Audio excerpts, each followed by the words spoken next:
super effective versus this match. You can hear the crowd going wild. Doesn't know what's happening. He doesn't know anything. He's going to hurt the game.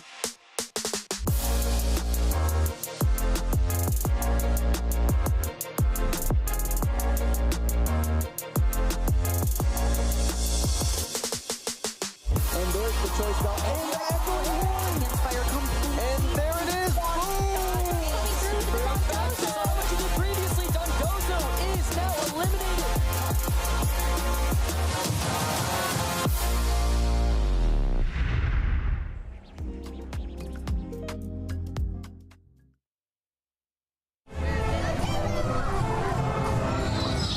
Good morning and welcome back to the Pokemon Trading Card Game Special Event from the lovely city of Barcelona. Now, I remember as soon as they said there was a Barcelona, I messaged counting down to our top 8 and then our eventual champion. My name's Ross Gilbert and I'm joined this morning by the lovely Joe Bernard. How you doing, Joe? Start the season right.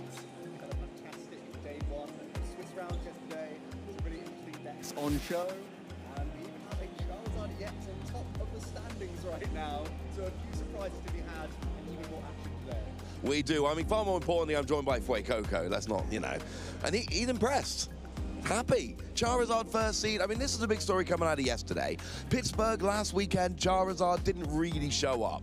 Didn't really represent, didn't make it into top 8. But we had that glimmer of hope from the Yokohama top 8 list in a very slightly different format, but on that same weekend. This weekend, Barcelona, it really does seem different. Charizard is out there, it's a #1 seed, but it's not just the #1 seed. We have a bunch of players who played Charizard and got themselves into day 2 using Charizard. So that was pretty gosh darn impressive, quite frankly, seeing all those players with Charizard, you know, getting up in there. And are we going to see Charizard taking down the event, Joe? Well, it certainly looks like it's posed for a top 8. Just a few more match points to go for Alberto. He's our top seed right now. And I feel like there aren't that many awful matchups right at the top. There's a few Gardevoir EX. We saw that matchup play out yesterday, and it's a close one, but one that you're pretty happy to see. I think it's really the Lost Zone variants where Charizard might struggle, but apart from that, it might have a pretty clear running. Yeah, I mean, top 8 is often it's not a given when you make top seed, but it's way more likely because you're coming into the day, you know, your match points carry over from the previous day, so it is far more likely you're going to be able to get there. You literally need to do less well to make it through the top 8 after having done more well, so you've got a good deck that's running nicely to begin with. That's a huge advantage, but yeah, those matchups it gets in top 8 are going to be huge. So let's have a look at the schedule for today, then take a look at what we're going to be seeing as we go through today. Obviously, we started with Swiss rounds, and then we got some top cut. Yeah, players have gone through 9 rounds. We've already cut away many hundreds of players. It's only players with those 19 or better match points from yesterday progress, and they have 5 more rounds to try and get themselves in touching distance of the top cut, where every way up you look about it, there's going to be more points on offer for the World Championships. Absolutely, and it's always interesting to see the route the players took. You know, some people go 8-1 and they're absolutely rocking. Some players start 6-0 and then they lose 2 in a round and then they ID and they come in on a little bit of a losing streak. Other players like the lovely Antoine Boulet start 0-2, go on a massive winning streak and ID into day 2 and come in feeling very different. So players are going to come in here feeling differently depending on how they actually got there. Speaking of how they got there, there are lots of other tournaments to get to throughout the season. Utrecht was a real highlight for me last year. I always love going to the Netherlands. Liverpool, I can drive there from my house. I mean, it takes like 8 hours, but it's not the point. I can drive it. Yeah, for me, I'm really excited to go back to Poland. It was my first time last season, and now we're visiting a new city this time around, so really exciting. We're right at the beginning of the season, so plenty of opportunities to get out there and get playing at these high-tier events. And of course, you've got those international championships free this year in LAIC, EUIC, and NAIC. And I mean, EUIC is always one we circle here in Europe. We're in London again. I can take the train. Absolutely lovely. I mean, I think we've had, what, 3 EUICs in London and a World Championship. So London and Pokemon, it's fun. We're enjoying it. Yeah, we're getting to know the XL very well, and it's a fantastic venue. There's no complaints there. No, I'm absolutely loving it. So speaking of the World Championships then, that's what we're going for after these internationals. Here you can see the championship points that are awarded at these events and what the bar is to actually achieve your qualification. But do bear in mind, if you win a regional level event, regional or special event, you get an automatic invite. Yeah, someone is walking away from this weekend with an invitation to Honolulu. What a feeling that is. So far, it's only Andrew Estrada winning Pittsburgh who can say that, and today we'll be crowning another player. Indeed, although I was corrected by Tord yesterday, of course, because there are some players like Tord who have their invite from the World Championships. Sure. So I'm still saying that the person here is the first one to qualify from Europe this year. I think that's still true, but Tord does have it from World, so we kind of have to mention that, I suppose. But still, win this event, get your invite, and I mean, I don't think there's a single person in the room who isn't excited about going to Honolulu. I mean, it's a mouth-watering proposal, right? Going to Hawaii, it's just such a fantastic place for Pokemon. So much history behind that location. So many veteran players will love going back, and so many players who have been introduced to the game. Even myself, I've been around for a decade, and still I haven't been to Hawaii. So getting to visit there for the first time, it's going to be really exciting. Yeah, I went to Hawaii in 2012. That was my first World Championships, and it was just an absolute dream. I am beyond excited. I hope I'm going back. It'd be fun to make the trip over. It's a long trip. It ain't easy to get to. But what we do need to get to is the day 2 action. So let's go and see a quick roundup of yesterday, and then let's get straight into today's action.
Good morning and happy time zone to our fantastic Pokemon trainers out there, and welcome to day 2 of our fantastic special event here in Barcelona featuring the Pokemon trading card game.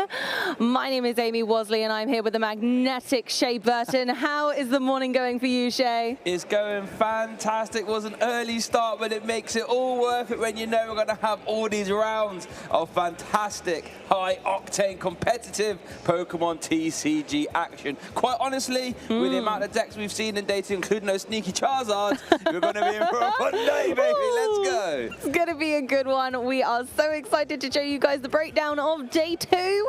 Let's have a little gander at what we've got in store today. Oh my goodness, look at all those successful players bringing the heat into day 2. We've got some very familiar names. Shay, who are you excited to possibly see today? Well, one name stuck out to me immediately. It's on that 3rd row there, 4th down. Sander, the control player maestro. Didn't actually manage to get him on stream, I believe, in day 1. And we all know what Sander is capable of cooking up in his kitchen. So hopefully we can try and get him on. You know, we have Carl Martins down the 2nd row, 3rd one down. We've got 12th place at Worlds with Lugia. Excited to see him. My good friend there, Julius, there as well, and obviously you got Tord and Alberto there at the top, and Alberto piloting that Charizard, which we did manage to get on stream yesterday, doing very well as well. So yeah, we've got some good players there. It's going to be a fun day.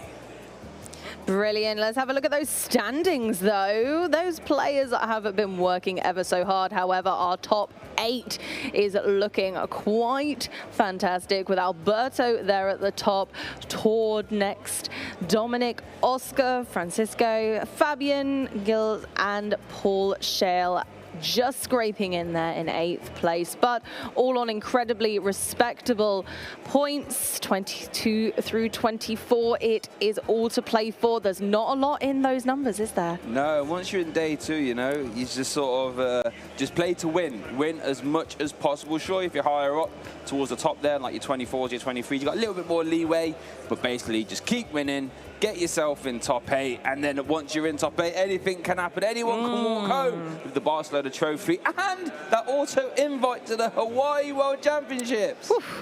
Nobody could be upset with that. It's absolutely exhilarating that by the end of today, we're going to have our first invite for Europe. So we've got our players to watch. Tell us a little bit more about them, Shay. So I think Rune managed to get to win and in for day 2, but unfortunately tied. So I don't think Rune is in day 2. I don't think I actually saw Pedro in day 2. There could be wrong. And I think Owen might have actually scraped in. Not 100% sure, but all fantastic players there. Yeah, just had confirmation that those players actually did make it to day 2, unfortunately. So I have to watch them in the up-and-coming regional streams. Honestly, these players are absolutely some of the best, and I think it's a testament to everyone here at just how high level the play is right now in Barcelona. We were looking at those players thinking, God, they're a shoo-in for day 2, but it just goes to show that there is everything to play for. The skill floor is high. Yeah, 100%. And shout out to Rune there as well. First tournament as a TCG master, aged up this year and got all the way to winning in contention for day 2 and did tie. Was only 1 game away, actually. Yes. So at least still leaves with some CP, but was firmly knocking on the door. And I do think Kaya as well, former world champion, was in winning in scenarios at one point as well. So yeah, they're knocking on the door immediately and putting that pressure onto the TCG master scene. Things you love to see. Yeah, the seniors that have come up into Masters this year are some absolute shining stars, really, and they're so terrifying. I hope the Masters know what they're in for with these seniors who have just gone up an age bracket, because they've really added some heat to the fire. Yeah, and it's one of them. I wouldn't want to be sitting across the table from them. Like, no, certainly not. Like, you got IC champion, world champion. You got little old me. I think I would be in trouble. I think so. That's why they're out there and we're over here on the desk, I reckon. So, but even so, we have some fantastic games to showcase today. A real variety of decks on stream, which I'm really looking forward to. We even have a deck we didn't get to show at all yesterday on our first feature match of the day. Yeah, and speaking of the decks, we actually have a day 1 meta breakdown, so let's have a little gander at this. And the decks we're actually going to feature in this next round aren't on there, but let's have a look. Giratina V-Star coming in number 1 at 16.4, followed by Gardevoir EX13, and then Lost Box there coming in at 12%. So what's that quick math? What, 28% of our day 1 meta game featured little Sableye in the Comp Fate engine. Then we have Mew dotting in there at 11, Miraidon, and then Charizard, I think it's a big surprise for me, 8.4. Brilliant. It looks like our players are ready. But first of all, we're going to have a little look at the format. The format was?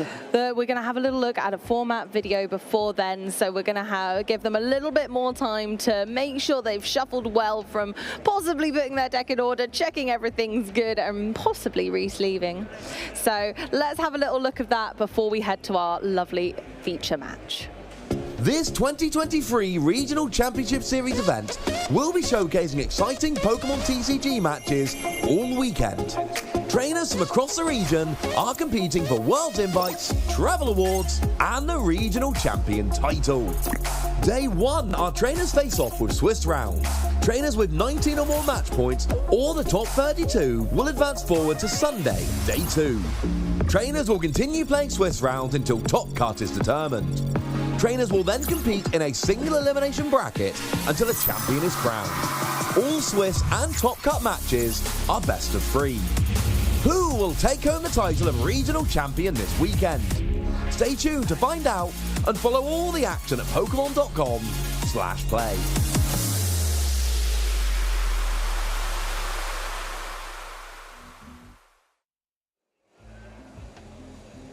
All right then, so our round 1 is almost ready. I say round 1, actually round 10. Thinking about it, is almost ready. We have Giles, I hope I'm pronouncing that right, versus Fabian Pujol. So 2 high-name players in the game. And we have Giles is playing Palkia V Star. Fabian piloting that Gardevoir EX. Now, Amy, I know you are a Gardevoir player. In your free time. Have you played much against Palkia? I have, actually, yeah. It's a relatively interesting matchup because Palkia scales its damage via having more Pokemon on both benches. And as we well know by this stage, Gardevoir loves to have a juicy bench full of Pokemon. So unfortunately, it can be difficult to make that balance of making sure Palkia doesn't do too much damage, but making sure that you're getting yourself set up. Yeah, it can get a little bit interesting. You know, that subspace well, 60 plus 20 for each bench Pokemon player. Can add up rather fast. It can. Let's look at these prize cards. See, the 1 copy of Mirage Step could be interesting if Fabian wants to utilize that. Well, can't right now. And the 1 copy of Reversal, just play 2 of those. And then for Giles there, I'm not seeing particularly much impactful prize there. Maybe Switch could come back to bite you at some point, but does play 2 rope, 3 copies to Switch in totality, and 4 cross switches. So I think prize card's not too bad, apart from that Mirage Step. Yeah, I think they're looking relatively standard. We're not looking at anything too game-breaking. Looks like we hopefully will be off to a flying start here. It's definitely a little scary on the Gardevoir front. Manaphy's going to need to come down quickly to prevent your beautiful basic Volts being KO'd early by Greninja. Giles is kicking us off there with a Battle VIP pass. Both decks are going to be wanting to hit that at the beginning. Yeah, tell you what, I can't think of a much better way to start your day too off than opening with a Battle VIP pass. So important for a ton of decks in format, particularly the Palkia deck that, like you said, wants to go as wide, as fast as possible. And I know, Amy, you mentioned the Manaphy, and the reason why that Manaphy is so important for viewers at home is because Giles will look to utilize that Radiant Greninja there, Moonlight Shuriken, 90 to 2 of your opponent's Pokemon, trying to remove any Volts and or Curlia at the same time. Obviously, Manaphy would prevent that. Yeah, so Manaphy is going to be quite crucial here. And we're looking like we're grabbing a Bidoof and a Radiant Greninja. The Radiant Greninja is a fantastic utilized card in Palkia for many reasons. Concealed cards being one of them. Displayed now, you can discard 1 card to draw 2, and there we go. We get to look at the prize cards with Heavy Ball. Hisuian Heavy Ball at the beginning of the game is fantastic. Being able to, rather than spend a little bit of time deck searching, just look at those prize cards. Just have a cheeky peek. Of course, we know there are no basic Pokemon in there to take, but it gives you a true advantage being able to just take a peek. Yeah, for sure. And if you utilize that with a notepad, you can just write down what your prize cards are as well, so you don't even have to try and remember them. But I really like this Palkia deck. It really reminds me of format, like London Worlds, where you just had Palkia and Inteleon. You'd use Star Portal to accelerate your energy to the Moonlight Shuriken and all that jazz. But over to Fabian here. Let's see, what have we got there? You see a level ball. Ooh, not a lot of searched in that hand though, Amy. There really isn't, and that can be really terrifying for a Gardevoir player, knowing that Greninja is on the bench, it's looming, and all of Gardevoir's essential basic Pokemon tend to be 70 HP and below, depending on which variant you're playing. It looks like we might be going for the Mew here to go for further dig, try and get a Battle VIP pass, see what we can do, but a Greninja early on is possible with Palkia. It's got such fantastic acceleration of energy using its V-Star ability onto that Greninja can spell disaster for an unsuspecting Gardevoir player. We have gone for the mysterious tail Mew there.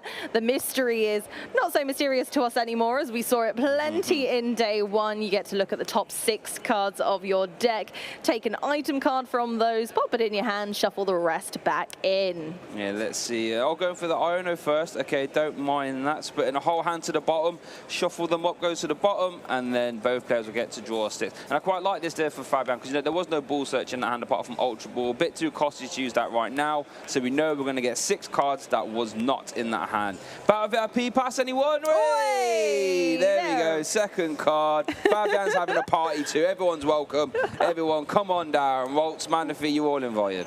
There we go. That's more like it. But Fabian still has a really tough decision to make. We're going to go for more rolls. Just, yeah, populating the board with as many rolls as possible is a very strong start, but hasn't gone for the Manaphy yet. I wonder if they're going to go for it. Oh, that would just be excellent, wouldn't it? I saw a flash of blue, so it could be Greninja or Manaphy. It was Manaphy. Oh, yeah. Fantastic. You really couldn't ask for better. Otherwise, that VIP pass can be a little tricky, but I like the play of going for Iono first. You get to see more cards. You definitely put things you don't want to see with Mew at the bottom of the deck and then get to draw more. So you're seeing loads of cards in your turn. Definitely the most efficient way of seeing as much as possible. And now for Jarls, the sort of win con sort of changes. Jarl still wants to utilize the Radiant Greninja to use that Moonlight Shuriken, but you know, can try and weave in the cross switches, try and KO it, and then utilize Lost City to put the Manaphy into the Lost Zone, and at that point Greninja can be unlocked. So, but we're not seeing the sort of cross switch plus cancelling clone combo that Chen Power decks play, so we'll have to spend a turn to remove that Manaphy first. Here comes Irida, an absolutely crucial supporter to absolutely every water deck in format. You get to take an item card and a water type Pokemon from your deck, which then can be played straight away. It's absolutely fantastic, especially for those rare candy decks. We don't need it right now though, so Ultra Ball and Palkia V-Star pop out of the deck, and I imagine that Palkia is going to be used ever so soon, and probably the Ultra Ball for Bibarel? I would imagine, but yeah, to get Bibarel into play, that's a very old energy search, that one thing you love to see. Beautiful. Very nice though, energy search. That's one thing I love about Palkia. So, you know, sometimes when you play Pokemon, you don't want to have to do a great deal every turn. Sometimes you just want to attach your energy and attack for an attack that costs 2 energy. And that's what I love about Palkia. The sort of own turn-to-turn maintenance isn't that high. Like, look, just attach your energy, get your stage 1 V-Star out, start putting pressure on immediately. Just keep your opponent honest. Exactly, and they've really done a fantastic job of setting Palkia up for success here, because there is energy in the discard pile, check. We've got Bibarel for draw, check. Greninja for the combination of attack power and draw power. The last piece of the puzzle is filling that bench to give Palkia the best chance at success. So there goes another Palkia V, but Palkia now has enough energy to get going, and as we know, Fabian's Pokemon only has 60 HP. Going for that Bibarel to draw more cards is fantastic. We've got a B-barrel full of skill up in here. And there we do see the subspace route for KO. Notice that I think Jarls did draw the Lost City, opted not to play it, but does have Boss's orders currently and Lost City. So that Manaphy could be a potential target and getting sent to the Lost Zone, and that would be scary time for Fabian. Over to Fabian's turn though. Ultra Balls away Cresselia and a Gardevoir EX, and looks like to be moving a Shining Arcana Gardevoir as a potential target here. It's an interesting one to go for the Shining Arcana at the beginning, but I suppose they're just trying to cover their back, not give Giles any movement with being able to take a 2-prize Pokemon this early. We'll see how their board fleshes out, but at the moment it's not looking like it's possible to get into a Curlier, so maybe the Shining Arcana was just to be able to get some more draw power in there with that Shining Arcana. They do hit 1 energy, so they can attach that to a Pokemon. It doesn't count as their attach for turn, which is fantastic, but their hand is looking sparse otherwise. Oh gosh, are we going to see a teleportation burst? I think we might see a little teleportation burst, but then what would you promote? You're going to Super Rod in to grab back your Mew, and then you can cite a Fog Crystal. Yeah, it looks like. And then you get one more use of Mysterious Tail if you pay Retreat. It looks like that might be the case. They're going to, go ahead, fish out that Mew, because they're desperate for card draw at this point. 1 card in hand with not a lot of card draw on the board yet is very dicey for a God of War player. Shining Arcana has limitations. We can't discard with that, and we want as much energy in the discard pile as possible. Palkia V-Star has a massive 280 HP, which is a large number at this stage of the game for poor old God of War to hit. This isn't looking good. We're taking the Lost Vacuum, but unfortunately not much else, and not looking like we're going to end up with much draw support for next turn either. Yeah, this is looking a bit dicey here. Over for, if you think Fabian hasn't got any Curlier out, has one Shining Arcana out. Two the hand energy. isn't supporting anything, really. I mean, you could try and boss orders trap the big barrel, I would imagine, would be the target here. Looks like Bibarels are going into the active. With 2 retreat cost, it isn't going to be easy. Oh, but he top decked Irid. Oh, but then you can't boss his orders and Irida in the same turn, though. So the mana fee does survive, but Irida can find, you know, 2 copies of Switch, even Escape Rope if you would. I think Escape Rope here might be rather, well, could be quite strong, actually, because you'd rather swing into any one of those other Pokemon apart from that Mew, really. So let's see what he grabs, and it is the Escape Rope. I love Escape Rope, Amy. You know, it's almost, in a lot of scenarios, it's just as good as a boss's orders. It really is, because if the bench is populated with essential Pokemon, the Escape Rope has to target one of them, and you leave the difficult decision up to your opponent of which one they're going to say, okay, I'm going to have to let this go to that rope. And the here's rope a really says nope to Mew, and forward comes Roltz. Rope says nope to Mew, and here's what I love as well. You get to hide the Lost City, to hide that knowledge. To Fabian wasn't to know that Lost City was enhanced. Now this Roltz gets promoted, and now the Lost City comes down, so that Roltz will be removed from play, and Fabian could be in a bit of trouble. You don't like the idea of Roltz getting sent to the Lost Zone? Oh, he's just a little guy. He's lost now. He's lost. He's wandering around. He's like, where are my friends? There might be some more Roltz getting sent there real soon if Fabian doesn't draw something good. Battle VIP pass, not what we do see a level ball though. Oh, we do see a level ball. Go. That's a game changer, being able to accelerate that draw power. However, we won't see a God of War EX because of that this turn. Yes, this is true. We're going to need to go for the Curlier to signify we need more draw power, because there's only 2 cards in hand. One of them does happen to be that Lost Vacuum though, so maybe Lost City won't stick around as long as Fabian's able to draw enough cards to activate it. Do get an Iono off the Shining Arcana, which I love, and now you have to make the debate, oh, but then you got Rare Candy in hand, so if you was to play the Iono and hope to try and draw into Rare Candy Gardevoir, you're putting down 1 Rare Candy to the bottom of the deck guaranteed, and you've used 1 already, so that play is sort of less likely. So it looks like, we're going to see Lost Vacuum onto the Lost City. I don't mind that. We're going to see the Curlier evolve as well, I would imagine, and then the Iono. Probably, but unfortunately, Fabian's been forced to use a lot of resources early in the game to get out of these sticky scenarios. So their resources are thin. They do get the other Super Rod, which is pretty fantastic because it does allow them to be a bit more risky with their plays. But sadly, Roltz is in the Lost Zone and won't be able to be fished back quite yet.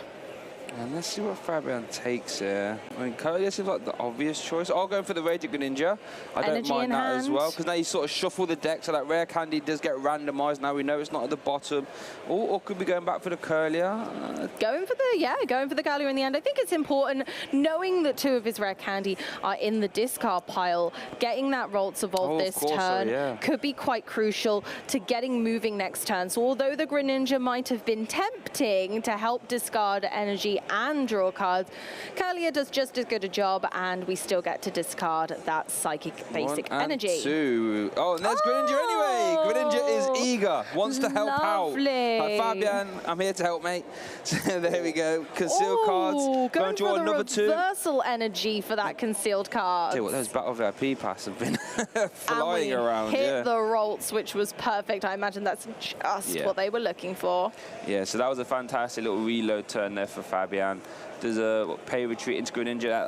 That's a Pokemon you definitely don't mind getting KO'd. All cross switcher. No Irida though. Does a Palkia V-Star. There we go. Making that board big is pretty scary for Gardevoir.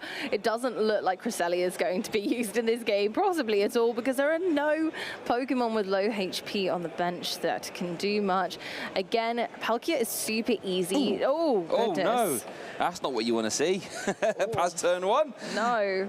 Palkia, as I was saying, was super easy to get loaded up with energy with only 2 needed. Yeah. And Star Portal being available to attach 3 water energy from the discard pile to your Pokemon in any way you like is also incredibly powerful, but usually would be reserved for a devastating Greninja. It is. We see Melanie Escape Rope and an Irida, so not a lot to play. We do have Concealed Card still available. So we could discard that water energy to get 2 cards. Good call, Shay. There we go. Let's see what we get on. Double cross switcher, come on. Ooh, okay, not quite. okay, no, Nest Ball's not bad though. Help you develop that board. You might want to leave that bench spot open for potential Luminion plays later on.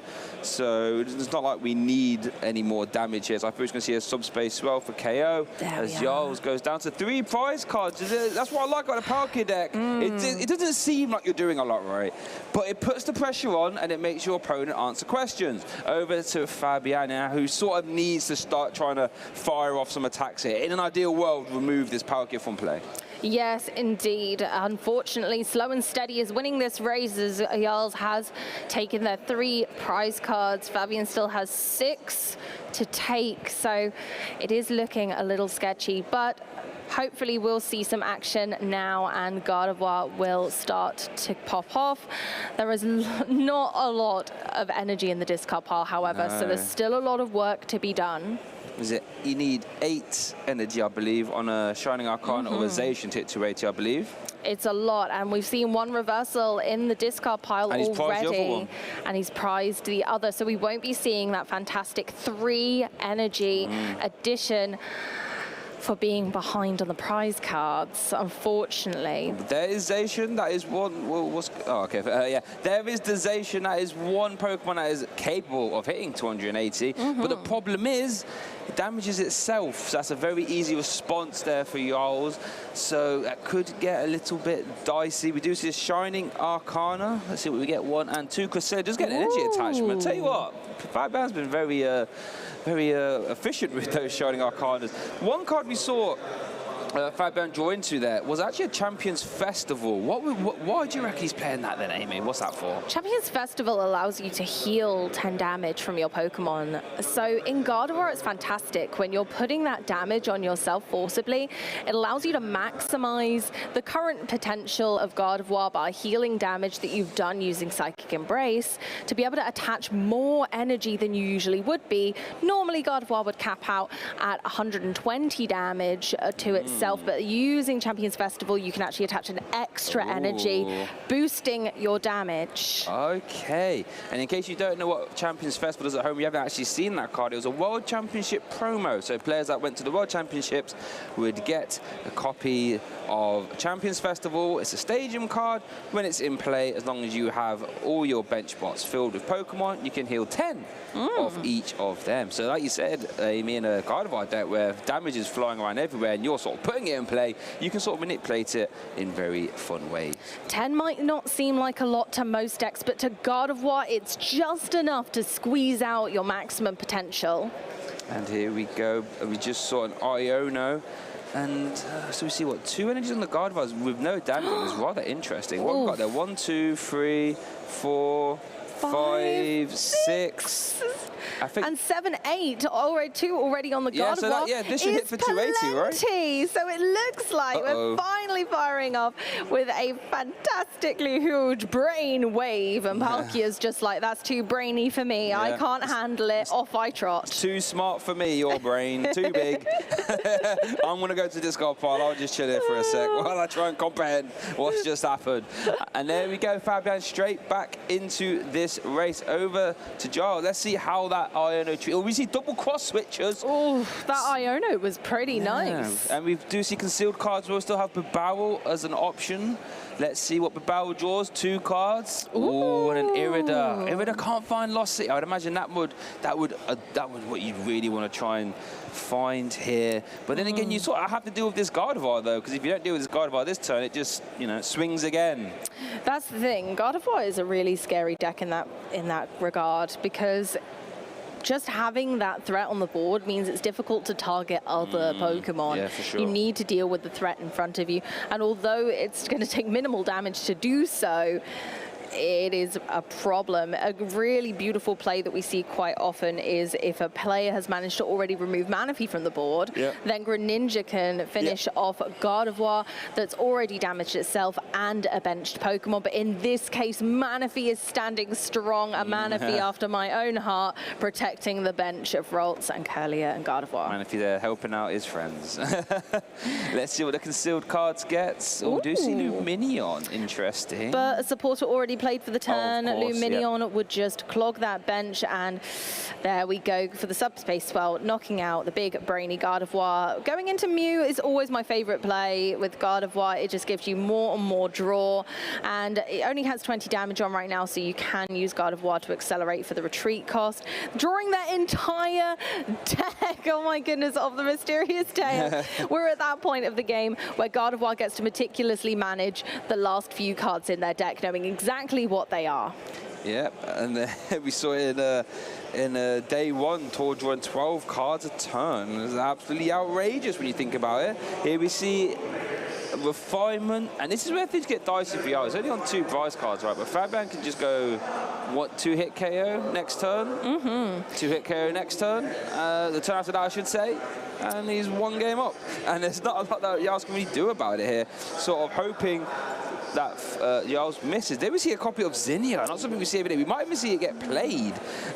Discard 2 cards from your hand, and then you draw 1 card for each Pokemon your opponent has in play. So that would be for 5 rounds. I've got to be careful. Their entire deck has been drawn. So unless Fabian puts more cards back, then this could be short, this could be all she wrote, but there it is. We knew the Super Rod was in hand, so they get to put 3 cards back into, I say back into the deck, to create the deck. To get my deck back, as it were. So 3 more cards there. I imagine we probably won't be seeing too many more refinements. So we do see a level ball, though, to pluck a Ralts back out and give that the whole little shuffle of 2 cards. It's always difficult shuffling 2 cards. I tend to let my opponent choose which order they go in if it gets to that stage, because I'm like, I don't trust myself. You take those.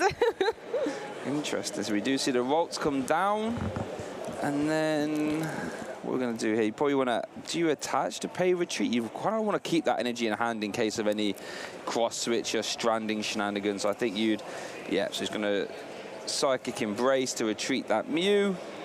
And then we're going to see some more Psychic Embrace in this Gardevoir. And this is the scary thing about Gardevoir. Once you get those sort of 8, 9 energies in the discard pile, you can just do what you like. Gets a little bit rude, in all honesty. And there we do see the Champions Festival coming down there, healing 10, allowing you to get that extra energy as well.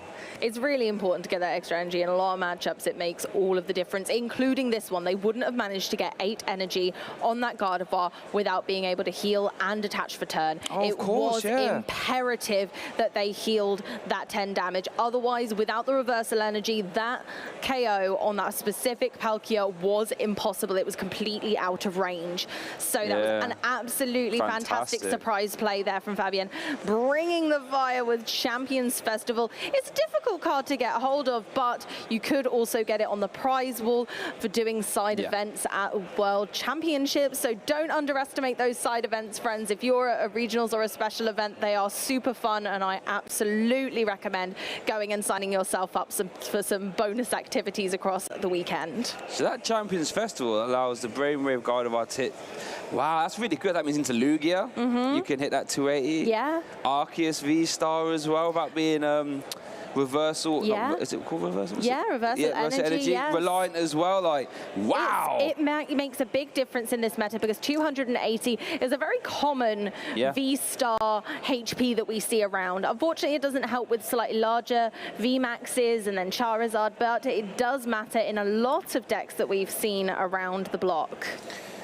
Interesting. Let's see what Opsa do here. Has promoted a 2-prize Pokemon, which could be problematic in the sense that Fabian will have no problems being able to just swing again, as it were. We haven't seen Zacian yet, so I have to imagine does play a Zacian, obviously.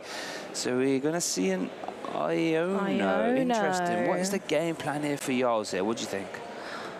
Honestly, I'm not sure. I think they possibly are a little bit out of options.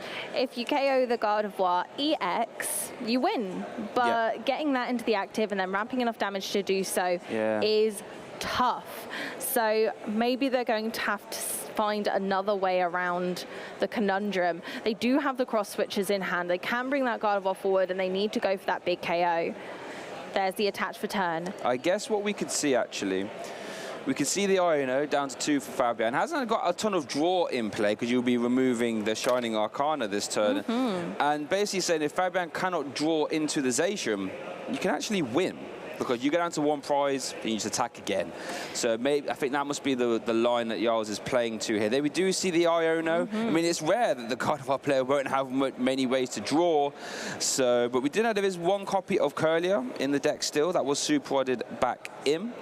So here we go, big Iono time.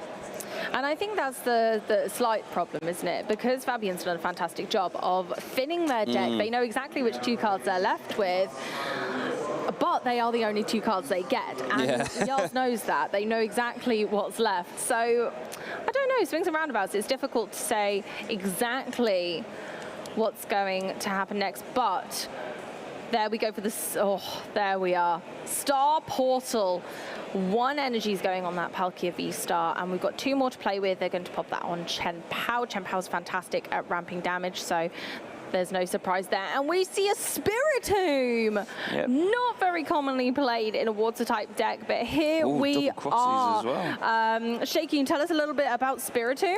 It's just there to really try and make that Mew matchup a little bit more manageable, to be honest, but it does turn off basic V Pokemon, so if there was a Lumineon in Fabian's deck, it makes it a bit harder. Oh, we drew into the Curlier as well, and does have the rate. Oh, that's it then, It's 4 crystals, sorry. For the Zacian, Psychic Embrace, Pay Retreat on the Mew, Psychic Embrace, get all of the energies, 1, 2, 3, 4, 5, 6, 7. And there we go, Storm Slash for KO. Gardevoir, Poetry in Motion, Fabian going 1 game up there. It really goes to show that there's everything to play for, and you should never give up.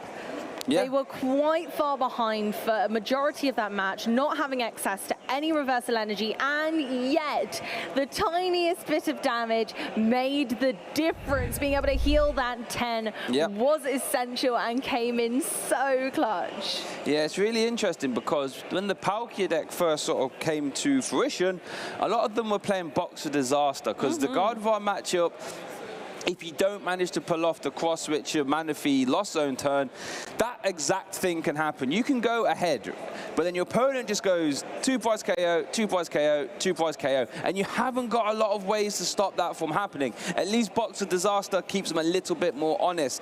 But as it stands now, Jarls does not play Box of Disaster, and it might come back to haunt him.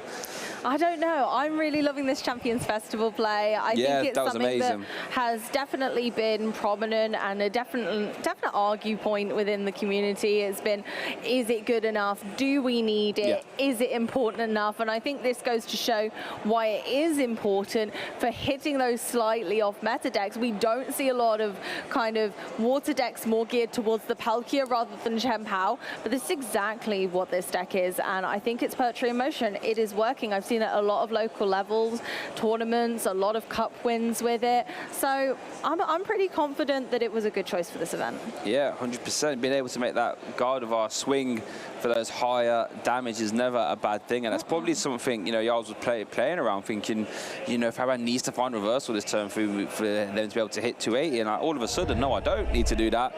And let's see what the prize card's there for Jarls. Just that Spirit Tomb prize, not too impactful if I'm honest. No, not in Escape this matchup. Rope and a Palkia V, Irida and an Iono. So not the best, not the worst. I think I would be happy with those prize cards if I was Jarls there. Yeah, I don't think I'd be too worried. The Spirit Tomb is just to increase the Palkia's damage output in this instance. Pop it on the bench. It's a single prizer, not too dangerous, can just be there to give Palkia the extra oomph, because Palkia needs all of its pals to be able to do as much damage as possible. Palkia needs its pals, everybody. This is true, because that's sort of space where won't be a lot of damage if you ain't got many Pokemon out, so. Absolutely. So we've had a little mulligan then from Fabian. I think that's meaning two from Fabian, actually. Two, yeah. Meaning they had no basic Pokemon in their starting hands. So they get to shuffle their cards back into their deck, and Jarls gets to draw one card optionally for each time their opponent does this. In this instance, allowing them 2 extra cards in hand. They do get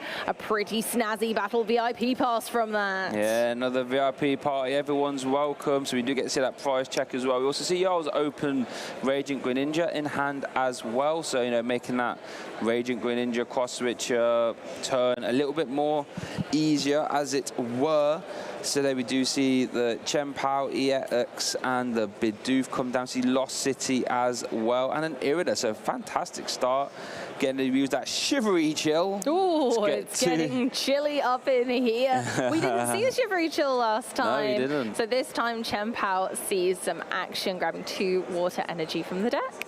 Yeah, that Chien-Pao's going to be really nice to just try and remove things from play with a real high damage output. You know, that Hellblade doing 60 for each water energy you discard from all your Pokemon. You know, normally we see Chien-Pao paired with Excalibur, so you can just attach as many water energy as you like.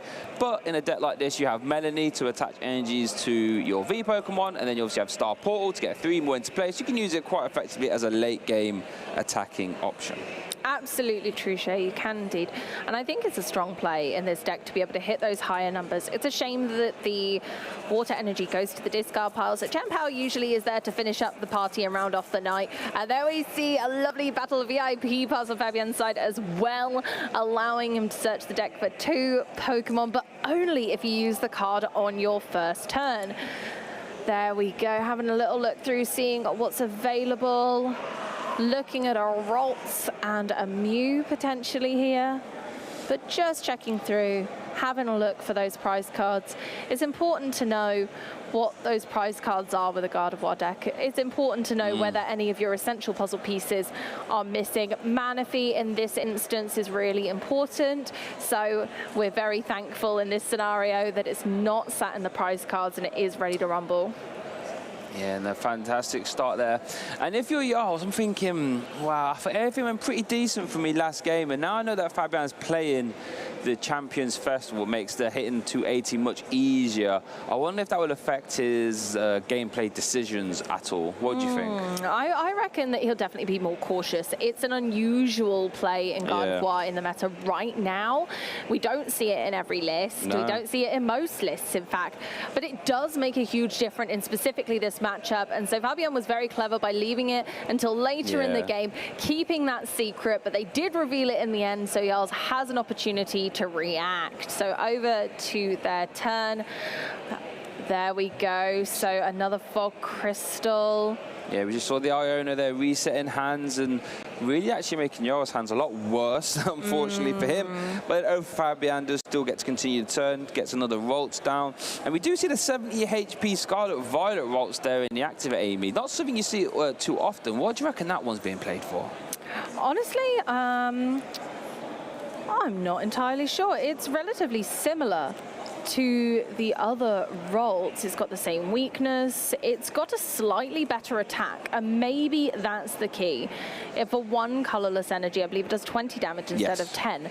So it could just be a fact of numbers game. If you're forced to use an attack, you would possibly rather do 20 damage because it might make your mathematics better into some matchups. Maybe in the mirror when the Shining Arcana only has 20 left. You're like, hey, hang on, have this little Ralts. Yeah, come back swinging. There we go. So maybe the Ralts puts in a little bit of work in those tricky matchups, but I think the mirror was definitely a smart mention. What a start there. 4 Ralts, Manaphy, Mew in the active. Taking absolutely Fabian no is chances. drawing fantastically well there. Things you love to see. And if you're Yards, I think, come on, man. Like, you know what I mean? You just 2-2-2'd me last game, and now you're going to get 4 Ralts down here now as well. Over Charles there to start the turn with a concealed cards. Does obviously have Chen Pao in the actives. Can use Shivery Chill to get 2 water energies from there. Opts not 2 though. Ultra Balls away. Chen Pao and a Battle VIP pass. I would imagine this is probably finding a barrel. And then we can try and start drawing some cards there as we see that lovely Illustrator rare one there. Oh, it's so cute. Bibarel is one of the most important draw cards in this deck alongside Greninja, giving it the draw power similar to Gardevoir, being able to get plenty of cards as long as they're able to thin their hand down, as Bibarel lets you draw up to 5 cards in your hand. So if you have just 1 card in your hand, which I believe is the case now, if they don't play it, they would still be able to draw 4 cards, which is spectacular. Yeah, 100%. You know, one that featured in the 2022 World Championship deck. You know, that Arceus Flying Pikachu Decidueye deck featured Bibarel to draw cards. Well, we do see that Industrious Incisors, one of the best ability names in the format. I don't care what anyone says. So let's see what happens. Does I actually have to move this Chen Pao out the actives? So we might have to see a Lumineon for Irida for Escape Rope play again, but this time having to utilize Lumineon. It could be debatable, but he kind of was. I think he's tempted to pass the turn. Is but tempted to Star Portal to pay retreat, maybe? I think that might be what we're seeing here. Star Portal. I mean, it's not the greatest, but you don't really want to put down Lumineon just to like an escape rope or something, right? So yeah, indeed. However, you know, it is good to say and fair to mention that there are plenty of options here. Yeah. There is a tough decision to be made, but plenty of options to get there. So in one sense, yes, okay, Chen Pao in the active, not ideal, 2 retreat cost. In another, we still have the abilities, we still have our V-Star power, but we do see Lumineon popping onto the bench there. Indeed, there we go. Yes, looks like it's going to be Irida. Irida's going to search for the Palkia V-Star and the escape rope to once again have a little deja vu and possibly bring forward a Ralts. And I think I really like this escape rope play, because what this can do, this still opens up the potential of you utilizing Aqua Return to remove this Lumineon via Melanie and or Star Portal. And I think there was a turn in game 1 where in the last turn for Yars, he could have utilized Aqua Return to just promote a 1-price Pokemon, give him 1 more turn. But we do just see the subspace swell there off the escape rope. That little Ralts again got a little bit lost on Google Maps. He's gone to Lost City, unfortunately. But back over to Fabian, promotes that Mew, and start of his turn. Was that 1 curly or 2 I see immediately in the hand? Oh, wow. That's what we love to see. There's 2, but are they going to play it or possibly go for it this turn? See if they can get multiple rare candy? Oh, I always feel a bit hard done by if Gardevoir to rare candy turn 2 and starts attack. I think, come on. Oh. We all know Gardevoir to turn 3 deck most of the time. Don't be swinging turn 2. Don't be doing me like that. Come on, play fair. But they can play a bit greedy and see if they get it. If they do, my goodness, it's fantastic. But they are going to go for the safe play, go for the second Curlier there. So we're definitely not getting 2 Gardevoir out this turn, but we do have 1 Ralts left, and we still have Mysterious Tails, so we can still. Oh, they got the rare candy. They've got the rare candy Gardevoir EX. And you know what's even the potential of this turn is that they have Zinnia as their support. That's going to be a +6 if they choose to play that as well. So I think, funnily enough, the limiting factor here for this turn for being a full pop-off is going to be Psychic Energies in the discard pile. I don't think we've seen too many, but the reversal energy is, funnily enough, alive, but can't obviously put that onto Azation or anything like this. We do see the Artisan come down, fantastic stadium card, and opt into, oh, we're going to see a little Cresselia play? I think unfortunately that's the issue right now is for Fabian, is that which attacker can they use? Yes. Unfortunately, because they're not able to get the Shining Arcana Gardevoir, and Zacian could be a little bit too risky right now. The Cresselia play looks like the safest option, but they are limiting themselves to not enough damage to KO anything. So which Pokemon do you think is getting softened up? It's a good question. Chempa on the bench could be a target. One of the Palkia V-Stars could be a target. You could try and, you know, remove the barrel if you can try and do it twice. There we do see the rare candy Gardevoir though, off the back of that Zinnia for 6. Count them up. I can't even do it on one hand. 6. And there we do see a Psychic Embrace to the active Mew. That's 20 damage. If we do see a Cresselia, that 20 damage won't be there long. There we do see 20 damage on the active Psychic Embrace. Moonglow reverse coming in. So 3 energies attached there. Obviously one got paid retreat on the Mew. So we're going to see a Moonglow over 60 damage to play with. And onto the active, don't mind that at all. No, not at all. It's going to be a little bit more difficult with energy spread around to do those higher counts of damage, like 280. So popping some damage on the Pokemon with the most HP on Jarl's bench is, or field I should say, because it's the active Palkia, is probably a really smart move because they're able to then hit those higher numbers. One of my favorite things to do as a Gardevoir player is pop something in range of a Gardevoir EX, as its attack does 190 damage. Lovely when you're able to pop something down within range of your other attackers that have slightly less energy to do their thing. Yeah, that's a fantastic point. And actually underrated attacker sometimes. I always feel as if when I'm playing against Gardevoir, if I get KO'd by Gardevoir EX, I also feel a bit hard done by there. Like, come on, that's not meant to be an attacker. Come on, don't be using that. Don't be doing me like that. Come on. Please no, I don't even know what that's supposed to do. I didn't even think about that. And that's the thing, I think people underutilize it because it's not thought about, because it's a support Pokemon. But as we see from the Lumineon, support Pokemon can be great attackers too, and they're going for the boss's orders on that Curlier again to attempt to remove it from the board, giving limitations to Fabian, making sure that they are only going to get one Shining Arcana Gardevoir for the moment. Sadly, not going to the Lost Zone this time.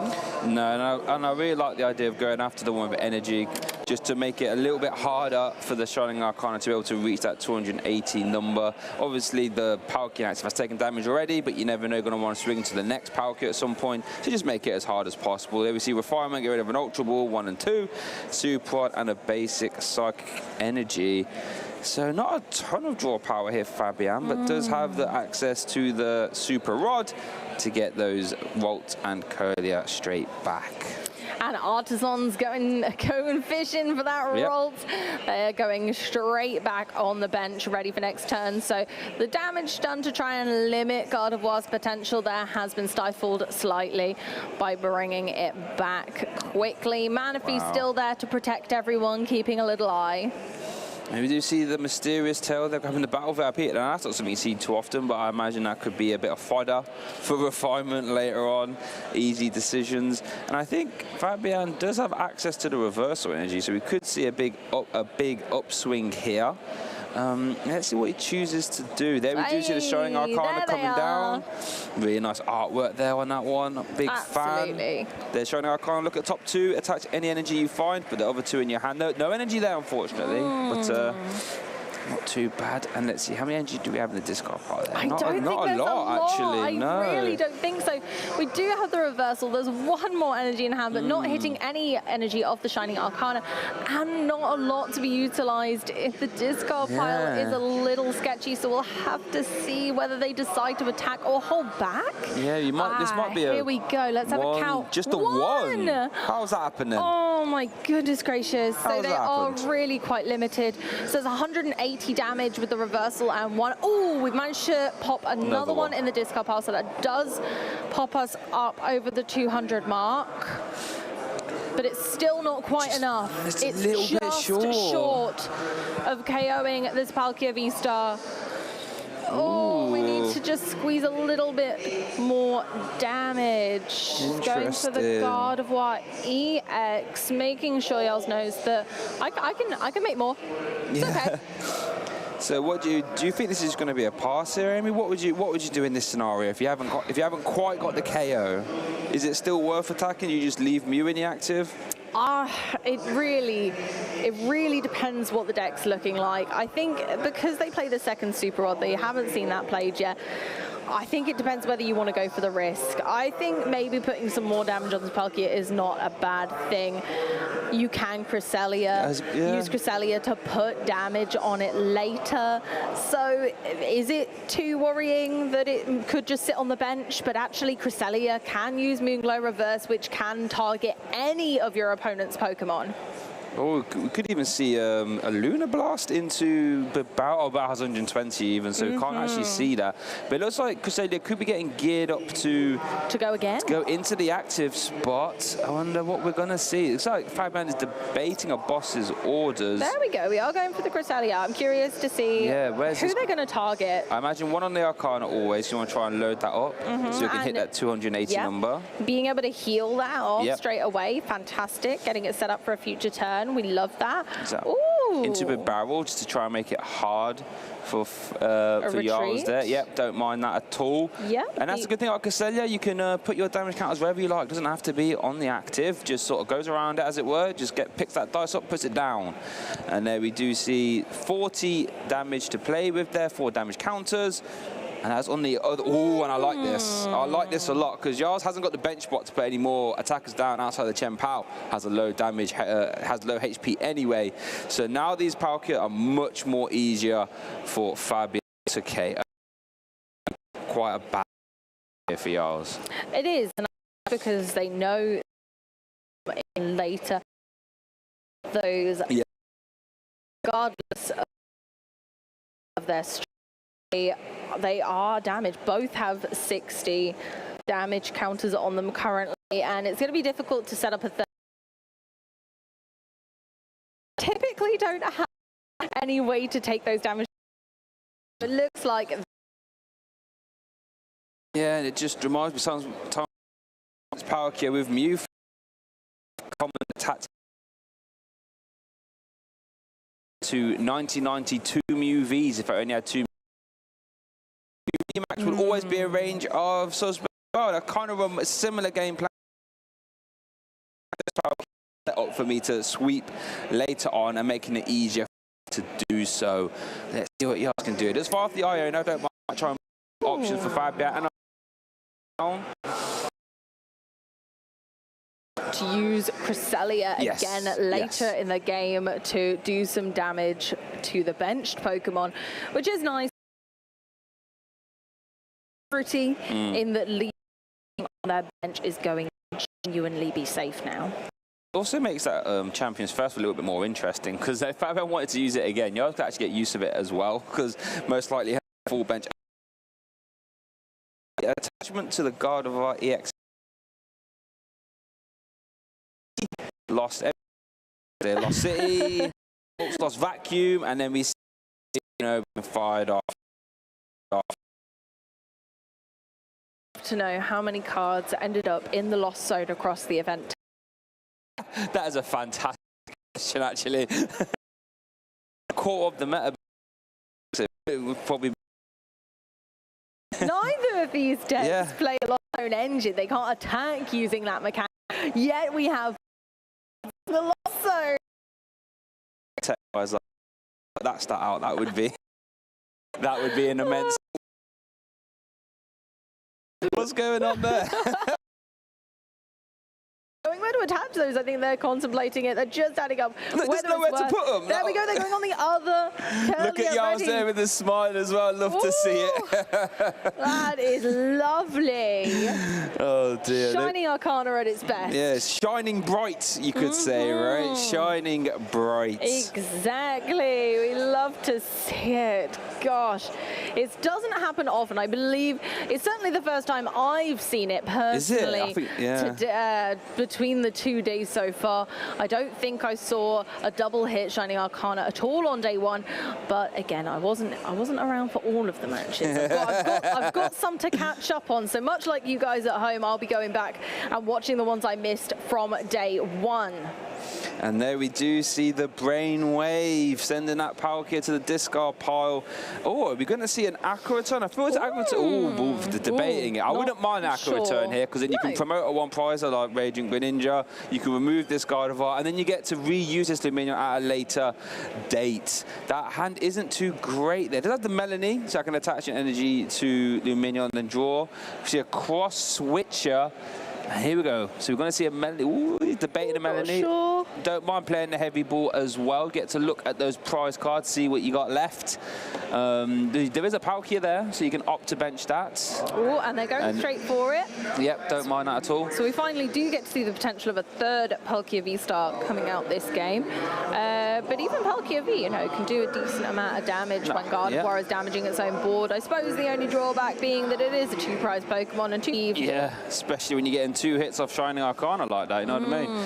Absolutely. Boss's Order's in hand as well now, but I suppose if they Star Portal, the Melanie isn't necessary, so Boss is an option, but they are going for the Melanie, making it easy on themselves.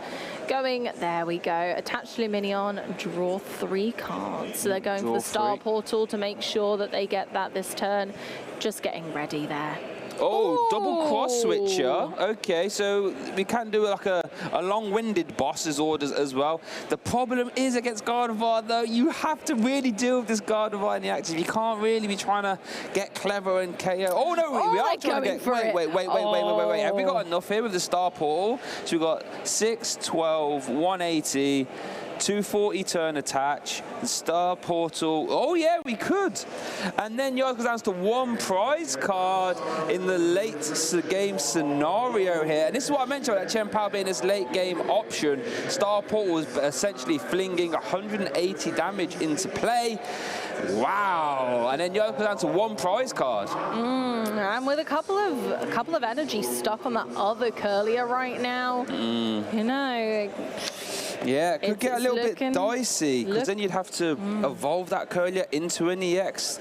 But then what do you promote at that point? You can't reuse Zacian to attack because I won't have much HP left. No, I suppose once the Gardevoir is KO'd here, you do possibly promote the Curlier to use the 2 retreat costs so that those energy are back in the discard pile. But then... I mean, do you really need it? If the Chien-Pao is the attacking force this turn, that Gardevoir, that Shining Arcana Gardevoir is already managing to KO this Chien-Pao, so they are going to take the return. And I suppose what they're thinking is, I'm going to make sure that that Curlier is going to have to become an EX. 180, 240, there we go. And there is the big Hellblade KO there, going down to 1 prize card there for Jarls with 37 seconds left in the round. Goodness, Chien-Pao goes crazy. Hailing all over the shop. There's ice falling everywhere right now. That Gardevoir could not handle the chilly, shivery chill and ice blade of the Chien-Pao. There we go. They're promoting the Gardevoir for the guaranteed return KO there on Chien-Pao, but that still only puts Fabienne down to 2 prize cards, and Jarls only needs to take 1 more. So this Gardevoir is pretty scary, because Jarls would only need to simply KO it with, well, kind of anything, because it's on really low HP right now. You just need 1 basic energy to attack with that Palkia V-Star on the bench. Melanie could also account for that energy, right? That could just attach. So a ton of options there for Jarls. I think Fabienne, he's trying, I don't know, there's not a lot of options in that deck there. It would have to be Fog Crystal, Zacian, put it in the active. I mean, that'd be the biggest HP, but then Subspace Swell would still be a KO. Funnily enough, actually moving the Chien-Pao out the active spot might be the hardest thing if Fabienne wasn't to KO it. Just leave it in the active. You put your Zacian V in the active, you leave that Chien-Pao there and say, right, you better have... Time on the round, so Fabienne is turn 0, but I think we're definitely going to see this game close out. Fabian's in a really sticky scenario. God of War can't really be the one to attack. Surely it's too squishy. Now, does that collapse stadium put... I don't think it does, right? Does... Oh, what's going on here? They're going for the reversal energy, maybe thinking if I can take out that Palkia somehow. Oh, this is true. Guz will have no way to accelerate energy. So again, goodness. we spoke yesterday about not being necessarily playing to win when you're one up, but playing not to lose. And this might be the key to Fabian's success here. God of War doesn't mind that it's got damage on if nothing's going to come back to haunt it.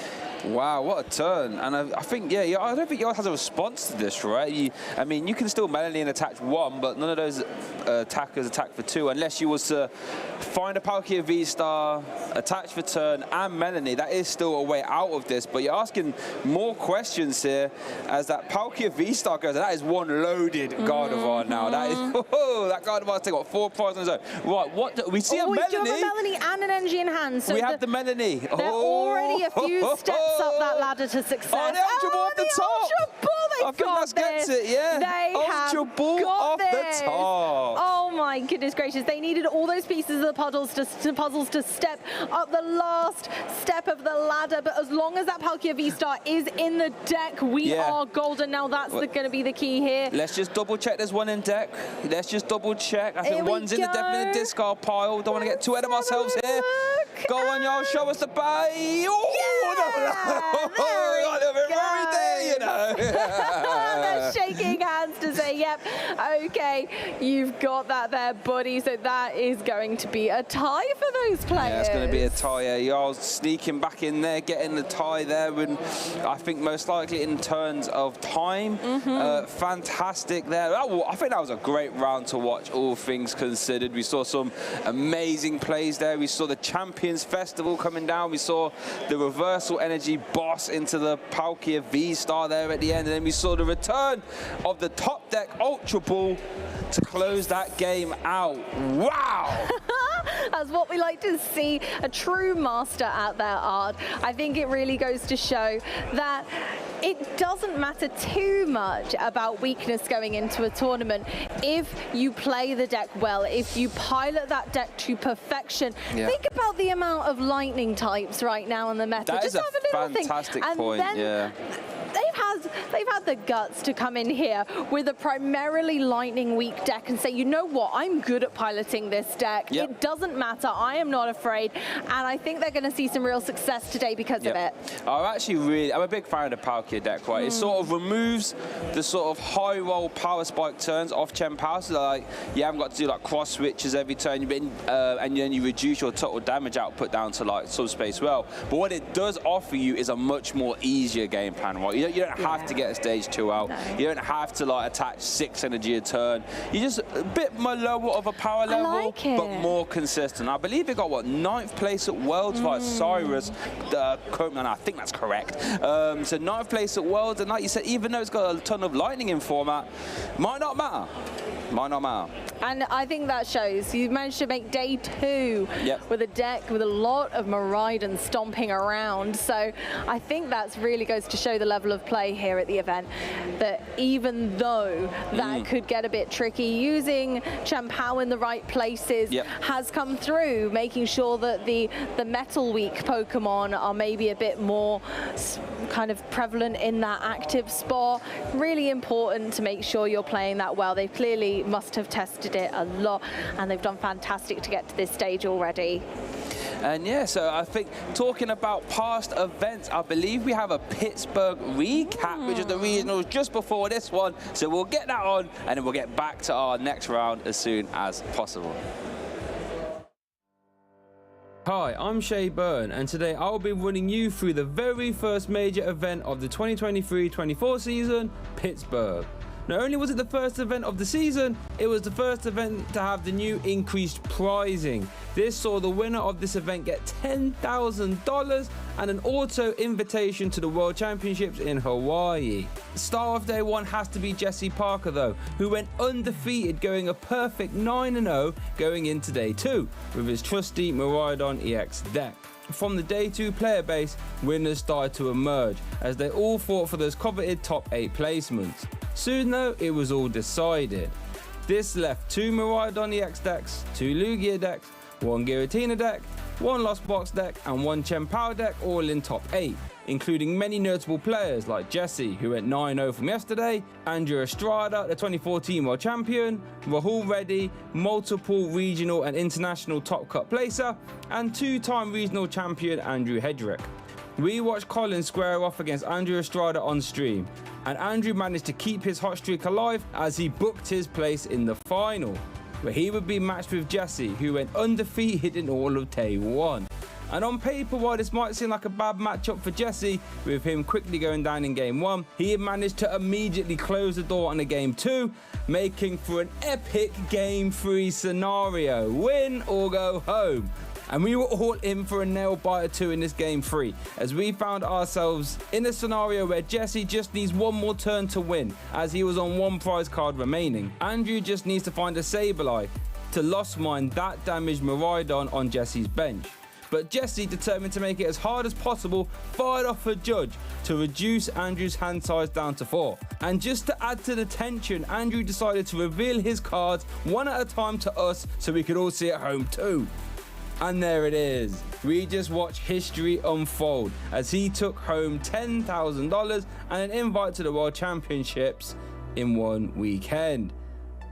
And I want you to make sure you watch this stream here so we can all watch history unfold ourselves. But right now, we're getting back to the action. Hey trainers, Chip Ritchie here. In this short video, I'm going to take you through the basics of how to play the Pokemon trading card game. The Pokemon trading card game is an exciting way to enjoy the world of Pokemon. You can play at home with friends and family, online against other trainers, or compete to earn championship points and try to be one of the very best. Players construct their own decks of exactly 60 cards to play with. Most trainers play in the standard format, which only allows for cards with the newest regulation marks to be used. You can only have up to 4 copies of a single card in your deck, with the exception of basic energy. There are 3 types of cards in this game: the Pokemon themselves, which you use to attack your opponent's Pokemon, trainer cards to help you support your deck's strategy, and energy cards to pay for your Pokemon's attack costs. There are 3 main types of Pokemon in this game: basic Pokemon, which can be put directly into play on your bench, Stage 1 Pokemon, which can be played on top of basic Pokemon to evolve them, and Stage 2 Pokemon, which evolve from Stage 1 Pokemon. Check the top left corner of your card to see what stage your Pokemon is, and also what Pokemon it evolves from. Pokemon have different attacks and abilities that they can use. Most attacks require a certain amount of energy cards in order to use them. We'll go more in depth on this later. Pokemon also have HP, which lets you know how much damage that Pokemon can take before it is knocked out. There are 4 types of trainer cards you can play: supporters, items, tools, and stadiums. It's very important to include plenty of trainer cards in your deck, as they will help you to more consistently execute your strategy. There are only 2 different classifications of energy card: basic energy and special energy. You need energy in order to use a Pokemon's attack. You can attach an energy card to one of your Pokemon once during each turn.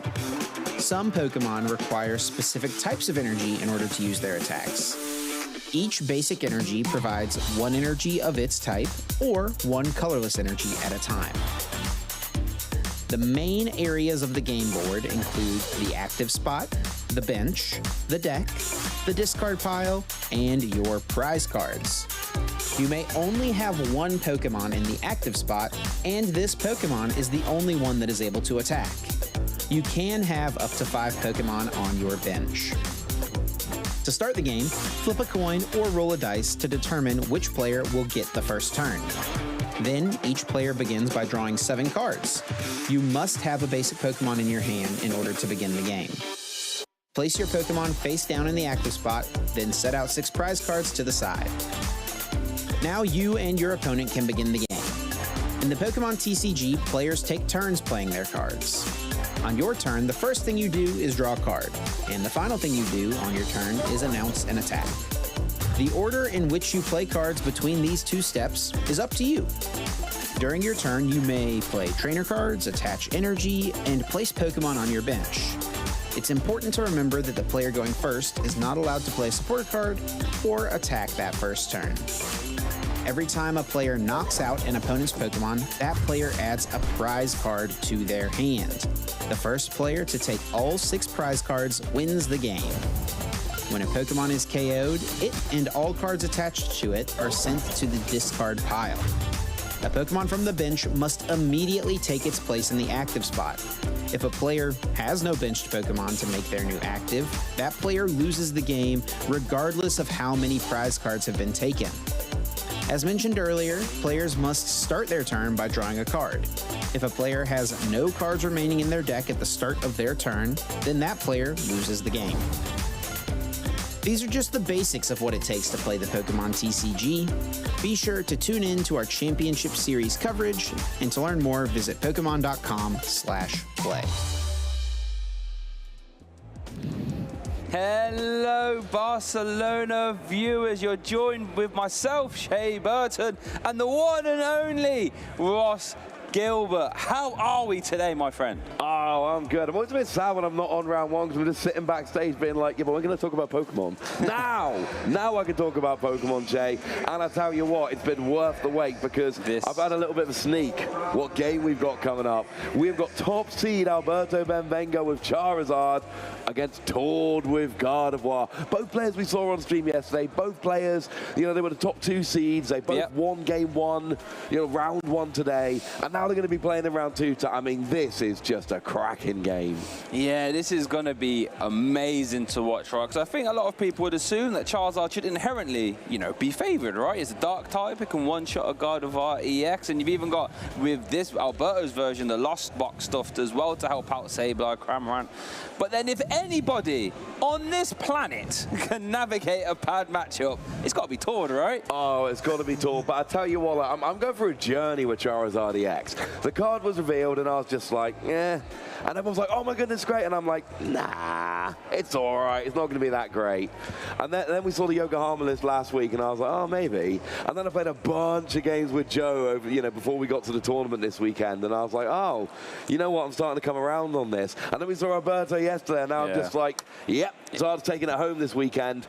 Other than Miraidon, I think, you know, Miraidon first, Charizard second. Was there a little bit of a slip there? Is that Charizard's going to take it home? I'm telling you, man, I'm on a journey. Speaking of on a journey, we got some some standings to show from the players that are on a journey this weekend. We can see who is in those top positions. We're a long way from top 8 yet, but these are the players in the driving seat. And yes, that was a Revavroom reference. Oh, quick on the draw there. Love to see it. So we've got Alberto at the top there, who will be on our feature, our next feature match. 9-1. What a record. And he'll be playing Tord Recklef 8-0-2. So technically undefeated Tord is right now. Then we've got Miloslav, who we featured yesterday as well. That 8-1-1 records are doing fantastic. And then Benedetta 8-2. Dominic 7-1-2. Oscar Yaz, we just had on actually 7. And then Fabian, who we also just had on actually 7-1-2. Wow, they tied and they're still in position for top 8. So if these players if any of these players keep winning, they will make top 8. These are the players who are essentially in control of their destiny, so to speak. Yes. They are the ones that can just win and get in. Everybody else in the tournament is going to need a little bit of help, but obviously, you know, these players are going to start taking some wins away from each other. But anyone who's not on that top 8 is going to need a couple of results to go their way. Yeah. Those players can just keep winning, and if they win, they will be in top 8, and then, of course, fighting for that automatic invitation, which you get for winning a special event nowadays, which is honestly one of my favorite changes we've made to the tournament structure this season. Yeah. Because, frankly, if you win a regional or a special event, yeah, you should be playing at the World Championships. I think we should have all the regional winners there, and this season, I mean, if they want to, they got their invite. Yeah, and I think that's a real cool new addition. Like you said, it almost makes the World Championships a bit like an all-star event. You know, I mean, obviously it always was that. You got the world's best players there, but now it's almost like win a regional, guaranteed spot, and then let's just assume everyone does go. Like he says, oh, you're the ex-regional champion, you're that special champion, you're this, that, you're that, and it makes it really cool, I think, from a viewer's aspect as well. Yeah, so I mean, it's kind of interesting. Last season, it was possible to win a regional and still miss your invite. And we remember the regional champions. We look at them and go, oh, yeah, you won that regional. You know, I remember the Fabio Battistella 1-1 Lille regional last season. You know, that was the event that put them on the map. That was a big thing. Speaking of decks which can be put on the map, caster picks. And you already know I'm starting to waver just ever so slightly on this. I still believe in Miraidon, let's be clear. But this weekend, I'm not fully converted to the Charizard hype train. I'm not boarded yet, but I'm driving to the station. I'm thinking about it. You can't be having 1.5 fix Zeros. Come on. But let's have a look. So Mew's been doing alright on our stream so far. I don't think Mew's been putting a shift in. Haven't we looked too much, but I haven't seen too many in day 2. But Miraidon, like you said, had a fantastic last weekend, right? I mean, Pittsburgh finalist, and then did it win that special event in Japan? Miraidon did. No, Miraidon won over in Yokohama, that Champions League, which was, I think I mentioned this yesterday, it was in the same venue as the World Championships, and the card walk is still there. A lot of the livery around Japan, around Yokohama, because that entire city was taken over, it's still there. So I was seeing all the pictures from the Yokohama Champions League. Oh, it gave me some nostalgia. I want to be back. We've got to go back, Shay.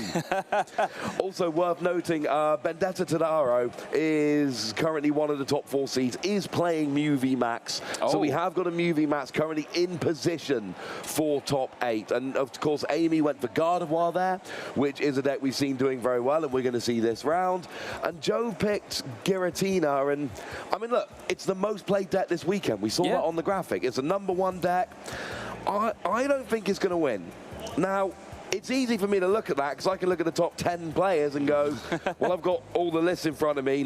None of them are playing Giratina. So it's a little bit unfair, quite frankly. But it does seem to be one of those which is, you know, Ross Warren is sitting at 7-2-1, I believe, at the moment. The top-ranked Lost Zone Giratina player, at least by the list I've got in front of me here. Still a very good player, still a great record, but not the inside track to top 8 at the moment. But of course, all of this can change with just a few more wins. We have had 1 round out of 5. The top 8 is going to be shaken up. There's a reason we play 5 extra rounds. Yeah, of course. It's all to play for still. Amy, with the Gardevoir pick there, we actually made the World Finals. And I believe we do actually have a little graphic there to look at the World Finals decks and players. And there it is. You know, Vance on the left there, that Fusion Mew. He did take it all home. And then Tord on the right with the Gardevoir, which Amy has picked. And obviously what Tord coming on next. But what a World Championship final it was, eh, Ross? Oh, I enjoyed it. I was there in the room. I watched it from a very uncomfortable position off to the side, and then found out someone had saved me a really good seat, but not bothered telling me about it, which is a little bit sad. But I did manage to watch it in the venue. It was fantastic. I got to interview Tord at Worlds after one of his wins, which was lovely. But, you know, as somebody casting and analysing the game, I love this story of the old veteran against a plucky underdog. Vance was a name that wasn't really on people's radars, you know, not somebody who'd been going and winning international championships. A good player who put together a decent resume, but somebody who was a little under the radar against Tord, who's won everything, going into that final. I like that. I like having the player everybody recognises against a player who we all know now, because we're not going to forget Vance Kelly at this point, you know, 2023 world champion, and that is a huge achievement. Did it with Mew, and it's just, I mean, you're happy you saw Mew win. I just wanted to see a good game. I saw a good game. I'm a happy boy. Yeah, Vance won, so Vance is my hero, to be honest with you, taking all the way to the World Championships. Because there was a time where a lot of people said that the Fusion version of Mew wasn't the best way to play it. People on the DTE version had paths and loads of lost vacuums. That made me sad because Meloetta has my heart, I'll be honest. And now Meloetta is a world champion here as well. But like we said, we've got Tord coming up next, going to be eager to try and etch, you know, another accomplishment into his just resume there by trying to be the Barcelona special champion and then get that auto invite almost straight away. Yeah, well, Tor's already got his invite, of course, because of the World Championship. Came second at Worlds, got the invite. But I had the interview with Tor yesterday, and it was really interesting chatting to him. And he said, well, look, I've already got my invite. We're playing for championship points and boosters. I'm just here because I want to play more Pokemon, and I like playing Pokemon. And I just love that attitude. I remember years and years ago, I was at a tournament, and somebody asked me, well, are you ever going to stop playing Pokemon, Ross? And I was like, yeah, when it stops being fun. Well, that was about a decade ago. It's not stopped being fun yet. So we've got Alberto Benvenga there on the screen. We've only got one achievement being shown there, 2023 Turin Special Event Top 64. That was a tournament I was casting at, actually, the last EU one before this. I believe you were there as well. So, we were both there. So was I, yeah. And now coming here with Charizard, and really Alberto saying, look, I'm a player to watch going forward. Maybe a lot of people watching at home haven't heard of me, but I had a decent run in Turin. I'm having a very good run here, top seed with Charizard. So Alberto, one of those names, we have a few names every season that come out of nowhere and go, I am great now. Yeah, Alberto could be one of those players. Yeah, and this could be his time, right? Doing it with Charizard EX2, a fan favorite. But then looking at Tor's achievements, I mean, that list could be very long if you want. The world's finalist, won every IC. Every corner of the globe, Tord has won that IC. But there we go. Look at that. We've got the Charizard EX graphic. Look, that's a beautiful, stunning card, that one, isn't it? Oh, I love that gold Charizard. One of my favorite moments was Tord on stream at one point. We always ask the players to kind of, fill in their accomplishments, tell us what they're proud of. And there was one event where we listed like 3 international championship wins and then Trondheim League Cup. Yes. Because Tord was the Trondheim League Cup champion. Love it. Maybe not the biggest tournament he's ever won, but certainly, I think I've won a couple of League Cups over the years, and they're just fun. Yeah. And you get your champion playmat when you win your League Cup. No, you do. It just feels good. Play at your local store. Playing at your locals, that's it, not having to travel sometimes, too far. You play with your friends, get to play your decks. You can sometimes take a little bit more of a risk at your League Cup because not so much on the line. Let's look at these prize cards, though. So for Tor, we see that copy of Radiant Greninja, a Ralts Battle VIP pass, and then for Alberto, Cramorant and Sableye. Does play 2 copies of each, though, so not the end of the world. But that 1 copy of Rare Candy could make it hard to get the Charizard EX into play. Yeah, and certainly having your only Radiant Greninja in the prizes is not ideal. That's one we see searched out a lot. And Tord actually starts with a Manaphy in the active, which could put in a little bit of a shift here, of course, because we know that Radiant Greninja can go after a couple of Ralts or Curlier on the bench. So not the worst starter. We start with a Fog Crystal. How many bases can Tord get turn 1? In an ideal world, you want to try and get that bench full. You want to try and get as many rolls down. Five's the ideal, obviously. Yeah, that's the ideal, right? That's the aim of Gardevoir. It's just fill that bench as soon as possible so you can evolve, do some refinements, evolve, refine, evolve. Maybe Rare Candies like a Embrace, times like 9, and just KO something. That is the game plan for Gardevoir. The Mysterious Tail is obviously really helpful. Then you look at the top 6 cards when it's in the active position, and then take any item card, well, 1 item card, I should say, you find there. Hopefully, grabbing the Battle VIP Pass. Yeah, Battle VIP Pass is always a great shout turn 1 for Mew. It's why we see it played in a lot of these decks nowadays. And it can get you a lot of other stuff. You can go and search for Rare Candy in some decks later on. But really, that turn 1 for Battle VIP Pass is what we see a lot. Here comes the Mew here. Ooh. We're searching for those items. Do we see? It's not terrible. No. Could be worse. Could be a whole lot worse. Could be like a Lost Vacuum or something. But we do see a level ball there. So that's 1 Ralts down. Does Tord actually have a way of finding another Ralts? Because if not, you do not want to have 1 Ralts down turn 1 as a Gardevoir player. That can really limit your options moving forward. Yeah, if you only have 1 down, it does give your opponent. I know it's awkward, but Alberto absolutely can get a turn 1 spit innocently with Cramorant, especially going second. You need 2 Comfey and then Flower Selecting. Then you've got your Chorus's Experiment, and if you get a Gusting as well on the routes, could KO the only one turn 1. So you don't really want to pass with 1 routes, but it looks like that is what Tord has to do here.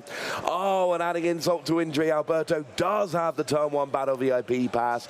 So it is a lot to ask for here. It's going to be quite the combo, but we could see a turn 1 KO on lone routes. That would be huge if Alberto can pull it off. Yeah, no, it would be How would that...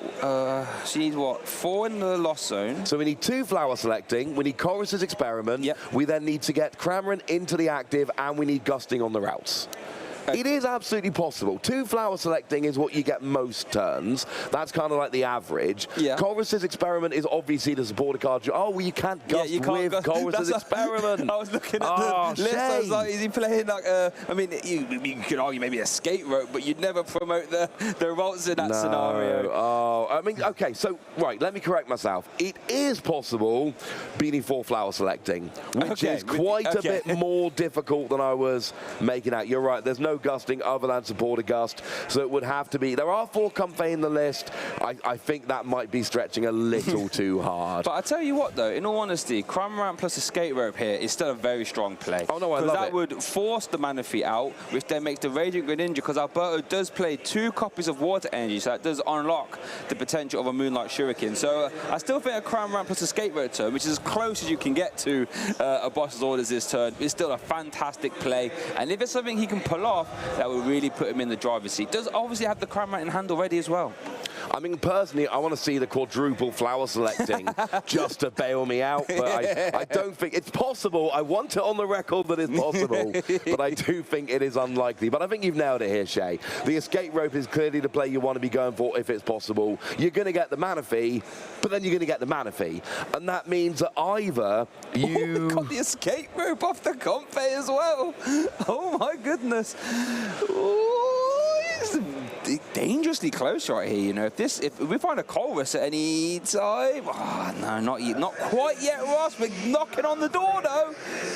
There's the escape rope, but then you kind of want to put the Cramorant with the escape rope. So there you see the switch cart first. Oh, Colress! Oh no, not quite Colress there, Ross. Charizard and Sableye. No, unfortunately, not quite hitting what he needs here. And again, you know, even going second, that turn 1 Cramorant is not guaranteed. It is something we see quite a lot. It is absolutely the goal of the Lost Zone players, but it's not something you can rely on. Now, I do love the second Charmander here, a bit of insurance in case one goes down, but I think Tortoise has had a little bit of a lucky escape here. It doesn't look like Alberto's really on course to be pulling off that big attack with Cramorant. It would make a big difference. We see the Cramorant hitting the field, but yeah, we just see the pass over. Unfortunately, not able to pull it off. So, yeah, we see a little bit of an escape. VIP pass off the top there for Tortoise. So turn too late. Turn too late there. The party's ended now, unfortunately. VIP's got to go home. You're gonna have to get out the old-fashioned way. But let's see, does evolve that 1 volt, so that means there will be no rare candy shenanigans this turn at the very least. Refinement, discarding that Psych Energy, draws a rare candy and a Zacian. So we could see a War of the Sword potentially here this turn. Still have Mysterious Tail available, but not a lot of options in that hand, to be honest. There's no supporters. No, he's not, unfortunately, getting what he needs here. He's struggling to really get set up. Of course, we've seen Mirage step from Tord a lot, not just this weekend, but throughout the past few months, and that is something which has allowed him to kind of get set up.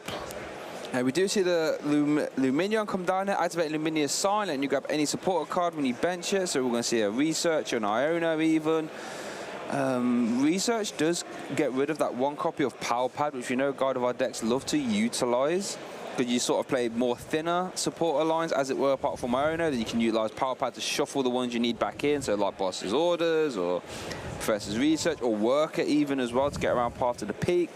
So, but yeah, we do see that 1 copy of Professor's Research there, nice rainbow one. I'm a big fan of rainbows, man, actually, to be fair. It's a shame that we don't see them anymore. No, so we've got the Luminion down here. We've got the 1 Curlier at the moment. And what Tord really needs to do is, I mean, he's also running out of bench space, though. So even someone like Mirage Step here, you are running out of bench space, which you actually need, which is a little bit of a problem here if you're trying to get all of those Curlier set up. So we do see that Professor's Research coming down, discarding that Rare Candy, Power Pad, and a Curlier, and the 1 copy of Zacian, so we'll keep that in mind. Oh, there's 1 level ball there. Okay, so not too disastrous, and we still have the Mysterious Tail as well. I can still find another level ball and a Fog Crystal, but you are 100% correct.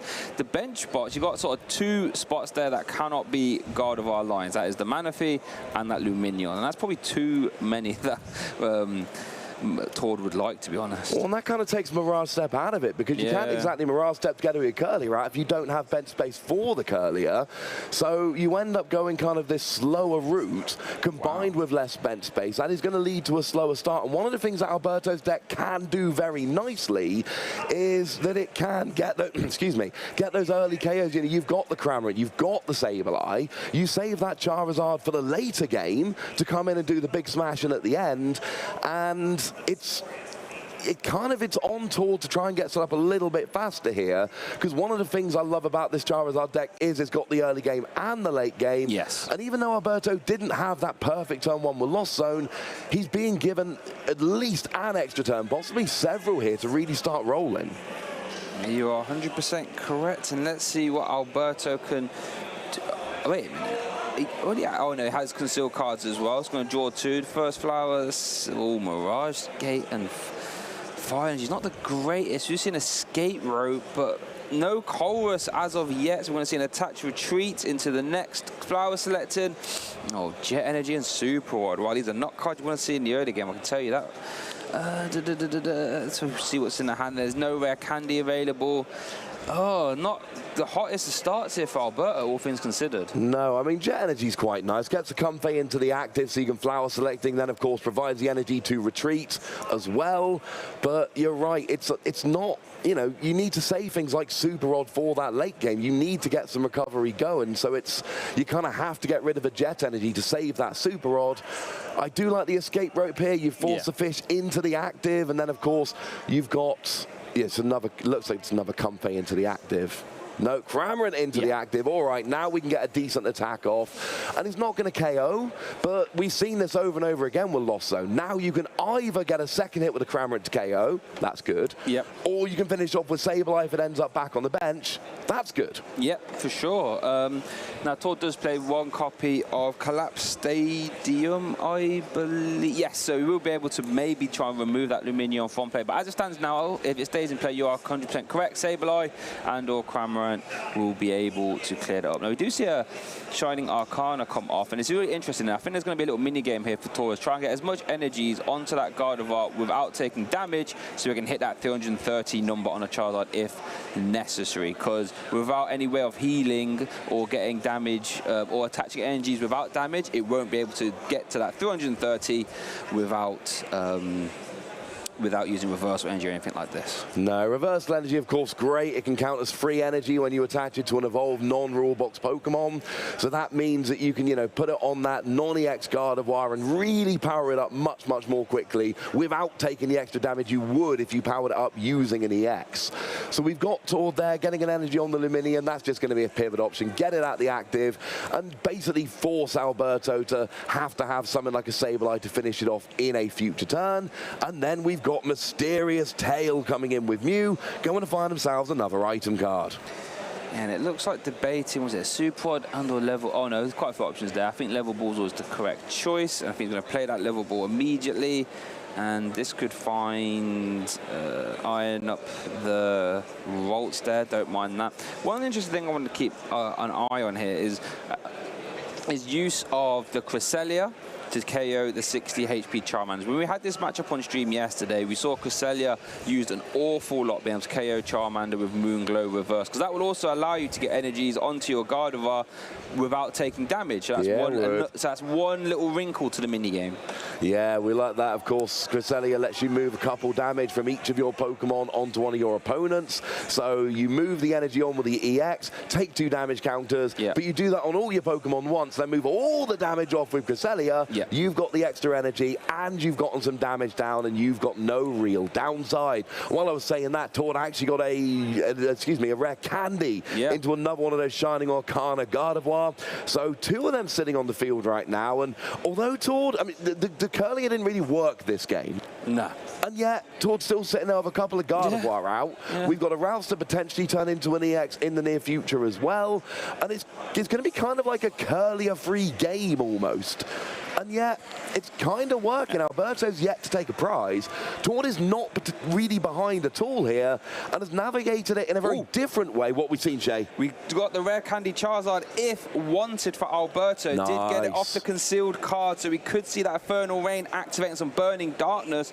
I don't think we saw Boss's orders, though. That got Lost Zone turn 1. But here we do see it, Ross, the Charizard coming down. So now we got the Charizards, no path to the peak or anything like that in place. So you go and get to search for those free fire energy and attach them to your Pokemon in any way that you like. You can be a pivot option to your active, which is less relevant in this matchup a lot of times. So all the switching you play, yes, you can get the energy onto your Charizard. If there were other attackers that needed fire energy, they could get them as well. Yep. So, I mean, I'm always a fan of 2-on-1 Charizard, 1 on the Charmander, as long as you have a pivot option for that Cramorant to get it out the active. But I'm also not a huge fan of attacking with Charizard early. Yeah, no. Because it gets more powerful the more prizes your opponent has taken. So early game, Cramorant and Sableye, they're my boys. And then Charizard comes in when my opponent started taking prizes, and that Charizard is getting a lot more powerful. No, I agree. But we do see that fire energy going to the Comfey. He said it can provide, you know, retreating options or pivot options there. And we are just going to see the spit innocently there from the Cramorant. And I love this position for Alberto. Basically saying, right, you kind of have to deal with these Lost Box-esque attackers, right? You can't just let Cramorant continue. Yeah, you have to respect Sableye if it comes down. You have to respect the threat of Moonlight Shuriken. But if you respect all them, that 330 HP beat stick Charizard will come knocking on the door eventually. So, a very scary deck offensive. We do see a Shining Arcana potential hit on energy there if Tord chooses to attach it. It might attach it to the back one, I believe. Yeah, see, Shining Arcana becomes kind of sneaky in this matchup because the problem with using, and there is no EX on the field right now, of course. Yes. But the problem with using the EX is you end up with a lot of highly damaged Pokemon, which is absolute fodder for something like a Cramorant or a Sableye. Yes. What you really want is these bigger stage 2s in the active taking KOs, forcing your opponent to have to respond with a Charizard, but you kind of, the whole point of the deck is it uses the EX to get the energy, so having that double Shining Arcana early can be really useful in that regard. And at the very least, it's still seeing an extra 2 cards a turn, no drawback. So it looks like we do see that Curly come down, so there will not be any rare candy EX shenanigans. Tord holding on to that reversal energy, so the potential for that bench Gardevoir, if nothing else changed, okay, ignore me. I was going to say, could hold it and attach to that Brainwave on the back when needed, but it does go onto the active, allowing Tord to remove this Cramorant from play. And this, of course, is another way to get energy on the field without having to take damage from the EX. We mentioned this a couple of turns ago, but it's coming in now. Now that Alberto has taken a prize, because it's not just that it has to be an evolution Pokemon without a rule box for the reversal energy. You also have to be behind on prizes. So now that Alberto's taken a prize, Tord gets reversal energy. There's the KO on the Cramorant, and this is what we said a second ago. Now we've got that stage 2, which is out of range of something like a Cramorant or a Sableye in the active with no damage on. We do actually see rare candy Ultra Balls, so we could see a second Charizard come down here this turn. I'm not sure we have enough fire energy to support that, so we might have to see the Super get played first, but we could. There is a world here in which we see 2 Charizard in EX in play. We see an Escape Rope even as well. Don't mind that. You know, there's quite a few options. We see a Flower selecting 1 and 2. We see the Colress. That could be the first supporter card for Alberto here, realistically. Done quite well, considering. I mean, better late than never, eh? Yeah, always helping out. And what that Colress will also do is make those Mirage Gates live, marching towards that, I should say, and then maybe Moonlight Shuriken becomes a threat too. So, yeah, Alberto is starting to unlock the potential here. We do see a retreat into the next Comfey, Flower selecting, switch card, Mirage Gate. Yeah, it always feels bad to get rid of a Mirage Gate, but one of the things is, because you've got Charizard's ability that gets the energy, it does lower your reliance on Mirage Gate a little bit. Yes. Still good for something like a Radiant Greninja, obviously, but it's less reliant than normal. So what are we seeing off this Colress's experiment? So some Nest Balls, a Rare Candy, Super Rod, the Water Energy. Looks like if that Water Energy goes, that will Okay, so Radiant Greninja will never be able to attack. He only plays 2 copies. So with that one in the Lost Zone, Moonlight Shuriken is no longer a viable strategy. Looks like we've got 7. Is that 7? I think there's 1 card to the left of that Charizard off screen. That'd be the boss's orders that he did turn 1. Yeah, there are 7 cards in the Lost Zone. So that does mean Mirage Gate is on board if you want it. But if we are out of water energy, like you say, and Charizard's building itself up and everything else is a single or 0 energy attacker, Mirage Gate is not going to be the most important thing in this particular matchup.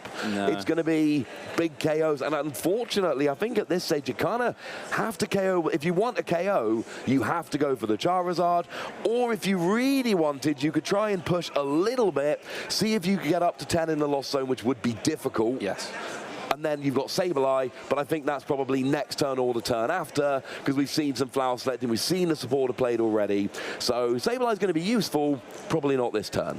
No, not this turn. Alberto does take the Charizard EX from that Ultra Ball. Is going to play that Super Rod. And there we go, that's the second Charizard EX coming down, activated that Infernal Rain ability. I don't know about you, Ross, but I feel as if whenever the Charizard come down, it feels like a monumentous occasion. So that is a big Pokemon coming out right now. And it means business. 330 HP, and that attack burning dart has 180 damage, plus 30 for each prize card your opponent has taken. Well, there's a lot of path to the peak in the format right now. So for me, it's, you know, when there is no path to the peak and you get the big stage 2 and you get the free energy, I'm like, yes. Yeah. When there is a path to the peak, it does feel a little less monumentous, I'll be honest with you, Shay. It does. I agree with you there. But the beauty of the Charizard is, even under those scenarios, it attacks for 2 energy anyway. It's, it's not the most energy-intensive attacker in the world, is it? So no, if you've got an energy on there from earlier, you don't always need the ability. You just attach from hand and you're off and rolling. So, yeah, 2 Charizard out, 2 energy on each of them. Now we see the switch card. And like we said, it has to be the Charizard. That's the only thing that's going to do enough damage this turn. I do think we're going to see a Sableye at some point in the pretty near future. We're not there yet, unfortunately. So it's going to be Charizard for a little while. And you'll notice there's no multi-prize attackers on Tord's side of the board. No multi-prize Pokemon at all, except for that Luminium, which, as mentioned, is going to probably go down from the Sableye. So this Charizard is going to be KOing things like the Stage 2 Gardevoir for a little while yet. Yeah, and the sort of real interesting scenario that this presents for Tord is that if you want to deal with this Charizard, you are going to have to load up your attackers with Psychic Embrace. That's going to heavily damage those attackers. And that's where Sableye can really come swinging in with that spreading 12 damage count and start to pick apart the board. Like that Luminium, for example, has already taken damage. So it's going to be really interesting to see how Tord navigates this. Yeah, it is going to be an interesting one. And Tord has been playing very differently this game because of the awkward start in terms of the Pokemon, because of having to kind of skip the Curlier here. It's been a bit of an interesting one. But now we've got a Cresselia coming down here. So does this mean we could be seeing an EX hitting the field in the near future? Because obviously a lot of the time that Cresselia, the whole point of it is that you're getting the energy on with the damage from the EX, and then you're moving it over with the Cresselia. At the moment, I mean, you can move 20 from the Luminion over if you really want to. Yeah, no, for sure. I'm just not sure that's getting full value out of your Gardevoir as it stands. Yeah, so I imagine you're going to try and load up some more energies on that Gardevoir so it can actually hit that 330 range. Because one reversal energy is gone now, don't forget. So reversal energy would have been a way to skip damage from Psychic Embrace, but that's gone. Does play 2 though. Oh, yeah, there it is, the second actually. one. And Tord is still behind on prizes, so that reversal energy is absolutely on board. So we've got 5 energy on there at the moment. It's going to take a while. If anyone's wondering, the maths at the moment is 210. That's what we're currently hitting with 5 energy. 5 times 3 is 150, plus a 60 base is 210. So I think we're still 4 energy away as it stands at the moment. There are more than 4 in the discard, so we see an Iono played from Tord here, and we've got the Gardevoir EX on board, and 4 energy won't KO the active Gardevoir. So yeah, I mean, it's there, it's on the board. And there we go, still got Shining Arcana to use as well. Double Super on, okay, so a lot of Pokemon recovery there. But yeah, you're 100% correct, this maths works out, and this is where getting those energies from Shining Arcana and manual attachments are so helpful, because now this Gardevoir, this little one-prize Pokemon, is reaching that hefty 330 damage. So that Charizard, its time in this game maybe looking a bit short here. We do see this Super being played. We're going to shuffle in some the Zacian, Brainwave, Gardevoir, and the Rots. And that Zacian, I should say, is another Pokemon capable of hitting 330 damage as well. It's another Pokemon that can do it. Obviously, very much ignoring the energy because that's what Gardevoir EX is, recovering and attaching. You want them in the discard. That is very, very important. So we are going to see a nice KO here, which seems pretty lovely. It's really interesting to me. As it stands at the moment, that Luminion has got 60 HP remaining. Yeah. If Tord puts 4 energy on the Gardevoir, that'll be 8 damage counters. Yeah. There will then be 60 HP remaining. Yeah. That does set up a pretty straightforward free prize KO for Sableye. Yeah. If Alberto can get 2 more cards in the Lost Zone, which is really not that difficult, frankly.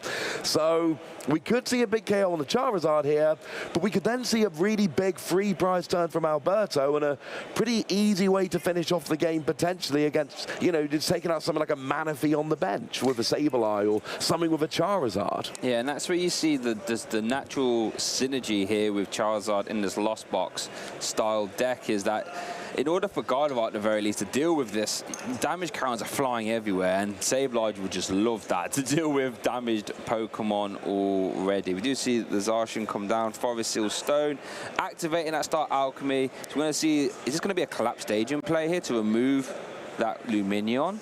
I mean, that's what I want to see personally, because that Luminion, it is an absolute liability. And like I say, Gardevoir, if as it stands at the moment, Gardevoir is being left with 60 HP remaining, same as Luminion, which sets up a free prize turn. You don't want that. Here comes a Collapse Stadium. Absolutely no surprise that it is the Luminion. That free prize turn was going to be devastating for Tord. Yeah. So now that that's off the board, and I think that Collapse Stadium has just swung the matchup, incidentally. Yeah. Taking those 2 prizes off the board, I think, has taken Tord from probably losing to much bigger chance of winning. Yeah, strong, super strong turn there.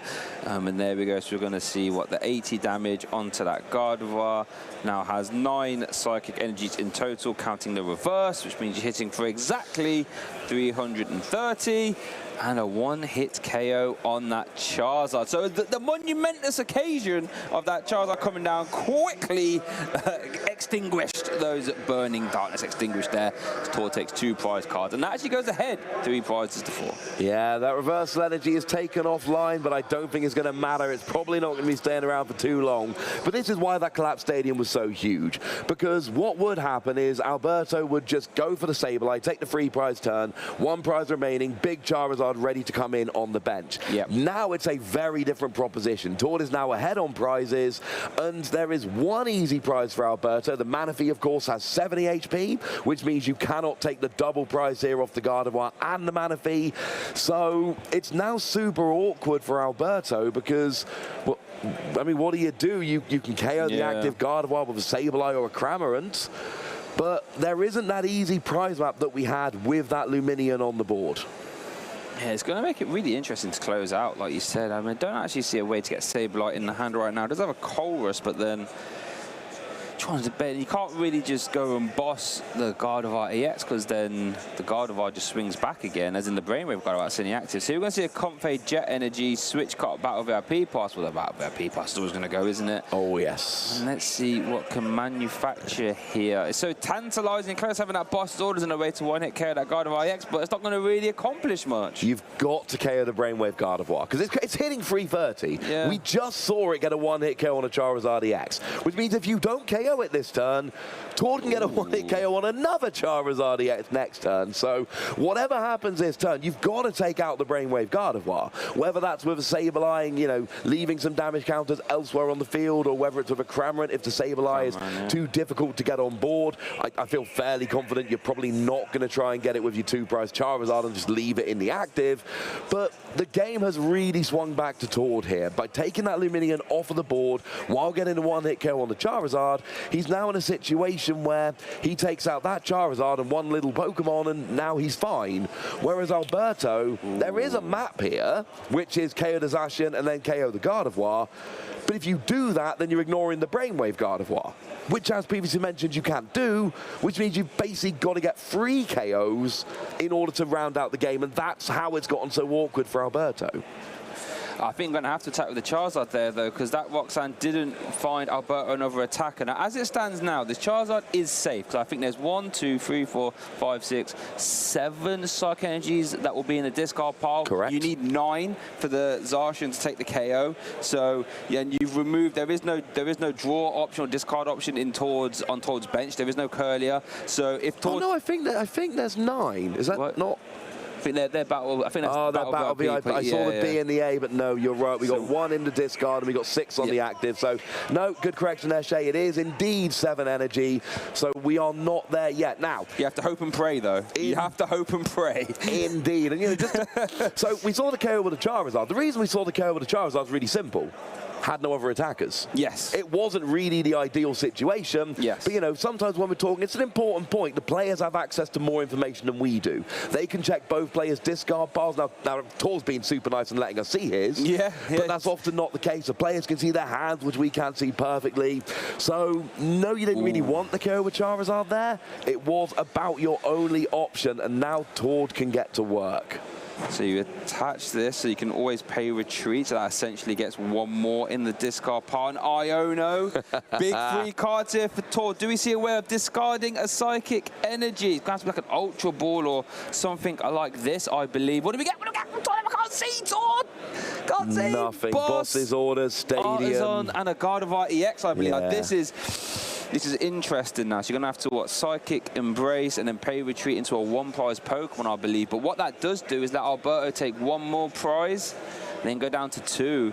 Oh, we could see a Moonglow reverse, actually. Let's get some energies into play, I guess. Get 1 onto the Zacian. I think that's the play here. Use Moonglow reverse, take a prize. You know, Comfey's only got 70 HP, so make sure you got 4 damage Pokemon, move the damage over with Cresselia, KO 1 of those Comfey, go down to 2 prizes, and then essentially worry about the Charizard next turn. Yeah. So let's see how Alberto responds to this. You don't really want to just swing into the Cresselia with the Charizard. That's just your big attack. In an ideal world, a Sableye here or Cramorant would be ideal. Alberto did get hit with the Ino as well, though. We have to sort of see what he is drawn toward, opting to debating whether to attach any more with Psychic Embrace by the looks of it. Nope, going to see the Moonglow reverse 80. Get rid of a Comfey. Going to have 2 prize cards as well. So towards 1k away from winning. Alberto still at 3 prize cards, but I have to say he's in the driver's seat here. We do see a Colrus. Do you see a, oh no, I could say Raihan. Do you see a Cramorant? No. But the Cramorant doesn't quite do enough to KO the Cresselia. Oh, it does not, only actually. does 110 into a 120 Cresselia. Ooh. So you would have to, you know, gust up a Manaphy or a Routes if you were going to go down that route, unfortunately. So you could still get the KO with a Sableye if you got the Sableye and the Psychic Energy, which is awkward, frankly, which the hand for the last couple of turns for Alberto has not been perfect. No. But then you've got to kind of hope Tord doesn't get your Charizard. And the good news is that your Charizard at this point is doing quite a lot of damage. So, you know, you'll get the Zacian for 2 prizes easily at the end of the game.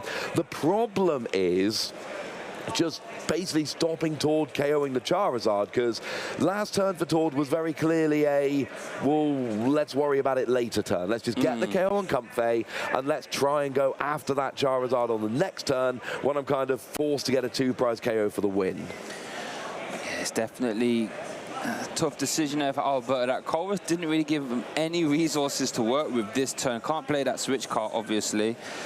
And they're allowed Tord to just be able to KO. Oh, it's actually opting to pay retreat here into Comfey. Flower selecting. I'm going to say Nest Ball first to try and find. He's going to try and go for a Sableye. This turns out we're going to go for. Yeah. Okay. It has to be a Sableye. And you kind of have to get the Cresselia because it's kind of annoying.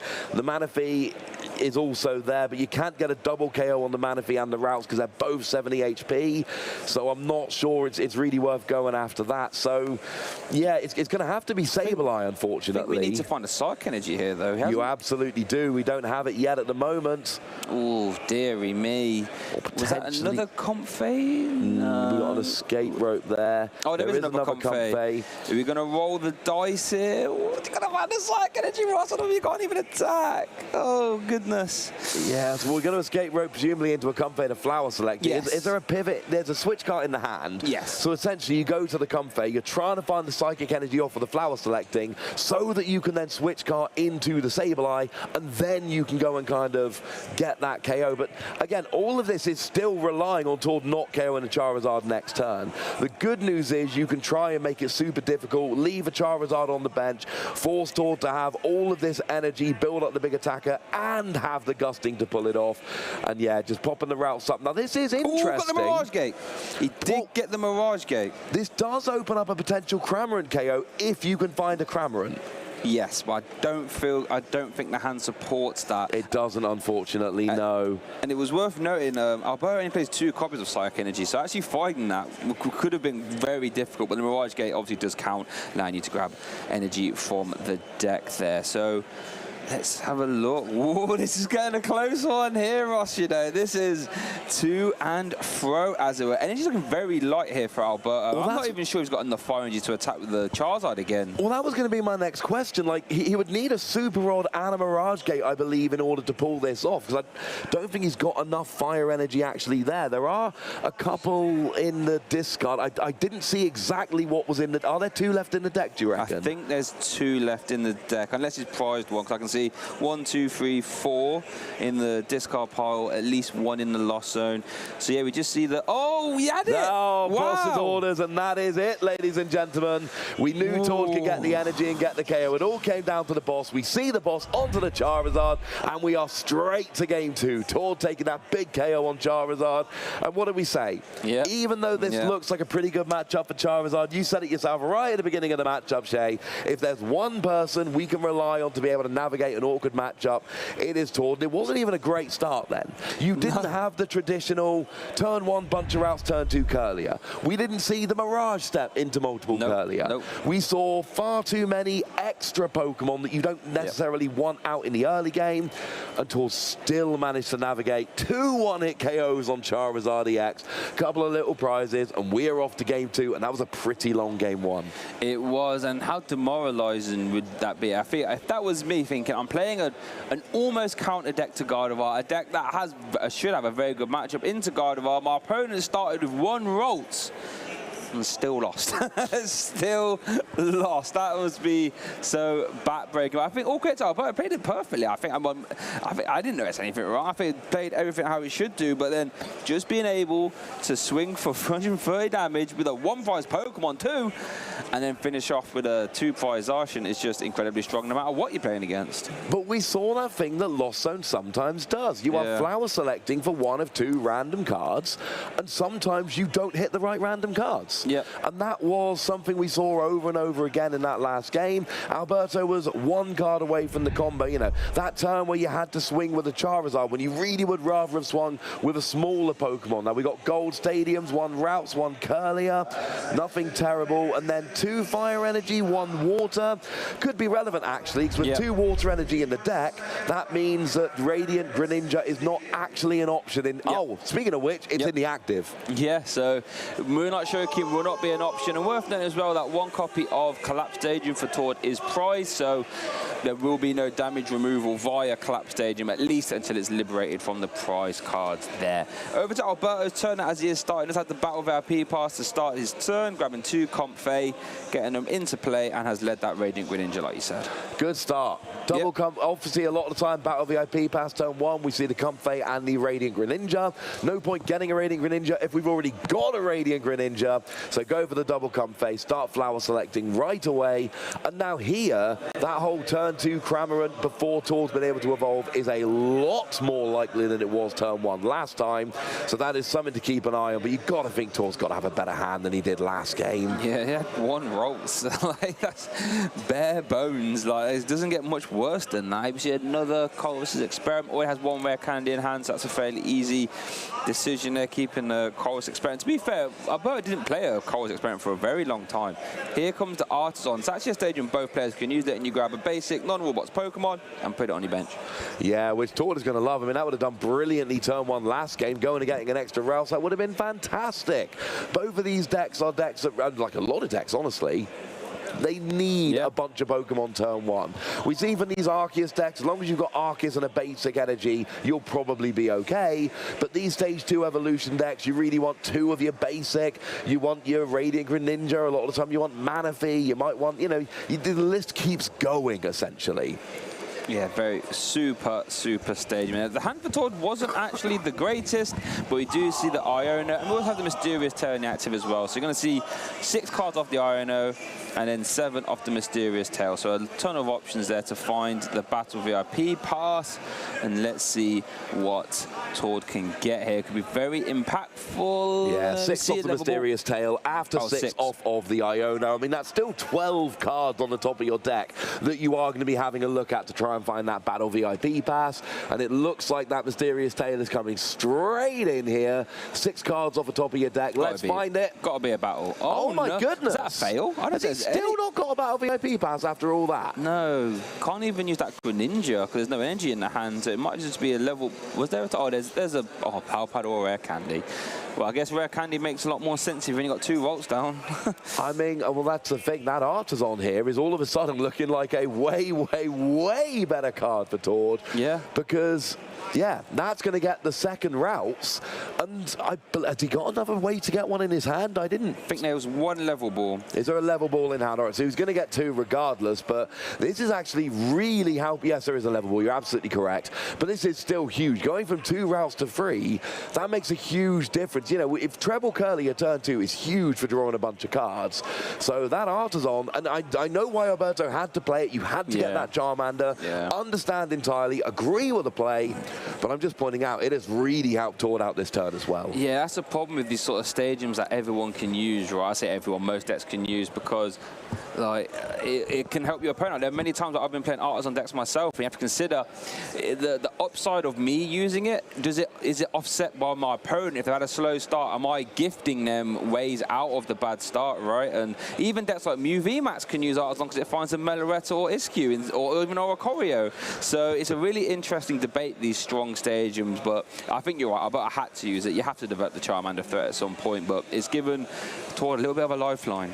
Still better than the lock-based ones like Pokestop, which can, you know, completely hurt one player while helping out the other. You can hurt yourself and help your opponents. At least it's not that bad. Or Mezagoza as well. Yeah, fantastic example with the coin flip. So we do see the treble routes, and now we're over to Alberto, and it's, yeah, let's keep setting up this board. Now, this would have been a fantastic time for Moonlight Shurikens. It really would have been, but unfortunately, Alberto has prized 1 copy of Water Energy. So Cryman's going to be coming down, so taking 1 prize card there. Double Charmander threat has been developed, and that Cryman a bit of forward and lost zone already. No, we're at 2, but we do have a Chorus Experiment hand, I believe. Yeah, and then there's more Comfey to be used. I believe those 2 were both from last turn, so we should be able to get 6 pretty easily here from, you know, the 2 flower selecting and the Chorus's Experiment. Plus, we've got Concealed Cards to draw some more cards, give us some more options. Oh, I see a Jet Energy. That's rather lovely. And here does come the Chorus's Experiment.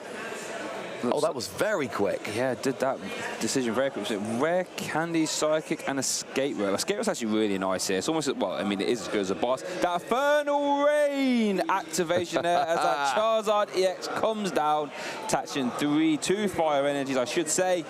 And that Charizard threat has been developed. It is still a force to be reckoned with. Yeah, that is wonderful, getting that Charizard, getting those energy nice and early. Does allow you to go for 3 basic fire if you wish, and there must be more than 2 in the deck. So chose to go 2 there, which sometimes you do if you don't want the extra energy out, you want to leave it in your deck for later. Here comes a Jet Energy for another Comfey here, and this is beautiful because we know we're going to be able to kind of finish with Escape Rope here. Ooh. Or are we not? I like the Escape Rope to go after a routes personally, but there is an argument to go after the Mew because that's getting consistency. Tord doesn't have Curlier yet. True. He does have Mew. So the argument essentially is, I'm taking out the Mew in the hope that you don't get Curlier, so that Mew can't get you to Curlier. There is an argument either way. I still, myself, I like going after the routes. Oh, speaking of which, Curlier. But it's not the concealed card, concealed cards, it's not the refinement one, it's the Mirage Step. It is indeed. Oh, using the Artisan here is interesting, because that means that's 1 less bench spot for a Curlier. So maybe it's going to use it to Oh, no. Oh, he's not using Artisan. Sorry. I think he's just using the Mirage Step there, grabbing the... Yeah, and actually, the Mirage Step here is great because we're in the kind of the complete opposite of the previous game. Now you've got lots of bench space or a free Curlier left in your deck if you wish. What you can do here is just Mirage Step. Well, now Mirage Step for 2 Curlier. But now you've got the Manaphy, which Tord doesn't know the Water Energy's prize. That's a good shout. But now you've got 2 Refinement Curlier, and you've got a Curlier ready to evolve into a Gardevoir, and then you've got 2 routes on the bench which can either go up into a Curlier or can be red-handed into a Gardevoir, and you can do that kind of fun thing where you can have multiple Curlier out and have a Gardevoir as well. And yeah, setting up the board really nicely. You don't need those superfluous Pokemon here, so Tord just kind of going full Gardevoir. A very different setup to what we saw in Game 1. Yeah, there's so much possibilities with this. The only thing I'd say Tord hasn't got is energy developed on Gardevoir or Ralts, so he can try and, you know, preload those energies, start swinging for 330. But considering it's still early in the game, here we do see this escape rope. It's got to be a Ralts, I would imagine, right? Yeah. You can go for the Manaphy, depending on how scared you are of the Greninja, but it's got to be a Ralts. Yeah, I think that's always the safe decision there. We do see Flowers selecting there, didn't quite see. Also, Raihan, that was taken.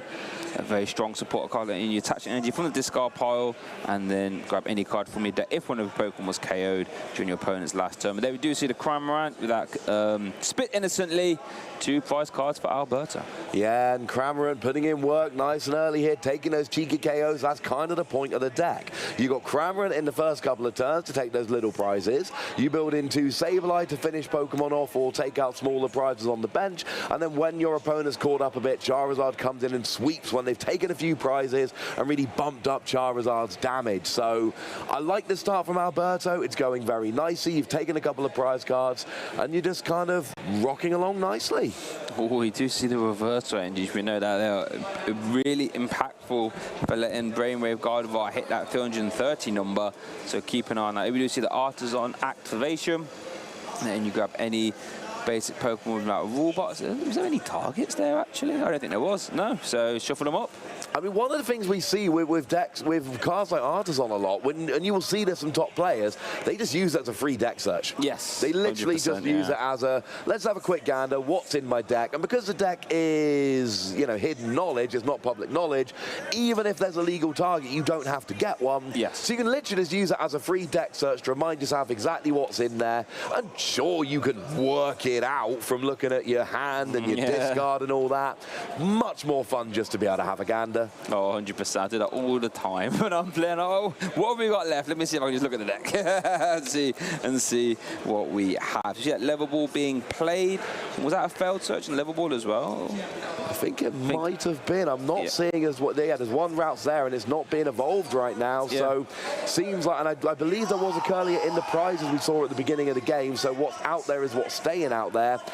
So, I mean, there's not really anything to attack with for Tord yet. No, hasn't got many threats developed. Only, what, 2 energy in the discard pile as well. So still some work to do.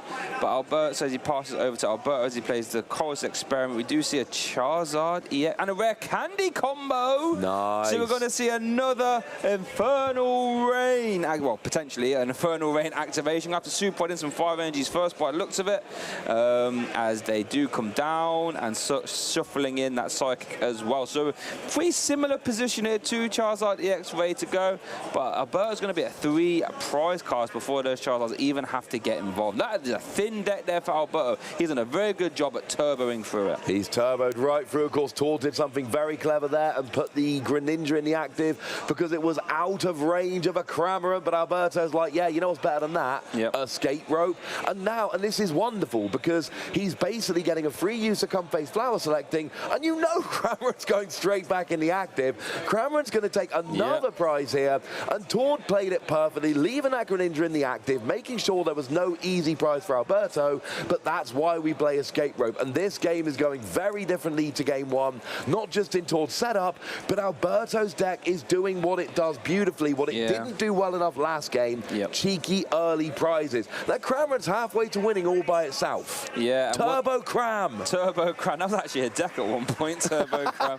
You played the Articuno from Pokemon Go, right? Oh, I remember. remember. I remember. But one other thing I really like about this game as well is that Alberto's got turboed to the 12 cards in the loss zone. So that means you can even start to threaten Sableye a lot faster. In the last game, Sableye wasn't really a non-factor until right at the end, whereas now, if Thor starts to get a little bit tricky for whatever reason, you can start trying to Lost Mine instead. So much more options. And that's one thing I really love about the Charizard Lost Box decks. It has so many different ways to play your opponent. You can go Cramorant, you can go Sableye, you can go Moonlight Shuriken, or you can just go Burning Darkness or Darkness and Burn Inferno of the Charizard EX. It's just so many different ways to play your opponent.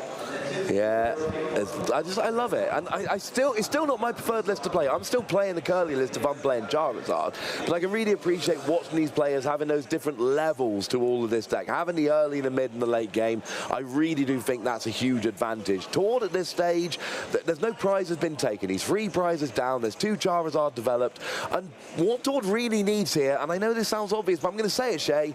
He needs an attacker. Yeah. At some point, he needs to attack with something and start taking some prizes. He's done a good job getting those Curlier out, you know, using that Mirage Step. That's all lovely. He's got, you know, at least 3 energy, 4 energy in the discard at this stage. And we do see the Super Rod putting that Zacian back in, which is a big bonus because that is a big attacker. But I mean, at this stage, what's he going to do? Like, KO the Cramorant for 1 prize? Yes. And you can't really start relying on taking these single prize attackers. We need to see what we saw in game 1, which is giant 1-hit KOs on those 2 Charizard. If Tord can pull that off, he's still in a very good position. Yeah. But we're not seeing those attackers being developed yet, and that needs to be the priority. Yeah. And there isn't a bench space for something like a Zacian at the moment. And the window of opportunity for Tord to take these 6 prize cards is closing, with Alberto already knocking on the door at 3 prize cards, right? So going to have to try and develop some threat at some point. We do see Lost Vacuum, getting rid of the Artisan, I would imagine, if it's the only target. Yep. Getting rid of the Battle VIP pass. And yeah, the only attack Tord's announced so far has been that Mirage Step, I believe, right? So let's see what we can manufacture. We do see a manual attachment. I mean, you could announce Mirage Step again. Won't do anything, but it could. We see a pay retreat into what, Mysterious Tail, I would imagine, or back into the... If you're going to put something in the active, it might as well. But anything you put active other than the Greninja is going to get KO'd straight away. The Mew is at least giving you Mysterious Tail, so we do see a level ball here. And I mean, we might see Tord try and kind of repeat the trick with leaving Greninja in the active, but you're not really gaining very much from doing that. I mean, Reversal Energy would be great here. Obviously, we've seen the attachment for the turn, so that's not an option now. But something like the Brainwave Gardevoir with Reversal Energy could have been an option to at least get an attack off. Whether you get full value out of it is a valid question. But right now, you know, there's an Ultra Ball, which is nice, and I'm really struggling for what Tord's good attackers are. Like, he can go and get himself an EX and get free energy on and hit for 190, and that's fine. But then you're leaving an EX in the active with a bunch of damage on, which I don't think is necessarily the greatest play here. No, because the Charizard will just come immediately in. 1-hit KO that Dark Week Gardevoir. So that's definitely probably not the ideal scenario. But then, yeah, you're right. You haven't really got many other options at this point. Yeah, you can do the same thing with Brainwave, but you would need the Brainwave Gardevoir, and then you would need the EX to accelerate. Because, like I say, we've seen our attachment for the turn. So yeah, it's kind of awkward, honestly. We've got the Reversal Energy in hand, but it's too late at this stage. I believe Tors attaches energy, did he not? Yeah, attached to the Mirage Step Curly and then that's what I thought. It's showing on the screen, so I'm just double checking there that the energy has been played. So I don't think we can even do that, unfortunately, at this stage.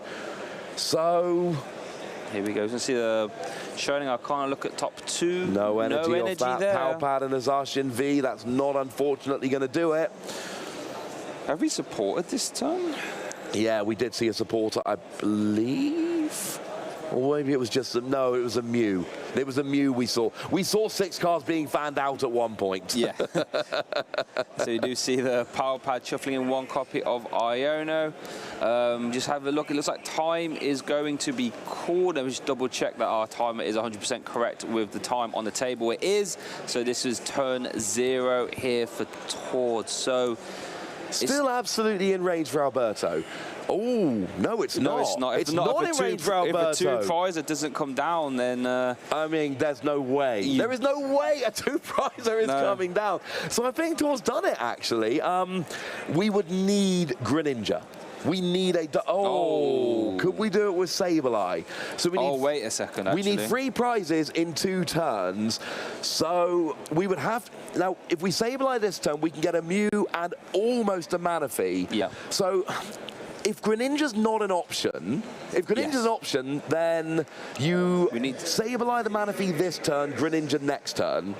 If Greninja's not an option, you have to Sableye 2 turns in a row, but Tord can completely, I believe, can block you by evolving both the Curlier into Gardevoir, and the only KOs you're going to get are on the Mew and the Manaphy. I believe that's... But it does only play 2 copies of Shining Arcana, so you wouldn't be able to evolve both without one of them being an EX, right? So... And then the EX gets... And then the EX could be a 2-prize KO with Bar, so... That's right, definitely would need to... Oh, hang on. It seems like they're all super awkward. Everything is super awkward. We do obviously have a full bench. We see the boss's orders. That's a Cramorant onto the Manaphy. So here we're basically locked into the Greninja play. Yep. It's simple as that. One of the options was take out the Manaphy, use Greninja. We've taken out the Manaphy. Now we use Greninja. The Mew is going to be sitting there. Collapse Stadium, remember, is prized, so that's not an option like we saw in the previous game. So Tord needs to evolve both of these Curlier, but if one turns into a Gardevoir EX, I don't think Charizard, because Tord's not taking any prizes, I don't think Charizard can even get that high. Charizard's just hitting 180. What, times 2 though? Oh my goodness, how did I forget that, Jay? Come on, Wassy, you're better than this. Yeah, you're absolutely right. So we do need to evolve into it. But yes, the weakness is absolutely a play. I still keep seeing Charizard as this big fire thing. We've seen it loads on stream, but we've not seen the weakness very much. No, we actually haven't, funnily enough. And it does attack for the fire energy as well. But yeah, Infernal Darkness, 180 times 2 with that weakness does allow you to KO Dark Weak Pokemon, irrespective of how many prize cards they have taken. So yeah, the door is open. I'm unsure if Tor can completely close the door. Just has to hope, I believe. I think it's actually out of his hands, unless we can see a Super Rod into Manaphy again. Obviously, that would immediately close the door on that. Absolutely, yeah. Your Manaphy would do it. That would close up the game. Because as it stands at the moment, with the board as it is, Greninja can win the game. And if an EX comes down, then Charizard can win the game. We're not seeing that Super Rod yet. No. Now, we do see there's one of them, but there's still 2 options for the Greninja to go and take down here. If we can't find the Manaphy, Tord kind of has to make a decision. And... Oh, it's not there. Full Crystal and a rare candy. Is it going to be Iono and Prey then? Did actually have a copy of Professor's Research. Could have used that to try and dig. Wait, is it? There's no Super Rod there. I didn't see one. We get to another look here. Oh, there is a Super Rod in the deck. Card. And does have Forest Seal Stone, but there's no copy of Collapse. You won't be able to like do the Lumineon, use Forest Seal Stone, and then immediately collapsed it away. So that's no longer an option. I guess you could utilize Forest Summonization, though, because that is actually outside of range of a Charizard EX, because there's no prize cards that have been taken. Yeah, so you could use that is an option as well. Yeah, but then that'd be a bench spot actually, so that you can put the Manaphy down. Oh, this is a really awkward. I just want everyone watching to realize it's a really awkward endgame scenario. There are lots of different things going on. Okay, well there you go. Forest Seal Stone onto Gardevoir. Yeah, that is unfortunately not going to be usable. But we do see the Iono, and this is interesting. If you have the Gardevoir, if you've got access to the Gardevoir, it's do you play it and then your opponent wins on the boss's orders, but they can't use Greninja, or do you not play it and then they have to get the Greninja and they can't win on the boss's orders? You kind of have to do that maths of deciding, is my opponent more likely to have Mirage Gate Energy Pivot, or are they more likely to have a boss's orders? He got Super Rod Ultra Ball. Okay, then I think we're good. So I think that wraps up the game, right? Yeah, we should be good here. You don't put a 2-prizer down, so better take 2 prizes. Use Super Rod Ultra Ball to go and get the Manaphy down, which turns off the Greninja. There is the fist bump, and after all of that back and forth, Tord just wins 1-0. Yep, Tord wins 1-0. That Super Rod Ultra Ball combo deciding the game up, stopping any potential Greninja shenanigans. What a close, exciting round that was. But like I said at the start, if anyone can navigate a hard matchup, Tord Ratcliffe is high up on that list for me, as he gets another win on his march to top 8 and maybe beyond. Yeah, and that's an awkward game for Tord. Tord wasn't winning game 2. No. The way that game was going, Tord was not winning game 2. The 3 crown room prizes early basically took the game away from Tord. He was never going to win that game, at least as it played out. But Tord is a good player. He's been around for a long time. Tord knows I don't need to win game 2. I need to not lose game 2. Yeah, a bit of a difference, yeah. And that is exactly what he went for. And that last turn was so awkward because there were the 2 potential win conditions, but then there was a Manaphy that could shut down essentially both of them. Yep. But there was no guarantee of getting the Manaphy because you had to super on it back in. And, you know, as a caster, those games are awkward because there's like 4 different things that could potentially happen and end the game. And we kind of need to see how it plays out sometimes. But Tord navigated that beautifully. And yeah, that Manaphy coming back, absolutely crucial. Super well played by Tord.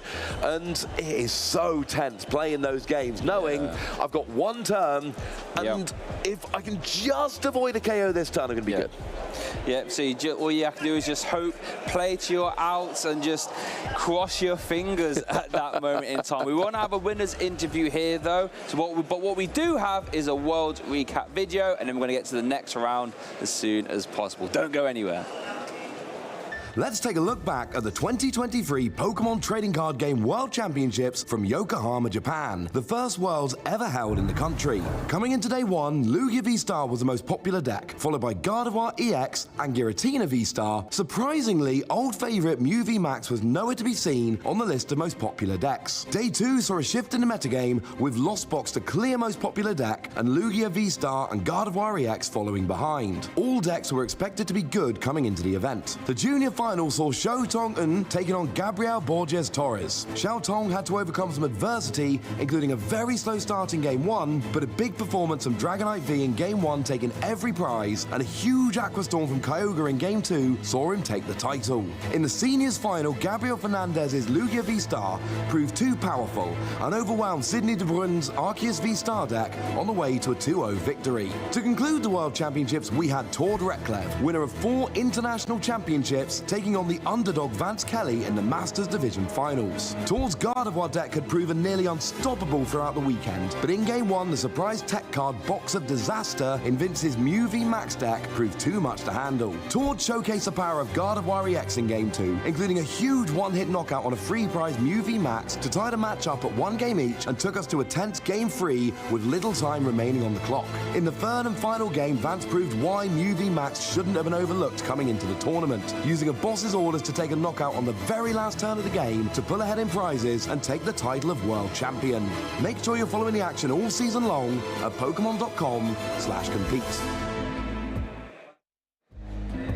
Hello trainers, we are back with the action. I hope you're ready for another exhilarating round because we are heading right back into our Swiss rounds of day 2 here at the TCG Special Event in Barcelona, Spain. Joe, you're back on the desk for day 2. How are we feeling? I'm feeling great. Tord taking things to time, which means there's not going to be too long until our round 12, which is excellent.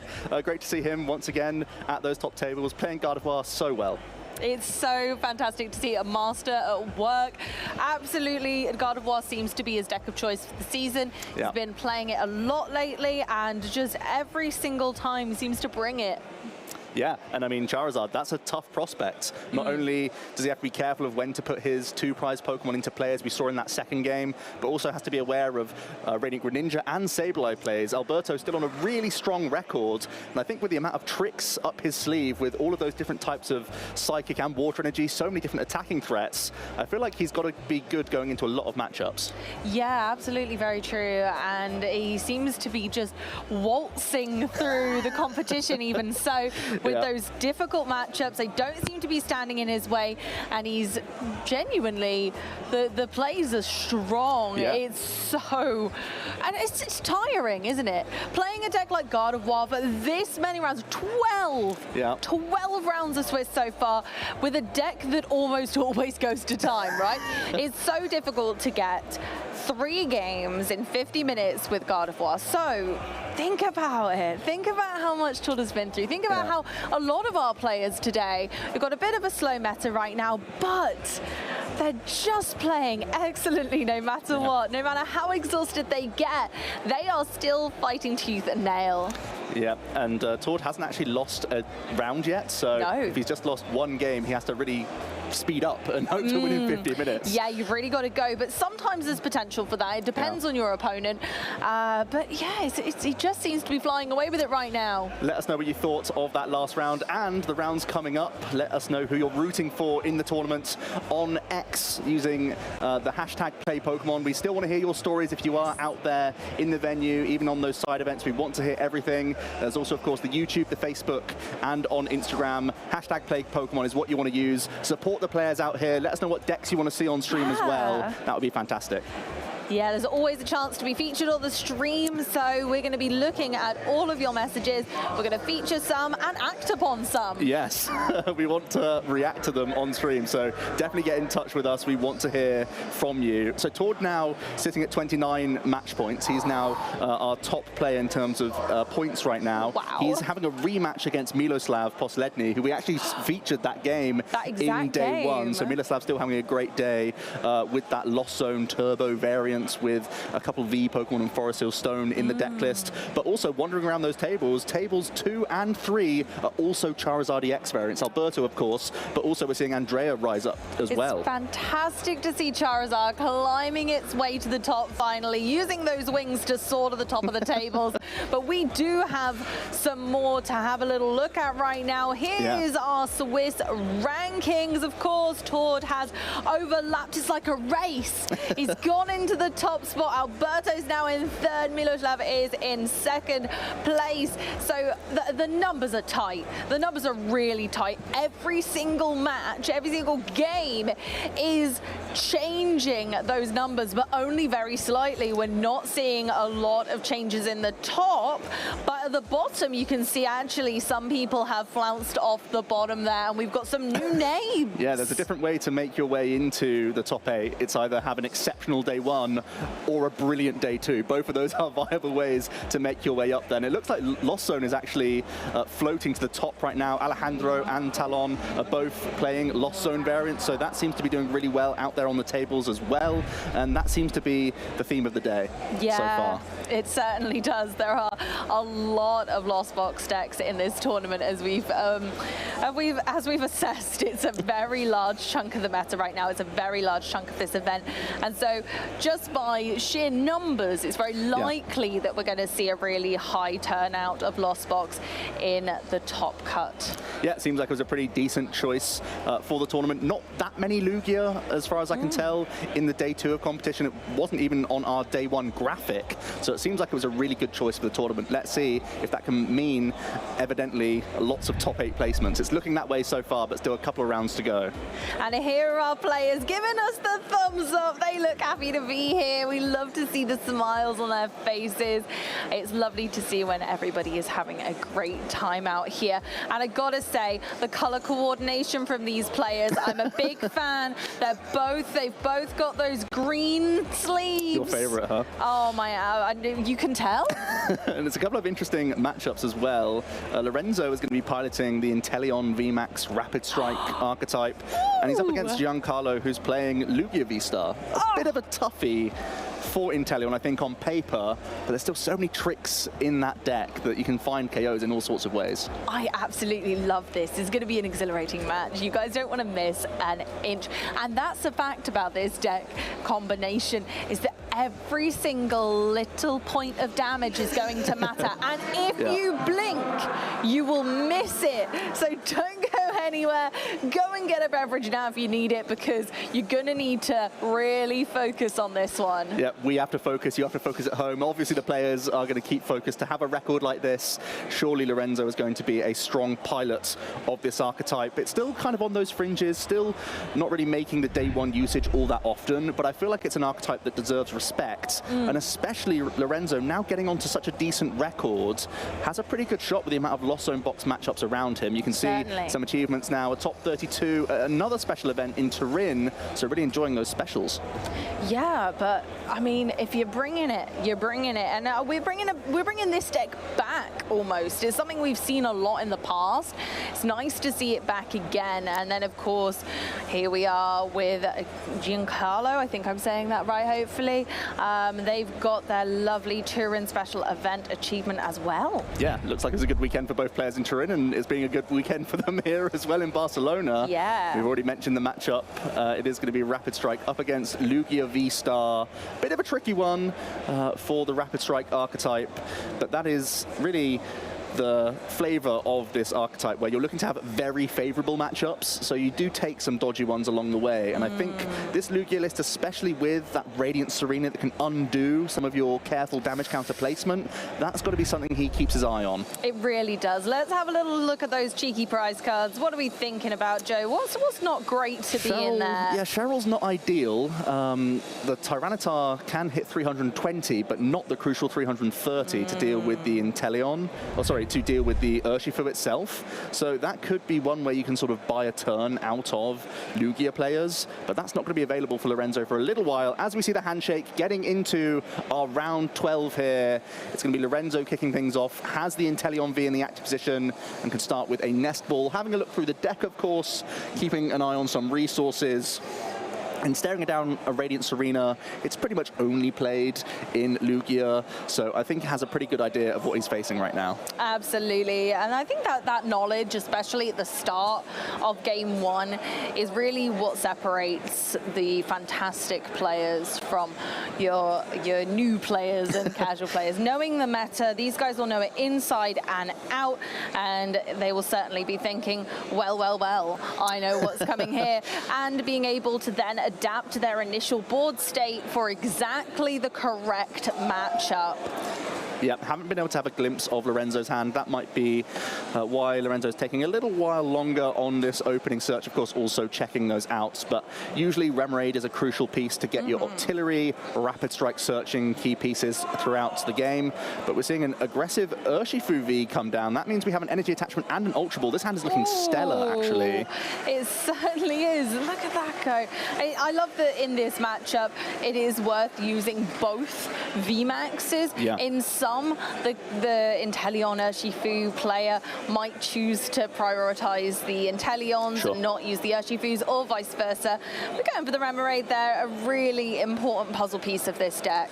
Yeah, it has a great hand to sit on for next turn. Has an Artillery, has the Radiant Alakazam, and then can Karina back up for a fresh 6. So I think he's pretty happy with this turn, all things considered. Yeah. We pass over to Giancarlo, already a Lugia V, so at least he's got that going for him. I believe there's also Ball Search and an Archeop, so it's going to be a good turn for both players here.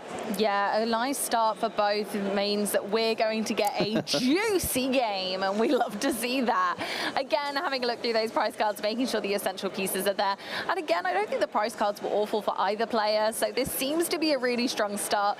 I'm really pleased to see it, because this can be a tough matchup for both players. Yeah, Radiant Serena's an interesting one, because it's an awkward lead, but certainly a card you want to have in this matchup. So it's kind of fortunate and unfortunate at the same time. It's going to be a piece that you look to move out of the active position, spending possibly a double turbo energy over the next couple of turns, or trying to use one of your copies of Jet Energy. That's the other way around this. And I think Giancarlo is just mapping through the hand here to see how they can weave in a supporter by the looks of things. I think it's going to be Ultra Ball for Luminion this turn, more than likely.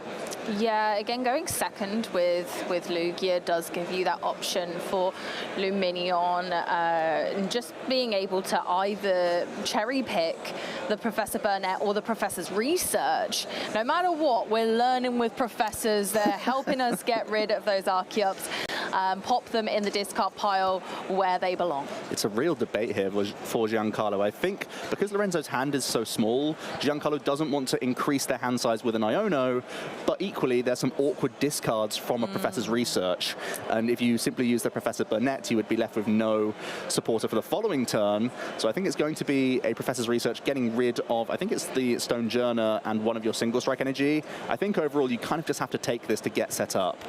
Yeah, it's an unfortunate situation, but as we've assessed multiple times yesterday when we saw Lugia a few times, unfortunately it doesn't have very strong draw power and really relies on those supporters, meaning that on occasion you either have to make the tough decision of, do I hinder myself slightly by getting rid of this Stonejourner and this energy, or do I potentially help my opponent by going with the Iono?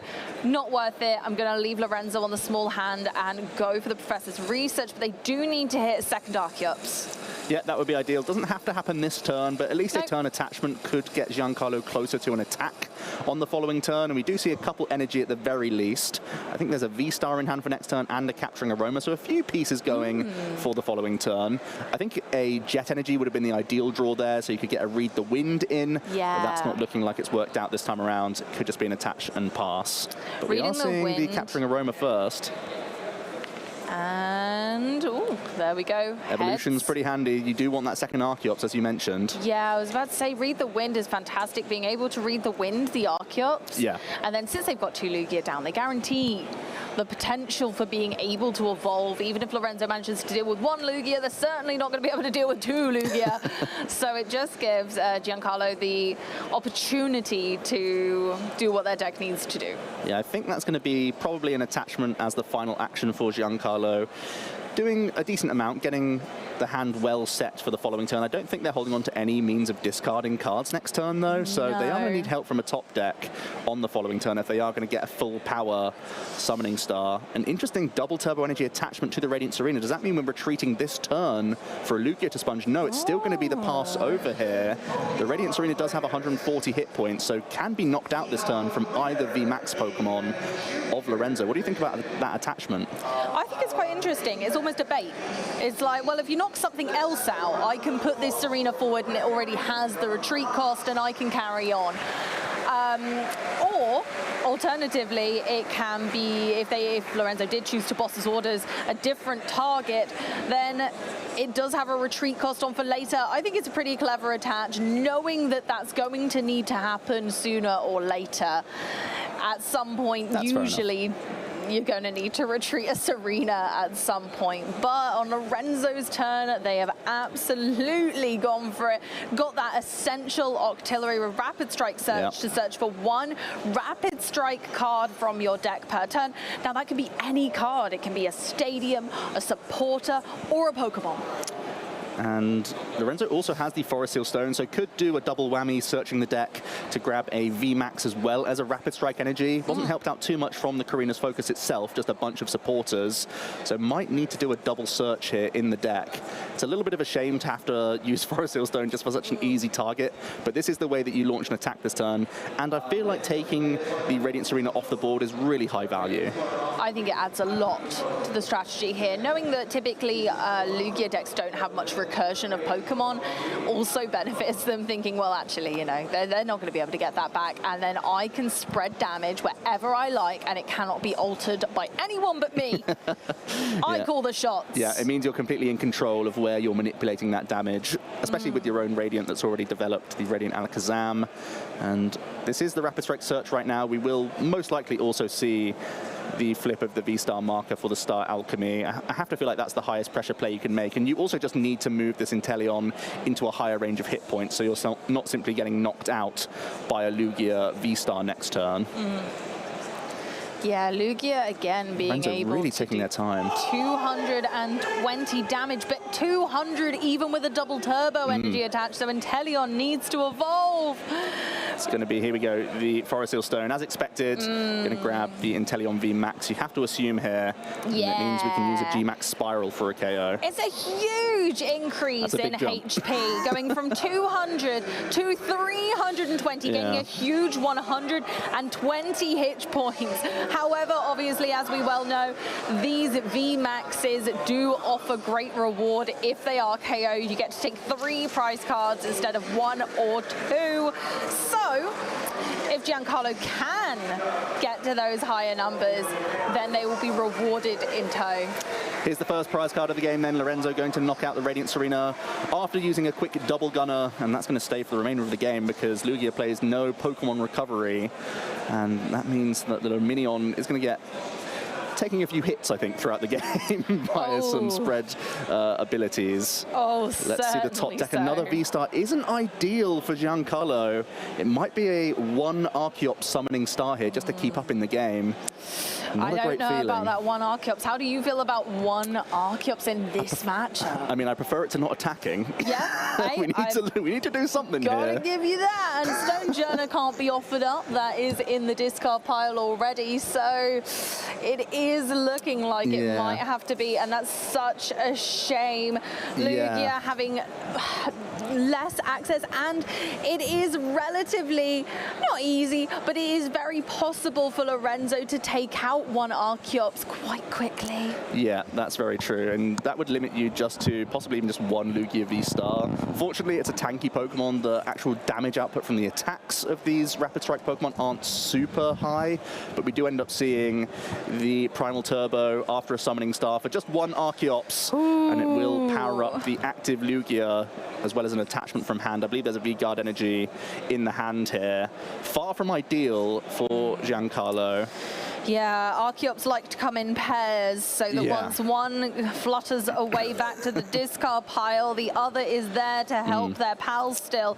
Being able to boss and take out an Archeops is so detrimental to the play and flow of a Lugia deck. And even with one Archeops, it can be difficult to get your Pokemon set up to those ideal numbers. And it limits what Giancarlo can do. But we see the Octillery taken out there, taking away Lorenzo's support.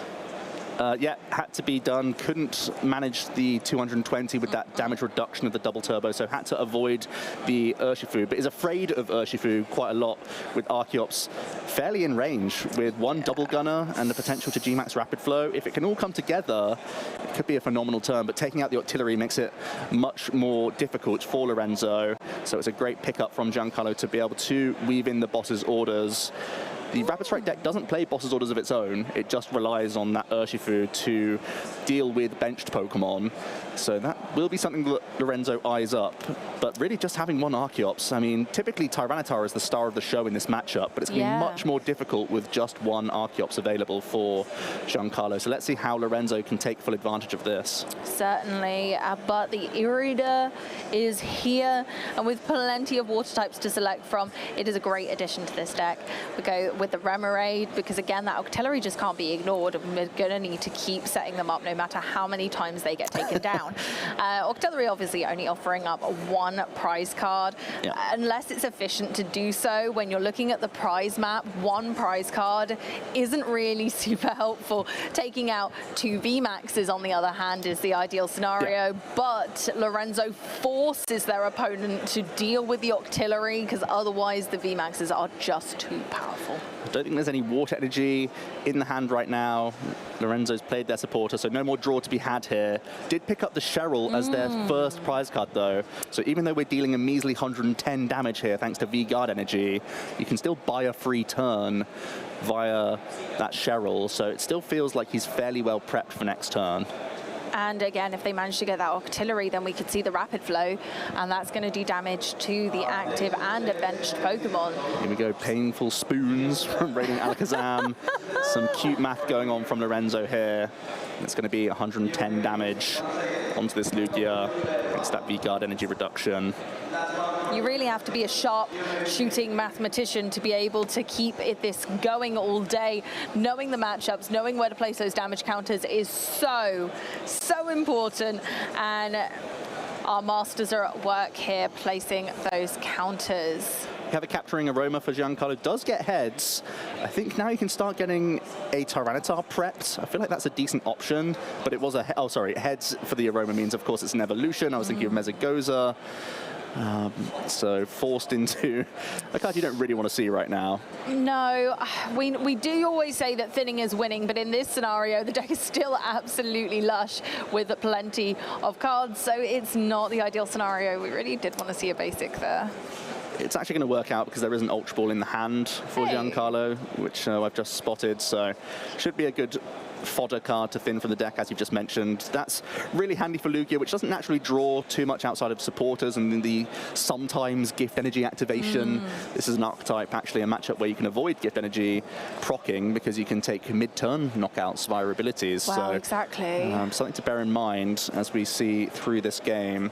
But I really like getting a Tyranitar prepped here, personally. I feel like this is the biggest threat to try and one-hit KO this in Inteleon VMAX at some point and threaten other V Pokemon coming into play later in the game.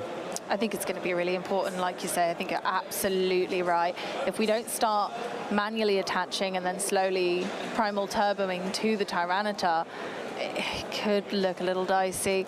We do see the Tyranitar there in deck, but I think he's chosen the Luminion instead, potentially. Also sat on a pretty weak hand, so it's also reasonable to try and see some additional cards here. Going to use the Primal Turbo first to power up the next Lugia V-Star, so that you have plenty of attacks and also not drawing into these energy, so you have a higher likelihood of drawing into either the Tyranitar for a following turn or just any of your other Ball Search cards to cycle through the deck. Yeah, certainly. So instead of going for that Tyranitar right away, choosing to get ready for next turn in case of any hand disruption, I suppose. Yeah, I like this just because even lowering the hand size with Ultra Ball now means that you're making your gift energy more powerful if you are getting knocked out. And yeah, there is a decent chunk of damage on this Lugia V-Star from the Painful Spoons, the double gunner from earlier. I believe this might be too much damage, actually. Should have been 110 last turn with the G-Max Spiral if we were counting the reduction from the V-Guard energy. So we need to get confirmation of this because the damage really does matter at this stage. It matters so much, like we were talking about all those little procs of damage that come from Lorenzo's board. It's so crucial to make sure that everything is correct. Oh, it is 150. Yeah, we're good. So we're all good. But there's the Cheryl out of the prize cards comes down and we mop up all of that damage and once again can pop down a Rapid Strike energy, providing 2 energy, which is all Inteleon VMAX needs. And it's not flashy. It's still not getting a KO, but undoing that turn was very valuable, especially when Giancarlo cannot burst a Tyranitar on the scene for the full 320 with only 1 Archeops available. So Lorenzo has full knowledge that this Inteleon is going to survive for another turn. What are we thinking about possible Yoga Loop setup? Well, here we are. It's looking very likely. It's looking very likely. And I think it might be wise that Giancarlo kind of maybe tries to prepare for that in some way. It's going to be tough without Serena to start reducing the damage on Lugia. Yeah. But being able to take a second turn in a row could change things up and allows them to overtake even further. Having 1 Archeops could be really damaging here. I think there's one crucial card that we're looking for this turn, and that's Giancarlo's Collapse Stadium. If that can deny all this damage on the Lugia V-Star, it would be a massive swing in the game. Plays just 1 copy of the Collapse Stadium. If we can work towards that, though, I feel like it's going to be very difficult for Lorenzo to make a comeback. They've wasted 2 attacks, essentially, all in on Giancarlo's current active Pokemon, so that's got to be what we're looking for this turn. Fingers and toes crossed, so we are looking at that. We do have Professor's Research in hand, but also an Urn of Vitality. It's so strange. You may also just want to put down this Luminion just as an extra bench Pokemon to increase your options for this Collapse Stadium play. Also awkward having to get rid of another Urn of Vitality. You still don't really need them right now, but there'll be a point where you might want to deal the full amount. But no Professor's Research at all, actually, from Giancarlo. So could be walking into some very spicy Medicham plays here. Oh, we do like to see that. I wouldn't wish it upon anyone. However, it can get a little scary when you've got Alakazam's Spoons dishing that energy around the board. That could be an alternative to take a mid-turn knockout. If you can find the double gunner, you can use the Alakazam to take a knockout as well. So it doesn't even need to be the Medicham here. There's a Professor's Research currently in Lorenzo's hand, so has a lot of dig towards water energy. Committing the Rapid Strike energy seems reasonable, though. I also don't mind it on the Urshifu here. You are seeing 7 fresh cards, but it is going to still go on to the damaged Inteleon here. Let's see the 7. Ultra Ball at least gets you towards Artillery, but that's not really what we're after anymore. No. Have we just completely aired on water energy right now? There's not even a lot Lorenzo in the discard looking pile. Is there any energy retrieval here? Oh, they've drawn into an energy retrieval, a nice gold one here. Ooh. So we will see a double gunner plus painful spoon combination here, forcing another active Pokemon for Giancarlo here. Really strong stuff. That's incredible. Oh, yeah. I like the counters on the Archeops because you know that Giancarlo essentially never promotes the Archeops after this painful spoons play. So eventually that will be able to be utilized to force Giancarlo to just attach for turn, and all of his Pokemon have quite high attack costs, but that's the beauty of Lugia, is usually it matters not. Here we go, avoiding gift energy, very clever from Lorenzo, taking 2 prize cards mid-turn. Let's see if it gives him any more draw potential here, as Giancarlo is going to bring up the next Lugia V-Star here. Being able to take a huge knockout mid-turn is incredible, because you also almost get like some extra draw for turns, or so it feels like, from the prize cards. Yeah, really handy. And now an Ultra Ball, Lorenzo can re-establish that artillery, I believe, which could continue to help them in their quest there it is. to build up that board. Yeah, does play a 2/2 line, such an important line in the deck, and it gives you so many freebies over a number of turns. I feel like this has to be the choice.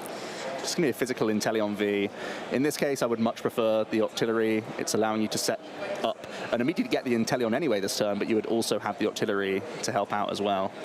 Yeah, I'm curious about that play, because the Octillery, like you said, could just search out. It's a freebie. It is just a freebie. Are they going to be able to get it a different way? Are they going? Just going to be the Gmax Spiral for 140 damage. With no gift energy now, it's much better math to set up an easy 2-hit KO on this Lugia V-Star. And Lorenzo is really picking apart this board nicely right now. Yeah, they're placing their damage counters carefully, knowing that Archeops is going to be in play, and that, again, they don't want to collapse Stadium that away. No, not at this stage, because you have no other real attackers. Nope, and no way to accelerate energy onto new attackers. So going in for that second Lumineon, as well predicted. I think, yeah, it looks like he really wants to keep that hand, so is considering the Iono. Would put Lorenzo down to 3 cards in hand, so really could hurt the fact that he didn't take the Octillery. Yeah, no draw power or search developed on the board, so it looks like Giancarlo going for an Iono play, trying to get a fresh 6, and again, drawing towards. I think at this stage it would be great to weave in a Tyranitar if you can. Yeah. You have an easy knockout lined up right now, but then you'd still have to take a 2-prize knockout, and it looks like Tyranitar is the best way to achieve that goal with a benched Inteleon V right now. Even if that gets into a VMAX range, with all 4 single strike energy available, you can hit 320. Such a powerful V Pokemon with the increased damage you can gain from single strike energy. Incredibly powerful V Pokemon, and denying Lorenzo the energy in his hand for those double gunners, that's massive as well. So I think Iono was a fantastic choice right now, and really shows the power of that card in this specific game. Really coming in clutch. Let's see if Giancarlo can work towards that Tyranitar. Needs to get some Primal Turbos loading up, and there is an Ultra Ball in this hand. A couple other awkward discards. Can get rid of the Burnett quite happily. Oh, yes. But then it's either Jet Energy that has to go, or maybe another Urn. That would not feel great. No. Not going to go for the Tyranitar at all. I actually really like cashing in on this Primal Turbo if you can. Because you can't simply load up Tyranitar for a big KO in 1 turn. No. So now if there is a response KO on this Lugia V-Star this turn, there's no guarantees of that, of course, although Lorenzo has a pretty decent hand, at least has Lumineon. So looking very solid to respond KO. Giancarlo will have to promote a Lumineon or an Archeops and be in a really tough spot. Yeah, I'm not really sure where they would go from there, because looking at their prize map, they're going to need to take out a VMAX. They're going to need to, surely. Yep, looking like it. There's a Professor's Research in the hand as well for Lorenzo, so it doesn't even need to put any vulnerable Vs into play. No. Can simply draw the fresh 7, hope to dig towards, again, another VMAX Pokemon. Some Rapid Strike Energy, Artillery in the mix as well would be fantastic at this stage. Even something like Tower of Waters, so you can retreat into Urshifu. Oh, wow, it's going to be the Lumineon here. Going to try and do the reverse. Oh, it's going to be the Clara. Interesting. Going to get back Artillery and Inteleon V Max by the looks of things. does give Giancarlo one extra prize map route with taking maybe the Octillery and then the Luminion, but it's more unlikely, I feel, having to dance around those elements, especially with the limitation for their energy achievable on their Pokemon right now. Well, here comes the Rapid Strike Search, and I think that's is that a concession from Giancarlo? It looks like it. It looks like Lorenzo gets over the line in this first game, overcoming a difficult matchup, but navigated it very well there. Incredibly well. We're moving on to game 2, looking at seeing whether Lugia can get set up a little bit better that time. Yeah, I think it was a fair concession there from Giancarlo without access to that Tyranitar. Feels like he really didn't have many plays after the Lugia V-Star was knocked out, so even though it wasn't the final prizes for Lorenzo, there wouldn't be any bounce back, and it's great to see that you're overcoming adversity here, Lorenzo, on a really solid record and still working towards that top 8 placement, and it's got to be nice to go one game up against a matchup that you're not really looking to hit too often. No, and the absolute stakes are on the line here. Top 8 is in our midst. We are so close now, and it's all coming together. And it's an unusual deck to see right now. I think a lot of people have underestimated this deck, and maybe that's one of its greatest strengths. Yeah, I think so too. It seems that no one can really tech for the deck too often, and means they can sometimes fall prey to the yoga loops or even the mid-turn painful spoon plays, which we saw so brilliantly in that first game. Lorenzo has to keep a lot going on in his head in terms of calculus, because has to really be thinking about not only what he can do on the turn, but also thinking about future turns and how this damage can line up. So we have to see more of that in the second game if they're going to get the 2-0 sweep. Yeah, every single Pokemon that hits Giancarlo's bench is going to be then scrutinized by Lorenzo. They're going to check how, if, and when they're going to take that KO. And every single Pokemon is a potential target because bench damage is absolutely a harsh possibility here, with Lugia having no real answer to it. We're going to see some prize cards. Nothing awful for either player. A couple Battle VIP pass for Lorenzo may stunt their setup. But we kick things off with the Lugia side, and it's going to be a nest ball as well as a Lugia lead. This is already looking like a very solid start. It certainly is, but yeah, those prize cards aren't looking too horrible for either player. Maybe the Battle VIP passes could be better, but not too bad. It depends. If you already have one in hand, you're not too worried about having some in the prize cards. But Metacham seeing some play no matter what this game, as it kicks off our game very nicely. We've got 2 Lugia out, always a fantastic play. Lorenzo can speed through things quite quickly using the acceleration from their support Pokemon. We might be seeing some coin flips here. We have a Capturing Aroma as well as a Muzzagoza. Giancarlo going to use the Capturing Aroma first. Reason being is that then if you choose to flip the Muzzagoza, you have a better idea of which you would like to take. In this case, Giancarlo is going to guarantee the Luminion for next turn. That's going to give them a supporter option. And that means they're actually holding on to a Professor Burnett turn 2 V-Star play, even without the use of this stadium. Yeah, that's absolutely lovely. And it puts Lorenzo in a bit of a fishy position, thinking that they're going to need to either disrupt that hand or face the full force of the Beast of the Sea Lugia. Tails on Mezzagoza, what else do you expect? And I think that's going to be Giancarlo's first turn wrapped up. Looks like it. I always find Mezzagoza always works out for my opponent and not myself. That's what I'm waiting for. Every time. I do love the stadium mechanic. Being able to be utilized by either player, I think gives it some real balance. Every deck in the format, there's some form of luck involved, but the Lugia is right there in front of you. Heads or tails on certain coin flips, and it means that the temperament of players having to play this archetype has to be, well, a temperament that I don't have.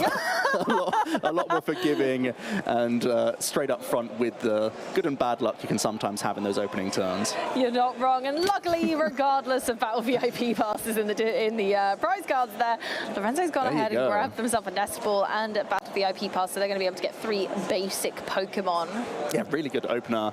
I feel like Lorenzo would ideally move this 2-prize Pokemon out of the active position, so we'll see how they do that. The Medicham at least has 210 hit points, 10 more than the Inteleon V, which means Lugia would require 4 physical energy, not including the double turbo damage reduction. So that at least gives them a little bit of a defense. It's a little bit more work for Giancarlo to get going. Certainly is, and Medicham has 2 retreat costs. Yep. Will be struggling to use basic water energy, but they do have that fantastic stadium in Tower of Waters, allowing Rapid Strike Pokemon free retreat. I ideally actually would have liked to have seen the Mesagoza flip before all of these actions, to be honest with you, just to see if you could weave in an extra Pokemon. It also could inform your decision of maybe some of these basics. If you hit heads on this Mesagoza, you could have had access to Luminion, you could have access to Artillery next turn. A few different things could have gone differently based on your hand mapping if you flip this coin first. But either way, it's a pretty ideal turn 1. And I think there's, here we go, now the coin flip, and I think there's an Irida as well this turn. They seem... And it's a Tails, so at least it's even. It's even so far. Need a Mesagoza counter. Who hits it and who Always doesn't? Tails. But it's a Tails kind of game so far, with everyone hitting Tails. The Mesagoza might be gone before it even hits a head. Oh, there we go for an Iono. Yep. Seeing more cards. Hand was decent for next turn, but still wants to work on getting more bench Pokemon on this turn, and already we're seeing that immediately from an Inteleon V. Also finds Escape Rope, which could be interesting. If you force the double turbo energy Lugia into the active position, you then might force it to retreat out, which could be pretty interesting. You could go into your Urshifu. Yeah, I think it was really important to disrupt Giancarlo's hand there as well. They saw Luminion all the pieces. In hand. Yeah, banked in hand last turn. Exactly knew that Giancarlo was going to be able to respond well on their next turn. Popping an Iono down this early in the game, loads of cards in deck. Are they going to be able to get the V-Star on the 2 Archeops in the discard pile? You know, it's a lot of pieces once your hand is disrupted, so I feel like Lorenzo had to take that chance. We could see a water energy attachment to the Urshifu V here just to threaten some G-Max rapid flow plays, and I do like this option. And you could even still retreat into this Urshifu if you'd really like to. It's a little bit safer than the Medicham. Actually, it's the same hit points effectively when you're staring down Lugias. But let's see how the Iono has treated Giancarlo. Well, more coin flips is the first answer. Ooh, a nice heads is an evolution. There, which isn't bad for us, but I don't know. We need quite a few evolutions in the turn. We need a lot. 3 evolutions total to make this turn the best it can be. But will we have to go for another compromise? I believe there might be another Capturing Aroma in this hand. I feel like we're not shuffling because there might be another search into the deck here. And there's a Professor's Research, so this is a massive flip.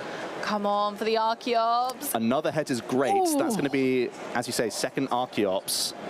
And that's going to be fantastic. Yeah, it's an interesting one, because with the 2 coin flips there, if your first one is heads, there's still an argument to go for the V-Star, because then you have the Tails option of getting Luminion for Burnett. Whereas now, it's fortunate that he went for Archeops first, and then got a second Archeops now, because it makes the research a little bit better. But there was an argument to go for a guaranteed V-Star there, and then you're happy with the heads-tails outcome with the second Capturing Aroma. Yeah, it looks like he made the right decision, but you're right. Again, it's just balancing on those coin flips. Tyranitar. There we go, seeing it this game. Of course, with double Archeops hitting the discard pile, you can still load up this Lugia as long as you can Summoning Star all in one turn with 4 colorless energy that aren't the double turbo. Let's see that V-Star. That's what we need here to launch a Summoning Star. There it is. It's a turn 2 full value Summoning Star this game. Let's go. Exactly what Giancarlo needed to try and make this matchup a little closer. Still plenty of time on the clock, 18 minutes for this game. And with no double turbo on the active Lugia, if they choose to put 4 individual colorless energy onto Lugia rather than using any double turbo for damage reduction, they will take a double prize KO hit. Yep, and you've got to think that's going to be the line that we see from Giancarlo. Going to be the first Primal Turbo ability here. What an incredible ability this is from Archeops. Able to search your deck for 2 special energy and put them directly onto one of your Pokemon. And when you get 2 of them, that's a 4 energy swing all in one turn. absolutely gigantic and really shows the flexibility of Lugia. Even in the upcoming sets, 151 is certainly going to make a change to this deck and give more options. And I think even more attackers. That makes Lugia even scarier, because there is going to be so much breadth to this deck. Any attacker could come out of the woodworks. Since it's been released, we've seen so many different attackers that all seem so wild in most other decks to even get an attack off. And they can be loaded up in one turn in some occasions, as Giancarlo is loading up a V-Guard energy, a Gift energy, as well as a second one, and a Jet energy. That's going to allow the 2-prize knockout, as you've mentioned, Amy. And this is a really good start. He's going to initiate that prize race.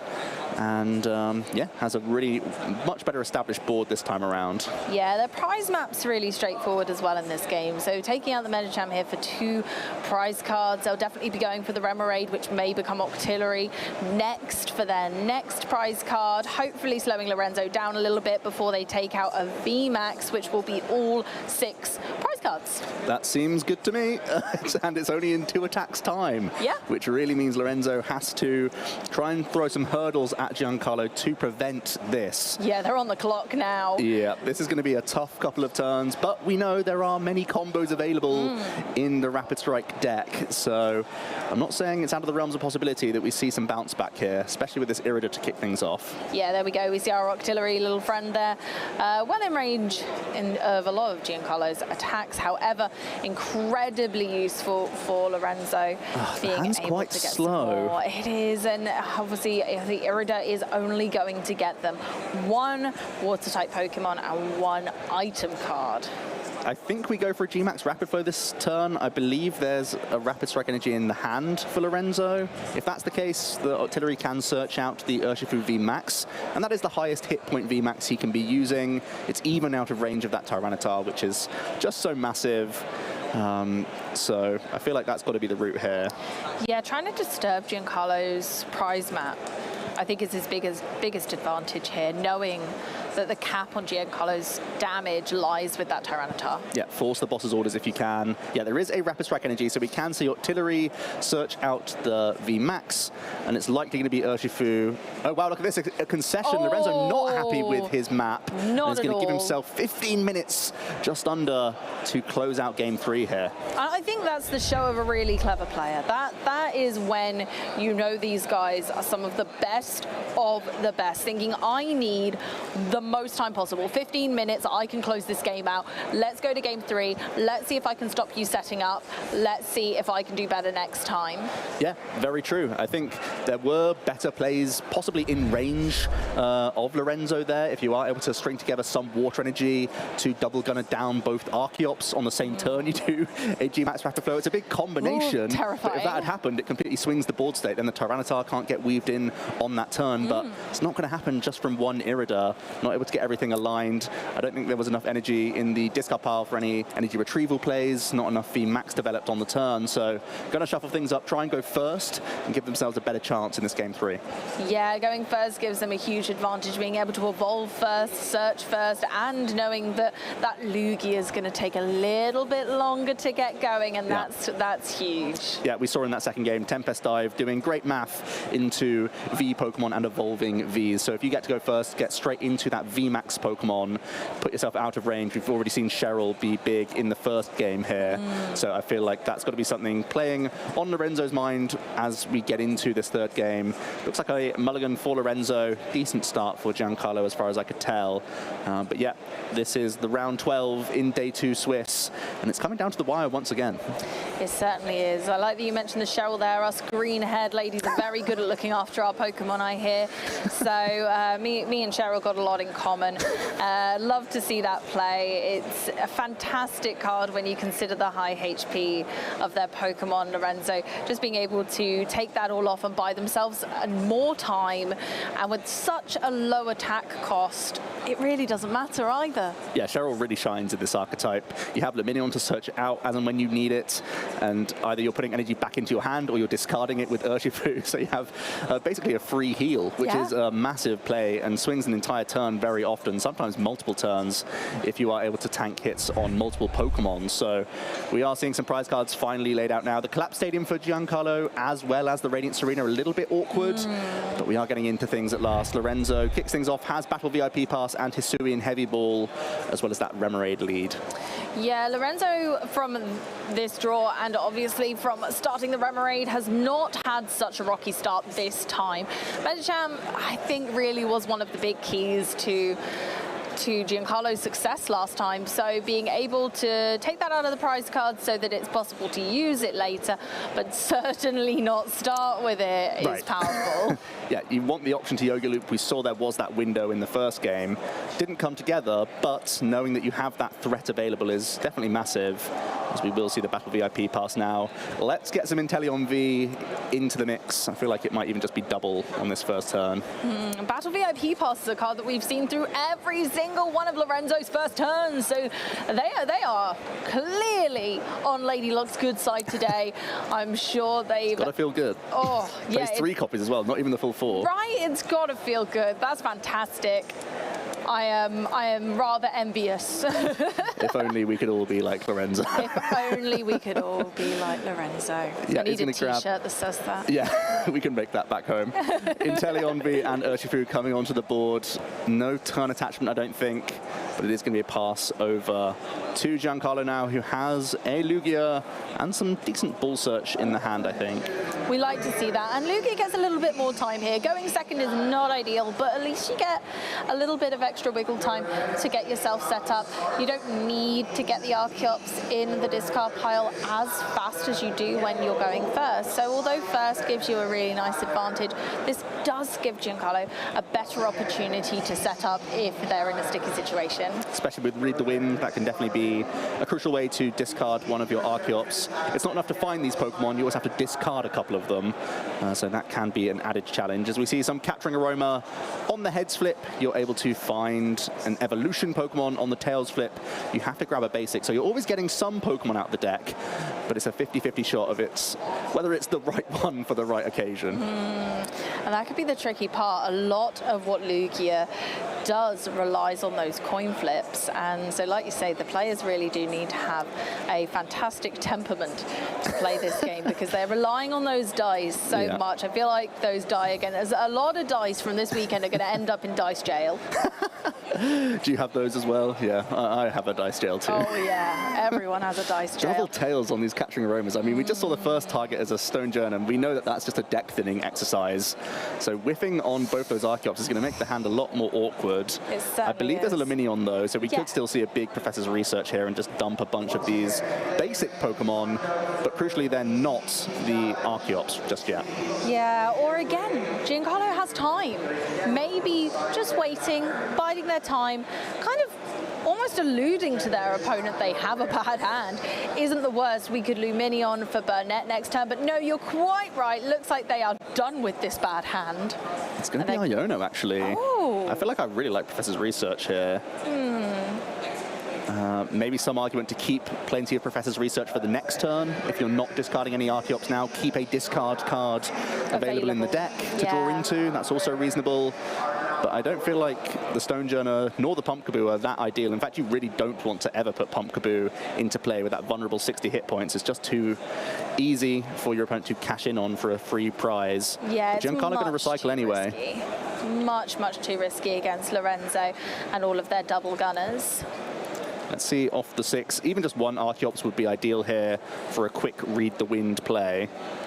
There is one of them, and Ultra Ball for next turn, so the hand's actually pretty solid now. Or possibly they have 2 Ultra Balls, so they could Ultra Ball away 1 Archeops now and Read the Wind the second one. Yep, seems decent. I would still hold this Ultra Ball certainly, though. I would hold that one, but I suppose wow, doing this puts you really in a spot where you need, thinking twice about it, Giancarlo. I like taking the pause here, because as you say, you're going to increase your hand size after the Read the Wind of the second Archeops, and that will give you some fodder, more than likely, for your V-Star on the following turn. Yeah, exactly. So making sure that we're getting those 2 crucial Archeops in the discard pile, but still leaving a window of opportunity with the Ultra Ball in hand to be able to go ahead and grab a Lugia V-Star next turn. Even if their hand is disrupted, that's okay. They don't have it right now. They don't need it right now. But it gives the window of opportunity. Double Archeops now established in the discard pile as we pass things over to Lorenzo, and has a decent hand themselves, has that Forest Seal Stone and some nice Ball Search, so should be launching an attack this turn fairly easily. Yeah, certainly. It looks like we've got a really, really good hand here. But as we saw in the first game, Lorenzo can burn through those cards rather quickly, and it's hard to get them back. Octillery searching for specific Rapid Strike cards is great, but they're going to have to thin their hand down a little bit using this Ultra Ball. There's one really easy target there with the Battle VIP pass, though. Yeah, looks like an easy choice. I think you also are likely to get rid of basically the entire hand. I feel like a Forest Seal Stone for a Professor's Research for the deepest dig into the deck seems pretty reasonable for me here. I don't think you're wrong at all. I think that would be a fantastic play. Professor's Research, when you've got 0 cards in hand, lets you draw the full 7 without discarding a thing. Yeah, that's also a pretty good choice. We are going to see the Octillery, of course, from this Ultra Ball first, and that means that even the other side of a Professor's Research, more than likely you will have the option to cherry pick a piece. At the moment we need either a Tower of Waters or a VMAX to be able to launch a attack from the Urshifu here. It's an interesting one because of course you have resistance on the Lugia has resistance on your Urshifu, but having that 10 extra hit points puts you out of range of the Tyranitar burst attack. So I see why Lorenzo is going for an attacker which in theory is dealing less damage right now, but is trying to remain out of range of all of Lugia's Pokemon. Indeed, and you saw them contemplate the V-Star there. They're going I feel like you have for to. it.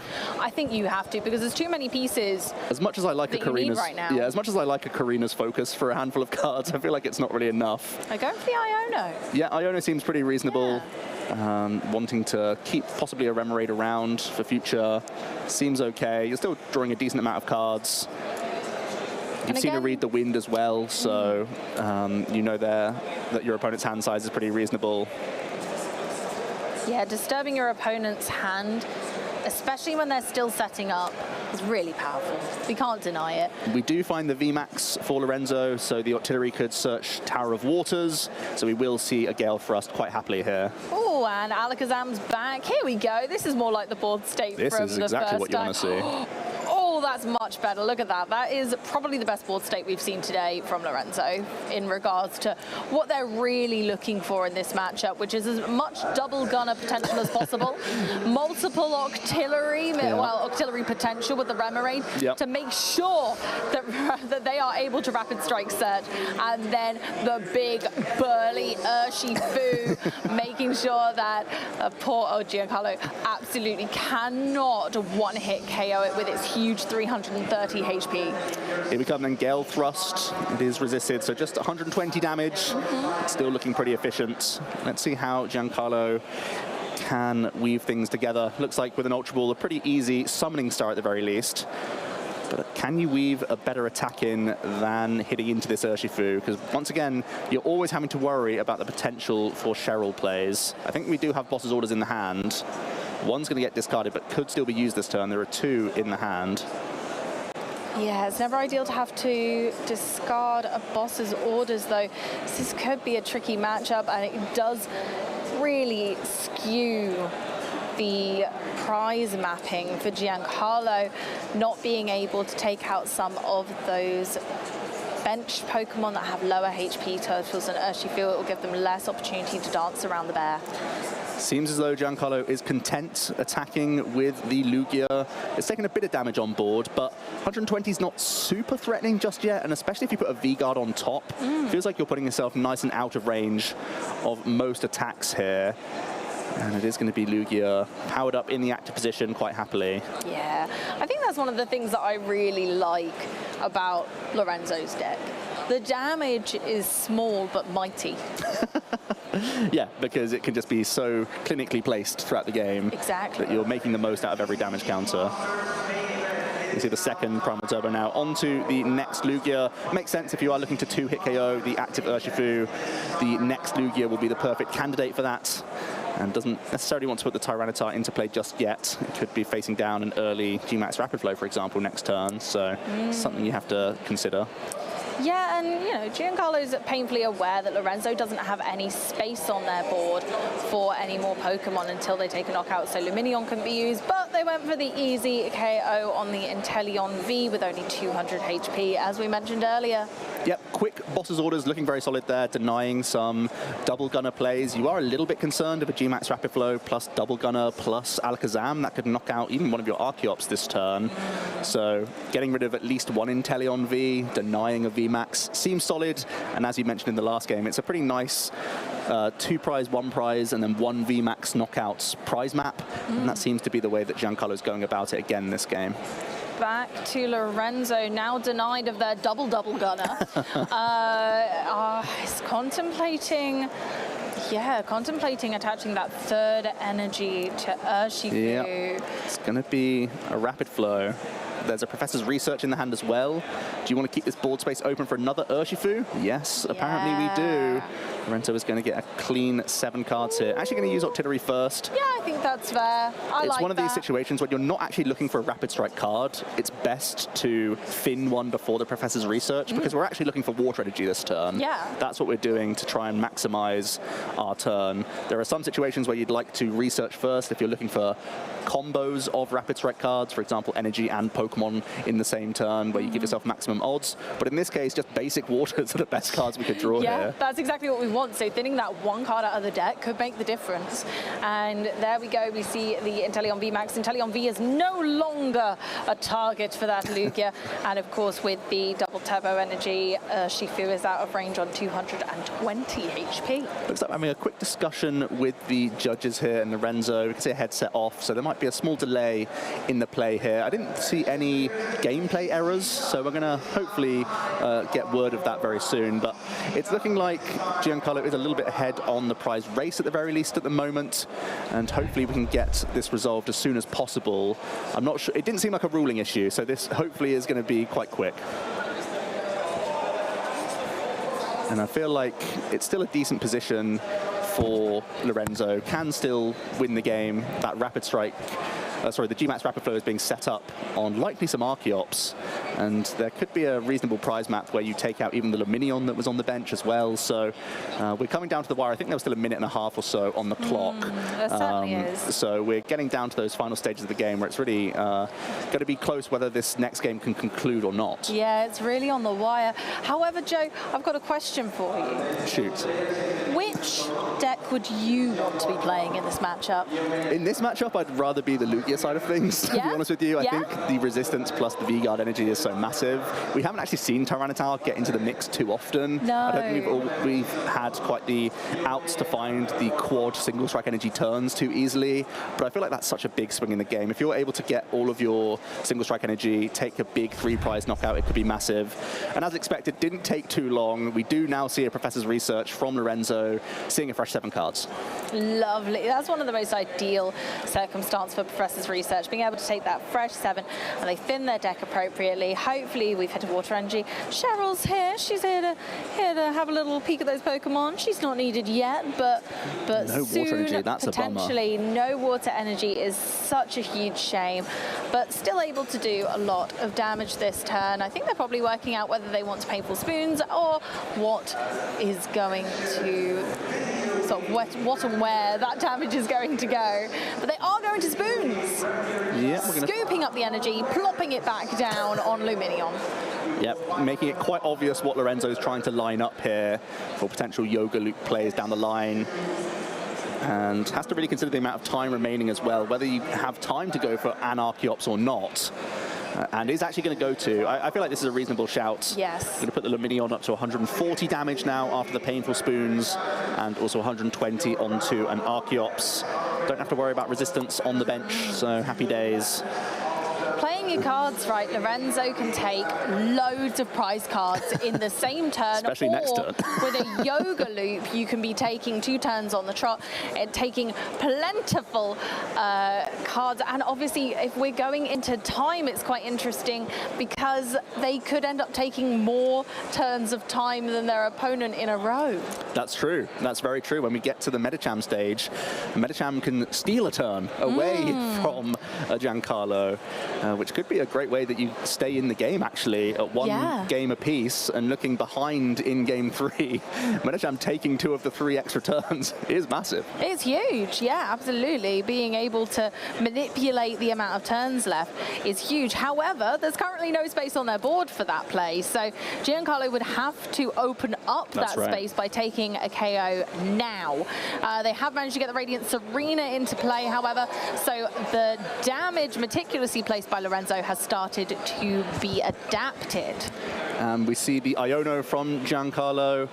Lorenzo has got a lot of damage on the board, but hasn't taken any prizes yet, so isn't going to get too heavily disrupted. Finally find some water energy as well. But it's not really what Giancarlo needs too much this turn. I think is possibly just grab a V-Star here. Could be the final action of this turn, and then just swing once again with your damaged Lugia. Yeah, this turn is not looking superb. There's the tails for a basic Pokemon on the Capturing Aroma. Again, not ideal. The bench is full. It's okay to thin the deck, but ideally we would have probably wanted to see a Lugia V-Star there. Yeah, I think there's once again Ultra Ball in the hand, but it may not be the right time to grab a V-Star anyway. So yeah, thin so you don't draw into this next turn as we are coming down to. This is turn 0. We must remind you, time was called during Giancarlo's turn. So time not really a factor, but means we have +3 turns to take the final 4 prizes of the game. And I feel like that's getting difficult now for Giancarlo. It's definitely looking like it could come down to the wire. I'm not certain either player could close this game out. Going to see the double turbo energy turboed onto the Lugia V-Star at this stage. And Giancarlo, it's one of those scary things where there's so much in range of the Rapid Strike archetype that even though there's 6 prizes still remaining for Lorenzo, they kind of still could. They kind of still could get there. They can. They can go from 6 prizes. Like, look at that. Look at that. Luminion with a bunch of damage. Lugia with a bunch of damage. That's 4 prize cards. 4. And even a heavily damaged Archeops. We're getting even closer. Oh, and then like some carefully placed spoons and some gunners.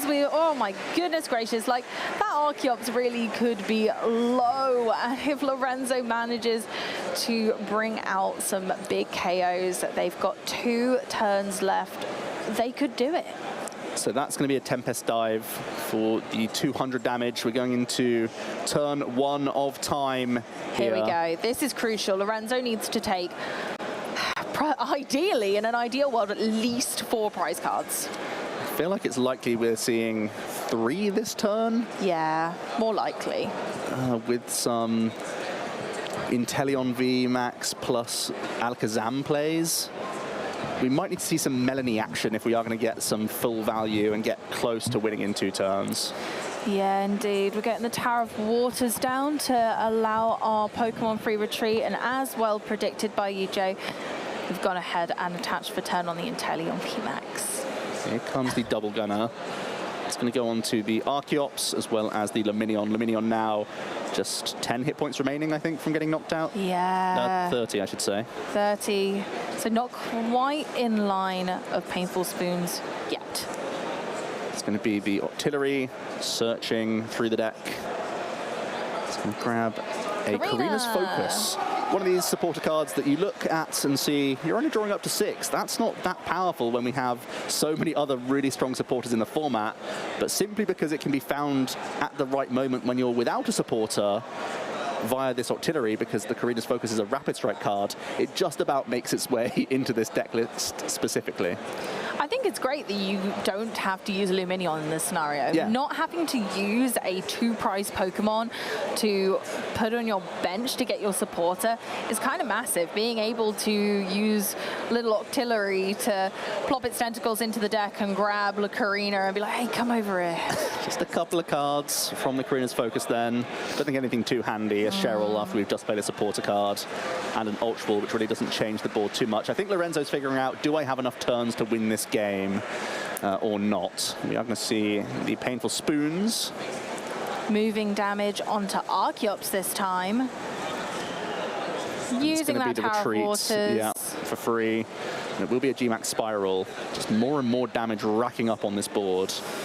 Is very scary. There we go. More damage, but still 0 KO taken, and they've only got 1 turn left of the game for Lorenzo. Can they take all 6 prize cards in 1 turn? It's looking a lot murkier now, but not completely out of it. It's not impossible, and it would be so good to see. The crucial problem was this Radiant Serena, and it's once again going to just tick Giancarlo possibly back into complete safety here.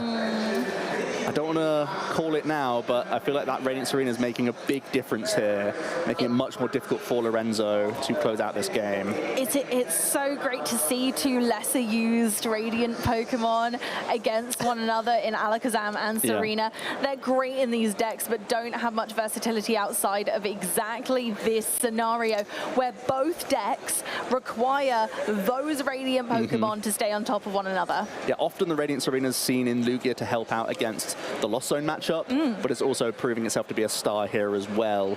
How many times have we had to read Radiant Greninja on stream this weekend? Oh, you see concealed cards in so many archetypes. So many. And it's so hard versatile. to say no to card draw, right? But in these archetypes, it feels like these are the better choices. Yeah, exactly. And we've even seen plenty of Charizard, Radiant Charizard, but not too much Serena and Alakazam. But in this scenario, Alakazam and Serena are battling it out, saying, no, damage, no damage, damage, no damage. So they're literally working against one another. Trying to negate the other's effectiveness. As we are seeing Giancarlo shuffle up. I think the final action you can do, really, yes, putting some damage on the board. I don't think it's that relevant at this stage. This is turn 2 of time. But at least bouncing the stadium was okay here. And it's actually going to be the payment of retreat from this Lugia into the Archeops, which has taken on a decent amount of damage, trying to put itself out of double gunner range, because of course double gunner can only go to benched Pokemon. This is a smart choice from Giancarlo. Yeah, bringing that forward to pop the damage on the benched Pokemon, which are going to submit more prize cards. So yeah, not leaving Archeops in a bad position there. I think it's down to Lorenzo to figure out if there's anything we can do in this hand. It's not looking like I don't see 6 prize cards coming out here. I don't either. I think it would be so tricky. It would be marvelous, but I think it's maybe a little bit too far-fetched in this scenario. The Radiant Serena's just tantalizingly pushed this damage out of range, and it is going to be the tie in the end. Lorenzo recognizing that they cannot complete this 3rd game, so it will be a 1-1 tie in round 12 for both these players. Very close matchup, well played on all sides. Absolutely. And it was a really interesting back and forth there. It was great, really, really great feature match for us, I think.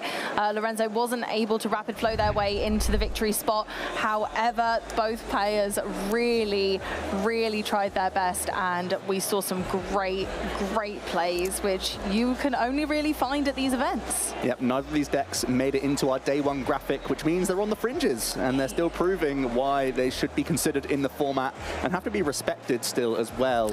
Yeah. There are still a handful of Lugia around the top tables. I think Lorenzo is our highest Rapid Strike deck in the room at the moment, at the very least, and gaining more match points just now with a tie, getting them that little bit closer. I think that was an 8-2-2 record now. Yes. So has to do a bit of work in the next couple rounds, but could maybe still make it in there. Yeah, there is still everything to play for. The pressure is on, and everyone is going to be playing their best. It's much better to gain 1 match point than no match points, because every little helps in this scenario. We need all of the points we can get to push ourselves up, potentially hitting that top 8. Absolutely. Well, we've just seen some Lugia V-Star in action, so let's learn a little bit more about that archetype.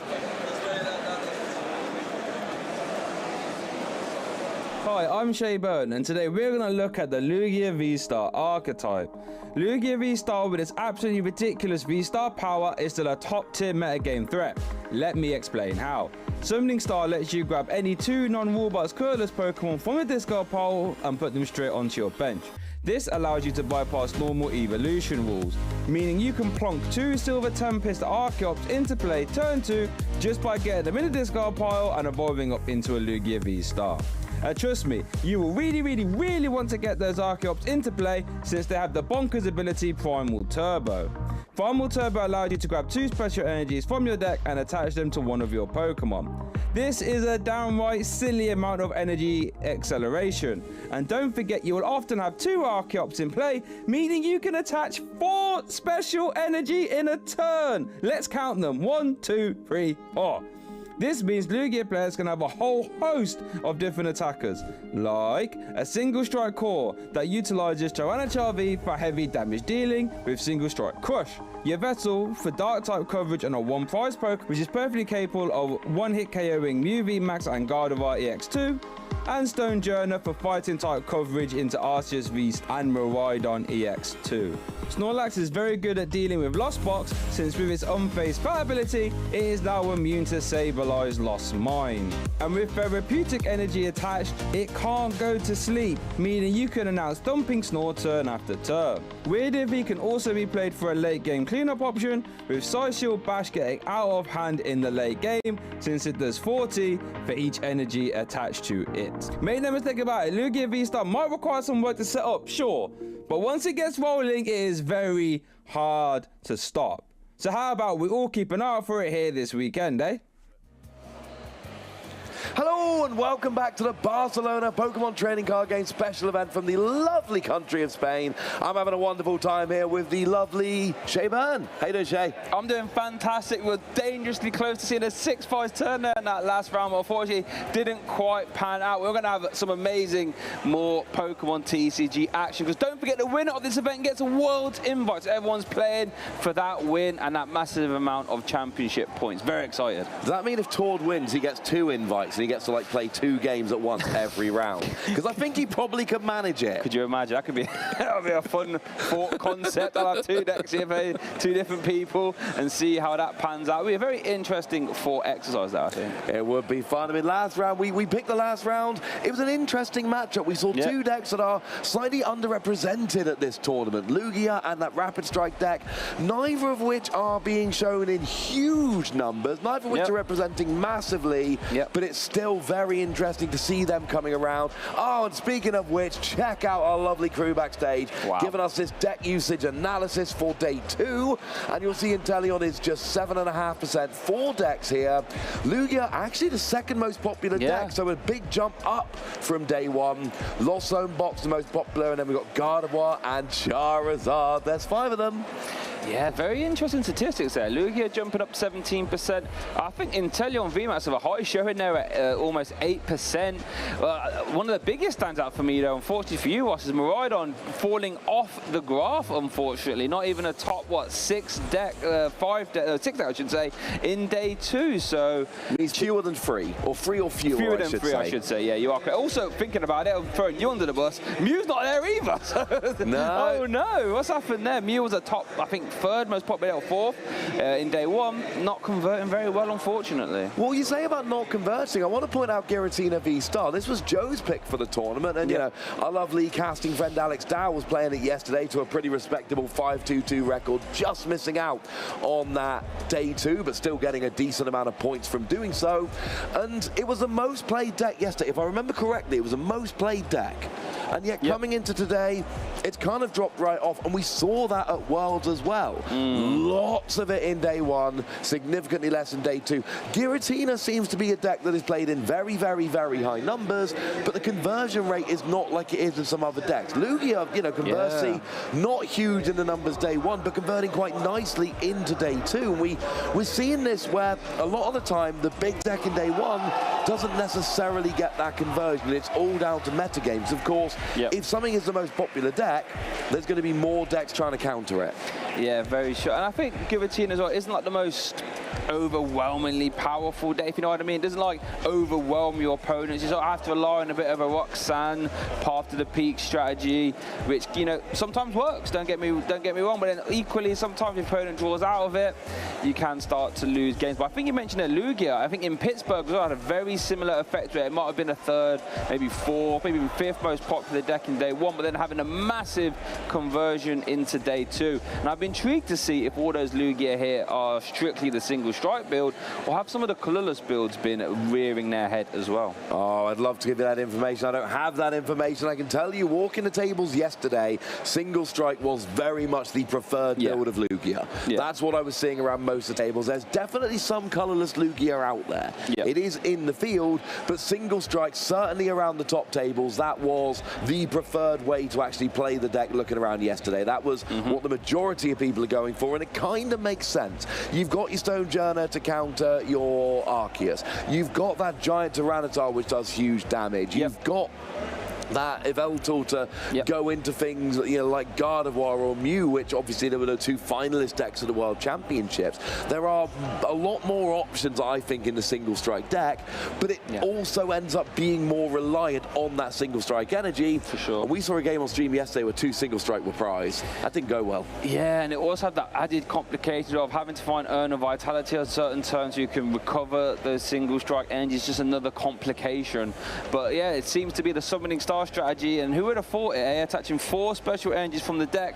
Still pretty good. Who would have thought that, eh? Yeah, I know. Who would have thought that could be good? Well, we talked about Pittsburgh. Let's have a look at the day 2 metagame from Pittsburgh, see how it compares to us here. And again, like you say, Lugia converting very, very nicely.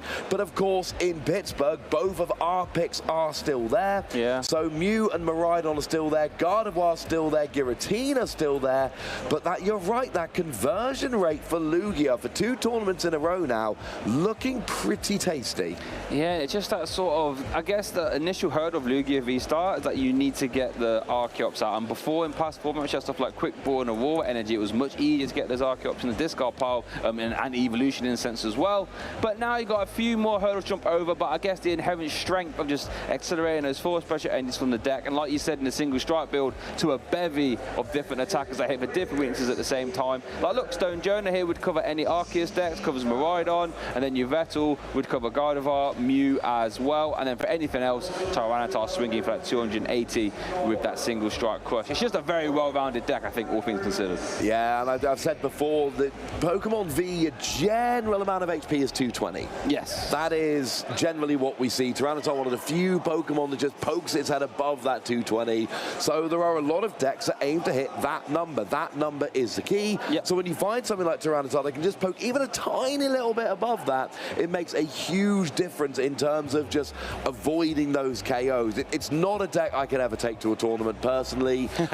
We've seen many games where if Lugia doesn't get 2 Archeops, it loses. 1 Archeops is rarely enough. You need both of them, and that means it's not just a turn 2 Lugia V-Star, but it's also, by the time you get that Lugia V-Star, you also need to have discarded 2 Archeops.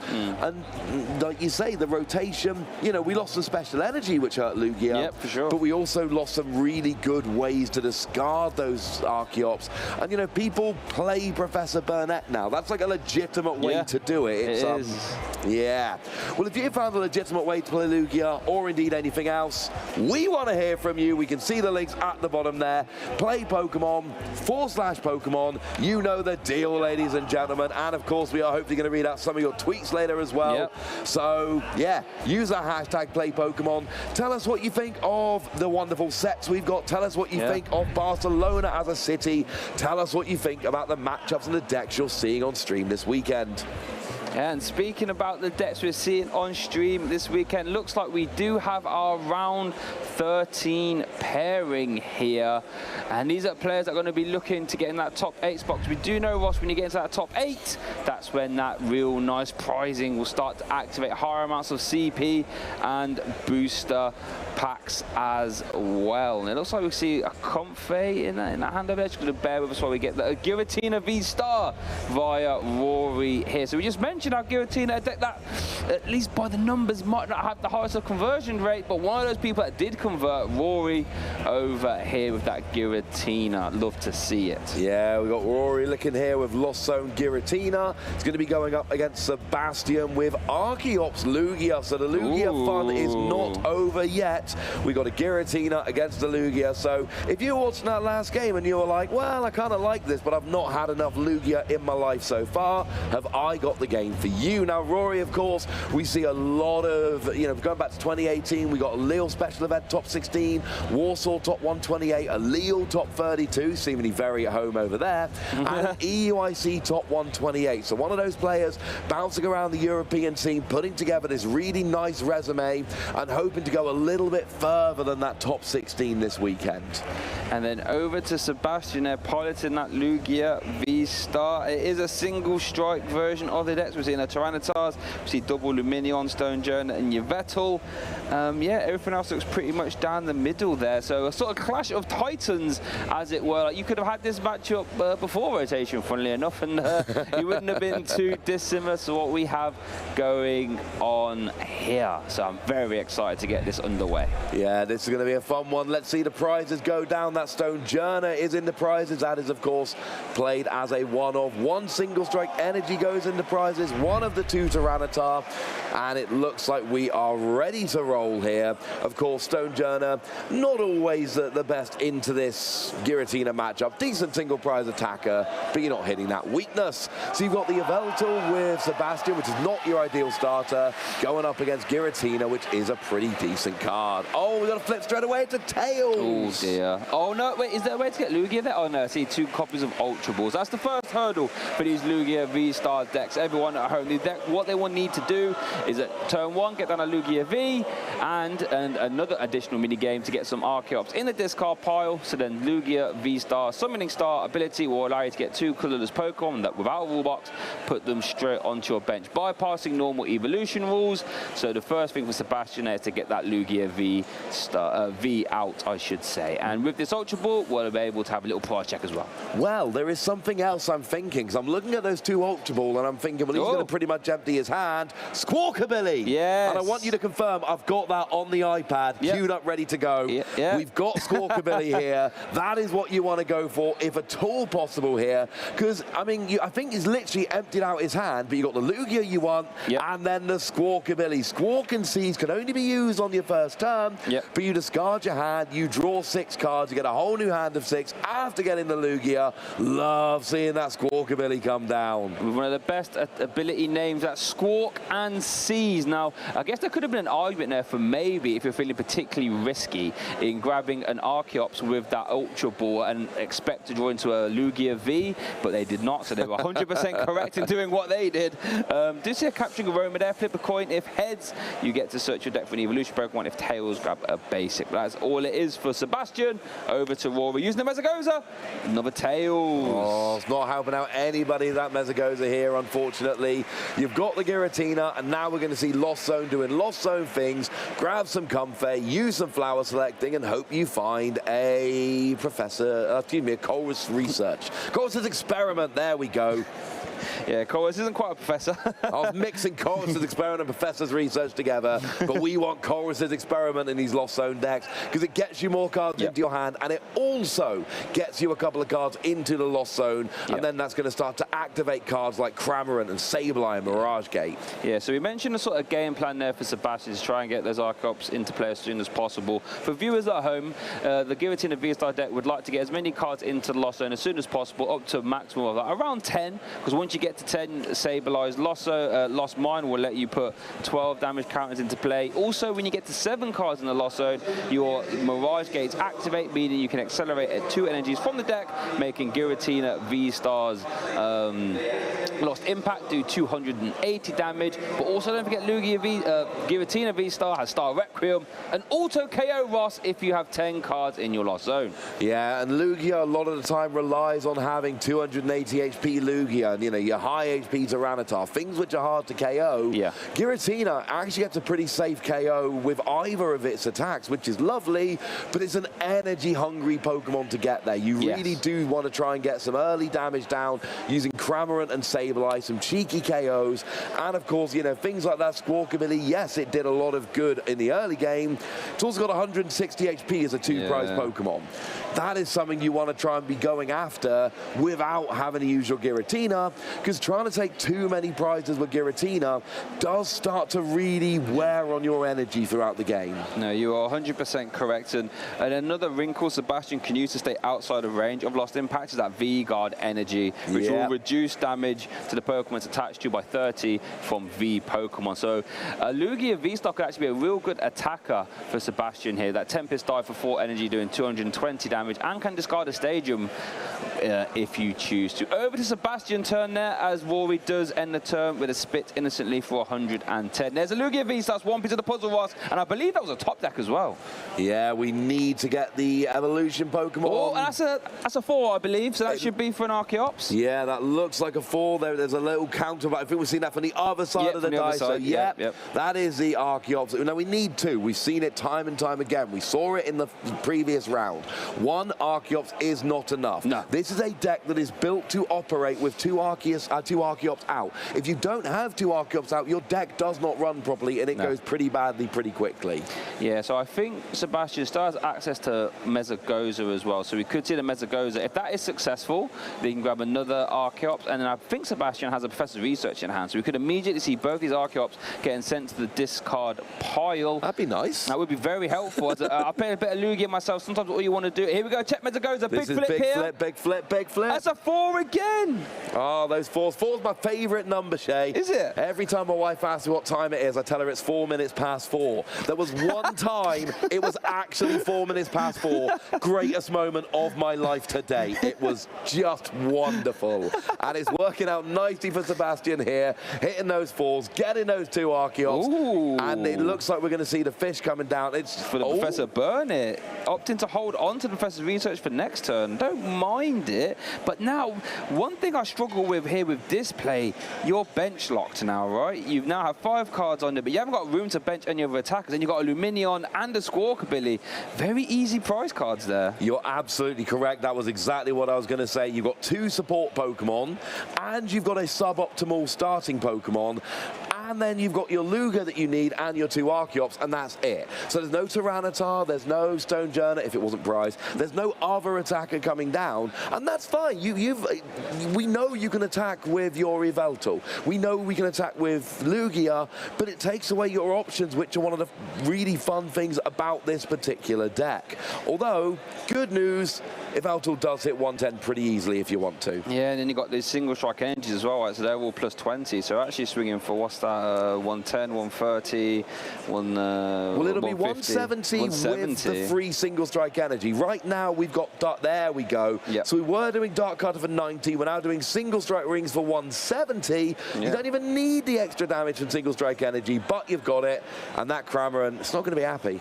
I guess one concern for Sebastian, which is why Mayor went down the Professor Burnett route, is that if you was to play the research to discard the Archeops, there's a slight chance you draw into all your single strike energies and you can't attach them. And it looks like I'm seeing I might have spied 2 Urn of Vitality in the hand. Yeah, there's 2 Urn of Vitality in the hand. That's why we go Professor Burnett there.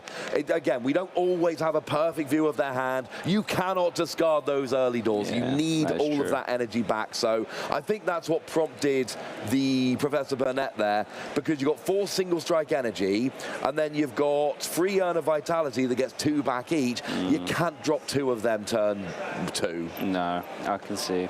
So let's see what Rory does over there. Did start the turn with a Mesagoza, but it came up with a 5. So Rory now playing Nest Ball after a Colress's Experiment, and let's see what we're doing. He's got 2 Giratina V down. Might be eyeing up a 3rd. Yeah, that would, I mean, it's always nice to start getting them down. You can, I mean, one of the good things is that this Lugia deck struggles to one-hit KO the Giratina, so you can essentially take a hit, switch to a new Giratina. Yeah. But it's energy hungry doing that, and like we keep saying, the energy can be a problem. Chooses to go for a Comfey instead, and we're going to see a whole heap of flower selecting.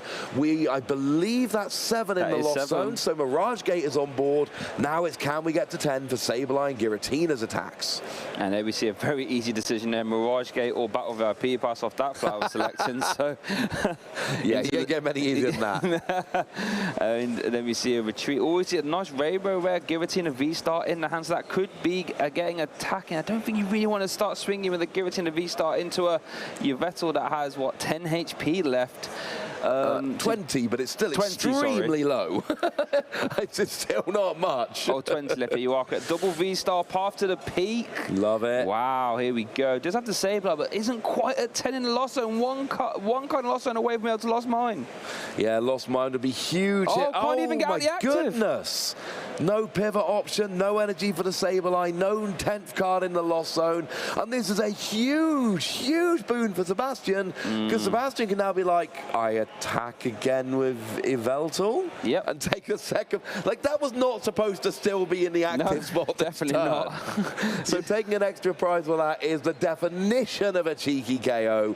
And that means they're going to be 2 prizes up before he's had to even bring up a 2-prize Pokemon. I love this little V-Guard energy attachment here. What that V-Guard energy attachment does is it puts this Lugia V-Star on the bench outside of range of a boss's orders lost impact KO. Since Giratina V-Star is a V Pokemon, V-Guard energy reduces damage done by V Pokemon by 30. And that's where the V-Star power comes in from Giratina, that automatic one-hit KO. If there's no V-Guard energy, lost impact will get a KO quite nicely. If there is, that's when you choose to use a Star Requiem to make sure you get the KO and essentially ignore that V-Guard energy. Sebastian knows this, so it's a case of trying to make sure that you can get a V-Guard energy on every Lugia and try and kind of save them for the right time. As we see another KO, I mean, Rory's got to have an attack this turn, right? Yeah, you really hope so, right? I mean, there's actually a lot of Psych Energy in the hand. How many Psych Energy does he play? Plays 4, 2 in hand, 1 in the lost zone, actually. So it could be an interesting little resource war there. Giratina does have a colorless energy in its attack cost, so it's not the end of the world, but could be something to watch out for. It could. One of the things I'm watching out for here is, what do we go for with the extra damage from Lost Mines? You only need 2 damage counters to get the Yveltal here. That gives you an extra 10 damage counters to play with, and I'm thinking, well, do you maybe try and go after one of the Archeops next turn, or do you try and work on a 2-prize KO for something like a Luminion or a Squawkabilly? I mean, what you could even do is bring one of those Pokemon down into Cramorant range while KOing the Yveltal, set up an easy KO on a future turn. Guess there is the line where you can do where you use Sableye to soften up both Archeops at the same time, and you can finish them off with a Moonlight Shuriken. That is another fun one. But that can get countered by Radiant Serena. Yes, which we saw use to great effect in the previous game, and it does seem like that's what's going on. Now, we're not there yet. No, one of those is in range of Greninja, that's the one. One of them's in range of Greninja, one of them isn't, but a Radiant Serena would take both of them out of range, so it's going to be interesting. And of course, there is a path to the peak that is still sitting in there. So that's one hurdle for that Radiant Serena play. And what that Radiant Serena play would actually force, you'd be bench locked again. You wouldn't have any space for attackers. So while that would be a way to preserve your Archeops, that's it's not the best in the sense that you wouldn't have any way to bench any other attackers. But it might be a necessary evil right now. I think it's still probably worth it, honestly. Now, I'm just having a little bit of a look. That Mesagoza in the early game, that came down from the Lugia player. Yes. It's one of only 4 stadiums they play in the deck. The other 2 are Collapse Stadium, though, which puts them at a bench of 4, which is not fun. So in terms of good path to the peak counters you actually want to use, there's only 1 left in the deck. Yeah, I think Punk got discarded turn 1 as well, and that wouldn't have been great either. That taking up a bench spot as well. Same as Collapse Stadium in reality. And it's to be fair, maybe worse because it gives a target for Sableye. Yeah, no, you're 100% correct there. I guess Tempest Dive as well does remove a stadium, which looks like we are going to be seeing. Tempest Dive, little extra Texas, lets you discard a stadium in play if you choose. Here we see a nest ball. This will be interesting. What is this target? Is it going to be the Radiant? But then you can't use it this turn if there's no stadium replacement. No, I still like having it because you can't use it this turn, but it's there ready for next turn. Yeah, but of course, even though your Lugia gets rid of the path to the peak, it doesn't get rid of it in time to use Serena. So it still gives Rory 1 turn to potentially pull off that Greninja play. It is a counter to path to the peak, but I'm not pretending it's some kind of like perfect counter because it opens the door. Only a smidge, open for 1 turn, but it is absolutely there, and it's something I'm looking for. 90 damage to bring the Archeops up to 150, get that KO. And yeah, that is certainly something I'm looking for if I'm Rory. If we can pull it off, and then maybe even get a bit of damage onto the Tyranitar or one of the other Vs and the Xs, just to soften them up a little bit. So it looks like Rory, Sebastian, opted to fail the nest ball, instead going to bench a Tyranitar V from hand and start attaching to it. So I think the line Sebastian is thinking here is like, right, I'm just going to give up my Archeops here, but I've got a Lugia with no damage on. I'm going to have a Tyranitar that can swing into these Giratina V-Star. Basically said, I'm on 4 prizes. If I just knock out 2 Giratina V-Star, I win. You have to start Requiem this Lugia if you want to KO it, and then in which case I can just Tyranitar that and try and close the game out there. I think that's the decision making he's gone for. And I really like it. This is kind of like the other route. Yes. Instead of actually countering the stadium, you make it so that your opponent's play is pointless. You can get rid of the Archeops, it's fine. Yeah. I've already used it enough. I only need 1 Archeops. So no, very, very well explained there. So the Comfey comes up. We're going to see some more flower selecting, and Rory's got an interesting decision. I think at this stage, maybe the Archeops not such an attractive target because of what we just saw. But then again, you are going to need to take a single prize at some point, but then you kind of want to get rid of that Lugia, but also that Tyranitar is looking quite threatening. And this is a long-winded way of saying I love what Sebastian's done with his board. He's made it so that Rory kind of wants to KO everything, and you just can't. Yeah, unfortunately, there's not many decks in format that can KO everything at the same time. If there was, it'd be very good. Let's see what Rory's got here. There's a flower selecting. Could have been a tough target. Got a bit of a path to the peak to keep a water engine. So does that allude to the fact Roy wants to still try and do the Greninja play here? We see a switch card into Giratina V-Star. There is 11 cards in the Lost Zone, so Star Requiem is live. That would be an auto KO, whatever's in the active position. Oh, we see a boss into it. Oh, so we're going to see a Lost. Oh, no, we're going to see the Star Requiem. Okay. I like that play. Yeah, I don't mind this play at all because that Tyranitar is a bigger attacking threat into the Giratina than the Lugia. The problem we've got now is that Giratina kind of maxes out at 280 damage, which is no longer enough to KO the Lugia with the V-Guard energy. Yes. So you are going to need to finish it off with Sableye. But then again, maybe you can start working on Sableye and some others, but also we know what that bench space is going to be used for in a minute, don't we? Oh no, he does have the other Tyranitar in deck. So I think we saw Tails on the Capturing Aroma, which means you can search a basic Pokemon. So it looks like it could be Iron Up just getting another Tyranitar down, and you could just pay retreat, double turbo, and take a big swing KO here onto the Giratina. I have to check how many single strike energies he has left, because you need at least 2 to activate single strike crush. You don't really want to be using DT to pay the other 2, because that obviously reduces your damage. So you need, what, 3 to hit 280, right? You need 2 to hit 280. 2 to hit 280, I apologize. 2 to hit 280, or you can, it's super awkward, 3 with a double turbo energy. Right, yes. But you're much better off getting 2 other energy and 2 single strike, if that's a possibility. Depends what's in the deck. It's far from ideal.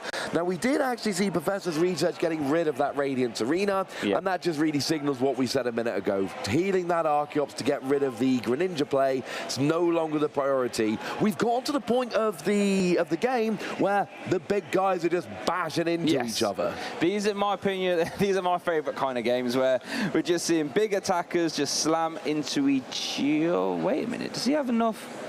He's on that double turbo. Does he not have enough colorless energy to pay the other 2 attack costs here?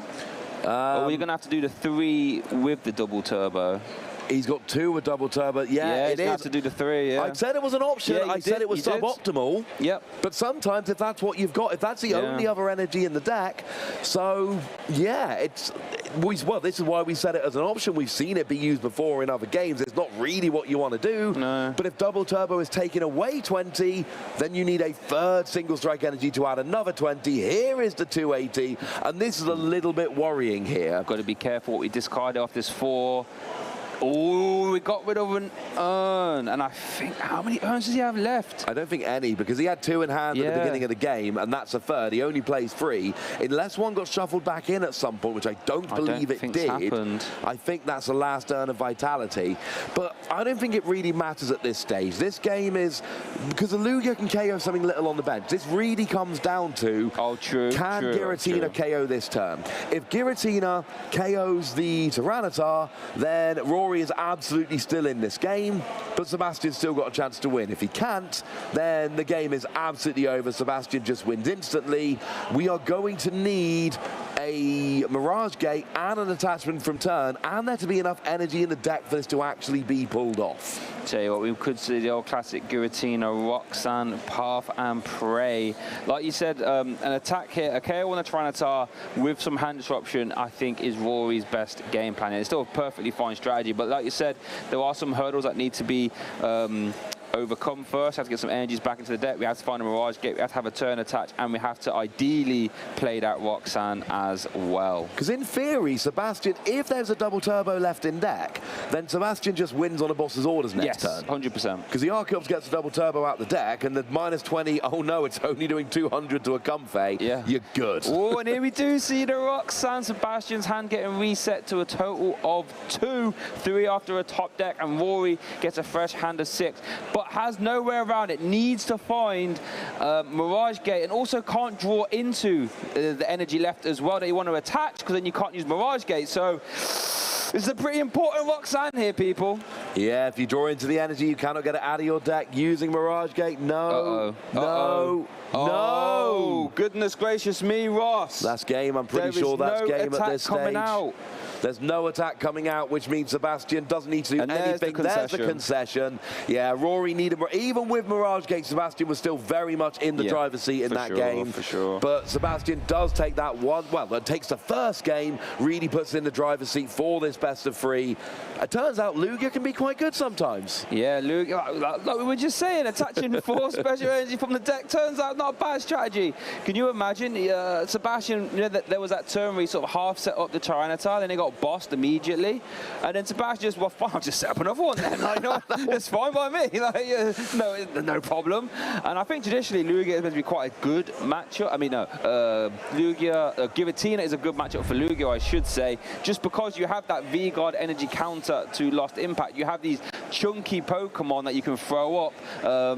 They just did that. Giratina just doesn't want to deal with. No, and that's the thing. You've got that 1-star Requiem, and we saw that game use that star Requiem to take down the Tyranitar.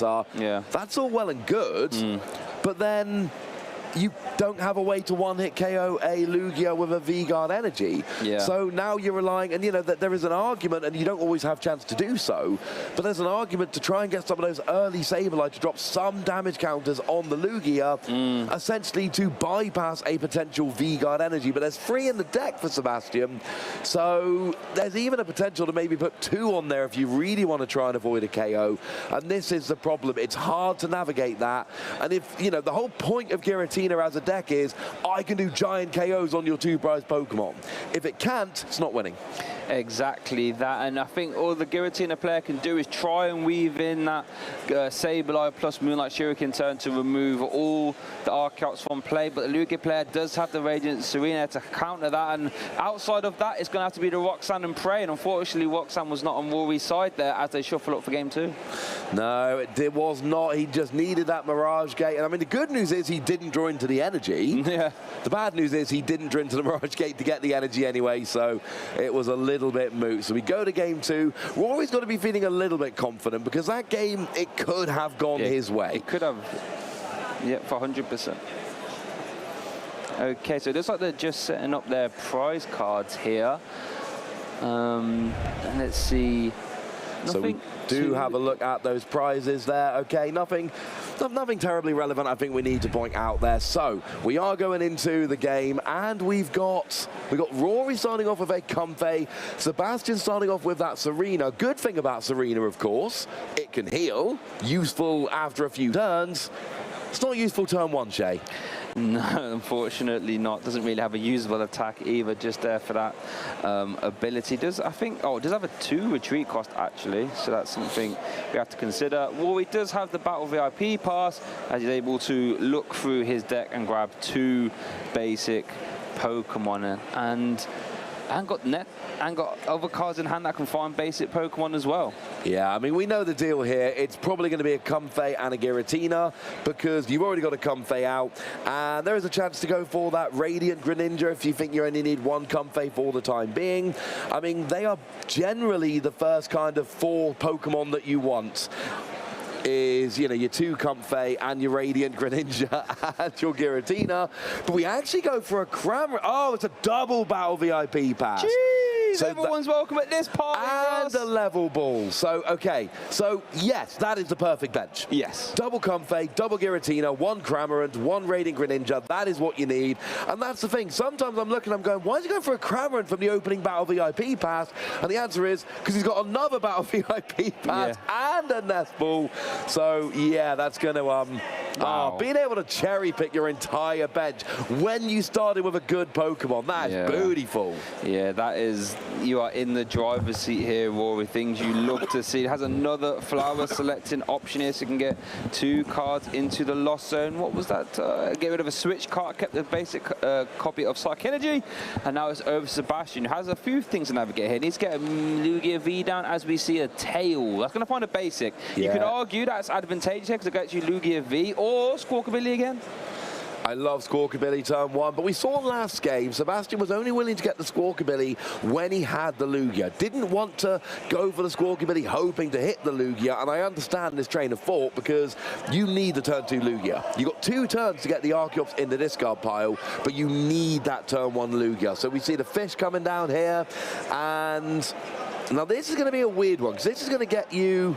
Oh, Professor Burnett. Turn 1 Professor Burnett. Does he have an out to Squawkabilly? Because generally speaking, like I would want a Professor Burnett if I could Squawkabilly here, that would be great. You got to have something in your hand because this is something we see from Lugia a lot. Professor Burnett to get 2 Archeops into discard, great.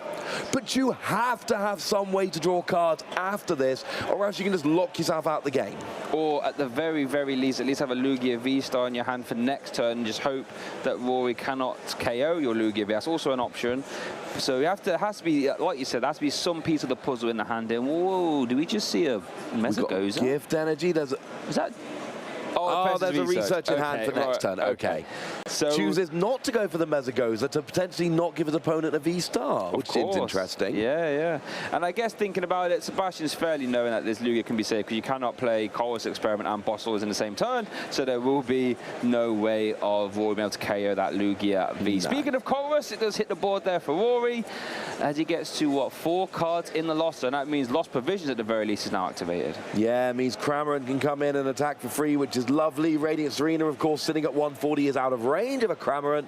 Everything is, but we know with these Lost Zone decks, sometimes it is absolutely worth getting some damage onto the board early so that you can then finish things off with Sableye later on while also softening up other Pokemon, or maybe even, you know, finishing it off while taking a KO on something on the bench. Yeah, it's really interesting having that Radiant Cena in the active block. That means it can take some damage. Could make it easier if you try and remove and then line up that. Oh, pop to the peak! Now, that would have been a really strong turn, but we do know that Sebastian has the Mesagoza in hand. So very correctly holding on to it there, because if you put down a Mesagoza and your opponent immediately path to the peak, you could be in trouble. That would deny a summoning star. Yeah, there is an awkward situation sometimes created when that path to the peak is out. We saw it in the previous game. So Sebastian here choosing to hold on to it. Of course, this is a big flip. Now, this is the Tails. Had he played it last turn, he would have got a second flip to try and get the Lugia V-Star. So this is a little awkward. There's a Lugia, but it's not a V-Star. Oh, no. Needs to find Lugia V-Star here, people. Oh, let's go. Oh, and lost a single strike energy and an Urn of Vitality, which can hurt further on as we go. That's 1 less energy and 1 less way to recover, and didn't get the V-Star. And this is kind of like the double side of Mesagoza. Yeah, sure, you countered the path to the peak. That's amazing. But by the same token, had you put it down last time, maybe you'd have a Lugia V-Star. But then the path to the peak would still be out, so it's so awkward. Although, to be fair, there was a chance of double turbo attack with Lugia before the Archeops is even out. No, Gift Energy went down last turn. So no, there's no right way to play this, Shay. Both ways just lead to sadness. And I think to add insult to injury, Rory flipped heads on the Mesagoza as he was able to search his own Giratina V. That's the worst. I played a little bit of Lugia in my time, and there's nothing worse when you flip tails of Mesagoza and your opponent goes heads. Like, yeah, sound okay then. I'm glad my stadium's helping you out more than it's helping me. As we do see the double Giratina V-Star. Now, in all honesty, this could be getting towards concession territory, I think, if you're Sebastian. Just try. Oh, and another path to the peak as well. That's not good, because now you don't have the V-Star and the path to the peak, and you're a prize down. I think this is going to be... You're going to play the Iono, and you're going to just see what you get off the Iono. Yes. This is going to be an Iono, cross your fingers. Yep.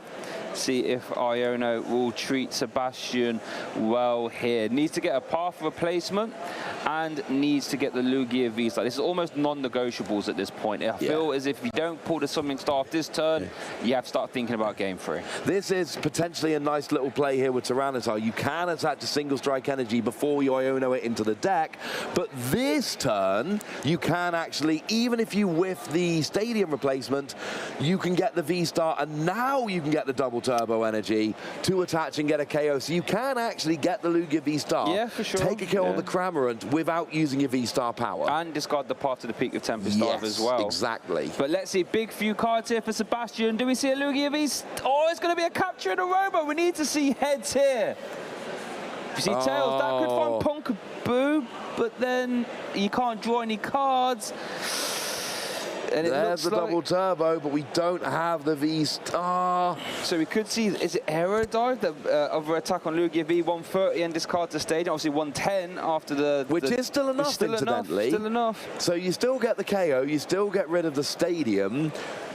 It doesn't actually make a huge difference in terms of HP, because Giratina was going to KO you as a V-Star. It's still going to KO you as a V.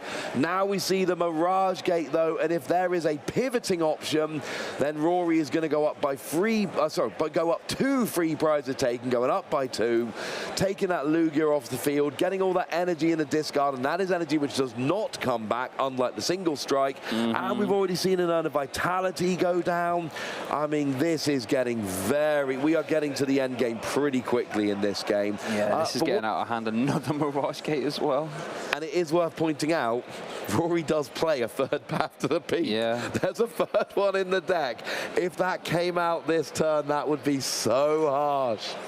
Yeah, Sebastian just crossing his fingers, hoping that doesn't happen. Here we see a Colrus Experiment. Need to try and find a pivoting option. Oh, we see the skate. Oh, that's not the pivoting option you want, though, realistically.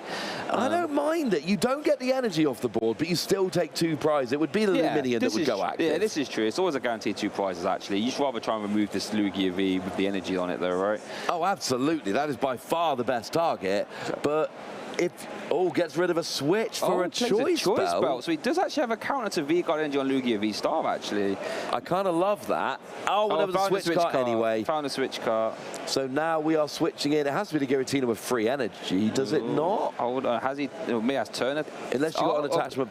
Oh, going for Requiem. Okay, that makes sense. You can keep your energy on at least, and you can keep your free energy Giratina V-Star around in case of some mad single strike crush shenanigans. I actually really like this, because assuming you survive this turn with your Giratina, you need 1 attachment from turn to guarantee 2 attacks for Giratina, and that takes your last 3 prizes.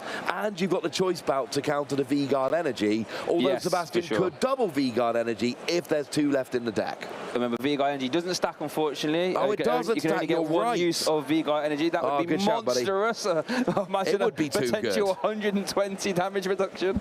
But that would be silly, that wouldn't it? That would be a little bit silly. But interesting that Rory played the choice, but it's actually not something you see very commonly in Giratina V-Star decks. Like I said, that will allow you to leapfrog that V-Guard energy. Wow, that is incredible wrinkle play here. But Sebastian does get the Lugia V-Star out, so we see a Summoning Star maybe a few turns too late, but the Archeops have hit the bench, so that means Final Turbo has now been activated. Yeah, it might be a little too late. We're going to have a little bit of a look, but at least we are going here. We are getting the energy. Worth noting, the choice bout is probably not a count of a V-Guard energy. It's probably a count of a Gardevoir, because Gardevoir has 310, so the choice bout gets... Oh, no, it doesn't, because it's an EX. What am I doing, Shane? Oh, I was getting too excited there. Maybe it is a count of a V-Guard energy. To be fair, there were Giratina lists that did play Cleansing Gloves at one time, which was I remember. For the that was for Gardevoir, so maybe we could see a town store version of Giratina for us. I'll leave that for you in the tinkering. Yeah, I love that town store, but I'm not sure it's made for Giratina. Here we do see Archeops come down with the second Primal Turbo. Single Strike Crush it's very scary, but we have to keep an eye out. They're having to discard the top 4 cards of your deck can be devastating if it hits the wrong cards at the wrong time. But Sebastian will be taking a 2-prize KO here. Yeah, it's the kind of thing, if you're using it in the late game to take your last couple of prizes, you don't care about the discard. And that is often what Tyranitar does. But when you're using it early to take out something big like a Gardevoir, this is genuinely relevant, because if you get rid of too much energy, it's not coming back. Iono, Single Strike Energy, Lugia, and Collapse. I mean, Single Strike Energy could be a bit annoying, but I guess you do play Urns. But we've seen at least 2 Urn hit the discard pile. Oh, true, we have actually. So, yeah, there's not going to be much more in the way of Urn here. I'm sure there's at least 2 in the discard. So that is going to make it a little bit awkward. You can still attack with Lugia, but what you really want to be doing is taking out these Giratina, at least in the short term. So, yeah. This is going to be a big back and forth, and the problem is now, when this Giratina takes out the Tyranitar, then what? What is Sebastian's answer to this Giratina? And you have to have an answer to the Giratina. 100% correct, especially if Rory decides to, you could try and hide that choice belt, or you could even attach it now and just say, right, you can't put that Lugia in the active because I'm just going to KO that as well. I guess there's reasons to try and hide it or attach it now. I quite like attaching it now, actually, so it doesn't get Iono'd away, because you have a limited dig to try and find it again. But that choice belt is going to be huge, KOing this Tyranitar. And then checkmate in that Lugia. We do see some super odd action coming in. No shuffling in 3 basic energy cards, going for 2 psychic, no, 2 grass and a psychic, I should say. Yeah, always nice getting those back. I mean, I believe there might be 1 Mirage Gate left in the deck. I think we've seen 2 be played and 1 hit the Lost Zone. So I think that means there is a 4th one remaining in the deck, and you may well need that for... There's also 1 in hand. Oh, there is 1 in hand. I mean, there's only 1 in... Maybe that is the final one then. Oh, I love this preemptive energy attachment as well. Beautiful. And there's the choice belt. And I think if you're Sebastian, it could be worth thinking about game 3 here. I'm not sure what your win con is. I mean, unless there's an Urn of Vitalities that we've missed. But I think you're right. 2 have hit the discard pile already. And that only leaves 1. And that hand does not have any of them in. No, so you would basically need to get your Tyranitar down. There is an Urn in the deck. And there's the concession. Yeah, it's just too much to ask in at this stage. Sebastian sees that a single energy attachment from the hand will be enough for Giratina to KO basically anything on his field. That is too much. So Rory takes game 2, and we've basically seen both of these. That's what I love seeing in a best of 3, right? Yeah. Both decks doing what they do. We've seen both decks take a victory in this best of 3, doing what it is that they are supposed to do. We've seen the Lugia with a few different attackers taking those big KOs, and we've seen Giratina come in taking that big KO, and I kind of like this. But now it's coming down to game 3, and you still got to think, that game, Lugia started very slow. Yes. I was thinking concession on like turn 3. So was I, actually. Yeah. Pulled out of it quite nicely and made a game of it, but it would have been realistic to concede that early in the game. That's how bad it was looking. It was kind of a, let's give it 1 more turn and see how it goes. So in that situation, to get it as close as you did, that's got to make Sebastian feel kind of good about this. And Rory knows this is not a phenomenal matchup for Giratina. But they also know a tie doesn't do much good here. They are both gunning for top 8 at this stage. And like I said, I think you're correct. I mean, you guys couldn't see us off screen, but there was a turf where Sebastian missed a Lugia V-Star again, and I was doing this. I was motioning. It's time to start thinking about game 3. And then you would have an extra... Oh, you saw it at least. And now they're going to give you another, like, I think 10 to 15 minutes extra for this game 3 scenario. But Lugia is a very fast deck. You can turn 2, get 4 special energies in play, and start swinging for as high as 280. Let's check the price cards there for Sebastian. Nothing too impactful there. Maybe 2 copies of Mezzagoza could be a bit annoying considering Roy does play Path, but I think I would take them prizes in a game 3 scenario. They're your only non-collapse stadiums. This is true, actually. So if you're looking for a stadium counter to Path to the Peak, now all you have is Collapse Stadium, which really can hurt your bench. And it's not the end of the world if you've got something like an Minion going down, all but 2 Giratina. It's not all the Giratina, there's 3 in the deck, but it means you're limited to 1 Giratina at least for a few turns. All right, we see a Catching Aroma, Felipe. You want to see heads realistically. We see a Tails. That means you can grab a basic Pokemon. I guess Sebastian does play Pumpkaboo as well as a Path to the Peak out, but again, that's similar because you're using a bench bot to use it. That's a sort of your emergency option, as it were. So let's see what Sebastian takes it off his Capturing Aroma. Few options. Could take Squawkabilly even if you really wanted, if your hand wasn't that good. Looks like he's moving the Radiant Scene to the active. I'm always a fan of Squawkabilly. I just love drawing lots of cards turn one. It makes me happy. It's the reason you play the card.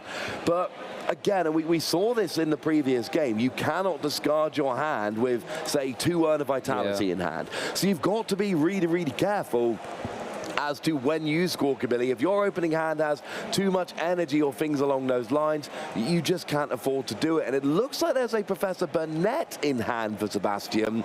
So may very well be just going, I'll keep Professor Burnett for next turn. That'll get my Arcups in the discard. And next turn's when I'm going to start going a little bit silly. Yeah, does have the Professor Burnett in hand and has the Ultra Ball, so you can get to the Lugia V-Star the old-fashioned way I call it. You just use the Professor Burnett to discard 2 Archeops and Ultra Ball for the Lugia V-Star. Over to Rory. Chorus Experiment does not find a Battle VIP pass there, does not have a Battle V pass in hand, only has 1 copy of Nest Ball. So this Cramorant, yeah, could be a little bit stuck. I don't really see a way we get into 4 in the loss zone, at least immediately. No, it's hard to do that on turn 2, on turn 1, unfortunately, even going second. You need double Comfey and Chorus's Experiment. We see it happen a fair bit, but it is far from a given. Of course, poking the Tyranitar for 110 would then put it in range of having Sableye drop 12 damage counters, getting the KO. So the number would actually be super useful if you could get the Cramorant poking for 110, but with that hand, it does look like it's not necessarily going to work as you might like. This might be a path and pray, to be honest with you. I know Rory does have a path to the peak in hand, which is a very good strategy against Lugia, in all honesty, because if that path doesn't immediately get replaced, there's going to be no Summoning Star. So that's why we're going to see a Raging Greninja taken off the nest, but it's going to be a very important concealed card here, I feel. Yeah, to not have any Comfey down and be relying on concealed cards is really not where Lost Zone wants to be. Comfey is the absolute most important card in the deck. That is really what makes it work. Without Comfey, it's not even a deck. So here we go. Oh, the Battle VIP pass Ross off the concealed cards. Let's go. Rory, look at him smiling. He's thinking, yeah, baby. That could have got dicey faster, Ross, but Battle VIP pass will allow you to start getting those Comfeys, like you said, and try and pluck that 1 Giratina V out the deck as well that is left. Yeah, and I think he might even have a Jet Energy in hand, so there's an argument here. He's going for the 1 Comfey, 1 Giratina. There's an argument for double Comfey because you can... Because, you know, if you have access to a Jet Energy, you can always get into the active and then retreat. And actually, we do see the Jet Energy here. Now we see a concealed cards. What are we going for? We see a Sableye hit the Lost Zone. So, oh, and it was another Comfey. We actually got there. So a second flower selecting. And yeah, this is what you're looking for. Obviously, Chorus's Experiment now. We don't even actually need it. We are at 4 in the Lost Zone. So there is a... Oh, and a path to the peak. Do we have a pivot option for Cramorant? No, frankly. No, we don't. So over to Sebastian here. Has a few questions to answer this turn, and it's just going to be interesting to see how he tries to navigate it. Does have a few options in hand. He has to try and work out what he wants to do. Does attach second Big Eye Energy. Remember, that does not count for extra damage reduction. We see an Ultra Ball. Getting rid of 1 Archeops and a Professor Burnett. What do you reckon this takes? This is as little, obviously, but we were expecting Professor Burnett to just get rid of a couple of Archeops. So yeah, you get the Archeops, and you got to imagine if this is a play that's happening, there has to be another way to get rid of that Archeops. There's got to be something in hand, because that's generally why you would go for the other Archeops, right? If you didn't have a way to guarantee the Archeops in the discard, you would go Professor Burnett, I would imagine. Oh, speaking of which, Professor's Research. That's the way you get the other Archeops into the discard. But do we see a Lugia V-Star? We're going to have a look here, see whether that actually comes down. Do we have a Mezagosa here as a counter stadium and a way to get Lugia would be pretty handy, honestly. So that's one thing I'm looking for. But no, we just see a pass from Sebastian back to Rory. No counter to path to the peak. No Lugia V-Star as we go to another flower selecting. Flower selection there. You look at the top 2 as you see an escape rope hit the Lost Zone there. And Rory currently with 5 in the Lost Zone, using a Jet Energy to get that Comfey in active. Another use of flower selecting. And let's see what he chooses here. That's like a bit more of a decision. thinking about that one, and looks like lost zoning 1 copy of switch cards. Yeah, getting a switch card in the lost zone is always a little bit awkward because you want those pivoting options, but it means there's something more important. And now the Cramorant comes in and hits for 110. And I've already said I like that amount of damage. I like the 110, but it is important to know that's a turn later than we were expecting to see it. Now the Capturing Aroma comes down. Was it a 4? It was a 4. Oh, see, that's why 4's the best number. Now we get that Lugia V-Star, and now we can get off and rolling. Still needs, oh, there we go, does have the Stadium replacement there as well. So Summoning Star is now an option, as we do see it being used there by Sebastian, getting those 2 Archeops into play, which means Primal Turbo is now a potential option. And let's see where these energies go. You have to imagine we're going to see some attacks flying out now.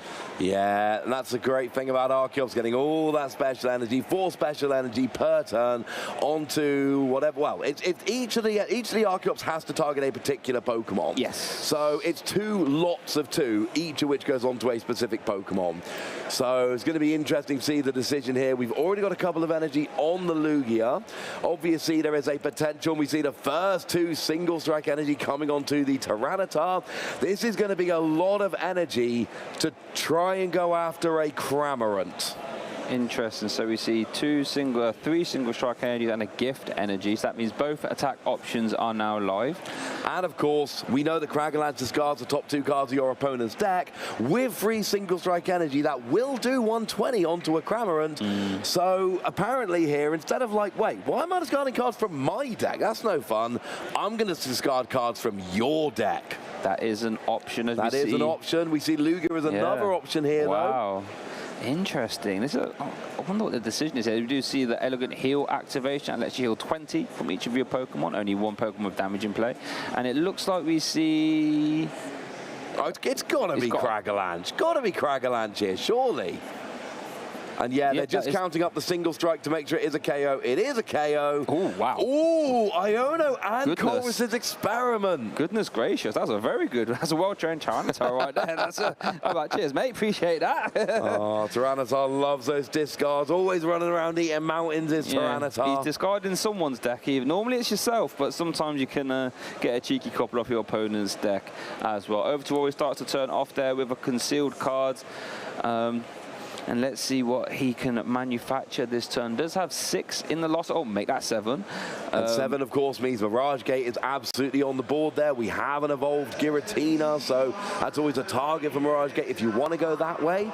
And yeah, seems like a nest ball. Don't need any more basics really at this stage. So now the question is, do we have a Mirage Gate to try and build up that Giratina? Do we want to try building up that Giratina? Do we potentially want to go for something like a Sableye, if that's an option? Yeah, a few interesting scenarios there for Rory to try and navigate. So he does debate him over to play that 1 card there. Does play the Mirage Gate though.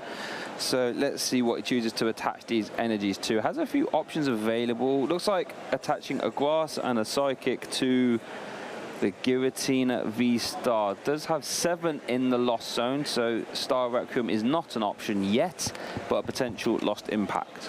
Yeah, that is always nice to see. Now we do see... Yeah, I mean, that Tyranitar, you've got to get rid of it, right? You've got to be going after the Tyranitar. You can get it with a Giratina, obviously, because Giratina does a ridiculous amount of damage. With the healing from Radiant Arena, it is no longer in range of a Sableye. So you are kind of forced into using the Giratina here.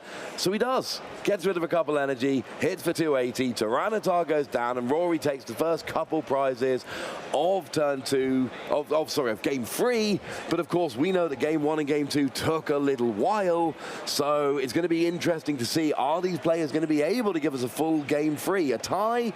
Not really what players are looking for here. No, looks like we're going to start the turn off with a Capturing Aroma. We see heads. Is that 4? Is that 5 actually? I think it's a 4. Yeah, it's like that. Yes, that's a 4. That means you can search for a basic. That might be what Sebastian was ideally wanted there. Oh, an evolution oh on no, a it was 4, head. Jay. Sorry, oh dear, what am I on about? I'm a silly old Bert's going to find evolution Pokemon, I should say. Well, the 4 were getting all the Archeops earlier, so yeah, you know, it was. another 4, another Archeops, and you know this Archeops hitting the discard pile means basically nothing. We've already got the 2 on the field, but it means another Tyranitar. We've seen this from Sebastian a couple of times already. I like Tyranitar. 1 goes down, that's fine. Have you seen my next Tyranitar? I was really interested when Tyranitar got released in Battlestar. I was really hoping it would be good. Back then, not quite. Nope. All it needed was, funnily enough, 4 special ranges coming from the deck, and all of a sudden, Single Strike Crush can do some pretty strong turns, being able to hit that 280 breakpoint. We do see Sebastian there playing an Iono, and let's see how the rest of this turn develops. Yeah, Tyranitar, rare example of a Pokemon that gets good like a year after it was actually, about 2 years really after it was printed. Yeah. But we do see the Urn of Vitality here. That's going to get a couple of those single strike energy back into the deck. We knew that was being searched for because obviously we saw the Tyranitar hit the field. It was very well telegraphed. I like Tyranitar. I want Tyranitar. Now the good news is we are going to be able to get 2 single strike energy and 2 non-double turbo energy. So that means you only need to do the 2 single strike to hit the 280 here, which is the number for Giratina, and that looks to be exactly what Sebastian is lining up here, just going, you know what, I like the idea of getting a 1-hit KO on Giratina, so I'm going to. Yeah, completely removes any massive offensive threats there from Rory because there is no Giratina V on the bench. So, you know, there's going to be no massive damage outside of like Sableye if you count that as massive damage. But here we do see Tyranitar V hits an active spot, single strike crush. 1, 2, 3, 4. Ooh, a lot of energy there, Ross. Couple of energy, 1 will single strike though, so if the Zone of Vitality is potentially recoverable. But I think the point you just made about Giratina was absolutely spot on, Shay. There's no Giratina V, which means next turn there is no Giratina V star, which means the quote-unquote big attacker now is like Sableye with 12 damage counters. That's not going to do it. What's KOing this Tyranitar this turn? I'm going to spoil the answer for you. Nothing. Nothing is KOing this Tyranitar this turn, and that means that it can kind of sit there and wreak havoc for a little bit longer. You know, Giratina V can hit 160 with Shred after a Mirage Gate and an attachment. That's not enough, so getting rid of that only Giratina, Sebastian doing very well. Now, that is the end of our timer. We're going to get confirmation in a second about whether time has been called, but it looks like Rory's going to be turn 0. Yeah, it's really interesting. We'll wait for confirmation, but let's just assume that our clock is correct for now. That would mean Rory is turn 0, and then Sebastian would be turn 1. And so it looks like we did see a pass into Sebastian's turn now. Let's see what he does. Just have both attacks available. You would imagine a Trasher Lounge. That's the complete wrong attack. I mean, do you want to, you know, if you're attacking with Tyranitar, do you want to discard the top 4 cards of your deck and the top 2 of your opponents? I know which one I'm going for personally. Gotta be Quaggalanche, personally. There are 2 on this was hitting 100 there, I believe. So, and there is the... Now, we saw the handshake. I'm assuming that means Sebastian had 2 turns remaining, no 2 prize Pokemon. Yep. So unfortunately only able to take 2 prizes, and that means we end in a tie. Oh, and look at it, they're doing it on the table so we can have the confirmation that it is going to be a tie. It's written there right on the match slip. We can see it from here. Although, wait. So someone circled tie and someone circled winner, so we're just going to get confirmation. Okay, we are confirming it was a tie as well. Someone mistakenly circled winner and confused us, but it was a tie, and as expected. Unfortunately, as good as taking that Giratina down was, and it was a very good play, it unfortunately left the player with 2 turns remaining to take 3 prizes, and with no extra 2 prize Pokemon on the field, time just ran out. In a phenomenal position, just not enough time to finish out the game. And like we said, time management is a massive aspect of the Pokemon TCG, and unfortunately, Sebastian didn't have enough time to win that game. Like you said, it's fairly certain he was in the driver's seat there. You know, if time not been a thing, you would just Cragger-Lance that turn, single strike crush of another time, Giratina V came down, and it would be your game. But unfortunately, we do have the time constraints, meaning in this one ends in a tie. Yeah, and then there's that question of what about the concession in game 2? And here's the thing. You can't just look at it and say, oh, this player should have conceded earlier, or this player conceded too early, or anything like that. There are a lot of factors to take into consideration. When you're watching at home and you're wondering why is a player conceding or why are they not conceding, there are a lot of factors. Sure. And a lot of the time, it's things we can never really know. It's down to a particular player's assessment of the matchup. Sure. If they think if they look at the board state and they think with their particular deck list and the amount of times they've tested, I can still win this, they're gonna play it out a bit longer. So it comes down to deck list, it comes down to play style, it comes down to the player, and it's not as easy as just looking and saying, oh, they should have conceded earlier. Sure. Well, no, they might have looked at that and gone, I've still got a 60% chance of winning here. I feel very, very confident. It's really hard to know the right answer. I think you hit the nail on the head there. It's all about personal testing, personal preferences, and all that jazz. But we did see in that game, you know, Triantar V discarding cards from all over the shop, top 2 of your opponent's deck, top 4 cards of your own deck. So resource management is very important in a TCG, and I actually think we have a video lined up here that will go through the basics of just that.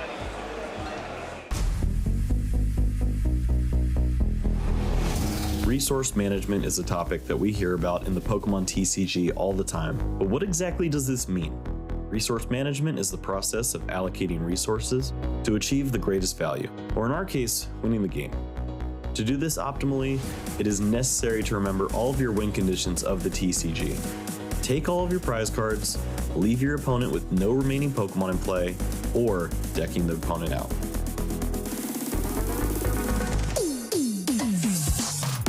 A player's main objective should be to use their cards optimally toward the best winning line each turn. One of my favorite E-Block decks to showcase the strength of resource management is Lost Box. With countless micro decisions to make in the opening turns and a lot of information to digest, we often find players can lose the game with the decision made in the first few turns. So how do you avoid this? First, learn your prize cards. This information is often crucial for the optimal opening turns, especially with Comfey's Flower Selecting and Colress's Experiment placing cards in the Lost Zone. In these turns, you should begin to develop a prize map, a way to take all of your prize cards as efficiently as possible. This can require a bit of finesse to pull off. If a matchup calls for Radiant Greninja's Moonlight Shuriken and to stabilize Lost Mine, followed by a big attack from a Pokemon like Dragonite V, then you better have the resources to pull that off. Hold a water energy for that Radiant Greninja, so that only one Mirage Gate is required to meet the energy requirements. This potentially leaves an extra Mirage Gate for that late game Dragonite V or Kyogre. Another important resource is the discard pile. Certain supporters and items interact with the discard pile to help turn that stack of cards into a winning game plan. Cards like Clara to bring that energy back, as you often have the perfect energy type waiting in the discard pile for your next attack. Whether it be water energy from Moonlight Shuriken, or psychic energy to spread damage with Stabilized Lost Mine. Kyogre's Aqua Storm attack requires all of the resource management tools to join forces on the route to victory. In a beautiful combination that often includes emptying your own deck of cards, refilling with many energies, accelerating energies for the attack cost, and of course a clear prize map, Aqua Storm is nearing the apex of resource management. Let's take a look at how some of the best in the world use resource management skills to blaze a path to victory. In the top 4 of the 2023 European International Championships, Pablo Meza faced off against Tord Reklev in a battle for the ages. Pablo brought Mew VMAX into a new matchup in Tord's Gardevoir EX deck. In a pivotal spot, Pablo had an opportunity to use a power tablet for 30 additional damage and preserve the hit points on his Mew VMAX. The casters also took notice. Well, he had the power tablet in hand previously. Pretty sure it wasn't played before the judge. No, I'm fairly sure it wasn't. Instead, Pablo used Judge and saved the item. The game ultimately reached a climax with Gardevoir EX versus Mew VMAX. With 290 hit points remaining, only one line of play could knock this Pokemon out. There's a second power tablet. And Ultra Ball, incredible. Oh, and multiple Ultra Ball. This hand is insane. Pablo goes all in, drawing as many cards as possible, and finally uses his V-Star ability that he held onto all game in order to find all 4 power tablet and take the knockout and Game 1 victory. Resource management is a vital pillar of successful gameplay. Working on these steps over time can help develop the skills to compete at the highest level.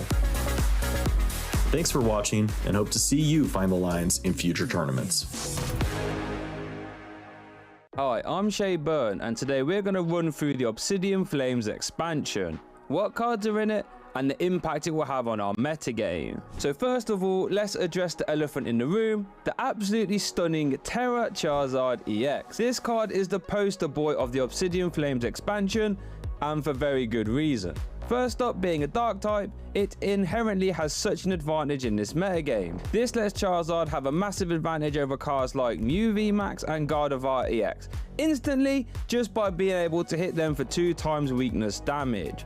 And with Mew VMAX being the current world champion deck, and Gardevoir's, well, meeting it in the finals, that puts Charizard in a pretty good place to be. Its attack, Burning Darkness, does 180 damage, plus 30 more for each prize card your opponent has taken. This is a very powerful attack, allowing you to efficiently trade 2 shots at the start of the game with Pokemon like Arceus V-Star and Giratina V-Star, for example.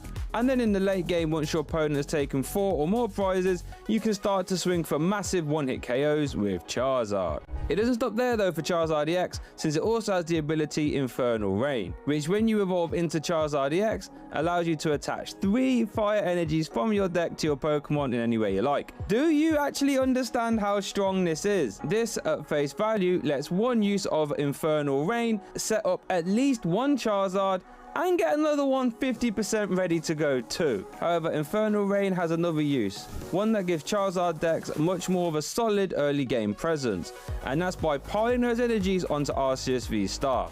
Not only does Arceus V-Star provide a strong early game presence by firing off Trinity Novas for as high as 230 damage if you have a choice band attached, because you are no longer reliant on double turbo energy now. But Arceus also gives you access to Starbirth, a V-Star power that allows you to grab any 2 cards from your deck. This makes getting a turn 2 Charizard EX much easier, since you can just Starbirth for Rare Candy and Charizard combo. This Arceus Charizard deck can even run other attackers like Delphox V to help with a Lost Box matchup, since its magical fire attack can do 120 damage to the active and then 120 damage to one of your opponent's bench Pokemon too. This is fantastic for taking 2 prize KO turns on 1 prize attacking decks. So now that we have covered the juggernaut that is Charizard EX, what else is there in Obsidian Flames then? Well, Pidgeot EX is the next obvious standout. Pidgeot has the bonkers ability Quick Search. This lets you grab any card from your deck once per turn. Having access to your whole deck every turn is very strong and opens up the door to some really cool combinations. Of course, the limiting factor though for Pidgeot is that it's a stage 2, meaning the decks that can really efficiently use it are much more limited. Decks like Chien-Pao, Charizard and Gardevoir could all really run Pidgeot EX, since they're already running cards like Rare Candy. And I'm sure all of those archetypes would adore being able to get any card from their deck once per turn, right? But there are some other fringe cards you might want to keep your eye out for from Obsidian Flames. Glimmora EX. This has a strong ability Dust Field that forces your opponent to only have 3 bench Pokemon while Glimmora EX is in the act. When you actually think about the top decks in our format, decks like Miraidon, Gardevoir, Mew VMAX, Lost Box, Giratina, all of these decks love to go wide and have a ton of Pokemon in play. Glimmora can stop that right there in its tracks, meaning it's something you have to take seriously. However, its attack is the Achilles heel of the deck, since for 2 fighting energy you can use Poisonous Gem that does 140 damage and poisons your active. And while you can use Radiant Sneasler to pump up that poison damage by 2 in between turns, giving you a total output of 170, this damage still isn't realistically high enough. However, you can make this deck even more disruptive by playing a Solrock Lunatone package, as Lunatone has the ability New Moon, which activates when you have Solrock in play too. and this makes it where stadiums in play do not affect your Pokemon. This allows you to slam path to the peak in play, and it will have no effects on your Rulebox Pokemon, only turning off the abilities of your opponent's Pokemon like Charizard EX, Arceus V-Star, and even Radiant Greninja, all while leaving your Radiant Sneasler and Glamora EX's abilities still online. This combination of ability lock and bench lock can be absolutely devastating to play around, so keep an eye out for it. Town Store is the next card I would like to draw your attention to. It is a stadium card that lets you search out a tool card from your deck once per turn. After the tool card reclassification that stops trainer search like Irida from searching for tools, this makes Town Store one of the best ways to search tool cards out currently. So decks like Lost Box could play this card to make use of some other tools like Cleansing Gloves, so Cram Rank can now KO Cresselia in Gardevoir, or making finding a Forest Seal Stone in Turbo Lost Box builds that much easier. So that wraps up our Obsidian Flames run through here today, so let's get back to the action. Welcome back, everyone, to the Barcelona Special Event. We are deep into the Swiss rounds here in day number 2. We're heading into our last Swiss round, which means, Amy, it's winning in time. It certainly is. This is where the top 8 forms together. By the end of this round, in roughly 50 minutes' time, we're going to have our top 8 already. Really exciting stuff. We've been number crunching back here, and we think there are 9 players who could reach 32 match points. We currently have 2 players on 31 match points. That's Tord and Alberto. That means it's not a completely safe ID for either of those players. It's not. Plus, they're also playing against people with less than 31 match points, as they've already played against each other, which means we have a number of tables at the top that all have to play it out right now. They are going to have to fight tooth and nail to get in this top 8. It's going to be tough. Everyone is playing at their best. The scores are tight. There is not a lot of wiggle room in there. There are people just off the 8th spot there who could yet jump in, but our current top 8 is looking like Tord, Alberto, Miloslav, Talon, Sebastian, Rory, Vendetta, and Francisco. Yeah, we saw Rory just on stream a moment ago, got himself to 29 match points, so now has one more chance to get that win. He's actually up against Tord as well in the next round, so that's an interesting back and forth. I think the Lost Zone Giratina matchup against Gardevoir still has a decent shot of making that top 8 and taking down Tord. It certainly does. The matchup is relatively kind of, I want to say 50-50, sure, in the Giratina has a strong matchup into Gardevoir, but Gardevoir has the pace of play that may be able to outspeed what the Giratina is able to achieve. Sure, and Rory's packing those path to the peak because he's not content with the matchup without them, so giving himself that better opportunity to hand disrupt Tord. But that's just one of the matchups that we have for the winning in. I think we've already had Tord on stream as well as Rory, so we're going to be looking at one of the other matchups that we'll get for you very soon as the players are getting sat down at the table. Really exciting though, a lot of interesting decks floating towards the top. We have some Lost Zone up there. We have an Archeops Lugia mirror match as well. Word. So almost definitely a Lugia in the top 8 as long as that doesn't end in a natural tie. We also still have Francisco up there with Inteleon VMAX up against another Lost Zone deck. So that could be a really nice win in for them. It certainly could. There are lots of different decks in the top though. No matter what, there's going to be variety, and that's what we like to see. So let's have a look at our players getting set up, ready for the day. We've got Miloslav and Eugenio. Yeah, Miloslav we saw yesterday in the Swiss rounds playing that Turbo Lost Zone box variant, and we got ourselves a mirror match. It was hard to actually avoid that based on where our standings have ended up. So Eugenio, yeah, also playing that Lost Zone variant. So it's going to be a matchup of small margins, I think. It certainly is. Mirror matches are tough. They are very, very tough. It's one of those things where you've got to notice that every little change in someone's deck could be the answer. That could be what sets them apart from their natural counterpart. But honestly, it's going to come down to the wire. It's not necessarily going to be who sets up first. This is really going to be a battle for the ages. Yeah, there's a lot of comeback potential. Both players are running Roxanne. I think even Eugenio playing a Palpad to possibly even reload that card. So they are very close, not exact 60s, but are playing at the end of the day that similar archetype where both will intend to ramp their Lost Zone as quickly as possible. They unlock Mirage Gate at 7 cards in the Lost Zone. That's where the energy acceleration comes into play, but also Sableye is so critical in this matchup because both players have so many low hit point single prize Pokemon on offer. They do, and that's just a bit petrifying to think that there's that little in it, that the numbers are going to really come down to the wire. And having some big attackers, do you put them into play? Do you not? Do you avoid putting the 2 prize Pokemon down? Do you not? There's a lot of almost mind games as well going on, not just the Pokemon themselves in play. Especially with Forest Seal Stone being one of those key cards in both players' deck list for consistency. Getting multi-prizes in sometimes is worth the risk, as we see some prize cards quite awkward for Miloslav. He is playing a low count of energy, and that's already 3 of them found in there. So definitely something we have to track. I believe he plays 9 total energy, so that's a huge chunk finding their way into the prize cards. Yeah, that's massive. And again, looking at the types of energy, having the water energy taken away from them really does limit their potential of attacking and taking multiple prizes in a turn. Here we go then, lift off in round 14.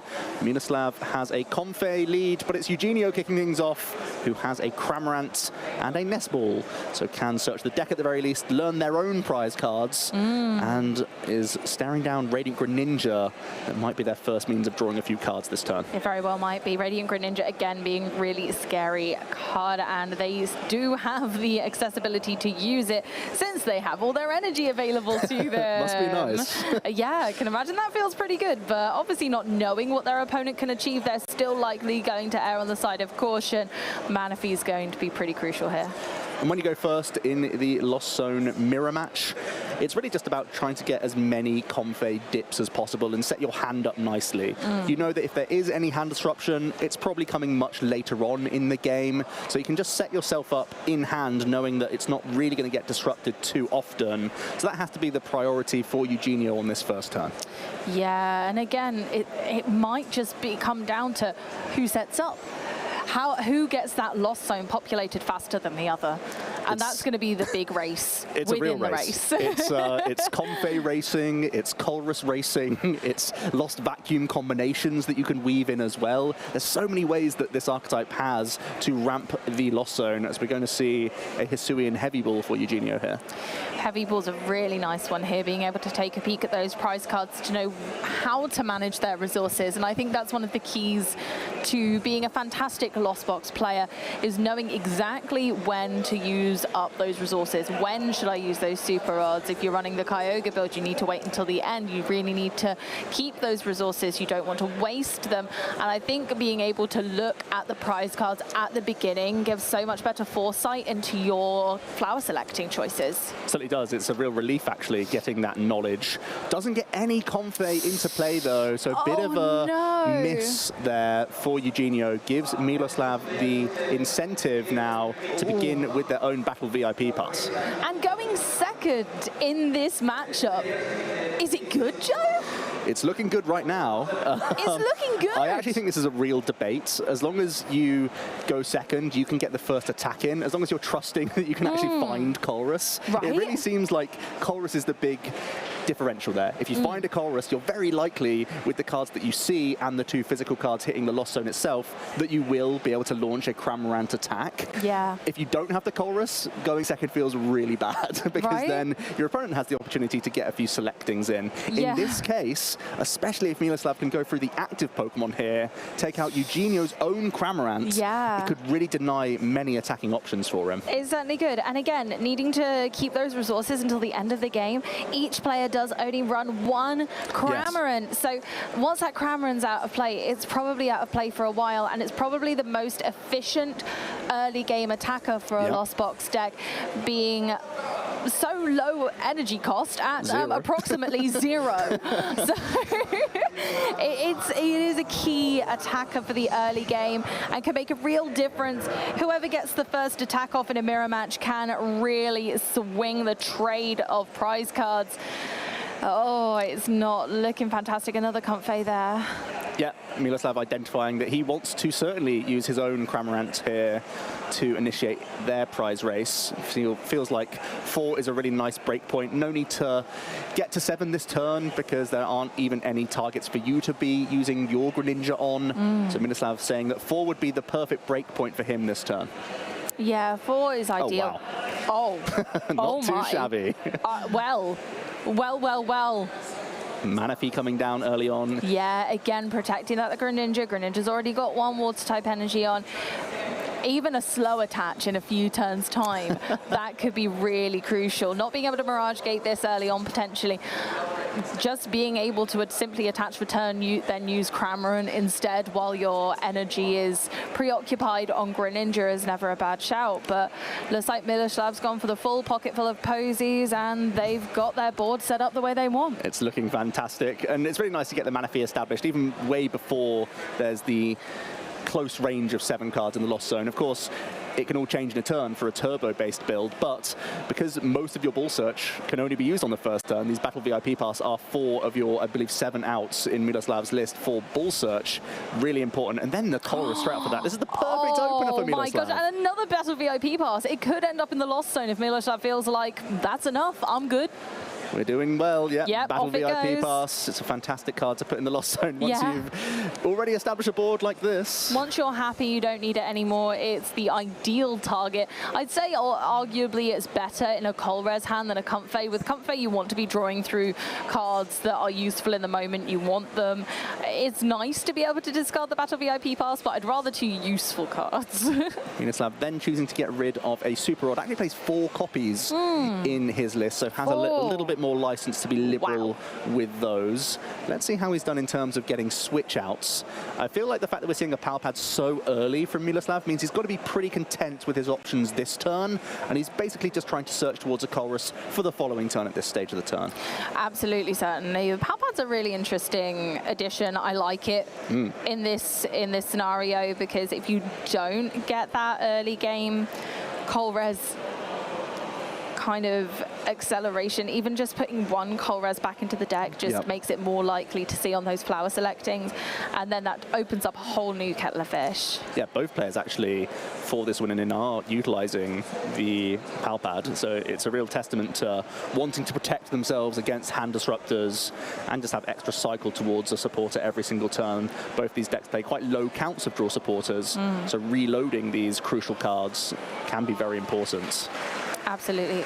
We're at 4 cards in the Lost Zone now. Will be the Cramorant as predicted at the start of the turn here, taking out Eugenio's. So Eugenio has a lot of work to do here. They need to get their Lost Zone to 4 cards, which is already a huge challenge without Battle VIP Pass. But they may even need to reload a Cramorant here with a Super Rod as well. Oh my goodness, and that would be using up... No, they've decided it's not worth it. They're like, no. That is too far. But it was interesting to see Miloslav put Dragonite V into the Lost Zone there, popping Dragonite into its Dragon Cave. Not today, it's not needed. I think that's a relatively sensible call. It's very unlikely, I feel, that you're going to need the double prize attackers here. Yeah, you try and remain as 1 prize as possible. The timing of Dragonite is really important. There can be situations where if your opponent Lost Zones it, then you can maybe get yours into the mix, and maybe it gets unchallenged on a turn where you use a Roxanne or something like that. But because Dragon Gale damages your own bench Pokemon so much, it just opens up Sableye too easily. So hard to weave in that Dragonite in the matchup. It's much better to stick on the single prize map and try and take 2 prize turns on multiple lower hit point Pokemon from the opponent. Yeah, absolutely. Making this a battle of the Ghost-type Sableyes is almost unquestionably the route that both players will be attempting to take, is get to Sableye as quickly as possible and start littering the field with those damage counters, because once you get the first litter of damage counters, you're always going to be in that ahead space, unless your opponent somehow manages to get you into a space where you miss an attack. Yeah, it's such a mathsy matchup because Sableye isn't just taking a knockout with its Lost Mine, it's also getting excess counters around the board. Yeah. But those excess counters can be also removed by switch carts and a few other shenanigans here and there. So both players are putting massive pressure on the opponent's Manaphy to open up the Greninja double attack with the Moonlight Shuriken.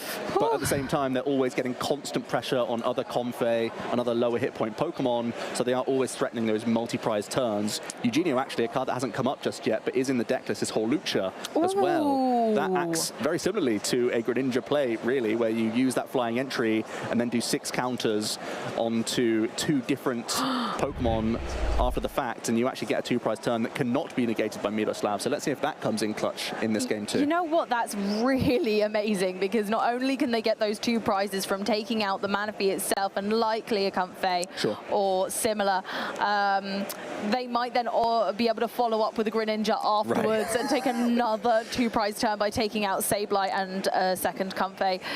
There we go. There's the fist bump. We love to see it, starting with Greninja and Comfey. And we'll see. Did Eugenio force Miloslav first? Possibly, seeing so Miloslav's kicking us off. So that's our answer. Eugenio prefers to go second in the matchup. Miloslav did get 1 flower selecting in. How much else is going on in the hand? There's a Pokestop. I think there's also another Comfey in the hand, so it's looking pretty okay. Oh, and a Battle VIP pass! It's one of these situations where by going second, not only are you giving yourself the chance to get the first attack in, but also you're hoping that there's 4 less outs for the opponent to get into the game because they can't use Colress on the first turn. But it looks a little bit awkward when your opponent just naturally has the Battle VIP pass, the Comfey starts. It really is a bit of a betrayal. It is, but it does still allow Eugenio the opportunity at the first attack. It just opens those doors. Miloslav are possibly going for a slightly different approach this time. They do have the Lightning Energy in hand. Looks like they might be going for some card draw Pokemon with Greninja and Raikou instead. Yeah, could also indicate that there's a Forest Seal Stone rattling around in his hand. There certainly is. His plays here. Miloslav is going to take the time to look through the resources. We're already seeing Mirage Gates, a crucial card to keep an eye on. Switch carts. As we said, these can be a great damage offset for any Sableye sprinkles, as well as the energy count going on there. So it is diligent work. This is a punishing deck at times. You can be put in these really awkward situations. So having full knowledge of the deck is always going to be a big help to give yourself the best chance of the best decision. Yeah, indeed. It's just one of those where everyone is going to be fighting for that first attack, seeing whether actually it's worth putting those 2 prizes in play just because of the HP, or whether it's worth waiting almost. Lost Box is a deck that can go fast or slow, depending on what you're trying to achieve. Miloslav is really considering this Forest Seal Stone. It's an interesting card to play proactively because your opponent could always Lost Vacuum it away. So we are going to see likely the flip of the V-Star marker now. And maybe this is banking a card for a future turn, or possibly could just be another Battle VIP pass. It's a 1-turn window. It's very possible at this stage of the game, both players are probably pretty certain that their hand can't be disrupted because the Roxanne isn't live until 3 prize cards time. Here we go. Battle VIP pass from the Star Alchemy here from the Forest Seal Stone turn 1. Once again, it's a Manaphy respecting the opponent's ability to take multi-prize turns with their Radiant Greninja, and also getting that Cramorant established early on. Yeah, I'm not sure about that Raikou in play right now. I'm a bit worried about it, knowing that Greninja can do 90 damage to 2 Pokemon, that, you know, Cramorant does 110 damage. That's a combo. There's Sableye, all sorts of Pokemon that can just get to that 200 in a kind of a 2-move combo. But look at this, bringing the Raikou into the active with a payment of Retreat of Comfey for a fleet-footed card. And Miloslav passing things over with the Raikou V in the active position here. Raikou's fleet-footed is a fantastic ability, being able to grab 1 more card each turn. You can't argue with that. Can't say no. It's a freebie. It's seeing more options. We actually see Eugenio thumb over his own Raikou in the deck, seeing as though Miroslav has gone quite wide on their own bench here. Maybe their own Lightning Rondo. That would be the dream scenario. If we're getting to 7 cards in the Lost Zone and unlocking some Mirage Gates, a Raikou into Raikou isn't a bad shout, but you have a lot to do to get there first. And Eugenio is going to take a moment to check their own prize cards. I think both players are making notes here, and I think it's no surprise to see our Lost Zone box players at the top tables right now are the ones diligently looking through everything. Yeah, they need to know. They need to know what their options are and what their options are not.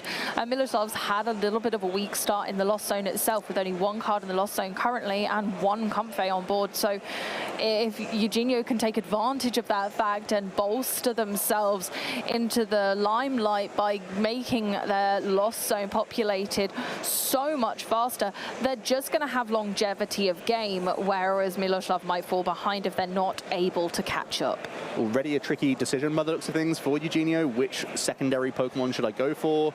The Cramorant gives you the easiest route to attack this turn, but as we know, wants to keep an eye on their own Manaphy this turn, and we need some extra Comfey in here if we're going to get the job done for a Spit Innocently, unless we get some Lost Vacuum action going on this turn. That's a very, very good point as well. Like you say, the Forest Sealstone allows the Lost Vacuum to be used without Eugenio needing to put anything in play of their own in order to use it. So a lot of energy in Eugenio's hand. I think there's already a Chorus's Experiment and a Switch card, so we are going to see a lot of cards this turn.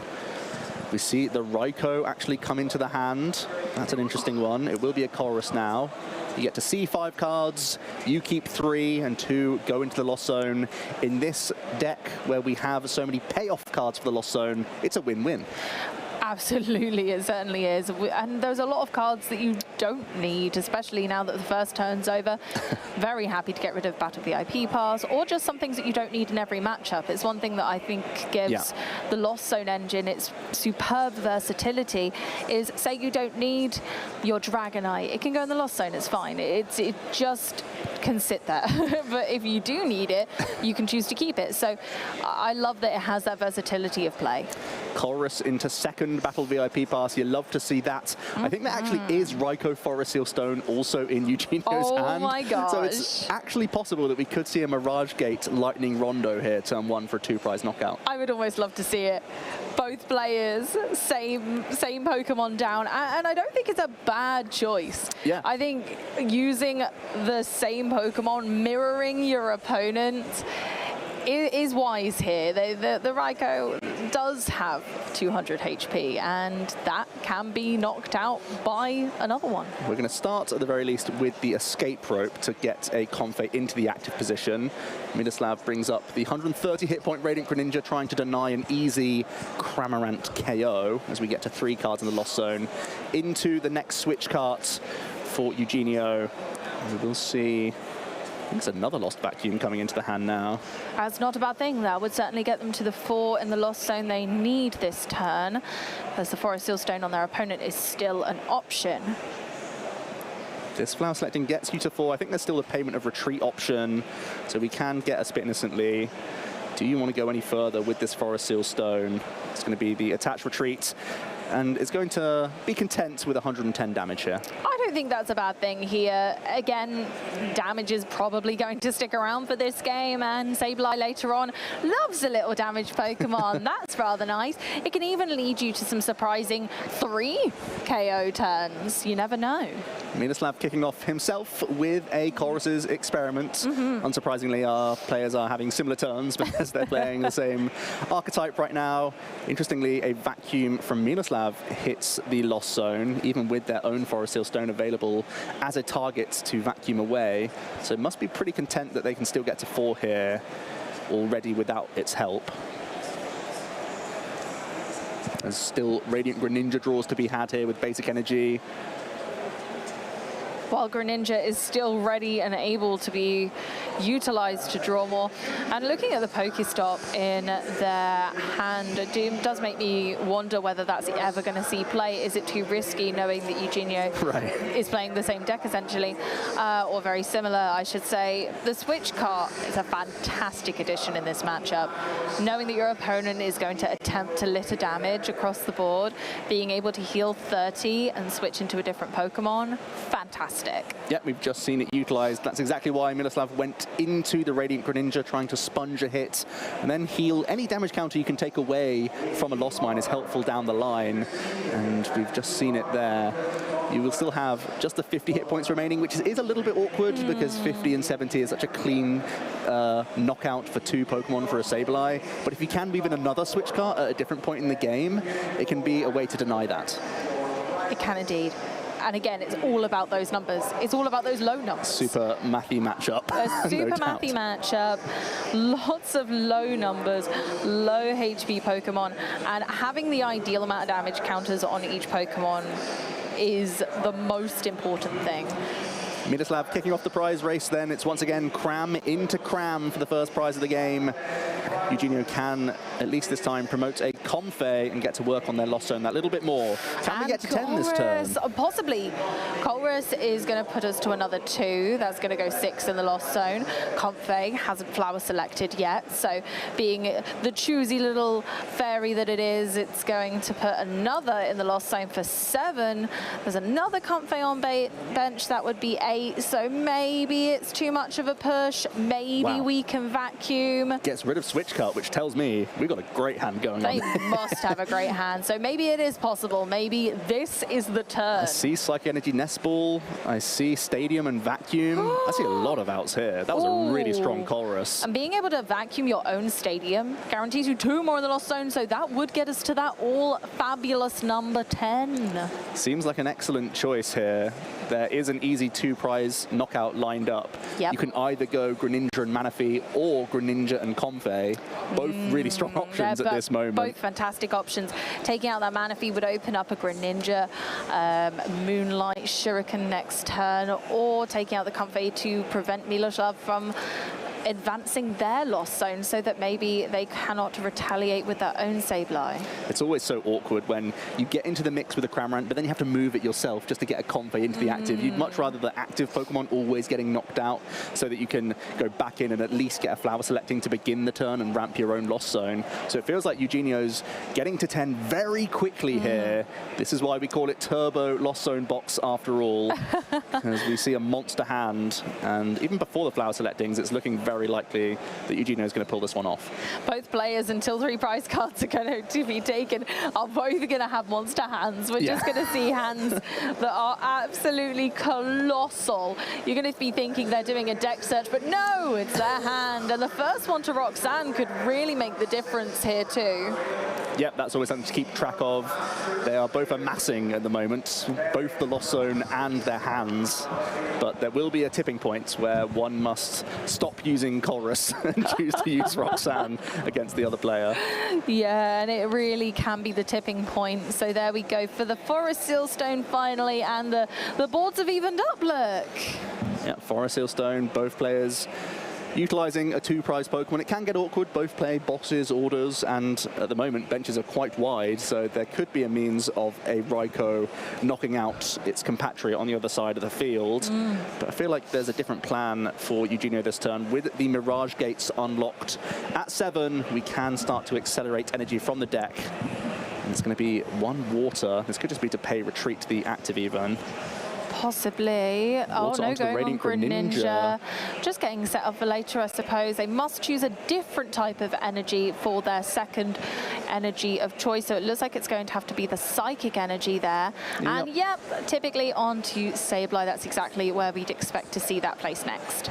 We are trying to rinse and repeat Sableye in this matchup. Literally, there's no secret there. No. So, Joe, what do you think? Do you think it's Comfey or Manaphy this turn? With the water energy developed on the Radiant Greninja, I like putting the pressure on Manaphy, personally. Yeah. If you have knowledge of Miloslav's deck, though, when there's 4 Super Rods, there's a real incentive to go for the Comfey instead. Yeah, but So again, not having it's one of those that things where knowledge. both options are so good that there's no real bad choice at this stage. No, I completely agree. Oh, is that It's the Hawlucha or it's a up Mirage against, Gate? Yeah, Mirage Gates. That's a tough decision. Yeah, you do not want to lock yourself out of Greninja. If you slam the Mirage Gate, I think you then go for the Comfey and knock that out and just say, I don't need to Greninja anytime soon, because you can keep the Hawlucha. And I think that means that we will see a Radiant Greninja plus Comfey knockout this turn rather than go for Manaphy. I think so too. Here's the attachment payment of Retreat. We're currently at 8 cards, and we know that there is a Lost Vacuum available. I'm just going to see the Pokestop first to increase that hand size once again here. I think they might just vacuum it. I don't think they're going to use it. They're not even going to spin the Pokestop, even with these ratios. Their bag's full. Could be. Mine always I mean, they is. even have Power Pad in the hand, so I don't feel like there's anything that's too detrimental. But no, just going to get rid of the Pokestop. And now we're at that all-important number. The big 1-0 double digits gives us access to Sableye. Lost mine. You love it, you hate it. You see it most rounds. Oh, yeah. It's Sableye. Here he is. Probably one of the most devious single prize Pokemon we've had in a hot minute.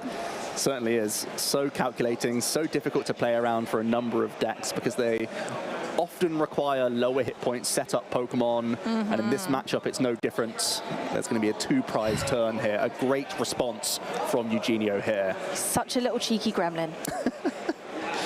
And he's going to be gobbling up some prizes this turn. Normally he's gobbling gems, but this time he's decided to go for Greninja and Manaphy or Comfey. Yeah. Probably. I feel like it has to be Comfey. If I'm still you've voting just got rid of a Manaphy. couple of gates. That's the thing.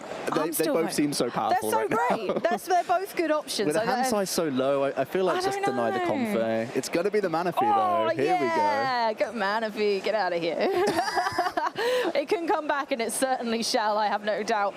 But it's nice that they have alternate options. Like the Hawlucha can't really make a huge difference yet.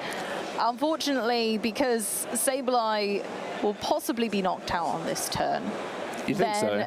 You can't bench the Hawlucha because there's just simply not enough space. The fact that Miloslav promoted the Cramorant, oh no, the Cramorant was already left in the active position, but I feel like it's already on the table just to knock out the Sableye. No help from Pokestop there whatsoever, especially losing a Roxanne. That's really rough. Huge. We were just talking about how massive it would the be. Pokestop immediately after. Yeah, You were no help. Oh, you were no help. Get in the lost zone.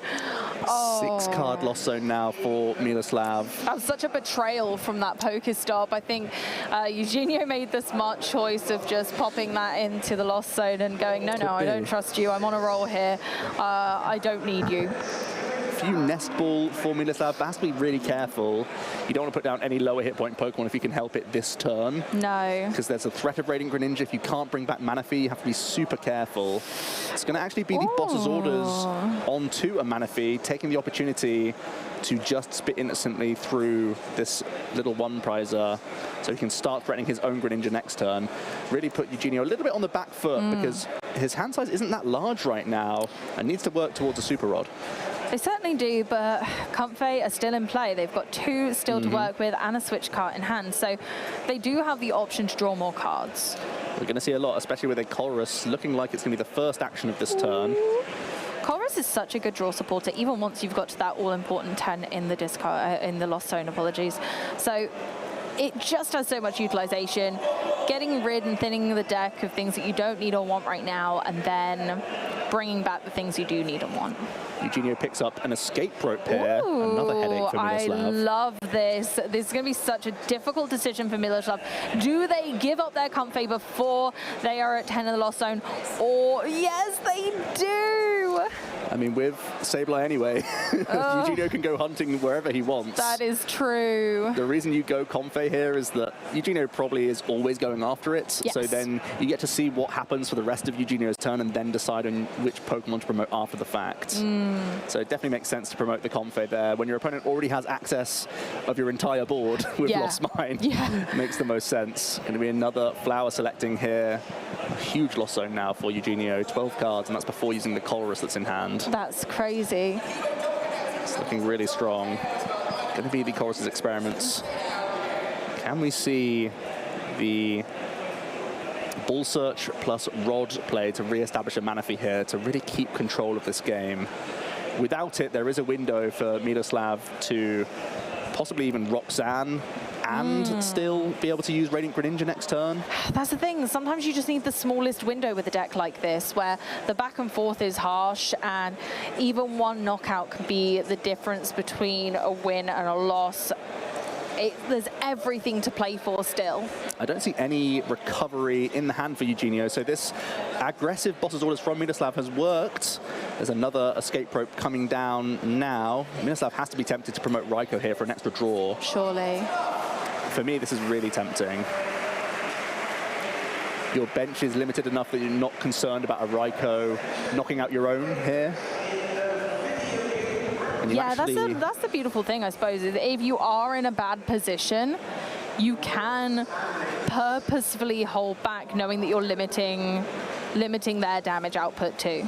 Goes into the Cramorant though, doesn't want the +1 card, doesn't want the Raikou V in the line of fire. It's going to be a Lost Mine once again, even a turn attachment here onto Radiant Greninja. That's getting close to its own Moonlight Shuriken now. And I feel like it's got to be the Comfey that goes. Yeah, and then we have 5 floating counters. Yeah, I think you've got to maybe put... I mean, it's a tough decision, isn't it? Because both targets are almost a good play, depending on what's going to happen next. I feel like I like Cramorant the most. It sets up Miloslav to go for a switch card straight away. It's in the active position, of course. Yeah. But putting down Cramorant to 60 hit points remaining seems pretty valuable to me. Yeah. Especially with the flying entry available. And that's exactly what Eugenio is going to go for here. Takes another prize, goes down to 3 remaining. Miloslav has his work cut out for him. He wants to get to 7 to unlock his own Mirage Gates, but he could try and weave his own Greninja in this turn. If that starts to come online, he can begin to catch up on prizes, but also start picking apart Eugenio's board. Picking apart and possibly even disrupting that hand at this point, as the Roxanne is now live also. Well, Lost Vacuum gets you to 8 in the Lost Zone now. Lovely. We're at Mirage Gate Station.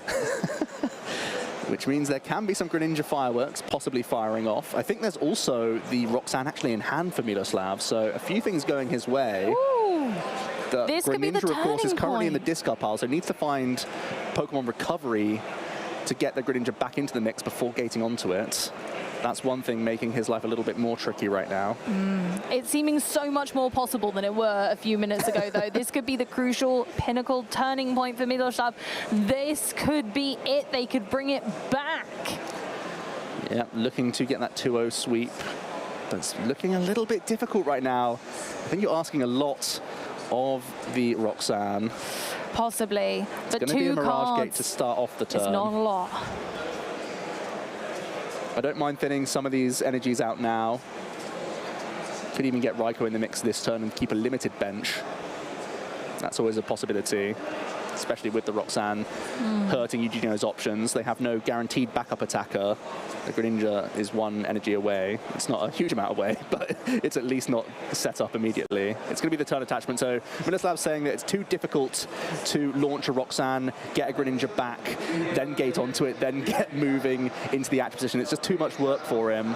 So he's just going to play Roxanne here and accept that a Raikou would be a great attack. I think it would. It's got a really high HP right now compared to everything else on the board. Greninja is 1 energy off an attack, and it can be any type of energy. However, finding that in 2 cards, is it too much to ask for? If they promote a Comfey, do they have the switch out? Like, there's almost a lot to ask from this 2 cards as well. And again, depends on how much energy's in deck. Yeah, Miloslav a little bit behind. Will be catching up on prizes this turn, just leveling up the set right now. but he's hoping that with this disruption, it's making a bit of a headache for Eugenio. Yes. We start to see that Palpad and Super Odds now. Miloslav probably wants to reload a Greninja at some point in this game. There's still no Manaphy developed for Eugenio. No, not having that Manaphy is risky, in my opinion, because it can give Miloslav that inch they need to make the big comeback, and I think that's all you need to give a high-level Lost Box player as an inch. Yep, they can run a mile with that, as Miloslav is going to reload a couple Pokemon. The Manaphy of his own is also really important. This Cramorant plus Comfey combination is in range of a 2-prize Moonlight Shuriken, of course, this turn. I'm not sure if Miloslav actually had any Ball Search in the hand. I think it does have Nest Ball, so the immediate pick would be the Manaphy, I believe. I would say so, but they are taking the opportunity to shuffle those in for now. You can pay retreats and get a Fleet-footed, hope to hit one of the two, and then you can hit Nest Ball as well. Yeah. Gives you one extra out at least, if you're min-maxing right now. Well, I think it's honestly the way that these high-level players need to play. You need to use everything to your advantage and sequence your turn just perfectly, like music. That's why we're seeing the Fleet-footed come in before any Ball Search by the looks of things. Miloslav debating whether it's worth Palpadding right now. Getting a Roxanne back sounds huge. He has 2 of them and Palpad in his deck list, so he loves having the defensive option. I think it really does make a huge difference in this mirror match specifically. 2 Roxanne! And if that first one didn't stop you, these 2 will. Yeah, it's really a huge amount of defensive cards in this deck list. You often see 1 copy, sometimes 2, but very, very rarely Palpad plus 2. That's Meaning a huge amount of hand disruption. They have a theoretical 3 Roxanne. That's huge. Just the switch cards, so I think that means Miloslav has to grab Manaphy here to protect themselves from a double Moonlight Shuriken prize. Yeah, better go safe than sorry when you're on the back foot and trying to make that comeback. This will allow Miloslav to take a prize, but the board's open now for Eugenio to even make a Horlucha play happen. That would be another great way for a 2-prize turn. It certainly would, and it would remove the Manaphy problem on the bench. Once again, the poor Manaphy's getting bullied over here. But Miloslav has asked the question, how good is the hand from this Roxanne? Eugenio promotes the Radiant Greninja. That's already a very scary prospect. And the Colrus... Oh, wow. Okay, did they get any energy though? I can't see a glimpse of a basic energy. Well, I don't think... definitely hitting the lost zone. Oh yeah, no, that's gone. We don't need you right now, Drapion. But we do need that Super Rod, the Roxanne. Oh my gosh, and a switch card. Colrus here. I think the Colress has to go. Surely they need to respond with their own Roxanne now that that is also live. Thinking about the switch cards, these are always means of... And the it is going to be the Colrus in the end. I think we both agree that's going to be the best over the next couple turns. But yeah, no energy. Going to be a payment of retreat into Flower Selecting. This is a big break for Miloslav. The Roxanne putting in the work. That's a Pokestop plus Super Rod. Do they go for the Pokestop for the Mirage Gate to make it happen still? Well, that's certainly the question. Have to be very careful of resources. Oh, it's risky, and Miloslav There's another Super Rod in hand. Also use it. Yeah, that would also give Miloslav more potential draw as well on the following turn. I'm not sure it's worth the risk. What about you guys in chat? What are you doing if you're not using Super Rod, though? Sorry, if you're not using Pokestop. That's why we're seeing it.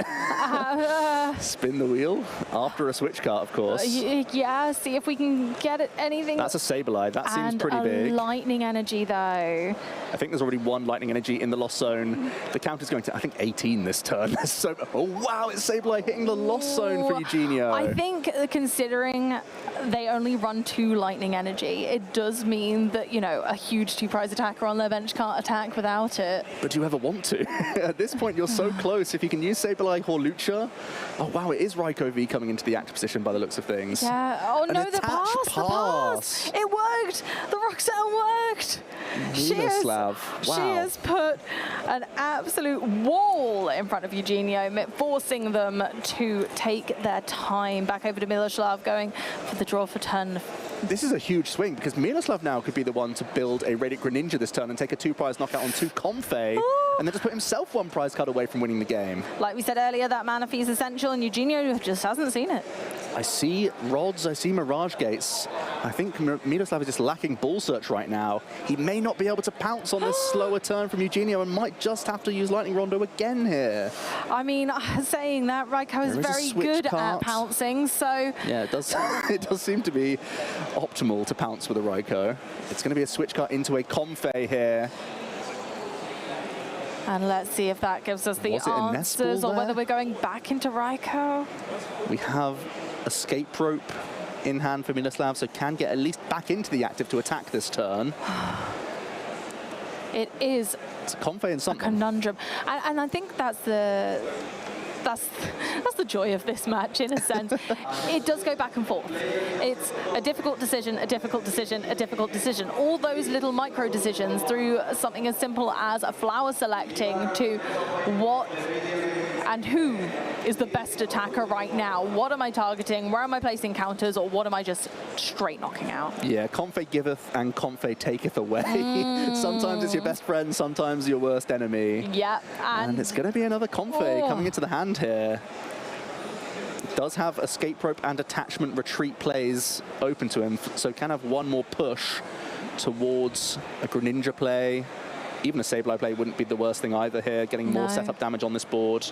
They do have accessibility to the Sableye, and they do have Mirage Gate in hand, so there is a potential, but it's not quite what they're wanting, clearly. They're going for the Escape Rope, seeing how Eugenio responds to that, getting to promote first. Has to be very careful. It's just going to stick with Comfey, and this flower selecting gets Miroslav to 10 cards in the lost zone, so finally their Sableye will be online as an attacking threat. Greninja still the ideal turn here, but may not be online with the cards currently in hand. Maybe not, but again, as mentioned previously, we do still have the very strong Sableye play, and unlike Eugenio, Miroslav does not play the Hawlucha, so sadly would only get one prize card off this turn. Nest Ball hitting the lost zone. Another Roxanne picked up for Miroslav as well. Goodness. That's going to be a huge disruption again. Eugenio found Colress from the last Roxanne, so has rebuilt their hand a little bit. So slamming them back down to some random cards seems pretty good. And they're going for it. Do you reckon? Oh, great, yeah, going for it. There it is. Yeah, Sableye makes a ton of sense. I feel like you have to play the Mirage Gate here as well. Yeah. It's going to be the turn attachment to the Comfey into the Roxanne. Okay. All right, yeah. Might be a retreat into Cramorant, or like knowing that that's vulnerable on the bench anyway, take out Comfey. The best route for Miroslav is certainly getting the Lost Mine in, though. It feels so important to set up two-turn win here by dealing with Comfey and having extra counters to play with. Yeah. To have a multiple prize turn I completely agree. lined up. It also just denies Eugenio benching extra Pokemon, using their own Hawlucha, using their own Sableye, that sort of thing. So it's such a limiting option. But to hold the Mirage Gate means that Miroslav might just be hoping that even though they take a Comfey off the board, that there's just going to be another Sableye or another Comfey hitting the board anyway on Eugenio's turn next turn. Yeah, it's an odd one. They're taking one prize card now for Miroslav. I suppose maybe they're just trying to go for the two prizer. Oh wow, it's Roxanne into Roxanne. Eugenio can Uno reverse right now. Oh my! Going back and saying, no, your turn. Dragonite even coming down, doesn't want to draw back into the card here. See if they It's the switch up. Here comes the Roxanne, the one thing Miroslav did not want to see here.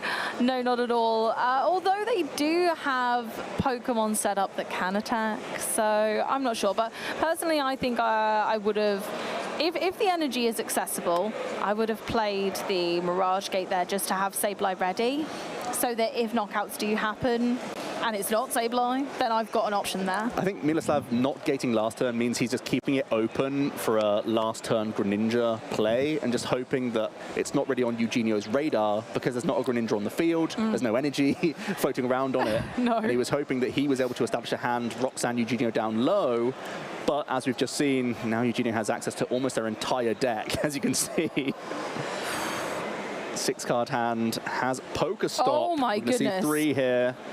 Discards Cramorant, gets the Super Rod and the Battle VIP pass. Super Rod keeping them in the game. They've got 3 prizes to take.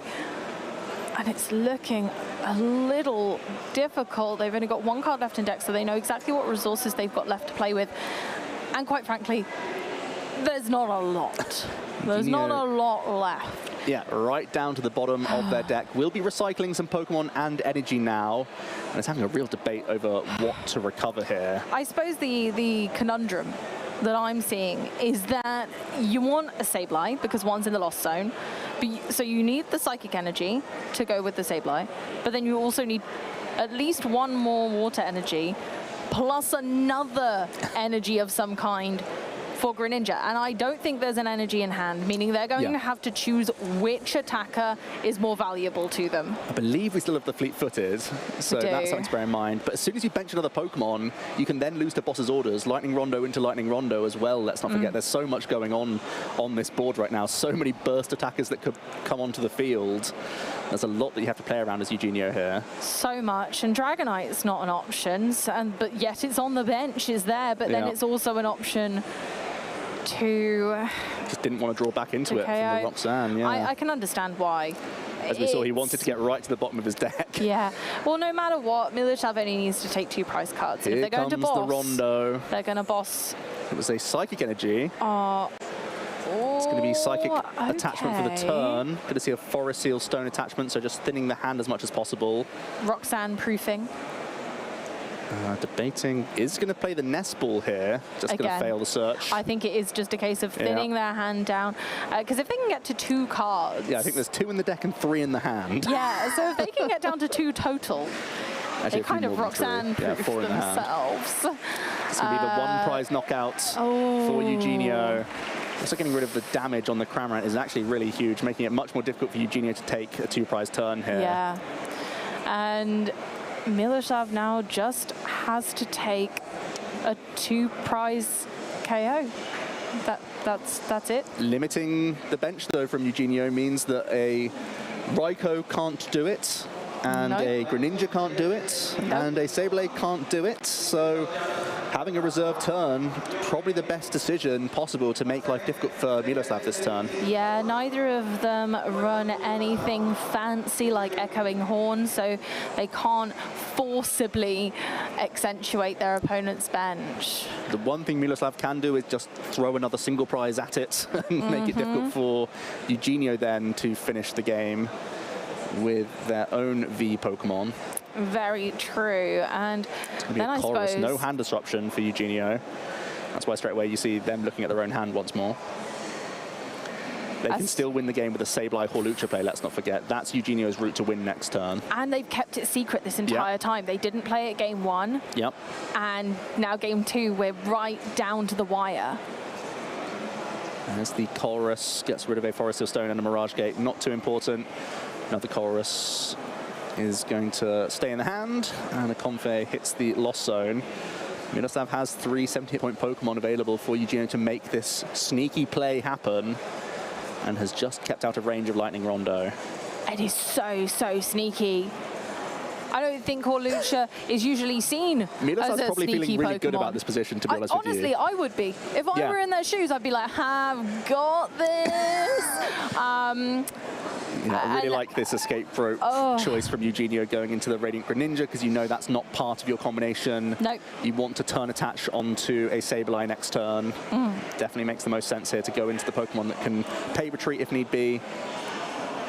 Yep, you've decided you don't need that, you're not going to use it, so it's fine to be in the active spot. It's unlikely to get KO'd, and if it does, again, it's not really a problem. Pokestop throws a Roxanne into the discard pile, gets a Super Rod and another escape rope.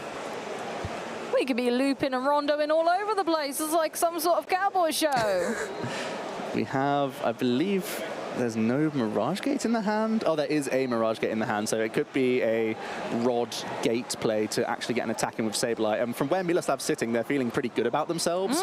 But we know that this could be an easy way for Eugenio to wrap up this set to a 1-1. Wow, what a close game we're looking at here. Insanely close, and there's around 3 minutes left on time.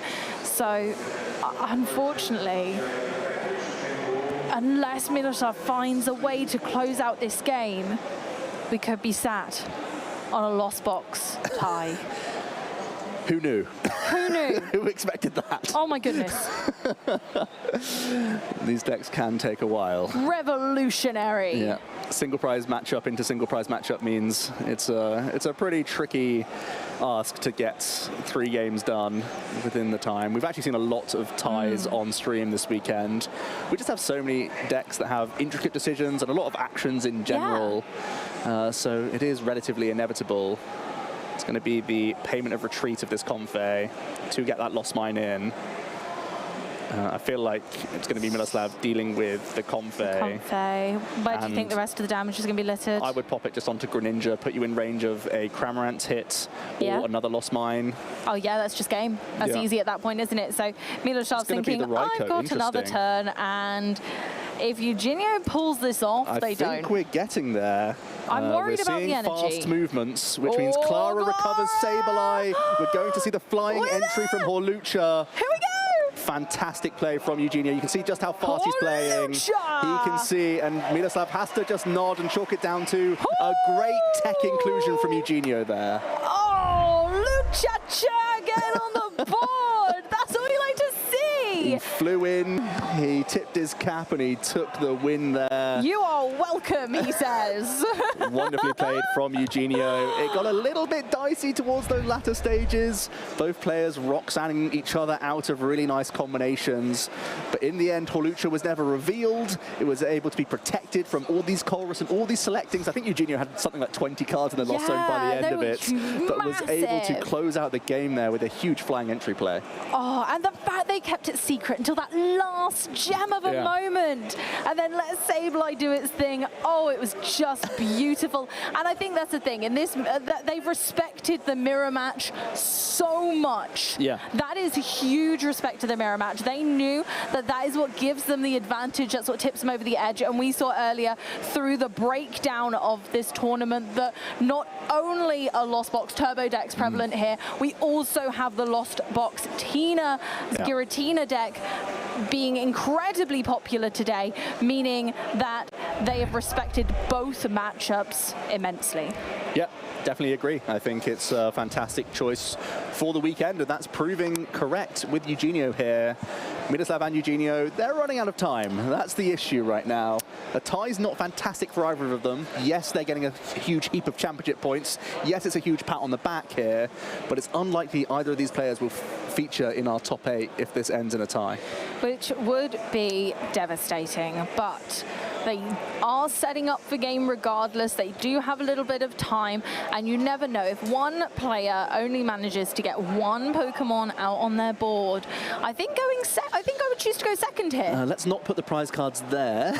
You're going to have to put them off to the side there. There we go. We see, the Manaphy in the prize cards for Miloslav. That's a little bit awkward. Both these archetypes are playing the Hisuian Heavy Ball, so they can cherry pick Pokemon from those prize cards.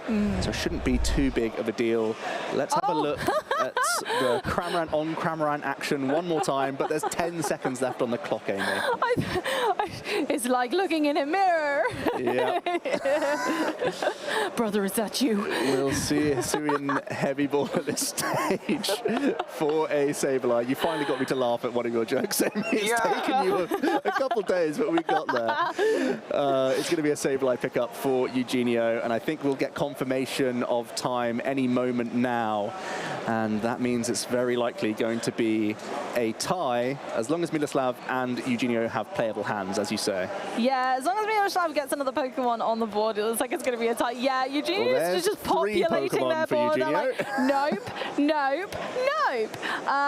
Oh, wow. They're just not bothering with the Lost Zone. They're just like, nope, don't care. Here we go. Scratch for 20. Miloslav uses Hisuian Heavy Ball as well. I think there was a Pokemon in there for them. There was. There was the Manaphy and the Confe. So I think both players here are going to show the other 3 basic Pokemon, and I think they then have to shake their other player's hand. I imagine so. Maybe we'll see a maybe we'll see a scratch. Could be nice showmanship for the stream. Yeah, just get Sableye's other attack in at least once in our couple of days worth of Lost Boxing. I've used Scratch an embarrassing number of times, I'll be honest. As a Lost Zone player, I've had to use that attack quite a lot. There are times when the math is relevant, there are times when it's really not. When you're a little bit sad. Both players accept that neither can complete this game 3, so they are going to have to accept a tie as the outcome here. It was a win and in, so both players can be a little bit upset, but Eugenio has to be proud of his play, especially in that second game. Very proud. It was exceptional. It was, and a fantastic moment to feature on stream. If you guys could hear the crowd out here, they went wild. The flying entry winning many fans over. That Hawlucha has been really in and out of these archetypes since it's been released, and the conventional wisdom has swung both ways. There's been times where it was an absolute staple. We had to have it in the deck list. There's been other times where it's been phased out just for an additional consistency card, and Eugenio bringing it back and proving why it's worthwhile. And not to forget about it, I think a lot of players may think, oh, 10 damage, it's okay. No! Stop! 10 damage is crucial, especially in those mirror matches. I think a lot of players may prefer to have a more useful Pokemon or a counter for a different matchup.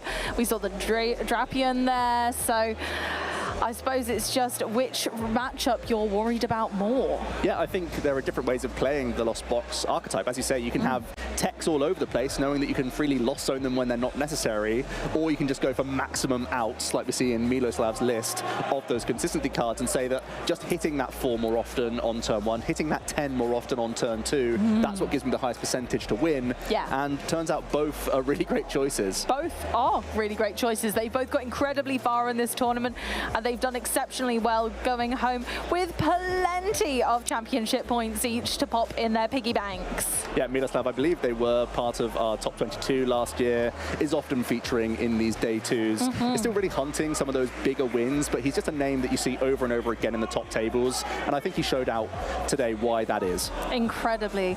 And just to make sure that nobody forgets, please make sure that you are checking on our socials. We want to see you on X, of course, YouTube, Facebook, and Instagram. Please make sure you're using hashtag #PlayPokemon in your posts. We want to have a look at them. We want to see you chatting about the stream, about the matches, about us, about everything we're doing here today, and you may be featured on today's event or a future event. Yeah, any minute now we'll be seeing our top 8 players. Until that time, though, we've just seen an hour's worth of Lost Zone Box, so let's hear a little bit more about that archetype. Lost Zone Box, despite losing Scoop Up Net, is still a massive threat in this format. Corvus' Experiment and Comfey allow you to get cards in the Lost Zone fast. Comfey, when it's in the active, can use its flower selecting ability, which lets you look at the top 2 cards of your deck. 1 goes into your hand and 1 goes in the Lost Zone. This, in combination with many switching cards, allows you to grow your hand and grow the Lost Zone extremely fast. Corvus' Experiment is a supporter card, which lets you look at the top 5 cards of your deck. Then you get to keep 3 and put 2 in the Lost Zone. This opens up the door for cards like Cramorant to attack for free, Mirage Gates, which allow you to accelerate 2 energies from the deck, and Sableye, which will allow you to place 12 damage counters on your opponent's Pokemon for 1 energy. Honestly, it gets a little bit silly.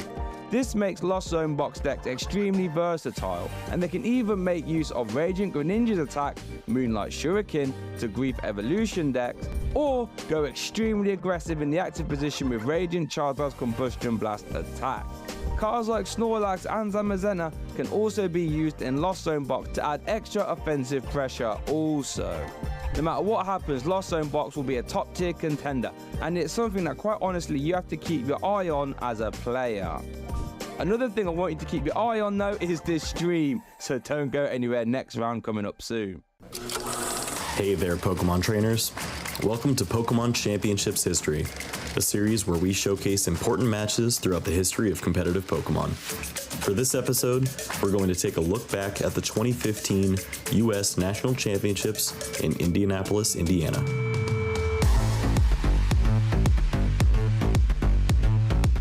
After a stacked top 8 bracket for the Masters division, we were left with 2 players remaining. The first finalist was Jason Klaczynski, the 3-time world champion with a resume Well, the casters said it best. No one has a resume like this even close in the Pokemon trading card game. He's won many more regionals than just that one in 2015. This was the furthest Jason had ever gone at the National Championships, and he was counting on the item and ability locking deck of Seismitoad EX and Garbotoxin Garbodor to get the job done. His opponent, Enrique Avila. Enrique was considered an up-and-comer in the scene and would have to take down Jason, the final boss, to claim the title. The resumes showed a clear favorite, but Enrique had sleeved up the secret deck of Wisconsin, Wailord EX. This massive Pokemon featured 250 hit points, the most in the TCG at this time. The strategy was unlike anything ever seen on a table of this magnitude. Deck out your opponent with a wall of tenacious Pokemon without ever announcing an attack. How prepared do you feel going up against a deck that is so new? Not prepared at all. I got 75 minutes plus 3 turns to figure it out. So. The stage was set, and Enrique started things off with that Wailord EX in the active position. Jason was taken aback by the size of this Pokemon. The game plan commenced. Pass, pass, pass. Jason's main attack only dealt 30 damage. With the Muscle Band for an additional 20 damage and Hypnotoxic Laser for poison, Jason tried to whittle away at these giant Pokemon. Enrique meanwhile used well-timed healing cards like AZ to avoid giving up prizes. In a pivotal spot, Jason had to overcommit Pokemon to the bench, and Enrique jumped at the opportunity to play Lysander. Enrique played back-to-back Team Flare Grunt to remove energy from the Seismitoad EX and led to the deck-out victory in Game 1. With half the match time depleted, Jason's opponent shifted from Enrique to the clock. For a game to be considered complete after time plus 3 turns, a player must have taken 4 prize cards. In Game 2, Jason focused on a single Seismitoad EX stacked with energies, leading to the necessary knockouts. And there's the knockout. Wailord goes down. With just minutes left, Enrique finally ran Jason out of energy. But was there enough time to deck him out? With a Colress and an N both reloading the deck and avoiding the Hue, Jason had found a way to outlast the Wailord. With the match tied 1-1, this would have to be settled in sudden death. The crowd was electric. The rules for this final game were simple. 1 prize card for each player. Take it and you are the champion. For Jason, this meant bide time until the perfect turn. Energy, Band, Furbank, Laser, End to 1. With the inevitable staring him down, Enrique played the honorable AZ to clear his only Pokemon from play, and Jason Klasinski was crowned the 2015 US National Champion. With this victory, Jason had won every level of Pokemon TCG competition, cementing his legacy in the competitive scene. Thank you for watching, and let us know some of your favorite moments in TCG history by using the hashtag #PlayPokemon. Hi, I'm Shay Byrne, and today I'll be running you through the very first major event of the 2023-24 season, Pittsburgh. Not only was it the first event of the season, it was the first event to have the new increased pricing. This saw the winner of this event get $10,000 and an auto invitation to the World Championships in Hawaii.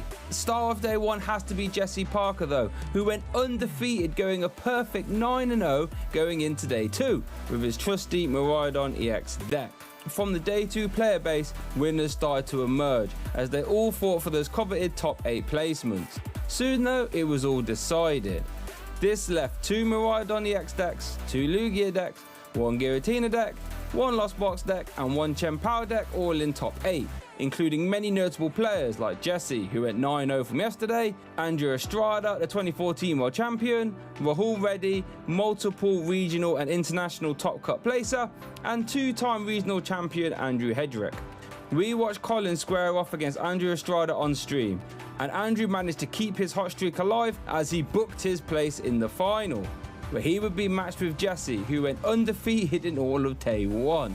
And on paper, while this might seem like a bad matchup for Jesse, with him quickly going down in game 1, he had managed to immediately close the door on a game 2, making for an epic game 3 scenario, win or go home.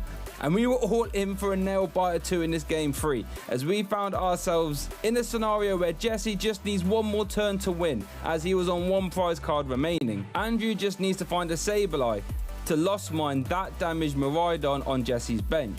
but Jesse, determined to make it as hard as possible, fired off a judge to reduce Andrew's hand size down to 4. And just to add to the tension, Andrew decided to reveal his cards one at a time to us so we could all see at home too. And there it is. We just watched history unfold as he took home $10,000 and an invite to the World Championships in one weekend. And I want you to make sure you watch this stream here so we can all watch history unfold ourselves. But right now, we're getting back to the action. Alright then guys, welcome back to the stream. You're joined with myself, Shea Burton, and the one and only Ross Gilbert. How are we feeling? We're getting dangerously close to our top 8 matches. I'm feeling very, very good. I want to see the top 8. It's just figuring out now. The games are, the round has concluded, the games are finishing. So tabulations are being done to decide who are going to be our top 8 finishers for this weekend.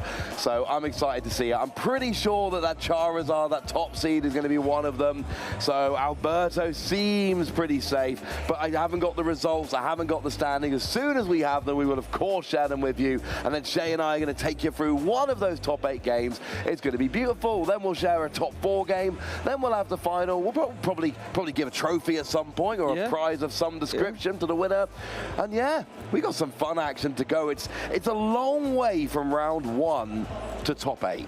Yeah, it feels like an eternity ago round 1 was being played here, but congratulations to all the players who are in that contention. I really feel as if the top 8 is where that real sharp increase in prizing starts. This is a special, so there is no monetary prizing, but you still have the booster packs and the championship points as well. And don't forget, the winner of the event will get that invitation to the World Championship already locked up. So in theory, if you was to win this special event, you could start booking your flights all the way to Hawaii for the World Championships as soon as you get the dates. Indeed. Now, we don't have this on a graphic yet, but I know when I'm watching at home, I want to know as soon as possible. So the top 8 in order, we got Tord Reklev, Alberto Benvenga, Francisco Taranzo, as always, apologies for any mispronunciations, Giancarlo Granata, Miloslav Posledny, Talendale, Francisco Jesus Tomas Tover, and Michael Hunter. We did actually have 30 points was the cutoff. So Michael Hunter got in on 30 points. There are 4 players who got 30 match points and didn't come in. So Michael Hunter just managed to bubble in then. 4 players, unfortunately, on the bubble and didn't make it.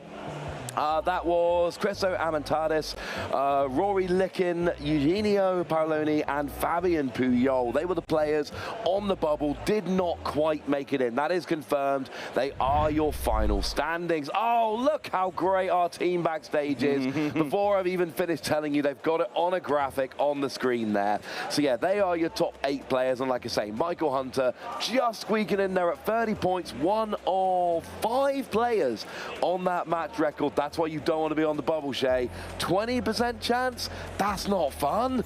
No, and it always feels a bit sad if you are the person or people or group of people that have the right amount of match points, but unfortunately lose out to resistance, being on the bubble as it's known.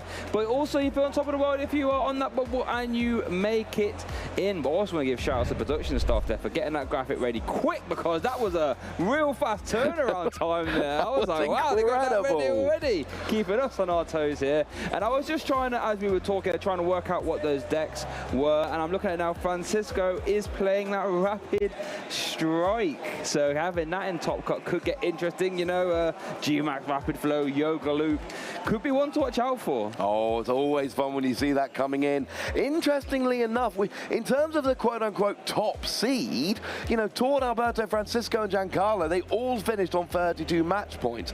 Now, we do have what we call resistance. Now, the way it actually works is opponent's win percentage. So it is the total amount of games won by all your opponents combined, essentially how hard your route through this tournament has been. So Tord is first, Alberto second, Francisco's third, Giancarlo is fourth, and it is literally all on your winning percentage here, and that determines, of course, first place, 8th, and so on. So interestingly there, we have a top seed, but really we've got a top half of the bracket who all got those same match points. So a pretty difficult one here, having to get all the way to 30. Remember, 19 is what gets you into day 2. 30 was the bubble, so that means you had to get 11 match points just to have a chance. So if you came with a bottom record, you needed 4 wins to be safe, 3 wins and 2 ties to be on the bubble in 5 matchups.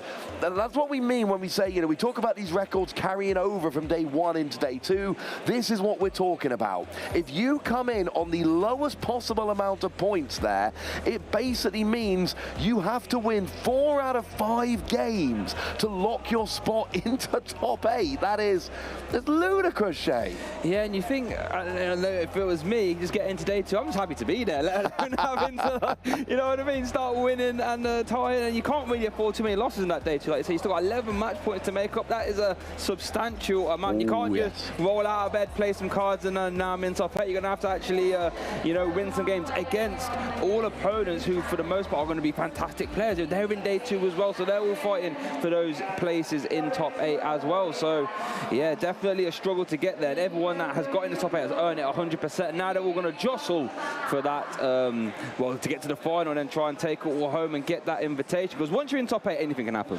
Oh, and speaking of jostling, we've actually got to look at the bracket here. So not just the players, but this is the actual bracket. Who's going to play who? So we can see there our round 1 matchups are set. We got Tord against Michael, Miloslav against Giancarlo, Alberto against Francisco, and Francisco against Talon. Unfortunately, we cannot have an all-Francisco final, because if they both win, they will be playing in top 4, which would guarantee a Francisco in the finals, which would be lovely. But we got 8 players here who have all done fantastically well to get to this point, and you can see there the route they're going to have to take to get to the final. So the players in the top 4 can only play someone in the bottom 4 in the final. So yeah, we got the bracket, we got the players, we got the decks. Hopefully in the not too distant future, we're going to have a couple of people sitting down. Yep. Somebody's going to pick one of those 4 matchups for us, and we're going to sit and talk about some more lovely Pokemon action. Well, I've got some news for you there, Ross. I just had in my ear, we actually have our feature match confirmed. And I don't know what it is yet. You don't know what it's going to be? No, I'm not going to find out until you tell me. Okay, well, wait until you tell me. I have no idea. Drum roll out, everyone. We have Alberto versus Francisco, which will be Charizard versus a Lost Box. Now, that's going to be interesting, because Charizard is not a card you would realistically think to use against Lost Box. It's at stage 2, a lot of HP, can often hit a lot of damage. It might not necessarily need to, but you also have, we know Alberto's playing that almost Lost Box deck himself, so you can sort of go Lost Box early game, Charizard late game, and I'm very excited to actually see how that pans out. Yeah, it's going to be an interesting one, and of course I'm going to need to have a look at that list in a minute, see what they've got that can actually deal with a Charizard, because that is one of the big things we see. And of course, interesting to note, Charizard finally made a, I say finally, Charizard made a top 8, didn't get a top 8 in Pittsburgh, has got it here.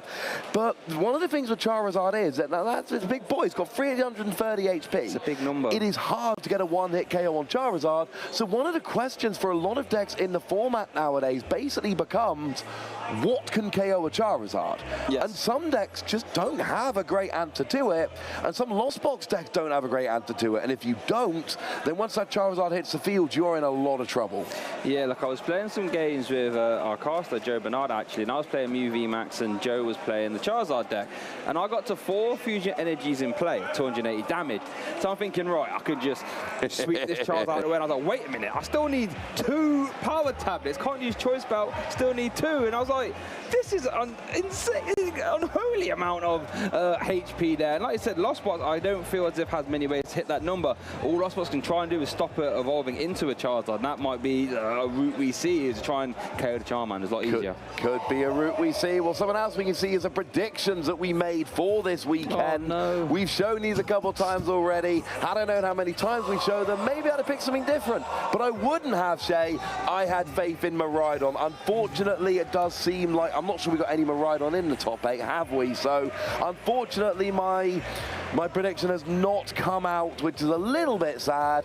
But then, you know, how are you feeling about your Mew prediction? Well, I've been trying to tot up and work out what the decks are in top 8 as we've been talking. So here's what I've got so far. Now, don't take my word for this, not gospel. This could be corrected, but I think we have 1 Charizard, we know this, 1 Rapid Strike, 2 Gardevoirs, 3 Lost Box, and 1 Lugia. So it looks like me and you predictions are out. Joe Bernard, unfortunately, is out, and Amy's still flying the flag there, and one of those players is Tord Redcliffe. So, you know, looking good for her. But unfortunately, the rest of us, we picked not very good.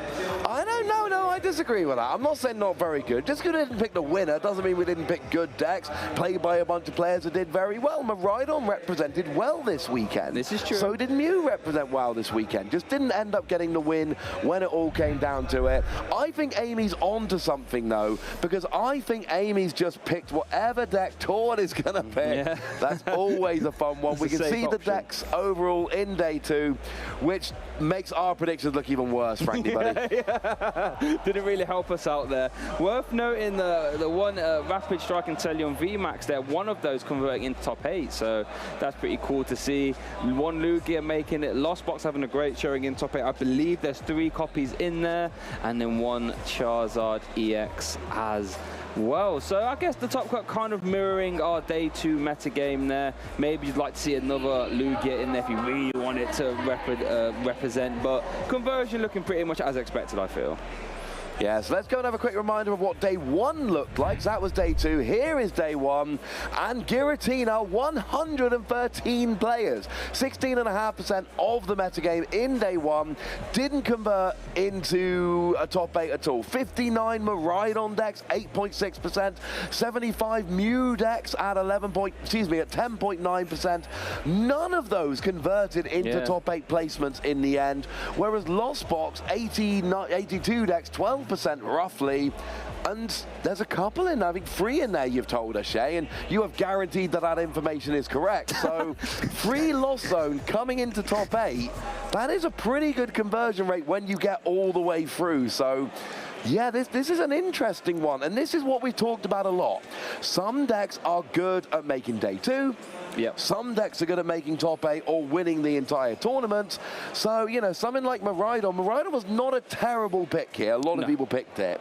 Conversion rate to day 2, slightly disappointing. Conversion rate to top 8, non-existent. It's just not there at all. Whereas something like Lost Box, fewer people, you know, playing in something like the Tina variant, and yet conversion into top 8, fantastic. And here's the thing, we can look at this information and go, right, we know what to do next tournament. No, we don't. Because we could look at last week and said Miraidon was a great shout for converting into top 8, and unfortunately, nope, not today. The players, the decks, not even just the decks. I had a great discussion with Joe on the stream yesterday about individual techs that are going to be used in individual decks and how that can really change the whole complexion of a tournament. So even when the decks are the same, individual deck choices can make a huge difference to what is actually converting and making it through into the top cut. Yeah, 100%. Individual play styles, techs, and I think the one takeaway I've been keeping an eye on, because in Pittsburgh a very similar thing happened. Lugia V-Star came in like the 5th most popular deck, I believe, in day 1 in Pittsburgh, and then in day 2 jumped all the way up to the 2nd most converted deck. Something very similar has happened here in Barcelona as well. If you notice, in day 1, Lugia wasn't even on the graphic. That means it wasn't in the top 5, and it's gone from not being on the graphic in day 1 to being 2nd in the graphic on day 2. So I think if you're an eagle-eyed meta gamer, might be time to look at Lugia V-Star again, because I actually found myself in top 8 here as well. So got to keep an eye out for Lugia converting really well. Yeah, absolutely. Lugia apparently doing pretty well, but I think we've got something to show you here. So Shay and I are going to have a quick drink, and, you know, take a look at this. Ooh. Run through the Obsidian Flames expansion. What cards are in it, and the impact it will have on our metagame. So first of all, let's address the elephant in the room, the absolutely stunning Terra Charizard EX. This card is the poster boy of the Obsidian Flames expansion, and for very good reason. First up, being a dark type, it inherently has such an advantage in this metagame. This lets Charizard have a massive advantage over cards like Mew VMAX and Gardevoir EX, instantly just by being able to hit them for 2 times weakness damage. And with Mew VMAX being the current world champion deck, and Gardevoir's, well, meeting it in the finals, that puts Charizard in a pretty good place to be. Its attack, Burning Darkness, does 180 damage, plus 30 more for each prize card your opponent has taken. This is a very powerful attack, allowing you to efficiently trade 2 shots at the start of the game with Pokemon like Arceus V-Star and Giratina V-Star, for example.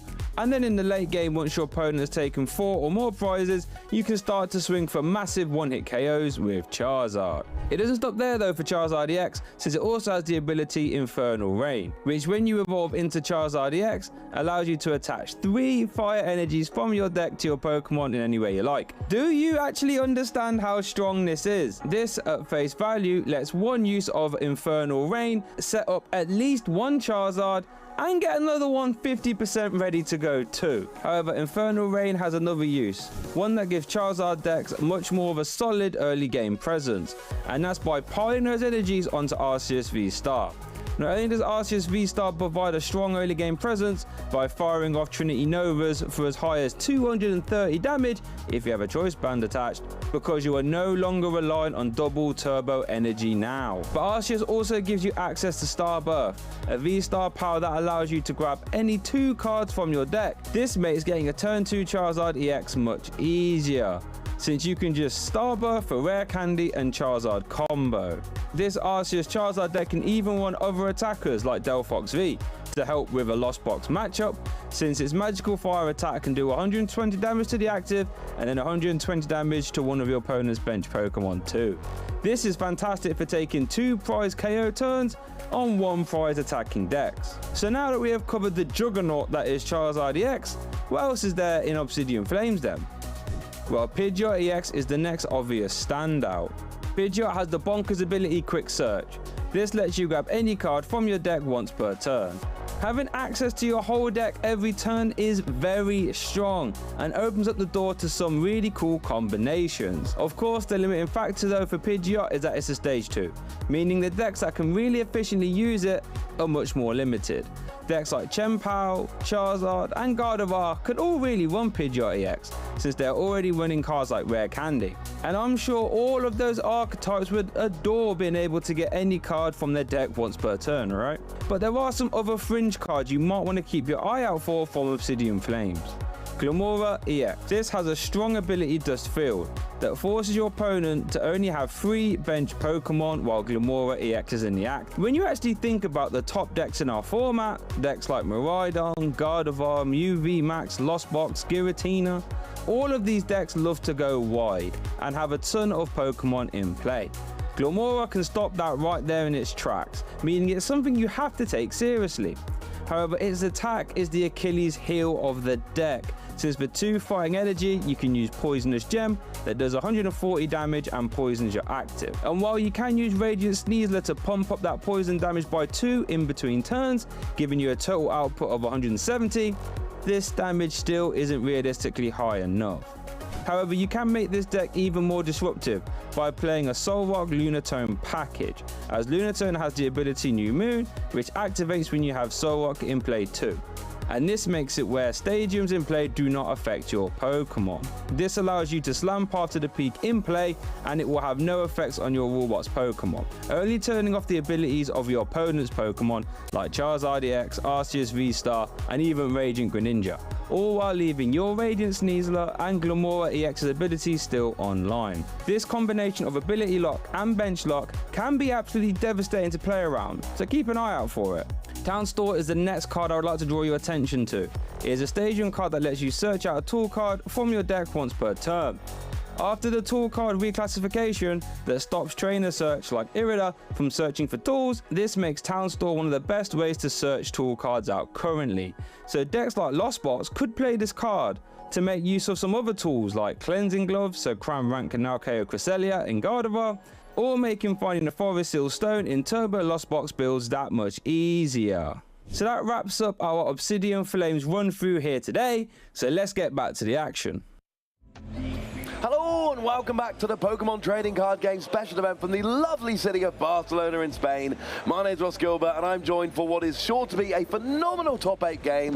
What a lovely Shea Burton. How you doing, Shea? I am doing ecstatic. I'm going to be really even better once this top 8 game gets rolling, because like we said, top 8, everyone's playing for the marbles here. They're all going for that championship victory, and we have locked and loaded Charizard EX, again the titan of the format as it were, going going from humble beginnings. Didn't really see it do much in Pittsburgh, and we saw little inklings in the Champions League in Japan. That was mostly focused on a curlier Gallade version. Oh, yes. And now here in Barcelona, we've been seeing Charizard EX paired with Lost Box of all things, and doing rather well as Alberto finds himself in top 8. So, exciting times. Yeah, do you think it's too late to have a chat with the lovely folks who do our graphics and get them to change my caster prediction and just kind of slip Miraidon out, slip Charizard in, pretend it was there the whole time?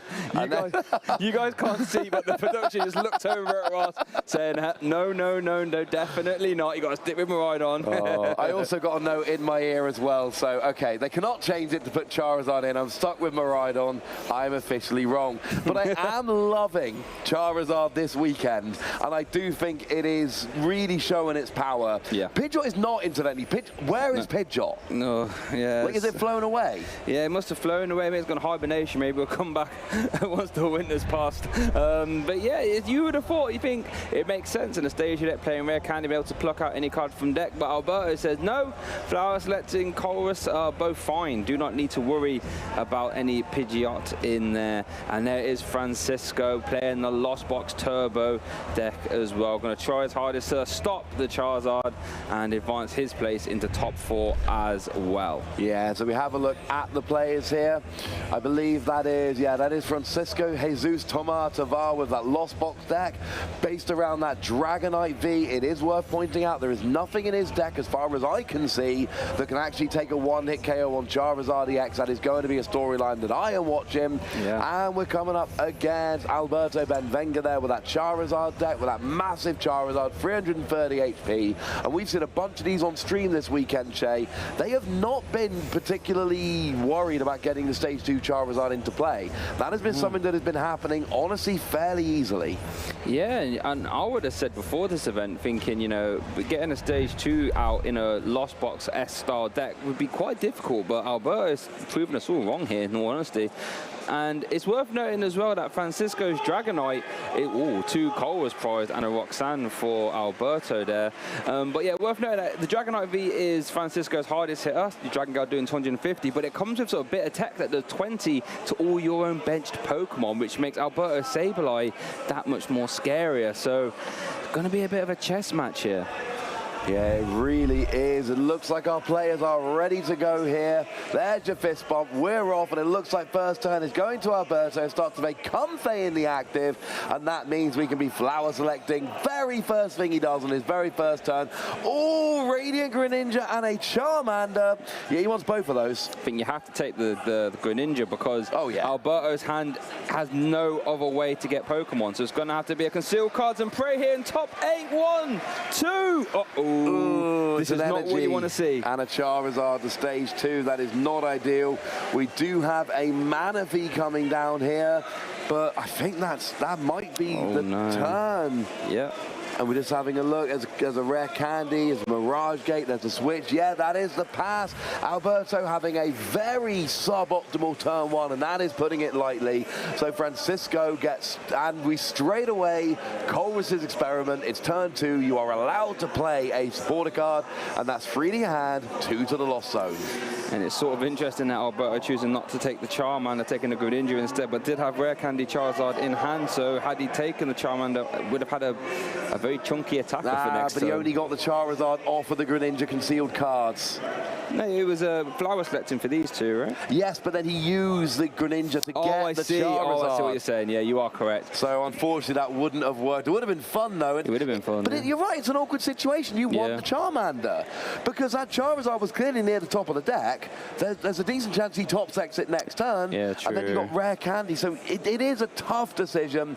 Oh, and Francisco not only has the turn 1 Colress's Experiment, also has a Battle VIP pass. And hasn't even used the Comfey in the active there, so starts flower selecting on the back of this Battle VIP pass. If you're Francisco, this is what you want to see. If your opponent has had a bit slow start, you want to make sure you can try your hardest to capitalize, make sure your deck sets up so you can try and wrap this game up nice and easy. So it's like Francisco there, eyeing up a Comfey and probably a Radiant Greninja. Like we said, we see this quite often turn 1.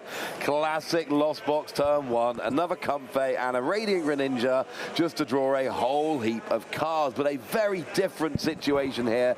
Getting that Radiant Greninja nicely off the bat of VIP pass, not given a super awkward decision, and desperately hoping to be bailed by the Radiant Greninja, just getting it as kind of a nice handy little bonus. Here we do see the concealed card discarding an energy and then drawing 2. Let's see what this concealed card gets Francisco. We see a Lost Vacuum and a Lightning Energy. Yeah, neither's going to do him a huge amount of good right now, unfortunately. So now we start selecting some of them old flowers there. And what have we got? It looks like a Sableye is one of the cards. Clearly a decision being made here, though. I want to give a shout out to the camera operator there for getting that flower selecting angle real fast so we can see Sableye and the Mirage Gator. Sableye does look like it's hitting the lost zone, going up to 3 for Francisco there. And then does have too good. You can't get rid of Mirage. It's a very good card, isn't it? You know what I mean? There we see the switch card into Config Battle VIP pass. Welcome to the party. Oh, considering maybe the Artisan there. There's a decision to be made here. It is an awkward one. Now, putting a Battle VIP pass in the lost zone on turn 1 when you don't have a full bench, that is not something we see very often at all. But in terms of stadiums, we've got a single Artisan and a single Pokestop. And that means that each of those stadiums becomes significantly more important here. So, yeah, I chose to go for those. I understand why, but it's always awkward to see that Battle VIP pass going away turn 1. This is another big concealed cards here, Ross, though. What can Alberto? Oh, that's a nest ball. I guess this... Okay, now this, in theory, this nest ball could maybe find a Charmander. You do have, you know, access to Rare Candy Charizard next turn. You do have Manaphy, so you can't really Greninja it. But is this what this nest ball's going to be, Ross? Is it going to be a nest ball for Charmander and cross your fingers? It's certainly tempting. The only other real option here is a Comfey, but if you get a Comfey, you've got to have switching in and out of the active to actually use it and flower selecting. And the thing is, Comfey doesn't guarantee you anything useful. You could get 2 cards which aren't really going to help. Whereas if you go for a Charmander, your hand as it is at the moment, you are going to get that Rare Candy and the Charizard. It's literally already in your hand. And you know your opponent's playing 1 Roxanne. That's not activated. Your opponent's not taking any prizes. You know Lost Box isn't playing Iono. So your hand is safe. You've got Manaphy down, so you're probably safe from a Greninja. So the only thing you're really worried about is a Sableye, and there's only 4 cards in the Lost Zone to start. I'm going Charmander here, because I think all the things that could take it, I think are too unlikely. Your opponent probably isn't playing Iono. Your opponent probably isn't getting a Sableye rolling, so... Here we go, and I guess you always play around escape rope, because you just promote Manaphy if that was a thing. So it looks like Alberto has gone for the Charmander here. Oh boy, I mean, it's going to be incredible. I don't think Alberto has any even options to do anything else. I mean, you can play like Jet Energy, but I think you'd rather leave Greninja in the active here, all things considered. Just going to attach energy to Charmander, don't mind that. And it could be a pass over right now. Mission for Francisco is try to remove that Charmander, get it out of the way as soon as possible, and then I think this game 1 looks like it could be fairly in Francisco's favor. What can he manufacture? I mean, there is a single copy of Boss's Orders in the deck. That is about the one thing Alberto could not protect from. There's the escape rope you mentioned, but like you also said, there's my goodness, he's got a Forest Seal Stone in hand. Oh dear. Does he have a Pokemon V? I do not see a Pokemon V, but we do see the Lost Vacuum. So is there a world in which you can get to 7 with the Mirage Gate with the Lost Vacuum? How much one now? 4. Here we see a flower selecting, see what other stuff we can gather. Switch card. Was that the boss? No. It was. It was the boss. It was a lovely full-up Lysander. Chooses not to go and get it. That's an interesting one, but you would still need...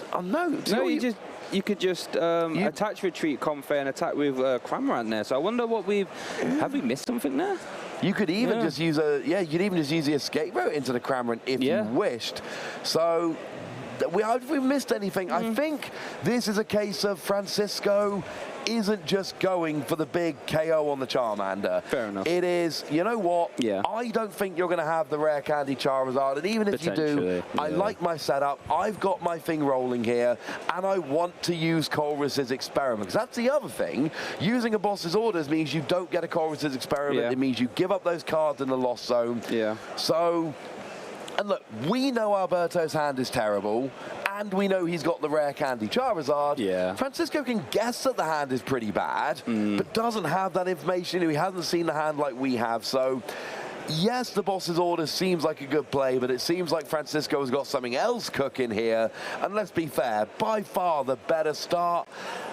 Oh, wait, you can just attach Forest Hill Stone and Lost Vacuum to get to 10 and use Sableye, right? Well, that was what I was also going to mention. You don't need the boss's orders if you can get to 10 in the Lost Zone. There is. Or the Stadium, even. Double Lost Vacuum, in fact. One to the Lost Zone. Now we're at 10 and Sableye. And, of course, dropping 6 damage counters on Charmander for a KO and 6 somewhere else.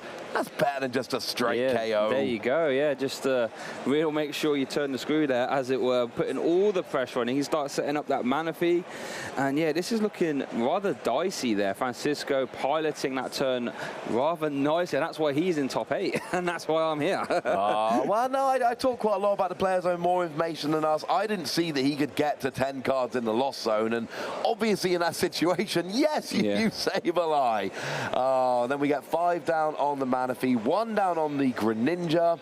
And this is looking very rough for Alberto. He went all in on the Charmander. The only real thing that could... Well, it didn't look like he could get 10 cards in a Lost Zone. Not from the position he was in when he started the turn. But like you say, he played it absolutely beautifully. And now we got a Comfey coming the active with Jet Energy, but you're 2 prizes down, and where's the attack coming from? Yeah, you're right. I'm not really... I guess, how many cards are in Lost Zone now? Sorry, 2, so... Not looking good. You try and find yourself a Colress, realistically. I guess you can pay retreat, go into this Comfey. I guess this Comfey could find Colress. Then you can maybe try and respond with a Cramorant potentially or something like this. But we definitely need to see an attack this turn here from Alberto. I think Cramorant is probably about your only option here. In terms of realistic attack coming out, you need to get 2 more cards. Really, it needs to be a Colress's Experiment. That'll get 2 cards in the Lost Zone. And that will hopefully give you a chance of, you know, getting both the Cramorant and the pivot to actually get the Cramorant into the active. So, oh, and there is a Colress, to be fair. It's Flowers letting into Colress. Let's see what we... Oh, there's an Ultra Ball, so that would mean Cramorant is an option now, I believe. We would still need a pivot option of some description. Now, I don't believe... Have we seen a retreat yet? No, I don't think we've seen a retreat. So it could be as simple as just attaching that basic fire energy to the Comfey and retreating. So it looks like we can get a KO. Oh, we've seen the Jet Energy go down this turn, haven't we? So we have seen an attachment. We've just not seen a retreat. Yeah. That's upsetting, unfortunately. So we would need an actual pivot. I think that might have been a concession there from Alberto. Yeah. So Alberto concedes very quick game 1. Of course, we're up to 70 minutes in the best of 3 for top 8. Alberto was not winning this. The was that a turn 2 Sableye? Yeah, it was. You don't see many turn 2 Sableyes, but and that is why Alberto took the risk. Generally speaking, you don't want to leave just a single Charmander down as your only option. No. But it really did look like you were probably going to be okay. Didn't work out. Go to game 2. We got 65 minutes. Yep. So we've still got 20 minutes more than your average best of 3. So we can still get a proper best of 3 in here. Yeah, and I'm guessing for Alberto, just thinking, what are the chances I draw that bad again 2 out of 3 times? Hopefully not. Leave myself enough time to make sure that I can win this next 2 out of 3. Definitely possible, but yeah, the turn 2 Sableye, and that's the power of that Lost Vacuum combo. I need to get cards into the Lost Zone at a very fast rate. So yeah, Francisco taking a quick 1-0 lead here in his Masters top 8. Just needs to win 1 out of 2 to secure himself a slot in this top 4. Yeah, that is all he needs here. Get that 1 win, get into top 4, carry on. Of course, you know, we talked about at the beginning, well, this is a deck that doesn't really have much of an answer to a Charizard. There's nothing in a deck that can hit 330 damage. Well, it's not an issue. A Charizard never hits the field. Yeah. But hopefully for Alberto, we are going to see a slightly better start next turn. Francisco played that beautifully. And that's one of the things we see from the top players. knowing when to extend. It took a bit of extension to get to those 10 cards for the Sableye, but the reward from that extension was absolutely worth doing it. Yeah, 100%. The Sableye lost mine, proving so strong there. Being able, who would have thought, spreading 12 damage counters turn 2 is really. Oh no. Double Comfey we don't love. The only Dragonite in the Lost Zone is a bit of a problem there, so not ideal prizes at all. Alberto's opted to go second. Interesting. And wow, Francisco didn't have a great start there. No cards in the Lost Zone, just led Sableye and benched Drapion. Something you have to do if you just have Sableye in the active, because that could easily get KO'd by a Cramorant. And Alberto immediately off to the races here with a Battle VIP pass. Yeah, so turn 2, 10 cards in the Lost Zone, not that likely. No. Turn 1 going second, 4 cards in the Lost Zone.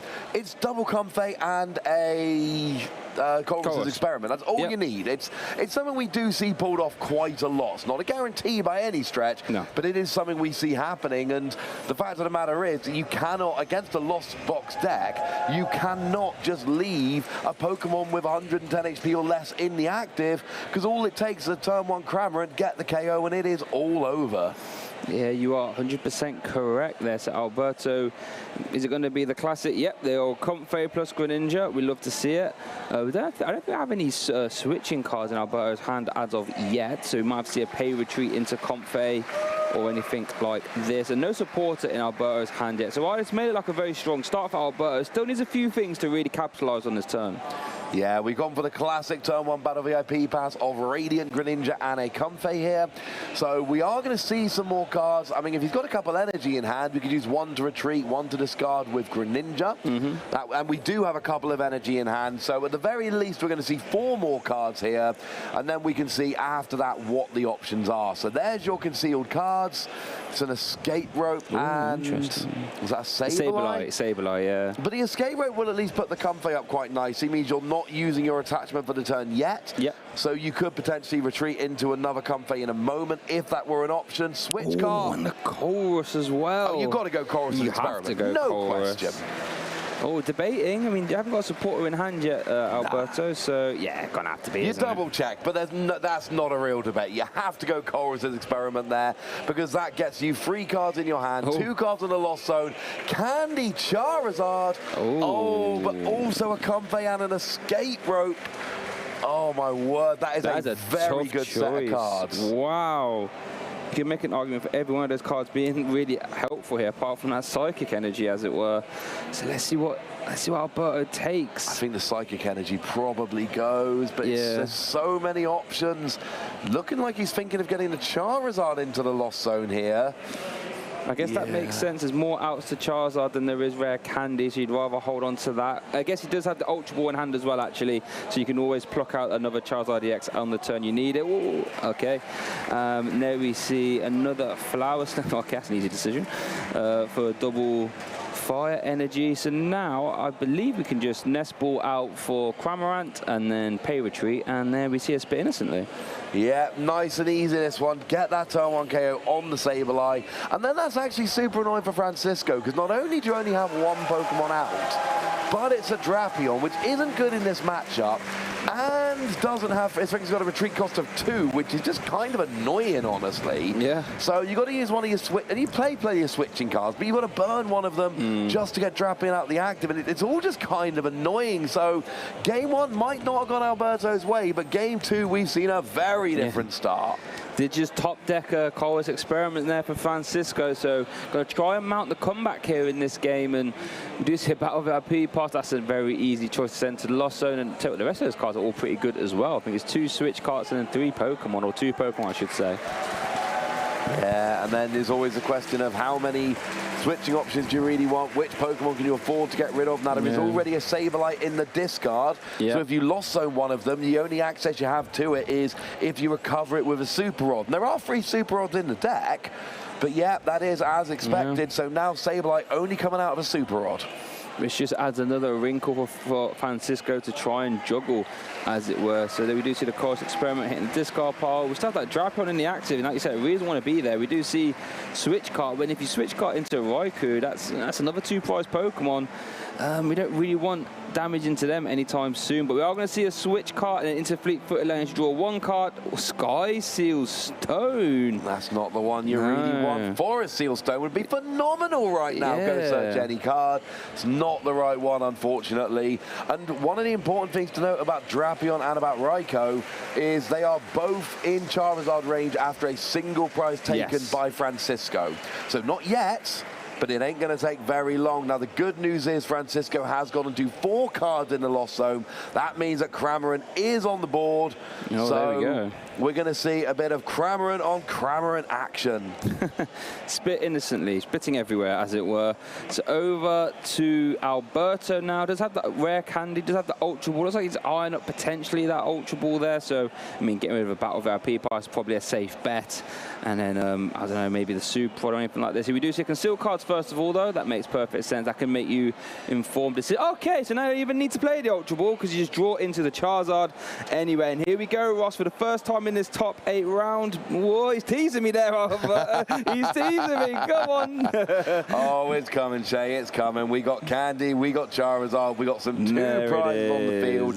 I still don't necessarily think you need it this turn. No. Like, don't get me wrong, you evolve it this turn. 100%. But I don't think it needs to come in the active and start attacking this turn. There is a very tasty looking Cramorant in the active. That can be taken out with a Cramorant or with a Sableye.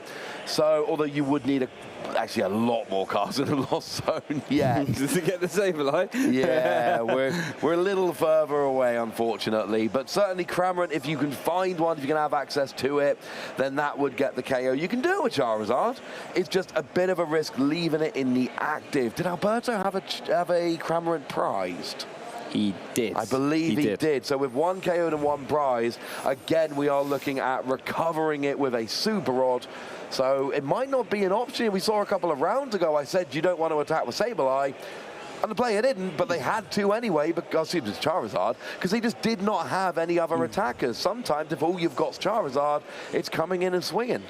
Oh, I tell you what, it would have been really nice there if Alberto had an escape rope off that Colrus, because then you could be taking 2 prize cards, since Francisco has taken a prize card here, but unfortunately wasn't able to find the escape rope off that. So now you raise a fantastic point. Actually, an odd choice of attacker here, because you can't find a Cramorant that's in the prize cards. So, do you want to attack with the Charizard now, because you haven't got a choice? You do. Like, you don't want to attack with Charizard, but you do attack with Charizard. And the reason is very simply, you took the first prize, you are keeping, you're keeping the pressure on. And by this point, Alberto, if he didn't already, and a lot of the time by this stage in the tournament you kind of do, but if Alberto didn't already know what Francisco was playing, he kind of does now. We've seen enough of the deck with the Raikou and the Drapion to really give away it's a traditional Lost Box deck. His Charizard's not getting 1-hit KO'd, so he's probably going to be down to 4 prizes taken before that Charizard leaves the field. Yeah, that's a fantastic point, actually. And then you can just try and develop any other traditional Lost Box attacker, like Sableye, who's very strong into Lost Box, that Sableye. So you can try and work towards that. I mean, he's at 7 in the Lost Zone. It's not, marching towards that 10 in the Lost Zone at a pretty fast rate, as it were. Francisco does play a Colrus Experiment, I should say. So I'm potentially eyeing up what to take there. Looks like provisionally may have chosen his 3. What is that? A Lightning Energy, an Escape Rope, and a Manaphy. That is what he's holding right now.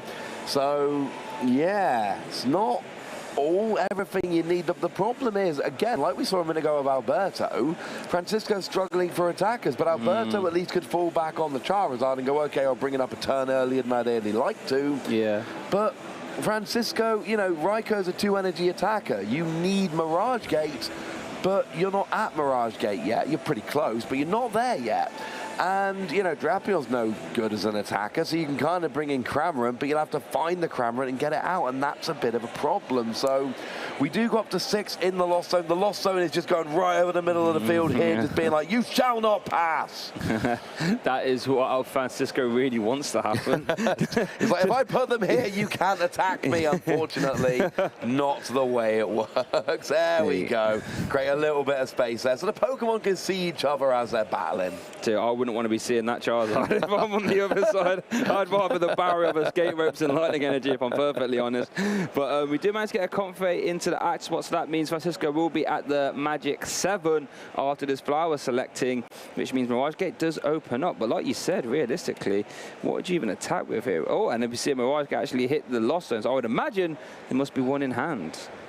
Yeah, if you don't get rid of one unless you got one in hand, that's just standard. Now we do see a Comfey coming up here. This is interesting because this essentially gives Francisco. Now, is he holding on to a boss's orders there? He is, but he did play Colress this turn, I believe, though, at the start of the term. But he is holding on to a boss. Yeah, he only plays one, so it's not coming down this turn. This is interesting. The reason I'm sounding a bit surprised is you're taking out the Comfey. And here's the thing, you're taking a prize, that's lovely, but you're not dealing with a Charizard. And if you're not one-hitting KOing a Charizard, Charizard can literally come up now and be like, KO Raikou, KO Drapion, the game's over. We just saw the pass, so Francisco had actually lost zone 2 Mirage Gates that turn. I assumed he probably had one in hand, but definitely did not, opted not to attack at all. And I guess he doesn't want to attack with a 2-prize Pokemon into Charizard because it's just an immediate KO, but you're going to have to pressure it at some point and start putting some pressure on. But anyway, over to Alberto. So that's actually 2 Charmanders in the Lost Zone now. I believe it's only a 3-3 play, so there will be no other Charizards coming out this turn. You are correct. There are 3 in the list. There are 2 in the Lost Zone. But again, if you're not staring down a one-hit KO, one Charizard will do nicely. Yeah. Now, there are 2 bosses orders in the deck list. I don't believe... Now, I don't think there's any in the Lost Zone. No. So there is a potential here, if the draw can go well enough, that what you can essentially do is just... Well, you could, before the Chorus Experiment came down, you could have just used Charizard with that boss's orders twice in a row. But you kind of don't need to. 2 single prizes, a 2-prize with Charizard, that will sew up the game, but I really would like, and I know it's hard, and I know you need to use Super Rod, I want to see a Cramorant, or maybe, oh, it's not that difficult, he's here! Must have taken him out the prize cards there. We do see that Spit Innocently coming in. How can we since Alberto is at 11 a Lost Zone now, we could have actually seen a Lost Mine there as well, but Spit Innocently getting the job done perfectly, and Alberto is up, taking 3 prize cards to Francisco's 1. Here we do see a Forest Hill Stone attachment there, though, for Francisco. So you have to imagine whatever his plan is, he can probably execute it this turn. What do you think he's going to try and work towards this turn there, Ross? I'm not sure what he's really got. I'm looking at Alberto, and I'm just like, well, say I can drop 12 damage counters on a Manaphy or a Comfey, that's an easy KO. Yeah. Charizard can KO either a Raikou or a Drapion, that's an easy KO, and that's the game. And in that time, Francisco's got to try and get 5 prizes before that happens. So, I mean, here, traditionally, what you would do is try and kind of build up to a big attacker and maybe try and go after that Charizard. The problem is, this is in some ways a mirror match. Now, Roxanne, standard, try and cut down your opponent's options, of course, but you can't just trade Cramorant for Cramorant when you're already 2 prizes behind. So this is kind of a Roxanne cross your fingers moment. It's not necessarily that this is the best plan in the world. It is that I am behind. My opponent's got a lot of the same tricks I have, combined with a giant Pokemon I can't KO. Yeah. So, but the problem is, even with this Roxanne, Alberto can just bring up that Charizard that already has enough energy and start taking prizes. That's the thing, yeah. It's almost like if Alberto can successfully do the Lost Box dance as long as possible, and Francisco just allows that to happen without interrupting his Charizard, it's Alberto's game to lose at that point. If he can successfully trade, and then at some point take 2, upwards to 4 prizes with Charizard, he will just win. It's that simple. So I feel as if Francisco has going to have to try and disrupt as much as possible here, or at least start doing with Charizard at some point. Because if he just lets it have free reign, it's just like the elephant in the room.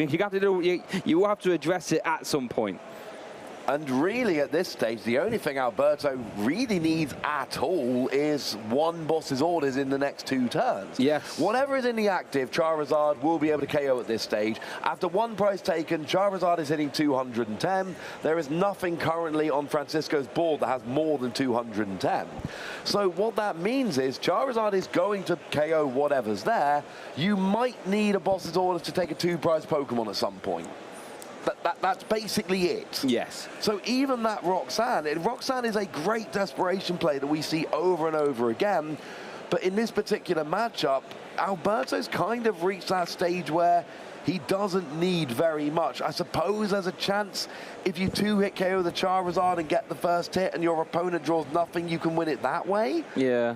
But then you need to hit the Charizard before the Charizard comes active. So I think what our Francisco might be doing here is what you just alluded to. He's going to, I would imagine, he set up this Lost Mine. He's at 11 in the Lost Zone, so can use Lost Mine here. I imagine he might start trying to soften up that Charizard EX and then try and KO it with a Raikou Lightning Rondo. That's, I think, the line I see. Yes. To try and make it so that Charizard can only ever take one prize card, right? If Alberto cannot utilize Boss in order, in combination with Charizard. I think that might be the line we're seeing.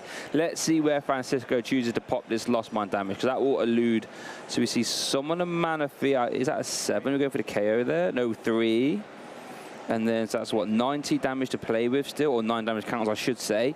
Let's see where this goes. Definitely still thinking, so it might not be as straightforward as I previously thought. I mean, if you want the Okay. Oh, wow. So just gone for if you want the Charizard, I think you need 8 on the Charizard so that you can then finish it off with a Dragonite. But see, I wanted to see the damage counters on the Charizard there, because that Charizard can take 2 KOs in a row, and that's basically the game at this stage. So a couple of turns ago, I didn't want to see the Charizard coming active. Now I do. But you don't even really need it. You can still get the KO with Cramorant. Yeah, so I'm trying to work out what the line is there for Francisco. You'd imagine trying to damage the Manaphy, maybe you're trying to set up the Radiant Greninja at some point. There's not that many Pokemon in play for Alberto that have under 90 HP, so yeah, but Francisco is actually holding on to his 1 copy of Boss's Orders as well, so that's why I thought it might be going down that route, but opting to see something that potentially we haven't, and hey, it worked for him last game, so whatever is cooking up, you know what I mean? It could be quite spicy, as it were. Let's see what Alberto can manage here. Just bench another Flower Selecting and a Jet Energy, and we'll see a Flower Selecting. Yeah, we got some dig going on. What have we found? Raihan, I believe, obviously has played Colress this turn, so we won't be able to play it this turn. Raihan and another trading card. Can't quite work out what it is. Checking discard pile first, though. It looks like, oh, it's Sableye. Interesting. Yeah, I like this play all over. I mean, at this stage, Alberto is going to keep being 2 prizes ahead. Like I say, don't need the Charizard, get the KO with Cramorant. Now he's down to 2 prizes. And there's still the option next turn to go Boss KO with Charizard. But what you can also do next turn is just promote Charizard, KO whatever's there, and then next turn KO again. That Charizard, if it comes active and takes the first hit on Francisco's Pokemon, then it basically gets 2 attacks. It's why you need to damage it before it comes active, so that it gets 1 attack, and then you get to go ahead and finish it off before it wreaks too much havoc. The problem is that is a much better plan when you're not 2 prizes behind, because Francisco's just trying to keep up with the prize race, and if you're using your damage to damage Charizard, then you might not be keeping up in the prize race, and it's just, from the start, so awkward. Honestly, if we were in Swiss, I think this is the point where with Francisco I'd be thinking about conceding. But knowing I've got like 3/4 of an hour left, which is how long you have for the whole best of 3 in Swiss. This is true. I have no worry. Play the game out, get as much information about your opponent's deck as you can, and then try and use that information in game 3, because I'm not seeing much of a route for Francisco here. And I'd love to be proven wrong, because then we'd see a fun, surprising play, and that would be amazing. But right now, I'm just not really seeing it. The problem is Francisco is 2 prizes behind and not currently dealing with that Charizard. Yeah, that's it. And then Francisco actually just doesn't play any more hand disruption, right? We've seen the 1 copy of Roxanne played. There is no Power Pad. So in an ideal world, Alberto can even just play the Raihan in his hand next turn, find the boss, and just sit on it and just say, right, like, you can't do anything. So, and this Charizard is just going to KO that Raikou or Drapion on the bench. Here we do see Super Rod looks like being played there. Looks like going to shuffle in.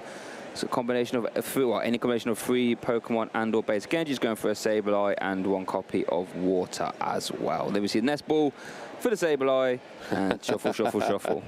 Nice time save there, just getting that Sableye straight back again.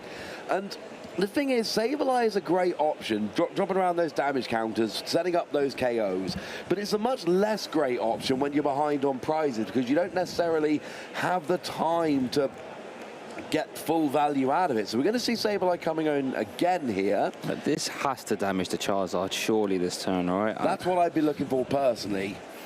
So, oh no. Double KO there, that makes sense. So now it goes down to, what, 2 prize cards for Francisco, I should say? 2 prize cards remaining, but yeah, how do you close this game out? So, I don't know. I mean, essentially, you're forcing Alberto to not bench 90 HP or less Pokemon. Yes. There is still a potential for a Greninja, but Cramorant's just out of range. So you'd only KO the Comfey. There's not a 2 prize turn next turn. Greninja is still not taking 2 prizes. Oh, it looks like... Oh, and it's has some damage to play with, I should say. Oh, okay, now that changes things. everything. Yeah, this changes everything now. Okay. All right, so now Greninja is the win con. So can Alberto find Superrod and Manaphy? Superrod and Manaphy or Boss's Orders. Or that Switch Cart would actually put the Cramorant out of range, right? Yes, it would. Switch Cart would heal Cramorant down to no damage on. That would do it as well. There are a bunch of conditions. Switch Cart to heal. Manaphy recovered and played down to block the damage. Boss's Orders just to flat KO one of those 2 prize Pokemon. And Francisco has gone for a very interesting play here, and that is, I can't deal with Charizard. I won't deal with Charizard. Pretty much. And you can't make me. And you can see where we're going with this. You can see the play. It seems like a fairly low odds play from where I'm sitting here. It's worked in terms of getting some prizes, but the problem is, like you said yourself, there's a couple different ways around this right now. But we don't yet have a Boss's Orders. Now it looks like we got a Raihan. No, or are we discarding? No, we are. I think we are seeing the Raihan. So I would imagine what we might see now then is Raihan to find the Manaphy again.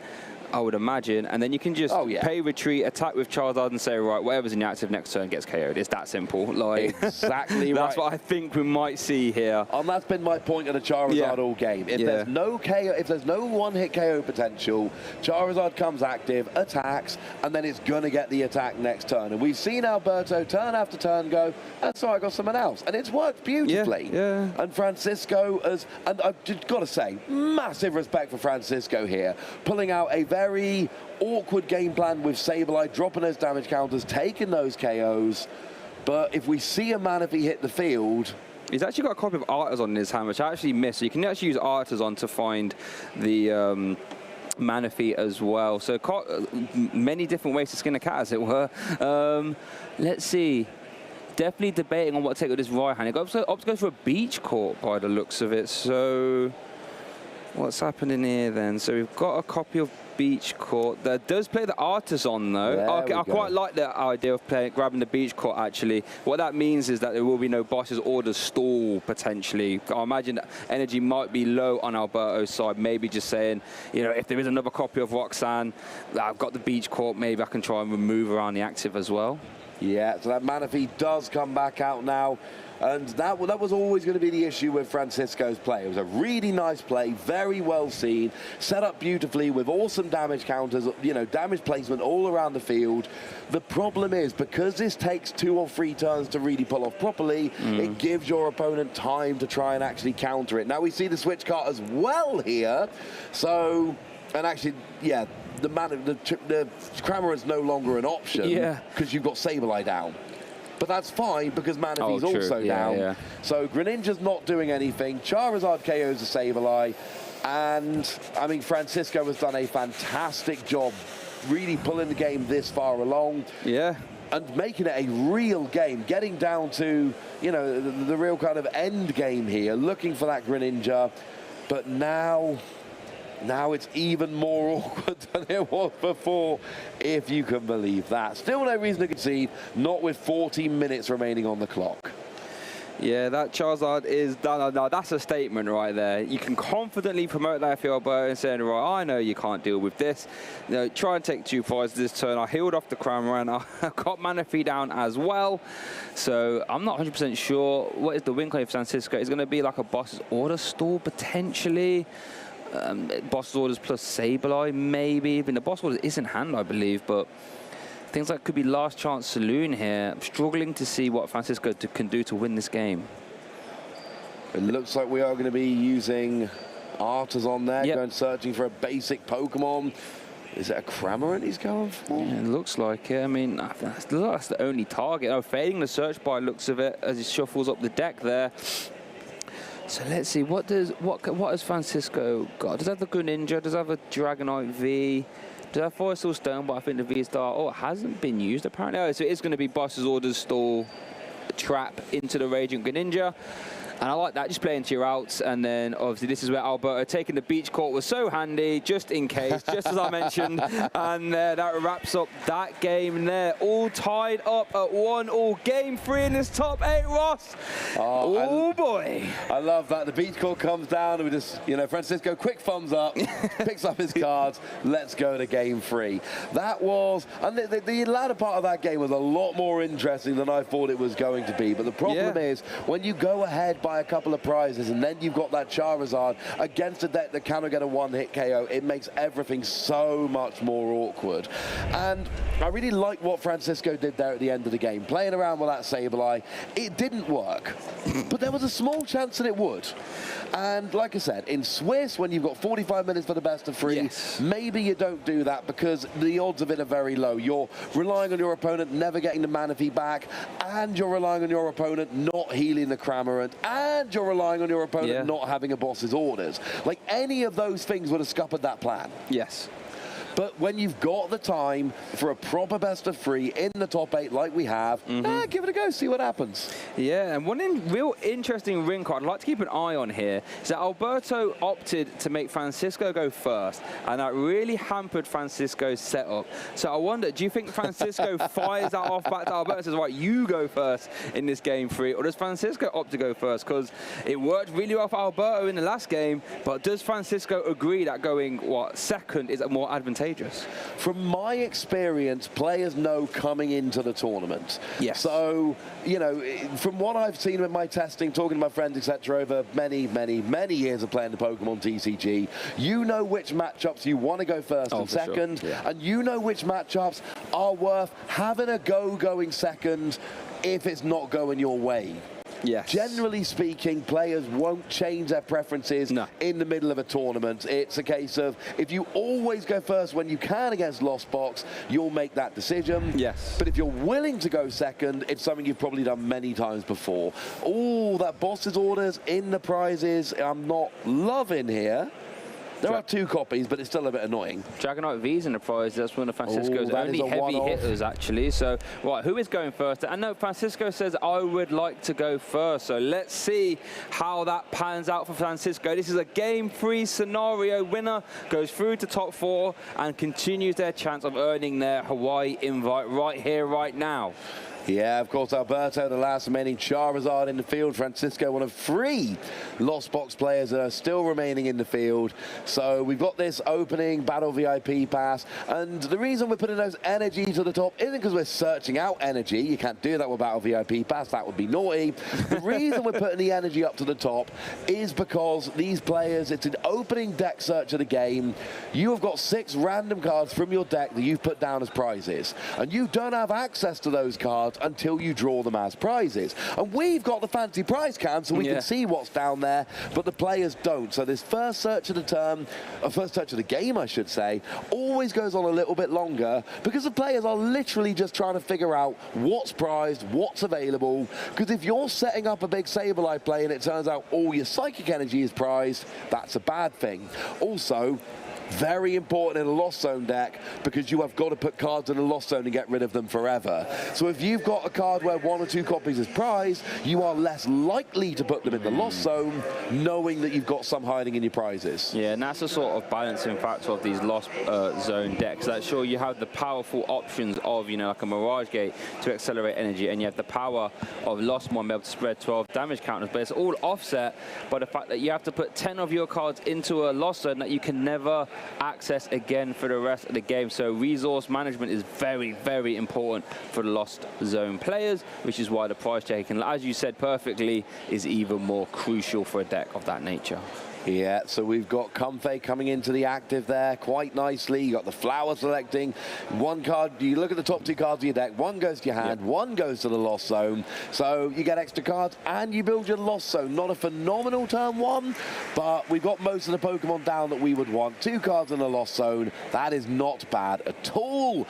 Alberto going second, turn 1, Colress's experiment. Why are you oohing, Shay? That Colress experiment wasn't very good. Just a lot of energy and skate ropes. And I think was there a battle of RP? Okay, there is a battle of RP pass in Alberto's hand. We do see 1 copy of Charmander as well. Oh, no, here we go. Battle of RP pass off that flower selection. That's 2 battle of RP pass for Alberto as well. So we are off to the races here. And this would most likely mean, I think we saw a copy of Jet Energy, which means if you grab a Comfey and a Cramorant here, you have a guaranteed Lost Provisions activation. Spit Innocently will attack for free, which means Alberto should, in theory, go 1 prize card up here.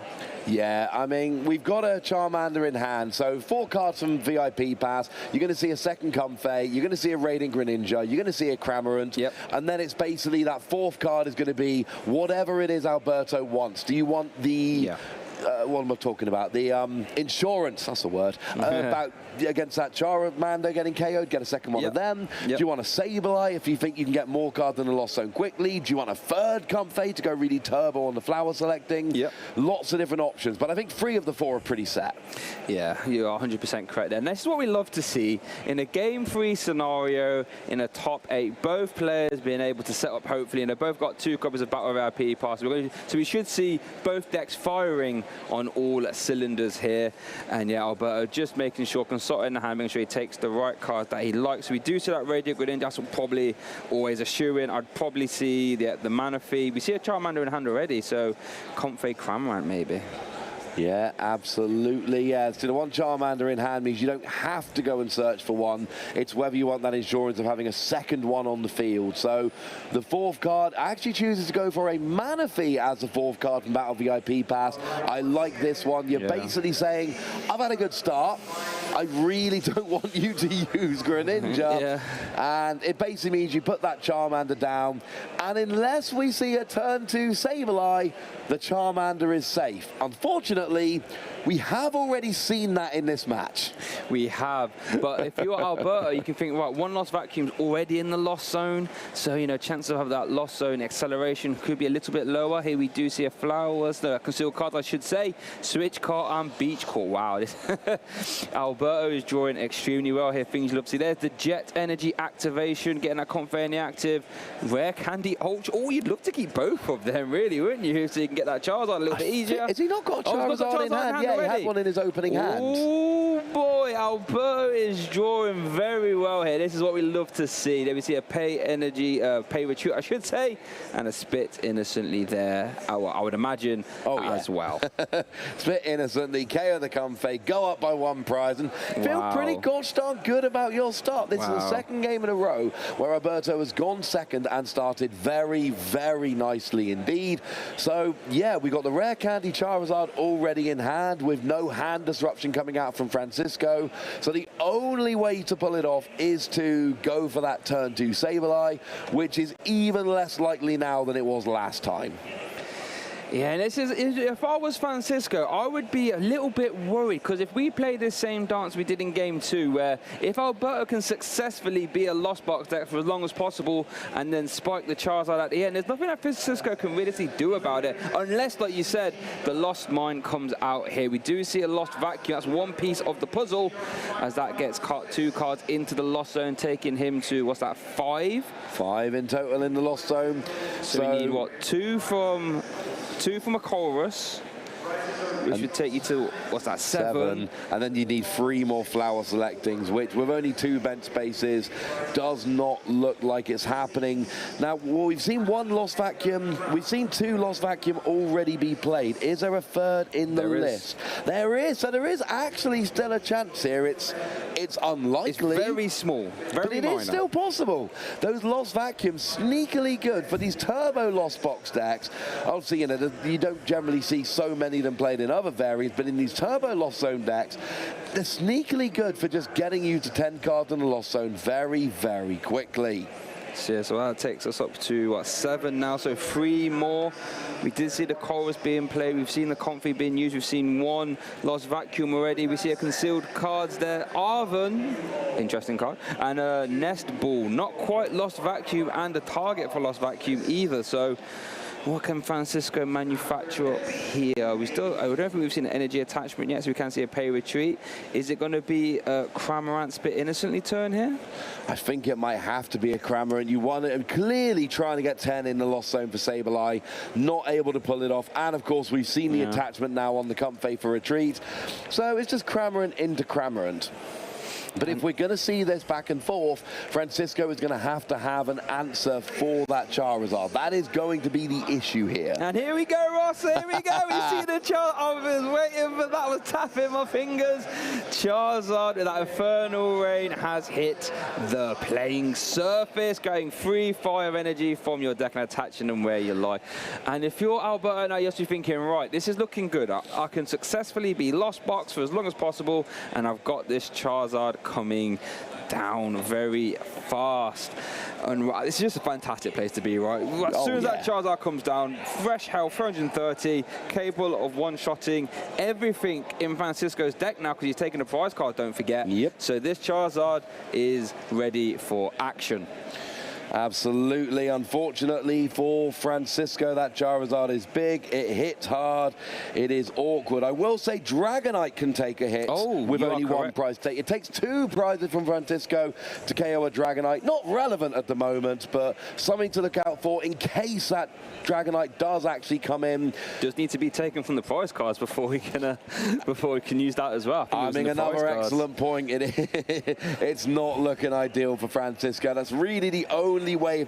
If you bring that in early, you can at least start a 2-hit KO race, but you can't even do that because it's in the prize cards. Yeah, so over to Alberto. Let's play a Chorus Experiment. Does actually have another Charizard in hand and a Charmander. So if we see another Rare Candy flitter into the hand at some point, we could see a double Charizard EX, which would, well, that would be a statement. But we don't currently see that Rare Candy yet. Just deciding what to take off on this Chorus here. Looks like it's just debating. It's like, ooh, still debating. Consult in the hand there. Hansen's very good. A ton of switching options and a Nest Ball. So I think that's all you want to see is Lost Box player, right? Oh yeah, that's pretty much it. I'm just thinking if you can get 2 Charizards set up, you can just basically go aggro Charizard as early as you want, knowing that your opponent's going to take 4 attacks to get through them, and by that point you've pretty much won the game. So it's not generally what you're going for, because you can't rely on getting 2 Charizard early, but if you can get it, it's kind of lovely. We see a Comfey hitting the Lost Zone from Flower Selecting so that the Artisan can stay around, and as it stands, we're attacking with a Charizard. Waits to be seen if Alberto is able to get something like a Cramorant to return the KO without putting the Charizard in the active. But no, there isn't. We're going aggro Charizard, and I'd love to see a Charmander hit the field here. But no. Opts not to. That's interesting. I actually think Alberto's second copy of Cramorant was prized this game as well, so that could be why we didn't see it that turn. But yeah, I would like to have seen that Charmander hit the playing service there. So you can, if you do find that Rare Candy, you can Rare Candy into the Charizard. Over to Francisco's turn now. Starts the turn with the Chorus's Experiment. Look at the top 5 cards. Take 3, put 2 in the Lost. And then we see a Forest Seal Stone. Don't think we see a V Pokemon as of yet, so we won't be able to use Star Alchemy anytime soon. So let's see what he takes. Looks like he's eyeing it up anyway, because you can always play a Pokemon V in a moment and then get the activation from there. And I mean, the thing you've got to be careful of here is that you do 2-hit KO the Charizard. Yeah. What you don't want to do is end up kind of hitting it twice with a Cramorant, or once with a Cramorant, once with a Sableye, and then it's actually been hit twice and not been KO'd. So you can have a small hit here with a, with a Sableye or a Cramorant, but you need to follow it up with something like a Dragonite, which is obviously prized. So you would need, I mean, honestly, Raikou, but Raikou only 2-hit KOs with a Cramorant if your opponent has a full bench, which you can't rely on. It isn't the case at the moment. Yeah, I wonder if that's one reason why Alberto opted not to bench that Charmander. I guess another reason is with Francisco being at, well, 10 and loss zone now, Sableye would be an option to sort of remove it from play quick, as we do see Sableye probably what Francisco's eyeing up, since there's 2 in play right now, and there we see a Suprod as he opts to shuffle in, what is it, like 2 copies of Psychic Energy. 2 Lightning, 1 Psychic. Only plays 3 Psychics, actually, so having 2 there could be rather impactful. Eyeing up the water as well. So it's actually 2 Psychic, 1 Water, leaving the Lightning Energy in the discard pile. There is still 1 in the deck, which is enough for using your Raikou if that's the way you particularly want to go. But I'm still struggling to see, like I said, you can get a KO on a Charizard with, say, a Cramorant for 110 and a Raikou for 220, but that would rely on your opponent having a full bench and you having a full bench. So maybe Sableye dropping damage counters is the way to go, or maybe we can see a repeat of Game 1 or Game 2 where Francisco really is going after those bench Pokemon dropping damage counters rather than going after the Charizard. Important to note, if he does choose that route, there's not enough to avoid the Charizard forever. Yes, if Francisco does opt to try and avoid the Charizard as long as possible, Alberto can really dictate that prize race by benching stuff as and when he needs it, or maybe not even benching stuff at all. So this, I think, will be a real interesting insight and see how Francisco wants to play this game with Ray chooses this Lost One. And it looks like, yeah, we're seeing a bench spreading option there. And it's just not applying enough pressure, I feel, while Alberto's going to go 3 prize cards, well, taking 3 prize cards this turn, most likely. The thing that's going to be interesting is whether Francisco is able to do this fast enough. Yeah. So in theory, next turn he can take 3 prizes, which is lovely. He'll go down to 2 remaining. But then Alberto will KO with a Charizard, go down to 2 remaining, and that Charizard will be completely untouched. Maybe it's going to come down to a turn either way here, but essentially Francisco is saying, let's just try and take out your bench, and then I'll 2-hit KO Charizard. And it's definitely an interesting play, but if I'm Alberto, I do not want to bench another single prize Pokemon if I can help it. Yeah, and it's almost like the threat of Sableye is like really forcing a second Charizard at bay, because you will need 1 turn of Charmander, and Francisco can always just pluck it off straight away. So it's almost like it's going to have to be this Charizard against the world, and maybe Alberto can weave in his own Sableye, try and close the game out, because I think the time for a second Charizard has been and gone now, because as soon as that Charmander comes down, Francisco will just immediately target it and, you know, will remove it from play, as it were. I think there is a chance Francisco can pull this off. I'm just trying to count one way or the other. Essentially, Alberto attacks 4 times and wins a game. Now, Francisco, in theory, can win the game in 3 attacks, which would then leave him winning 1 turn earlier. That would be 1 attack to take 3 prizes on the bench with Sableye, 1 attack to soften the Charizard up, and then 1 attack to actually KO the Charizard. But even then, the 2-hit KO kind of relies on the Dragonite, which is prized. Switch cards can really affect that math, though. We just see 30 getting healed from that Comfort. Is there another switch card? And hand is really big. Is there another switch card? Oh, there's one. There's another one. So, and that is Alberto shutting the door on that 3 prize turn, at least for now, making it a little, well, making it a lot harder, I should say, for Francisco to take some prize cards. And that's the, I guess that's the downside to going down this sort of spread damage option, is that Alberto inherently has ways to heal it off in his deck. Yeah, we saw this in the last game as well with that switch card. Ended up being a bit of a moot point because of Manaphy, but it was still there is the point. Now, there is always a chance that we see a Greninja coming out, but I was looking at Francisco's prize map, and it was 3 prize turn, hit Charizard, KO Charizard, job's a good one. And you kind of need Dragonite for that. I know I've said it, but I'm saying it again. If Alberto is going to keep his bench small, Raikou becomes a terrible attacker. Drapion only hits 190 and honestly is just really not that great an attacker anyway. And Dragonite's in the prizes. So once again, just like in game 2, I can see what Francisco's doing with the Sableye, but I'm worried he's going to fall a turn short. Especially when Alberto plays a third copy of Switch Car there, healing off 90 damage. So that Sableye realistically has just spread 3 damage counters. and if you was to look at Sableye, if it said for 1 energy, if you have 10 lost zone, spread 3 damage counters, I don't think it would be very attractive, but that's exactly what it's just done there. As we're setting up for some KOs, they're KOing a Sableye and then putting the rest of the damage, it looks like, spread between Comfey and Sableye. Wow, and big card that Alberto taking from the prize cards there actually took that Cramorant, which could be very useful. And lost 1 damage counter on the Manaphy, 1 damage counter on the Comfey, which means we could see a double KO with Alberto's Sableye next turn as well. Sure. So that's a way of taking a 2-prize KO without having to use a Charizard to knock out a 2-prize attacker. So, you know, Alberto's basically on, you know what?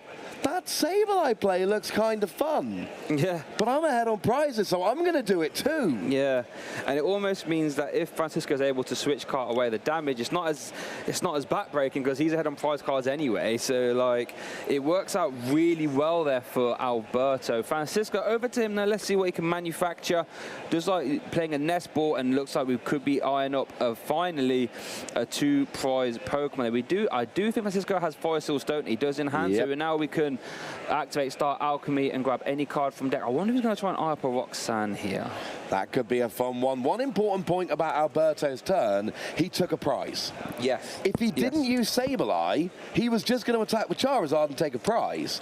Instead, he spread a bunch of damage around while taking a prize. So if we see Switch Card coming in and healing, Alberto still got a prize on his turn. And Alberto did this last game, and he's doing it this game. Just take a prize every turn. Yes. And what he did beautifully was he's given himself the option of kind of a double KO with Sableye, but didn't give up his prize for the turn. Yeah, you're 100% correct. And it looks like we saw the Star Alchemy, and I think it was the Roxanne he actually took. Yeah, there is Roxanne in hand now, definitely. So I quite like that idea, as we do see the revenge switch card, as it were.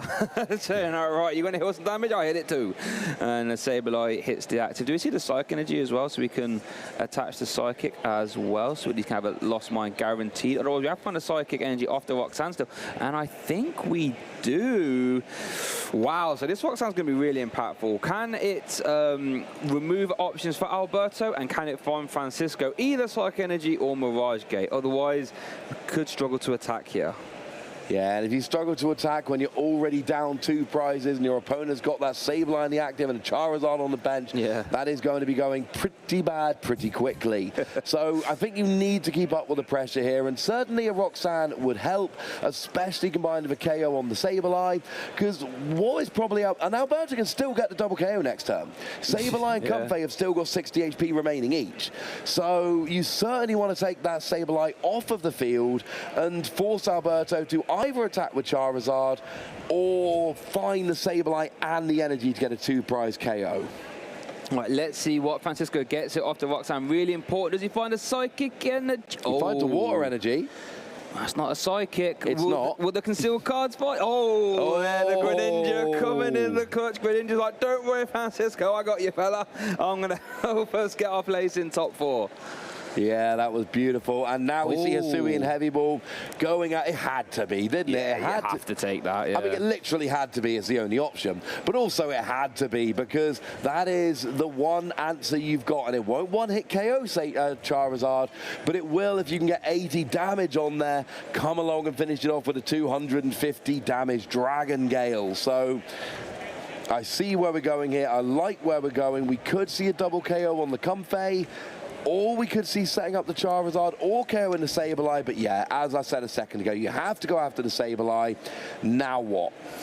Yeah, it's really interesting. I think, so he goes down to, what, 4 prize cards now? He does. Looks like opting to still dance around the Charizard, as it were, I think, by the looks of it. Maybe we're going to try and open up a Radiant Greninja play. Let's see what Alberto does here. Oh, the Roxanne has done pretty good there. Do we still see a Nest Ball first? I can thin the deck a little bit. We still see Flower selecting as well. So we do see some stuff. And then we do see, looks like Cramorant being moved to the, looks like being taken there, not a bad option. No, I mean, Francisco is at least, at minimum, 2 turns away from winning the game. Yes. Essentially, what he can do is 1 turn KO the Manaphy and a Comfey, and get a bit of bonus damage on a Comfey while we're there. And then the following turn, you Greninja the Comfey and... Oh, no, you would have to set up the Greninja and then maybe KO both of them. I don't even know if that's even possible. So you need to use 8 to get the double KO. Okay, there we go. So now Sableye would be an option for Greninja. So that's essentially the plan for Francisco. Get 2 with Sableye this turn, including, or next turn, including Manaphy. Turn after, double KO with Greninja. 4 prizes, jobs are good 'em. Alberto has 2 turns before that can happen. And if he can either get a double KO with Sableye or a Boss's Orders KO with Charizard, he will just win the game before that happens anyway. It is very much in Alberto's hands here. Yeah, Alberto will be able to actually fire off, I believe, the Lost Mine, right? Can use that Mirage Gate to attach 1 energy to the Comfey so it can retreat, and then Lost Mine opens up for that Sableye there as well, as we do see the Super Rod coming down. And I think the Sableye can take 2 prize cards this turn, right? You can KO active Sableye and then KO Comfey as well. So, and then, like you said, Boss's Orders away from winning the game at that point. That is why... Well, not even Boss's Orders, so he'll be on 1 prize card. You can just hit anything in the active of the Charizard at that point. Yep. That is why this turn you either need the double KO with Sableye or you need the Boss's Orders. Yes. Either will do fine. And then next turn, yeah, Charizard just comes in the active and wins. And annoyingly, that will be 1 turn before Francisco can win. We can see Francisco's plan here, trying to get the double KO, getting the Manaphy off the board, and then going for Radiant Greninja. I just think he's going to be 1 turn too short. And this is the problem. They both have the option of Sableye. They both have the option of Cramorant. But when Alberto has a faster start and has the option of Charizard, for sure, which we've seen in game 2 and 3 here, that does seem like it is a deciding factor. So here we go. No surprises for what's happening. Double KO on the Comfey and the Sableye. And then that is as good as lock the game up for Alberto, because that Charizard gonna come in and smash next turn. Yeah, and I think it's worth noting Francisco doesn't play any more hand disrupt. So Alberto even took a Boss's Orders out of the prize cards. Not that it really matters too much, but you know, just in case of some miracle from Francisco, Alberto can just push that miracle to the side and bring up a benched Pokemon instead. Here we do see a Fleet Foot, I should say. Oh, could we see a Boss's Orders stall potentially? Everything's got a 1 retreat cost though, but energy is looking rather light. That could be an option. Play to your outs is what they always say. Play to your outs. I'm not sure there's any other real option, unfortunately. Charizard is KOing anything on Francisco's board. Charizard's got enough energy to attack. So, and Alberto's got 1 prize remaining. So, if you let Alberto attack again, he is going to win the game. Yeah, so I think it might have to be a Boss's Orders stall. We do see a Pokestop come down for Francisco here. This is real make or break moment. Let's see what Francisco can make happen. We do, well, we already know there is no basic Pokemon in the heavy ball, so we can just consult the prize cards and 2 escape ropes, a Mirage Gate, and something else. Unfortunately, we won't get to see that, but I do like getting heavyweight out of hand, consulting your resources, and let's see what Francisco can do. And it's worth noting, you know, that the play I've outlined for Francisco here does rely on getting a Sableye and a Psychic Energy this turn. It does. Pokestop, getting rid of Water Energy, gets a Nest Ball. Oh no! That is less than ideal. Oh goodness, you can't see me, my head is in my hands. Is there a Super Rod in that hand? I don't think there is actually. So that Sableye is as good as the Lost Zone right now, I think. That's Pokestop for you, like, yay, I got the Nest Ball, I can search Sableye. No, I discarded a Sableye. It's like the emotional roller coaster. You get the Nest Balls, you're thinking, yes, get in, and the next card's the Sableye, like, no, not like this, no! We do see the Boss's Orders, though. Right, has Alberto got an energy to move it? I'm not convinced but he an actually energy does. Or a Beach Court, he's got any pivot, he's got so many turns. He's going to have to Roxanne for it, I think, Ross. Oh, is it? I think he can't Roxanne. His opponent's got 4 prizes remaining. Here we see the escape rope. There's the escape rope. Oh no! Into the Charizard, and Alberto Benvenga puts Charizard into the top 4 of the Barcelona Special Event. Oh, that Charizard's got some power behind it, Shay. There was no answer to the Charizard for that entire match. Oh goodness! And if you're Francisco, you lost your own Pokestop. It stopped you winning, and then assisted Alberto with the win. Did have the Roxanne as well, so had a much more dig to find a switching option. But Alberto, there he is, our winner, as he secures himself his place in top 4 with Lost Box Charizard EX. And what a nail biter that was. What a round, I think, all things considered. Yeah, now it is important to note, I don't think the Roxanne could have been played because there was only 2 prizes taken. Oh, so the Roxanne wasn't on the board. You are correct. But I really don't think it was going to matter. That entire game, Francisco was on the back foot, because even if he got the Sableye, even if he got the KOs on the bench, the Charizard could just come up and KO anyway. Yeah. So it would have to be kind of, you still would have needed to see the boss's orders to bring up the Greninja, and then you KO, and then you hope to get your own Greninja on board next turn, and it just was not on the board, unfortunately. I don't think that was ever really going to work. Alberto there, we saw game 1 did not go well. No. Didn't have his draw, just the deck didn't really work.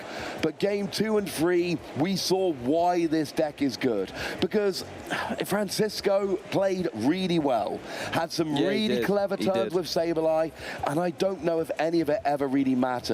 Because unfortunately, everything that Francisco was doing with Sableye and Cramorant, Alberto could do. Yep. But he got going earlier, and then he never really used the Charizard as much as we would be expecting. No. But it was always in the back creating that threat, and that I think was what was important. It was just that sort of gravity of that Charizard, just that imminent threat. Like, you know, at any point when the Charizard hits the active, it can take as much as 4 prize cards, which is absolutely ridiculous. And there I think we see the strength of Charizard EX. If there is no one-shot potential from the opponent's side of the board, it is just a real scary threat. Like, as late as the game goes on, the stronger it gets. And I think all credit there to Alberto for basically playing a Lost Box deck with the Charizard. He's playing Lost Box for as long as possible, and then when the Charizard threat needed to be developed, that's exactly what happened.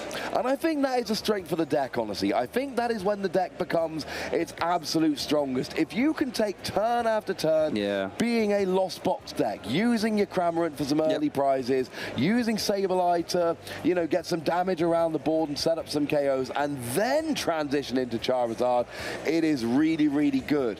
We saw a couple of times, you know, these decks have to promote the Charizard slightly earlier than you would like. Yes. And if you do that against a deck like Miraidon with a Raichu or Chen Pao that can punish that, that's how you end up losing. For sure. But if your opponent can't one-hit, you don't really need to worry too much about those early KOs on Charizard, because it's just not happening. Yeah, you can just throw it in there, turn 2 or 3, take a KO, play an escape rope, come in with your Cramorant, come in with your Sableye, and it's just there. When it's just there on the bench, just chilling, it's such a threat for. And then Francisco decided, maybe I'm just going to try and dance around it, and came very, very close, might I say, to actually succeeding, but just, you know, didn't draw as optimally. The Pokestop didn't quite draw, you know, treat him as well as you'd like. But I also want to give credit to Alberto for having that mental strength, you know, going down game 1 in a pretty demoralizing fashion, not getting set up, but managed to gather his thoughts, compose himself for games 2 and 3, and managed to take it all home and lock himself up a place in top 4.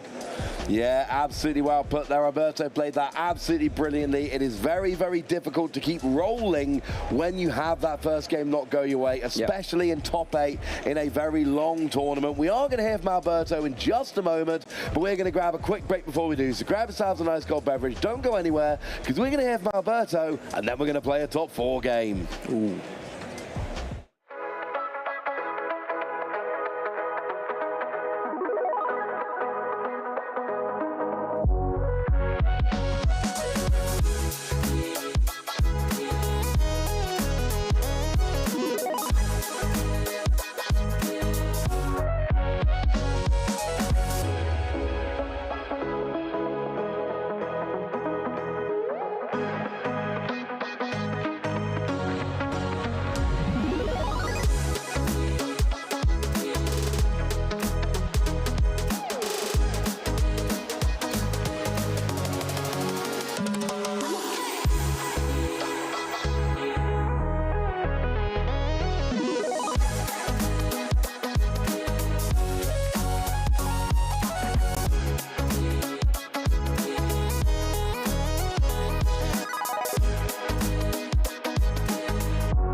Welcome back, everyone, to the Barcelona Special Event. We've just seen Alberto book his place into the top 4 with, I think, the story of the tournament, the Lost Zone Charizard EX deck. Alberto, I'm going to take you back to the start of that game where we saw a very early Sableye. What were you thinking after that first game? Yeah, the first game was kind of ugly because I got nothing in my hand. I tried to maybe open the fact that it cannot boss my Charmander and or doing some Bly because I already had Candy Charizard in my hand. Yep.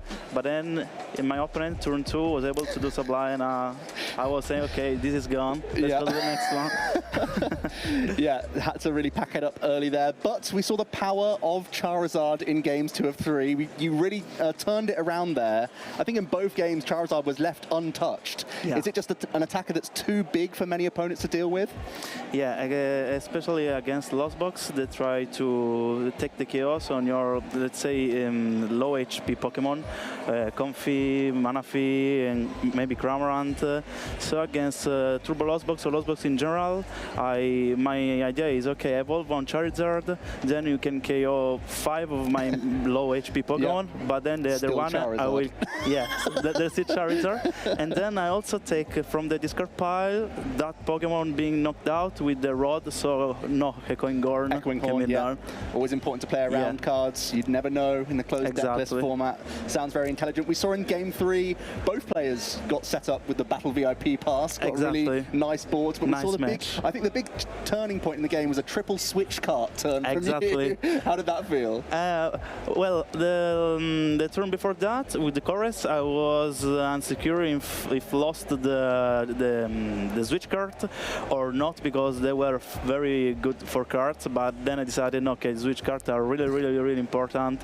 And then I tell, okay, I want to heal all this free, and then he can take just 2 prizes. But then I also have my supply, so I can do the same strategy. And then the Charizard already charged in the bench. And so at the end, I put something the checkmate position. That's my idea. You secured it very nicely there. And wow, I just have to say, what a fantastic choice for the tournament. What was your preparation like to come up with this deck list? Yeah, I thought to this deck because it has a really good matchup against big Pokemons, because they don't one-hit KO you, except for Giratina and Urshifu of VMAX. But Lugia, Mew VMAX, every Arceus deck is a good matchup, and also Miraidon. The ugliest, the worst matchup in my opinion were Gardevoir, because he can one-hit KO with the Gardevoir baby, and he does Yono each turn, which destroy your hand, and the Lost Box in general, because they are very small Pokemon, and I have to play for sure the Sublime. Yeah, definitely. So were you always thinking of playing a Lost Zone engine and just like Charizard, or did you always want to play Charizard and figured out the best engine for the deck? The second one, because until last night, the day before the first day of the tournament, I was insecure playing Mono, Charizard and Cramorant. Okay. Because it has, as I said, that really good matchup, but if you don't play Sublime against Lost Box, you have no way of winning, because you cannot take 2 prizes in 1 turn. And also against Gardevoir, because Sublime can respond to the 2 prize turn, because shot the attacker of the Gardevoir and something on the bench. Well, Alberto, it seems like you've got it all figured out with Charizard. It's been a fantastic deck for the tournament so far. Congratulations so much on your run, and hopefully we'll see you again very soon. That's Alberto booking his place into the top 4. Congratulations. Thank you. Good luck for the rest of the tournament. Okay.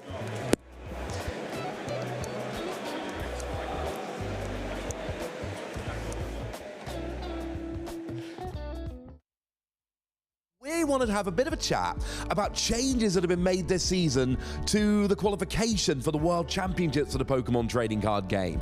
In short, the bar has gone up. You need more championship points to get that qualification to Worlds. What do we think, Joe?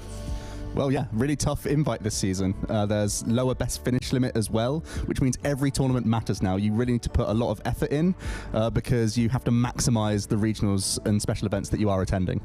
So Amy, one thing I'm wondering about with this new, lower best finish limits, higher championship point threshold, is that going to change the deck you would pick for a tournament, with every tournament being so much more important now? I think so, and I think it will make a difference to the deck choices that we're going to see. I think maybe less risks will be taken, and certainly for me, I will be taking many less risks. I think it's going to be more imperative than ever to make sure that your deck is refined down to the number.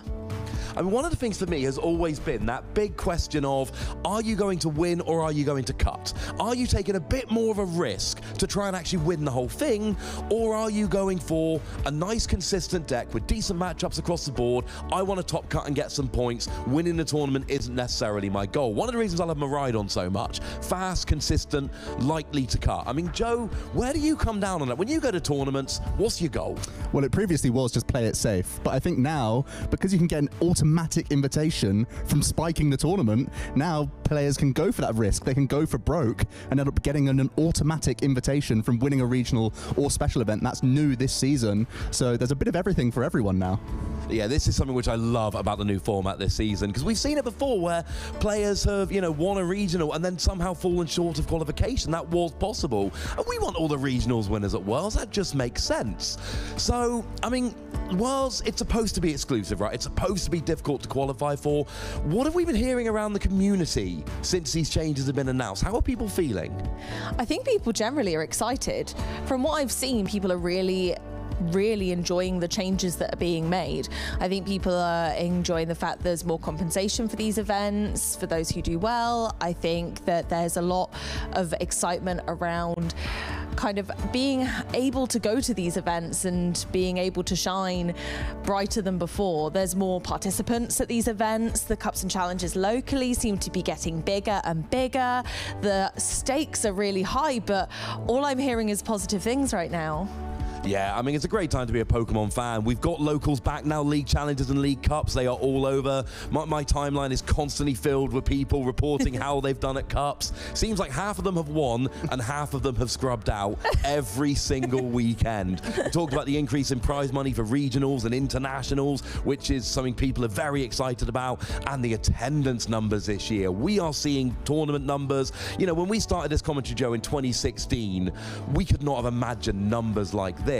And that means that not only is that bar slightly higher in terms of championship points, but, I was talking earlier, I went to a 5-round top 4 regional a few years ago. That is well in the past. Yeah, we just had Pittsburgh, the largest regional championships ever, almost 1,800 players. And I think that's going to continue throughout the season. I hope we can replicate that in Europe as well. If we could push 1,000 Masters in a tournament, that would be absolutely exceptional, because I think there's people out there wanting to play in these tournaments. So we can definitely start hitting those bars. And I think the kickers now for regionals and special events, they are reflecting that. So I think, even with some less powerful days, and if you have some awkward losses, some bad matchups, that sort of thing, you still come home with something. You're still working towards that goal, because the kickers are going right the way down now with these larger tournaments. So I think you're always coming home with something from a regional event. Yeah, absolutely. Lots of big changes. And like you say, the kickers, more people getting points at an event, a big part of that. Well, hopefully you guys are going to be joining us at events all throughout the season. So hang tight, there's more Pokemon action coming up very shortly indeed.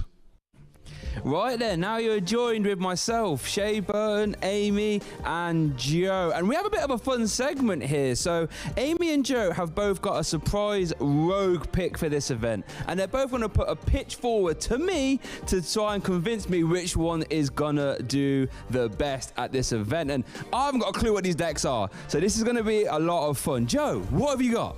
I'm going for Darkrai V-Star as the dark horse for this tournament. We've been bigging up a lot of Mew VMAX and Maridon for their early aggressive plays, and I feel like Darkrai V-Star can fit right into that category. It has Dark Patch, it has Galarian Moltres, so it can sort of get those turn 1 attacks in, get some knockouts. You can choice spell up your Galarian Moltres for knockouts on V Pokemon quite happily, so you can get in that race very well. You have an amazing V-Star power from Darkrai for some recovery. We've seen Cross Switcher be one of the better items right now that we've seen in a number of archetypes, and Darkrai can reuse that for extra gust. Maybe you can deal with some engine Pokemon on the same turn you use Iono for disruption as well. So I think it actually covers a lot of bases right now. Its type coverage is obviously great into the Mew matchup and into Gardevoir, so maybe a bit of dodge and weaving, but I've been encouraged by seeing Ross Cawthorn do well at the NAIC with the deck, and I feel like there could be something there. Ooh, interesting, interesting. So, Joe, you said it's got really good type coverage, we know this, but do you feel as if Darkrai has a strong enough game plan versus anything that's not Dark Week?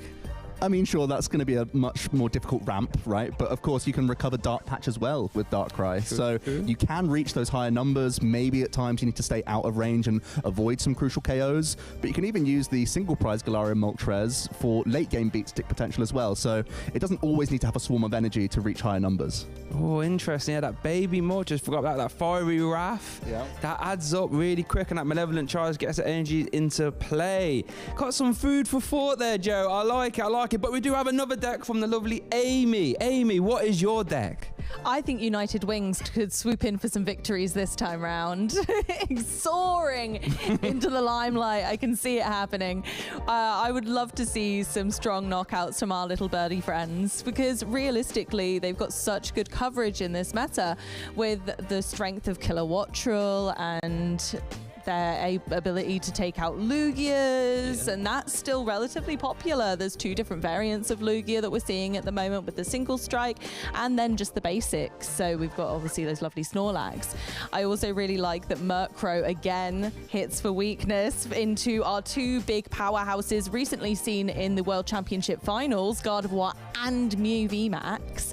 And again, two different versions of Mew VMAX still sneaking around. So I think Murkrow really is a dark horse there coming out in the limelight. But once again, we have those Dittos who can mimic the abilities of the basics to continue to ramp the damage higher and higher and higher, and forcing your opponent to only take single prize knockouts every single turn, elongating the game, allowing you to take the pace of play to the next level.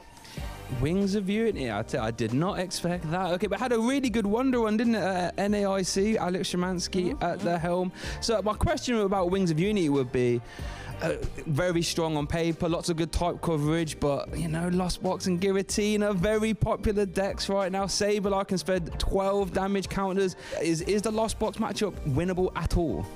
I'm not sure, if I'm totally honest. However, I think it does have a strong case for the disruption that you can cause with the consistency that you can bring using various Gallades, like Buddy Catch Gallade, allowing you to grab whichever supporter you would like each turn is absolutely fantastic.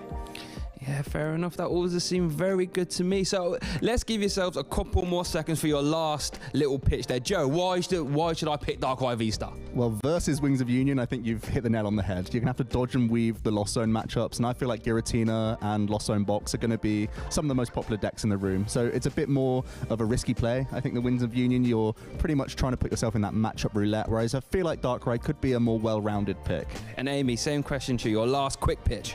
I honestly think that, like we've said in previous times, taking risks is the name of the game right now, and I think that if you high roll those matchups into something really fantastic, those birds are just going to swoop across the competition.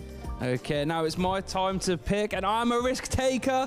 I do love to roll the dice, so I'm going with Wings of Unity. All that type coverage for me seems way too good to pass up. But thank you for your time, guys. I want to get back to the stream now as soon as possible. Welcome back, everyone, to the Barcelona Special Event. We've just had a thrilling top 8 series there, where we were able to see Alberto take the victory in a 3-game series with that Charizard EX archetype with the Lost Zone. It's still making its way through. Alberto has been our top seed going into today, and he's carried on with an impressive run so far. And they're such a lovely person as well. It's so amazing to get some right characters on on the stream with us. So I'm very pleased that they'll be going forward in this tournament on this occasion. Best of luck to them in the top 4. But speaking of top 4, we've got a lovely graphic to show you. Let's have a little look at what's going on now. I'm seeing a lot of purple, Joe. Yeah, it looked like it was a Lost Zone box tournament, but actually all 3 of them have been vanquished. Miroslav lost his set against Lugia, Giancarlo there. It was also Francisco losing out to the Rapid Strike box. And of course, we saw Francisco bowing out to Alberto with that Charizard EX deck. Wowza, that is pretty bonkers if you ask me. Yeah. We are up for a treat at the top 4, I believe. Yeah, so the final game still to finish is Tord and Michael in that Gardevoir EX mirror. So we know there will be a Gardevoir in the top 4, but who will it be? It's going to be Tord Reklev, probably the most experienced Gardevoir EX player on the planet, or Michael Hunter trying to make a name for himself this weekend. And I think going up against Tord and still playing, still in it to win it, that's certainly a way of doing so. So we're going to the next graphic to have a little look there at... Here we go, at the decks and the division. Yeah, confirmation there of the 2-0 victory for Giancarlo there over Miroslav. Looks like the Lugia was too much for him. It's actually 1-1 in Tord and Michael's series right now, so just one more game to be played there before we have confirmation of our top 4 round. And I think we are going to be following the top side of the bracket there as well, so it will be a Gardevoir versus Lugia matchup that we're going to be showing next. Ooh, that'll be a fun one. You guys do not want to miss it. Please make sure that you are on the edge of your seats, but still staying on. Don't fall off, because we are ready for our top 4 ever so soon, and then it's time. Well, yeah, then we're going to be saying congratulations on your world's invitation to 1 player this weekend. What an incredible thing to have this season. It's a big change. You don't just get that chunk of championship points, which is still handy for players looking for that travel award and travel stipend, don't forget, but you already book your day into Hawaii. Imagine being on that stage, being congratulated by some strange lady with green hair, and for your world's invitation to Honolulu. Could you imagine, Joe? Would you keep playing, or would you get as much practice in as you could? I mean, with the prize structure this season, it's hard to say no to keep playing at events. And if you just want to love playing Pokemon, this is the place to be. We're going to have a look at our caster predictions and see how right or wrong we were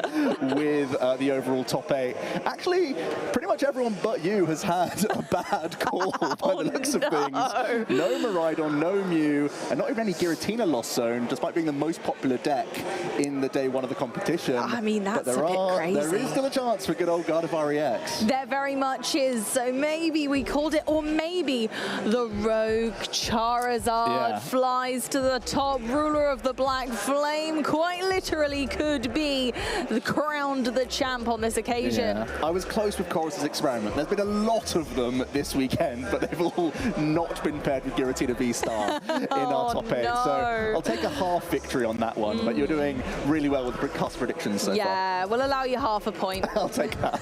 Compared to 2 0 pointers, I'll take the half. We are totting them up throughout the entire season, actually. Yeah, it's definitely, hey, at least you solidify your second place choice, right? But since we're talking about Gardevoir, why don't we have a little look at how I would have played it? Yeah, your list looks pretty solid to me. You're not playing Luminion Forest Seal Stone. No. But you are just playing higher counts of, the rare candy, still fitting in those reversal energies, just high counts of all those ball search cards. Yeah, so my list kind of focuses a little bit more on consistency than the kind of what I would call tech cards, like Luminion and Forest Sealstone. I don't want to go for the risk of starting with a Luminion in the active and allowing my opponent to take it out. I think my decision with that really revolves around the popularity of Miraidon right now. I think it really weakens my personal experience with the Gardevoir deck. So I chose to stay away from that build and just instead focus on consistency and always being able to take those knockouts. I tell you what, it's not too far away from the list that are doing well right now. So not only do you have a great pick, but you've got a great list there of Gardevoir EX as well. We know it's one of the setup decks of the format.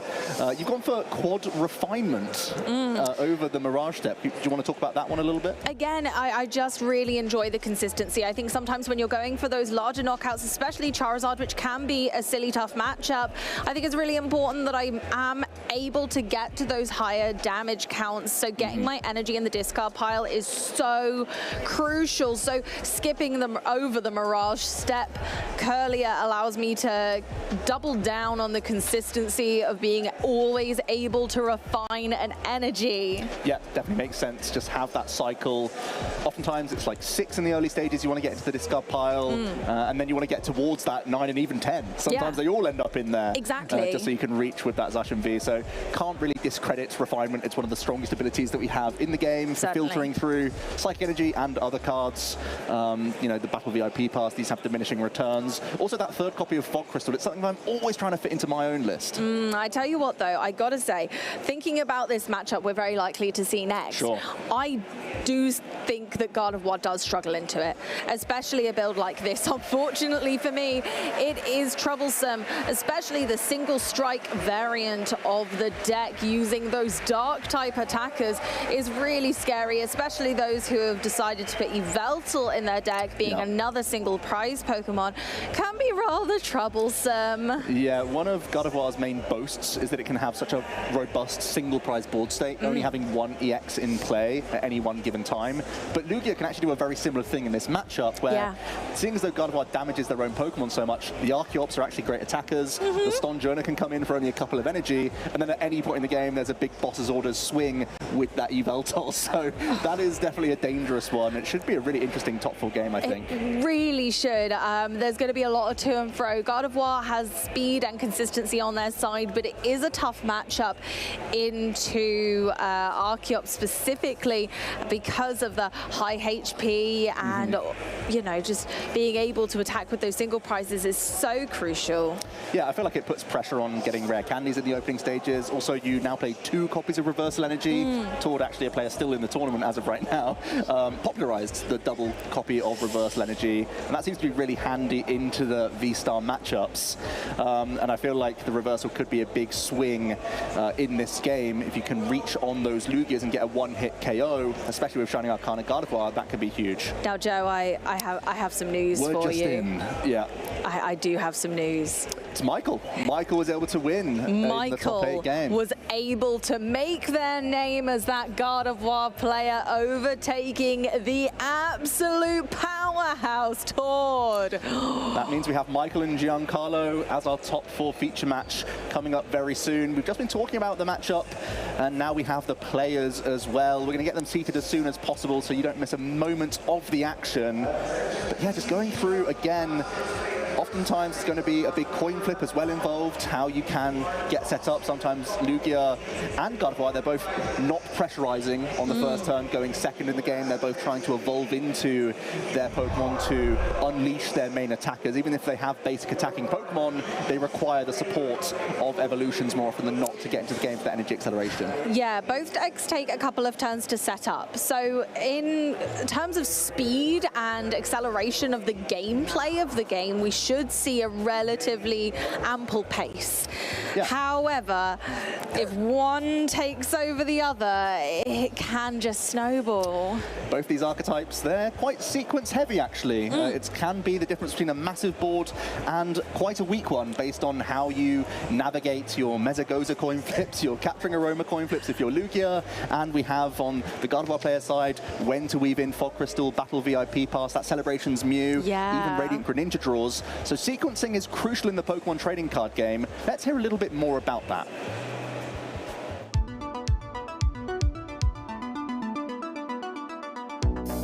Sequencing is the process of combining things in a particular order or discovering the order in which they are combined. For the Pokemon TCG, this is figuring out what cards or abilities to use before one another to give yourself the best odds to find the perfect setup or a specific card needed for the turn. To optimize your sequencing in the Pokemon TCG, it is important to identify your deck's core strategy and have a goal set for yourself through each turn of the game. Decks are built differently and use a variety of engines to help support consistency and an overall game plan. One of the more popular engines we see being utilized is centered around the Lost Zone, with cards like Comfey and Colress's Experiment to draw cards at the cost of losing other cards for the game. Because of this, the way you sequence playing each card will greatly affect the types of cards you'll see as the turns progress. If you need 2 basic Pokemon and have a Nest Ball in hand, it might be better to use your active Comfey's Flower Selecting beforehand to have better odds of seeing another basic Pokemon before taking one out of the deck. Otherwise, you could be missing the Colress's Experiment, so it'd be better to thin as many cards out of the deck as possible before using Comfey's Flower Selecting, trying to find the powerful supporter.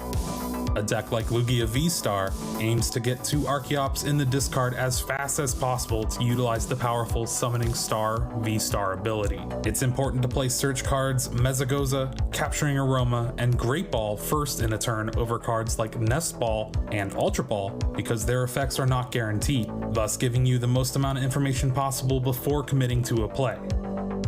The same principle can be applied to using Archeop's Primal Turbo to get energy out of the deck before playing a draw supporter as to not accidentally draw into them. The more you thin the deck of cards throughout the game, the better odds you have at the end to get the card you need to win.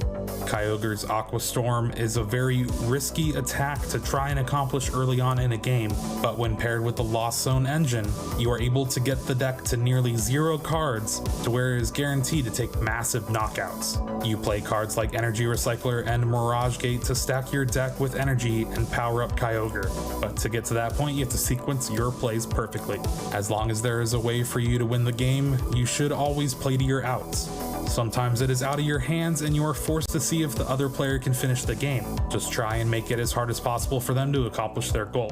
We often see this when players are counting the resources available to them and realize the normal game plan might not be available. From there, it might be best to focus on recovery or an alternate way of winning. Oftentimes, finding a supporter after your opponent tries to disrupt you can make or break the game. If a boss's orders can bring up a Pokemon to stall, or that is the last couple of prizes to seal the victory, then it is important to play the extra cards in hand that can take more cards out of the deck before going for the game. Trying to draw into a specific card becomes a lot easier when you have less cards to choose from. It is once again playing for those percentages that allows decks like Mew VMAX to continue being in the format based on its overall consistency and ways to go through the deck fast with an ability like Fusion Strike System.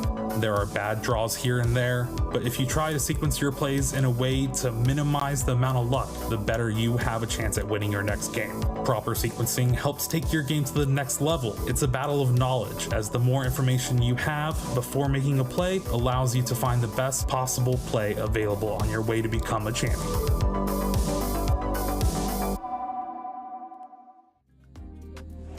Welcome back, trainers. I'm sure you're as excited as I am because we are back in Barcelona for the Pokemon Trading Card Game Special Event, and we are headed straight towards our top 4. How are we feeling about that, Joe? I am buzzing. We're going to have a really amazing top 4 ahead of us.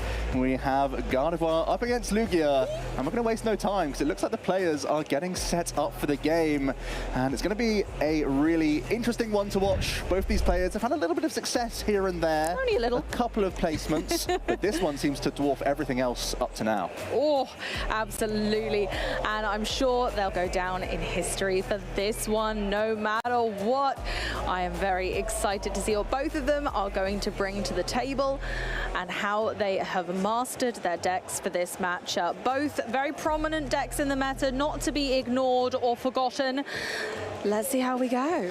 Michael Hunter will be the pilot of the Gardevoir EX archetype. You can see a previous top 16 placement at a special event, but already in the top 4 and looking to make it to the final. And then we have Giancarlo, also a special event top 64 in the past. Amazing. And once again, these fantastically special players are making a name for themselves at yet another special event. But like you said earlier, this achievement, no matter what, is certainly trouncing all of those those before, so we'll be able to add some beautiful lines to those accolades. That's what I love, Amy. When a player gets on a good start in the first tournament of the season, we can see them just go on from strength to strength. They're making the name for themselves this weekend, and that can give you the confidence, the emphasis to carry on for the remainder of the season as we start to see some prize cards for this game one. Yeah, let's have a looky at those. Oh, Stone Journer bricking up the possibility of a single prize option I have at the beginning of the game there. But other than that, actually those prize cards don't look too scary. Scariest thing that Michael has to deal with is 1 Ralts, but I'm sure they'll be very aware of that soon. Giancarlo has a Lugia V-Start, so already a sigh of relief for their opening. Also has a Nest Ball, so can take a peek at the deck, see what's in those prize cards and what else is available. But really, in that turn 1 situation as Lugia, you're just trying to get on your mini quest towards the Summoning Star. Let's try and find some Archeops, let's try and find some discard synergy cards and work towards a turn 2 V-Star. I gotta say, I like Lugia for that reason. I like the fact that the beginning of the game is a bit of a closed book. You know what you've got to do, and you've got to get there. And so the beginning of every single game is not going to be too dissimilar. You know what you need, and you've got a quest for it. Like you said, on your mini mission, you've got to. They're going for the Yveltal first on the bench. That worries me a tad, because it's such a powerful card that going for this card this early means it could be denied at some point from Michael. I prefer leaving this for when you can guarantee the single strike wings all on a turn, especially alongside a boss's orders. It's only a single prize Pokemon, so if Michael does go for a boss's orders play at some point in this game, they're only taking 1 prize. But sometimes Michael already has to go for a number of single prize Pokemon anyway. So the early Yveltal is a big surprise for me. I think especially with Stone Journer having a little bit of a rest in the prize cards Maybe there. That's why, yeah. Well, I don't know, unfortunately. It's limiting. You think, actually, if Michael manages to take an early knockout on that Yveltal, assessing that it is a problem, then Giancarlo could be left with very minimal single prize attackers other than their own Archeops. Giancarlo has a Professor's Research for next turn alongside an Archeops, so is well on their way to a turn 2 Summoning Star. Does need a little bit of help on the other side of that hand. For Michael, we have a turn attachment to this Cresselia, straight into a Fog Crystal. Are we going to see a Celebrations Mew here to have a deeper dig into this deck? I would hope so. I think, again, it is another deck with that really solid turn 1. What do you do? Well, you can't do much. You certainly can't attack. Even if you go second, there's basically nothing in this deck that can actually do any significant or meaningful damage. So the Mew is awesome. If you get to use it more than once, that's even better. So leaving it in the active, no problem. It's just helping you out multiple turns in a row. Looks like a really solid hand for Michael, actually. We'll be able to shuffle up. I believe before even using this Mysterious Tail, can use an Iono here, and that's looking pretty solid to me. It is. I like that. I like that play. And again, getting to see more cards before you Mysterious Tail. We learned that earlier in the day. A very strong play from Gardevoir early on in this tournament. And let's find more of the gang. That's really what Gardevoir is all about. There's 2 more Ralts in the deck somewhere. Michael's going to look for them. And let's see if there's any help. Ooh, already there's just 1 in the hand. Hello. Not too bad. There's also the chance to battle VIP pass as well, of course, if we can find it from this Mew, which of course we're going to retreat into. Give ourselves an extra 6 cards to see. We can grab any item card. Battle VIP pass is among them. Well, look what we have here. Do you think Michael's going to be going for maybe a Greninja alongside this extra Ralts? It doesn't look too fishy. Giancarlo probably isn't going to think much of that, but obviously Michael's going to be thinking, oh no, one of them is in the prize cards. I think it makes sense to get that Radiant Greninja in the mix. Even though we're doing well this turn, we want to keep working towards our evolutions on the next turn. Even without any energy currently in the hand, the Radiant Greninja opens up a number of top decks to improve your hand next turn. Absolutely. And I've got to say, that is a beautiful start from Gardevoir. Yeah, Michael shuffling things up, passing it over to Giancarlo, because that is everything you need as a Gardevoir player turn 1. Shining before even the Shining Gardevoir pops out. top deck of the Lugia V. The Professor's Research plus Archeops combination was Iono to the bottom of the deck. So it's a random 6 plus top deck that we're working with here. I see a Professor Burnett and an Ultra Ball, so we have a means of summoning here. We like that. Professor Burnett lets you take 2 cards from your deck and put them straight into the discard pile. Absolutely brilliant start here. It does use your supporter for turn, but as we've assessed earlier, Lugia really does need those Archeops in the discard pile to function, so that closed book becomes slightly more ajar, and the plays will start to flow soon. Yeah, Professor Burnett is actually a really weak card, but just for how specific Lugia's setup is, it becomes a really vital turn 1 or turn 2 option for the deck. And we're seeing it here because it means we can guarantee a full value double Archeops summoning onto the board, and then we have incredible energy acceleration for the remainder of the game. I'm really pleased to see both of these decks set up so well, so quickly, so efficiently. Both players clearly on their A game right now. And it looks like Giancarlo is going to be happy discarding an Ultra Ball, sorry, using Ultra Ball to discard a double Turbo Energy, I should say, so we can get this Lugia V-Star developed, following up straight away with the double Archeops, and you have to think it's going to be an attack with Lugia on this turn. Yep, I can't see it going any other way. And again, taking Mew away from Michael, very strong. Michael won't be able to use Mew to dig for those rare candies to accelerate their pace of play. So this allows Giancarlo to float right into the front of the race. This is one of the reasons why Lugia can be such an awkward matchup for Gardevoir. We're seeing the Mew get knocked out immediately, and you're already putting the opponent in a position where they need to find rare candies ASAP to start responding on this Lugia, because other than this 1-2 prize Pokemon, the board is otherwise all single prize, making it very difficult for Michael to catch up. Gardevoir is certainly a catch-up deck in the game, but if you don't give many 2 prize options to the opponents, that window can close on the Gardevoir players. Very much so. And that's rather an issue. Early game, Michael's not going to have much opportunity to attack with Cresselia, where it can take absolutely no KOs on board. And even if it did, it's likely to be a single prizer. Giancarlo's going to see that Stone Journey probably quite early in the game, so they can keep responding with single prize Pokemon now that Archeops are on the board. So it's not looking great because Giancarlo's done a fantastic job of setting up, and we do know that Archeops and Lugia can be troublesome. Yep, Tempest Dive taking the first knockout of this game in this best of 3. And it's going to be a Cresselia promoted for Michael. Has Worker and has 1 rare candy in hand, so can start drawing towards a rare candy combination. Not yet there, though. Going for a Curlier, I imagine, to start the evolution process. Having 3 rolls is a really nice scenario to be in. 1 can quite comfortably become a Curlier. In an ideal world, maybe 2 becomes their fully evolved forms, but more realistically, we're going to be getting a possibly Gardevoir EX. But even then, what attacker do you use? Yeah, that's the issue, and I think that's why we're seeing a Cresselia already in the active position, because even putting some prep damage on the Lugia V-Star can be valuable here. We're at the moment just 1 Psychic Energy in the discard pile. We are miles away from doing massively meaningful damage. It's going to be a work of 3 cards. We do find Ultra Ball as well as Shining Arcana Gardevoir.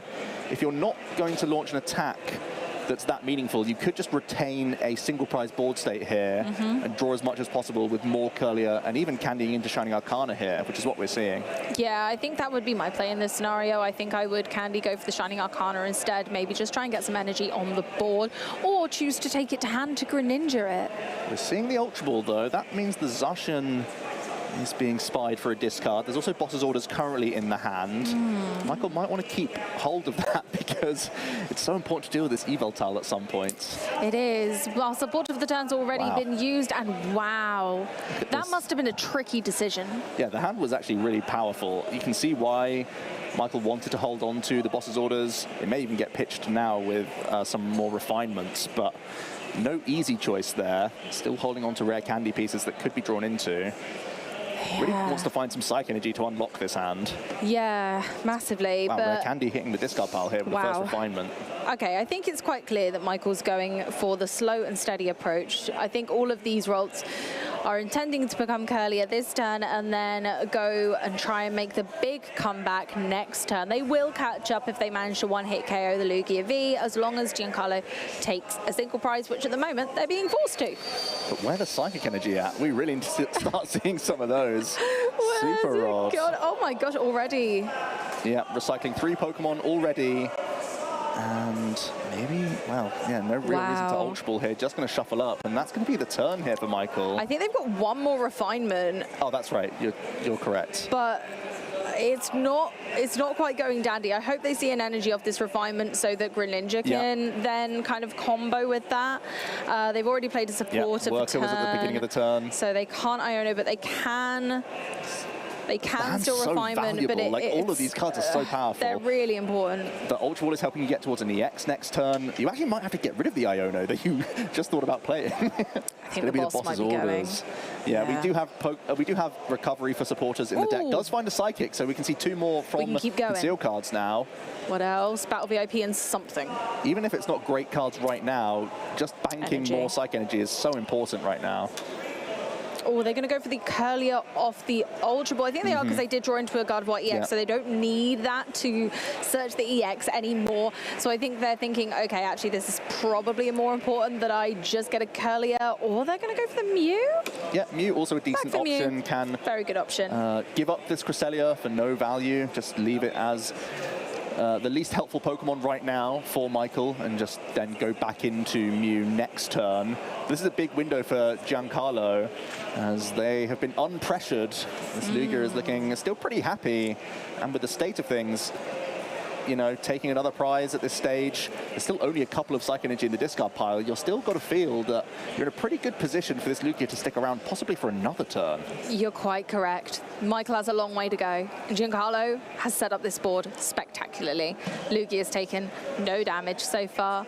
Both Archeops online, healthy and happy little birds. Resurrected from fossils, here they are to shine again. And Yveltal, an absolute force to be reckoned with. Not overcommitting to it, I noticed, though. Yeah, we're going to save that for when there is a Gardevoir EX around to cash in on this Yveltal. I really like the Gift Energy on a benched Archeops. It can be used as a pivot now for you quite happily. But we are going to see the manual attachment to this Yveltal as well. So Giancarlo just offering up multiple threats right now. It's going to work out for him, because it feels like Michael needs to draw a lot of cards next turn. And that usually indicates it's going to be an Iono, maybe early on in their first turn. Yeah, Michael can draw loads of cards, though. They've got Mew for 1, 2 Curlier, which is going to give them at least another 4, so that's up to 5. A Greninja if they have an energy for 7, and that's minimum. Yeah. And we have Shining Arcana on top of that. That's already in the hand. There's already a Gardevoir EX in the hand. So Michael's behind, but we're about to see there could be a springboard turn, as you're suggesting, with the amount of draw we have available here. Yeah, that's starting off with a Psychic top deck. That's great as well. Oh. Because there's already 2 Gardevoir in hand, you might want to try and Rare Candy into one of these as well. Hitting, oh wow, sees it straight away with another Psychic Energy. That's fantastic. Beautiful. Yeah, Rare Candy into the Shining Arcana Gardevoir makes sense. There we are. You can then see 2 cards from that before even using refinements, giving yourself as much information as possible. I'm going to do it. I'm going to count. That's 2. That's 3, including the draw for turn. We're doing 5. a full count of how many draws we're getting here. Going to see the refinement again, then level ball. I feel like that's a good opportunity now for Michael to evolve up into the Gardevoir EX on the Curlier, which was just used. Then you get a fresh hand and can start cycling even more with that Mew and Curlier still available, and even the Shining Arcana. It's going to be a lot of cards. Well, it's going to be so many cards. I'm ready. We're at 5 so far, and we've got a long way to go yet. I hope you've got your calculator, because it's going to be a huge amount. I have my fingers. I can count. I think we're going to need more than fingers for this one. You might need toes as well. Oh, come on. Okay, Iono, so that's another 6. So it's 11. Yep, already more than the fingers you have, I hope. Yeah. We've gone on to toes now, and it's getting uncomfortable. We have more Psych Energy to be pitched here from Refinement. That's still crucial for Michael. Needs to continue to get some energy in the discard pile. I think there's only 3 energy in the discard right now. Also, Reverse Energy would be a big part of this combination. It's going to be The Shining Arcana first. For 2 more. That's up to 13 cards There's the drawn this reversal turn. energy. It's going to be immediately attached by Michael. So identifying exactly what needs to be done here. Could be a refinement away of Psychic Energy. Find another Psychic Energy. I thought... How many are there now? That refinement... Is that 5 in the discard pile now? There was double curly. We've already evolved. Oh, yeah, we evolved the one. Yeah, that is up to 15. Oh, my goodness. Ultra Ball could also help Michael get there. If you can Ultra Ball that final Psych Energy that you've just found, that will be your 6. There we go. Ultra Ball, huge pickup now. And I think that means we're going to get a 9 energy Gardevoir swing turn here. The springboard turn happened. Yeah. Well predicted. Absolutely did it. There we go. We're seeing the energy pile on now. With 15 cards drawn and 2 direct searches. That is 17 cards taken from the deck this turn to make it happen, but they did it. Here we go. It's going to be a huge Psychic Embrace. That's 5 energy. And yeah, that's all that's required with the 3 from the reversal energy. Doesn't have to worry about V-Guard because Shining Arcana Gardevoir is not a V Pokemon, of course. So it is going to be taking the knockout. The good news for Giancarlo, at least, is that they get a few cards now from that gift energy. Yeah, proccing the gift energy is never a bad thing.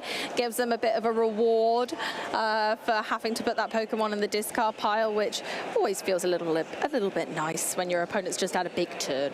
No boss's orders, though. Giancarlo certainly was thinking about trying to weave in this Yveltal. It's been on their mind from the first turn of the game. Yes. But even after the gift energy, not even anything like Luminion to help them out. So it's now debating getting Tyranitar in the mix. Yeah, there are... Yeah, that's the thing.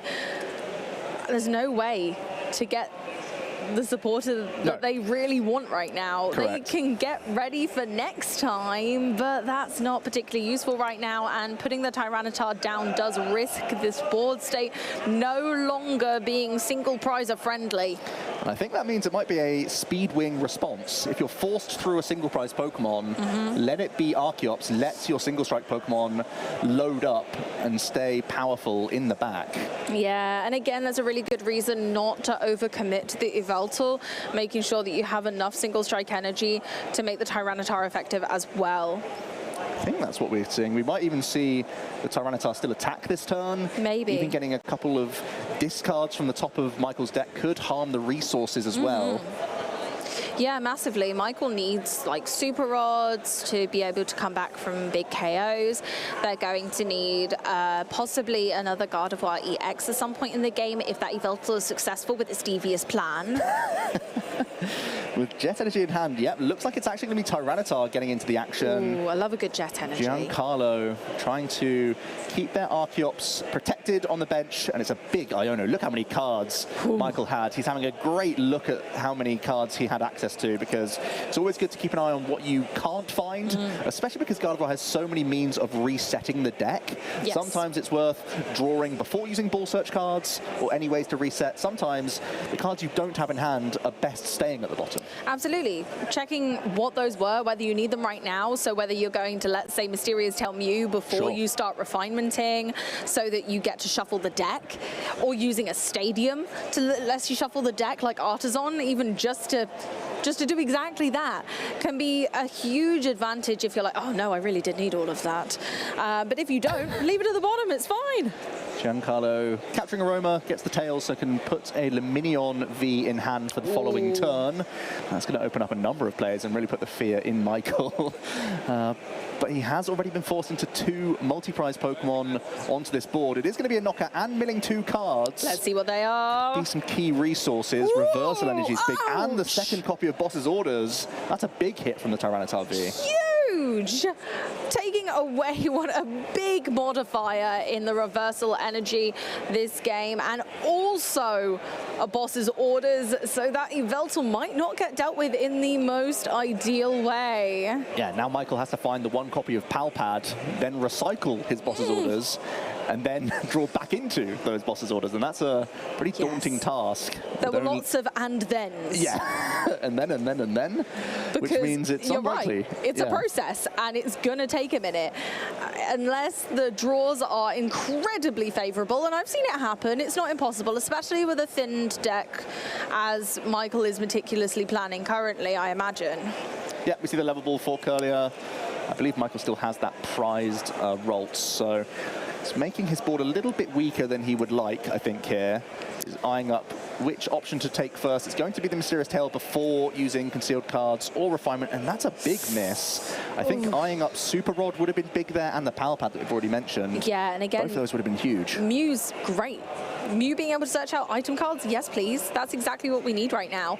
Unfortunately, Mew didn't find any this time. And I think even just getting fodder, even something for Refinement would have been huge there. Would have been nice. Instead, it's going to be the Concealed Cards, goes into another Psych Energy and a Lost Vacuum. Okay.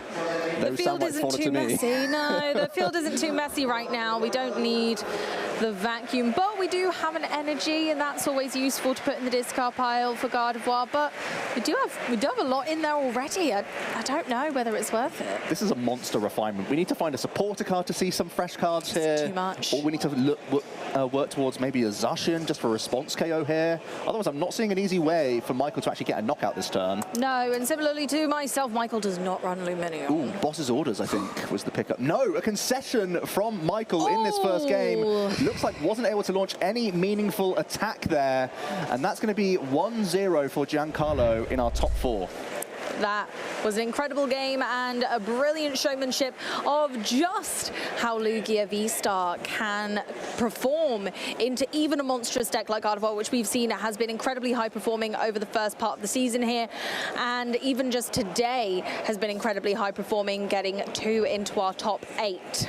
I think that monster Cragalanche might have been a big reason why it was such a struggle for Michael there. Obviously, the Ralts in the prize cards doesn't help. It hurts your overall draw power. Even though using that Shining Arcana Gardevoir with that massive Brainwave for the uptrade was exceptional. It was a great turn, but you end up losing a lot of your draw power all in one go. And that really sets you back a ways, especially with such a well-timed Iono from Giancarlo. Incredibly well-timed, and I think that's part of the key to the success of the deck as well, is that they know this is not a great matchup for Gardevoir. Gardevoir generally has pretty good matchups into most things, but they have the advantage of not only having weakness on their biggest Pokemon, but also knowing that their Pokemon are out of range, knowing they can hand disrupt. All of these factors are so crucial to stopping Gardevoir in its monstrous card drawing path. Yeah, in previous iterations of Gardevoir EX, they used to play the Temple of Sinnoh, and I think that was very much intentional to improve your time into Lugia V-Star. Definitely. But now, thanks to double reversal energy coming into the deck list, it becomes a slightly more awkward stadium bounce. Definitely. Especially when you're so worried about Path of the Peak as well. And I think that's making life a little bit trickier for Michael in the current build of Gardevoir EX. It does seem that way, and unfortunately the prize cards weren't looking great for Michael. They did have 3 Psychic Energy there, and that's a lot. That's a lot for Gardevoir. We don't want that. That hurts your push potential massively. I think Michael's going for the Artisan. I think this is the only current way they can search for additional basic Pokemon, but Mew is a great option here. You give yourself pretty solid odds of finding a Battle VIP pass, but then even better odds if you whiff on Battle VIP pass, you very often at least get a refund of a Fog Crystal or of a Level Ball, and we've already mentioned that Lugia doesn't really get going until that second turn once they've evolved and got their energy acceleration online, so you know you can get multiple uses of this Mew. Yeah, it gives you time, and I think that's the one. Nice. Oh well, okay. Well, I'll no spoilers. That's what we were looking for. Yeah, cool. Michael no, now. that's absolutely perfect. That's the only downside to Gardevoir sometimes, is that if you don't get off the ball quickly, because you need time to evolve your Pokemon through multiple stages, it can get a little bit stressful. But actually in this scenario, no, Michael's Mew did pull through with that Mysterious Tail, grabbing the Battle VIP pass. Wow, and now we're sat on a monster. There's another couple cards here. Get another Level Ball and a Curly. We can get a third Ralts onto this board. And another. We're going again. Yeah, we have Rare Candy Gardevoir for turn 2. This is amazing for Michael. Just the most beautiful boards today, and unfortunately for Giancarlo, they've got a not so fancy card in the active there. Yeah, from humble beginnings, Michael's made a fantastic board out of it. Triple Ralts developed, a couple Psych Energy already in the discard pile, and for Giancarlo, well, at least we have supporters in the opening here. Needs to get to work on some Lugia V to kick things off. Thankfully, Artisan is still in play. They'll be allowed to take a basic Pokemon, but the catch is they're not allowed to take a rule box Pokemon, so they can't get started with the Lugia. They won't be able to take an evolution like Archeops. So, I mean, maybe we just see a simple Thin with the Yveltal. Maybe we take a Luminion, or maybe they don't take anything at all. They're just having a look through the deck to see if anything crucial is in the prize cards. Yep, Giancarlo already identifying that Yveltal. Didn't even have to use it in game one, but was very proactive in finding it. Seems to be the rule of thumb that he's sticking with here. We see a Mesagoza now as well, which might be flipped. If we can get heads on this, find a Lugia, we have a pretty nice means of, it's a Tails, no Pokemon to be found. So I think it might just be a Professor's Research. Could be a Turn Attachment, maybe even a Gift Energy onto the active position could be handy here. It's an unorthodox line, but it could be reasonable. I think quite possibly you're right. I mean, Radiant Serena has a very frustrating 140 HP, I believe, into Gardevoir. Again, Gardevoir doesn't do well with 140. We're looking at kind of 90 and below is achievable, sometimes 110 for Cresselia. Yeah, Cresselia would be great in other circumstances. Not this one. It is going to be the Gift Energy, Turn Attachment. We can at least research away one Archeops, but this is a big 7 cards to see if we can find Bull Search or Lugia V. Without that, we have a really awkward board for Giancarlo. Very awkward. They have time. They have more turns. Gardevoir takes a little while, but they really going need slow. the Look at the slow reveal, and there's the Lugia V. And there was another Archeops in hand as well. It's such a shame they won't be able to discard this Archeops by reading the wind. No, already committed the Turn Attachment to Radiant Serena. You can tell that Giancarlo loves the roulette because he was slow rolling himself on that 7-card Professor's Research. And you've got to have to kind of embrace that when you are playing Lugia. It's just going to pass things over to Michael now, who has already eyed up the Mesagoza for themselves here. But as we mentioned, was sat on a monster hand. There's already a rare candy available into Gardevoir EX. There's one Curly you can evolve into if you wish. It's looking very solid. You have a Worker supporter, but on top of that, you have a Mesagoza flip, and you already have Radiant Greninja drawing some cards. And that's where we're going to start here. It's absolutely huge. Being able to potentially use Mesagoza and then go, actually, Giancarlo, no, I'm not going to let you use it. Discard that, please. Yeah, Worker it afterwards. That would feel pretty mean. It would, wouldn't it? Giancarlo gets one Tails on their Mesagoza and then Worker goes, nah. It's actually going to be, well, it looks like it might be the Worker discard here. Yeah, it's not particularly relevant in this matchup, and if they feel like a better supporter could be utilized later in the turn, that's completely it's the only supporter in hand right now. Oh, and they're respecting that. Yep, they are going to keep the Worker around. I think this is the safest choice. Looking at the Shining Arcana Gardevoir, this is, as you said, with 140 hit points to get through, the real only way you can actually take a knockout this turn outside of using your Gardevoir EX itself, and you don't want to do that because there's already an Yveltal on the bench looking to eat up the Gardevoir. So we are going to see a candy into Shining Arcana first of all, and I think then it might be a Mesagoza flip next. We've also got Mysterious Tail, and we've still got, there's so much, but I suppose Mesagoza will get one further card out of the deck, so you're quite right, Joe. We're going for that flip, and no. It's a Tails. At least it's fair on both sides. It can always feel bad when you're the one playing the card, you flip Tails on it, and then your opponent gets the heads flip. But not this time around. It's going to be the Mysterious Tail next up for Michael. The red candy, they're getting the last huge card. They can go into the Gardevoir EX as well this turn. Wow. That's nutty. Double rare candy turn 2 for Michael. When you're a game down, this is exactly what you need to springboard yourself back into the series. And then continue to draw cards with the Worker supporter here. We have the Arcana 2 cards to see, and even a Ralts as well. Wow, even an exceptional 2 there as well. Helping you develop the board even more. But yeah, we have plenty for the Brainwave to take a knockout on this Radiant Arena at the very least. So that shouldn't be an issue. No. Unfortunately, having to put damage on your own Gardevoir, but it doesn't matter too much. 3 energy will be enough with at 150 damage. They are going with the Worker. Mesagoza was no use to anybody. And there we go, continuing. Ooh. Yep, nice to see some more Bull Search coming into the hand as well. I think we've seen a few difficult decisions already from Michael in this turn, but it's going to work out really nicely with a brainwave option. I think they're debating whether they take it or not. Or Are you whether they thinking that go now for with reversal in Curliers? hand, you just chill with the hand and try and hit through the Lugia instead?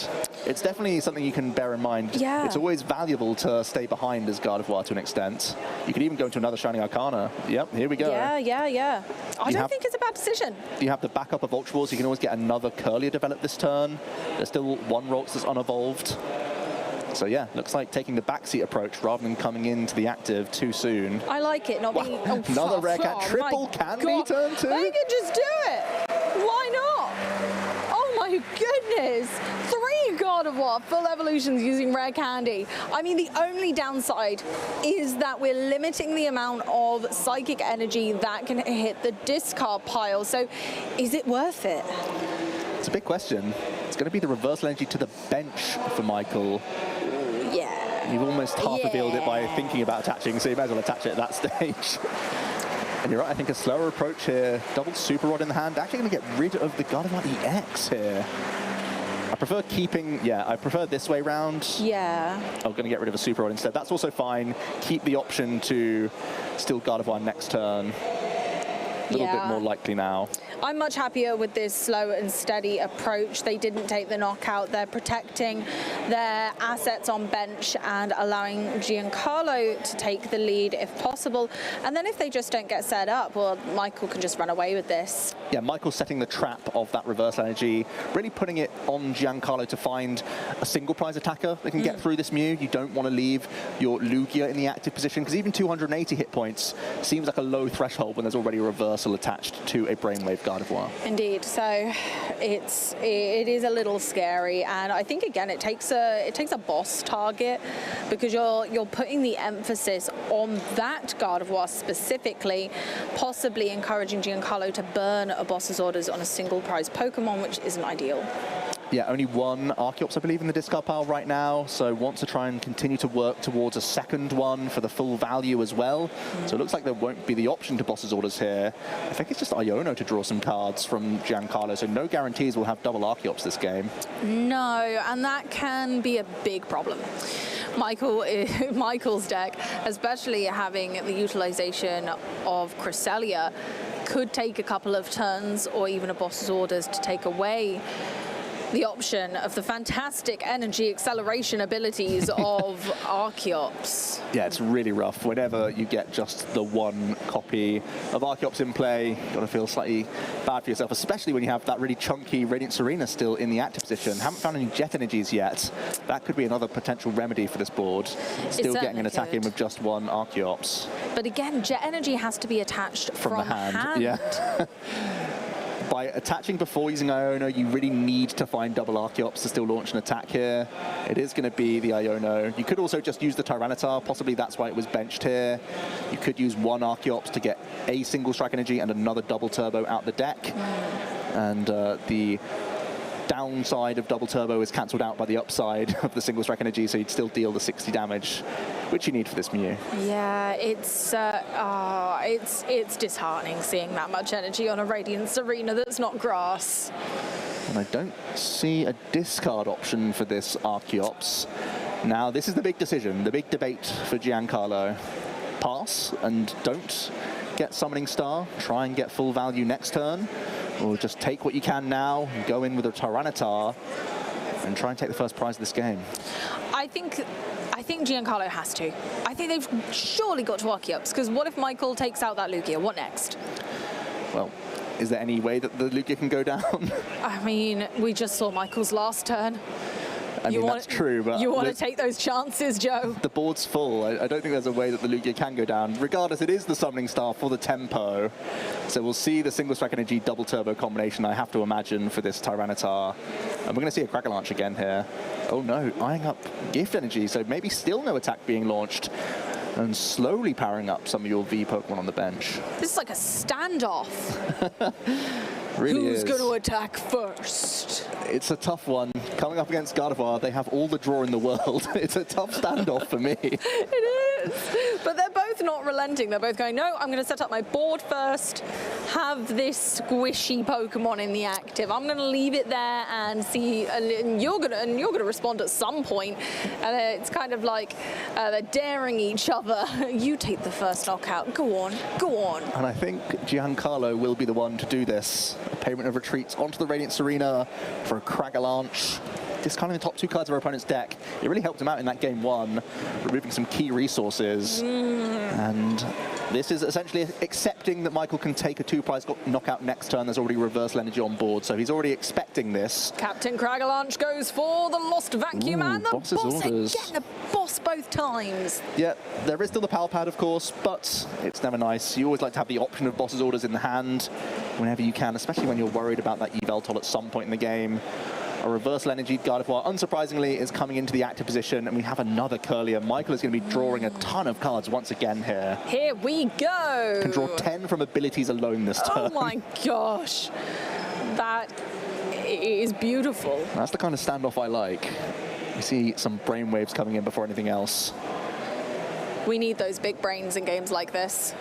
Michael has been big braining this entire tournament and is continuing to draw from Shining Arcana. No hits on Psychic Energy, but can continue to build this board up a little bit more. Can actually manually attach another reversal energy. It might not be a bad idea, but again, needing to get more Psychic Energy into the discard pile. There's plenty in hand to be able to... Whoa, you don't see that very often around these parts. That... Wow. Yep. Both reversal energy. Reversal energy is live right now. Michael thinking that, hey, this might be the only turn that I'm behind in the race. Let's cash in on the reversals while I can. Cha-ching. Interesting, not going to get rid of any of the Psychic Energy in hand. Actually just going to Iono first, but still can draw a huge amount of cards. Oh, gosh. What are we looking for here if we're not discarding Psychic Energy from the Radiant Greninja from that hand?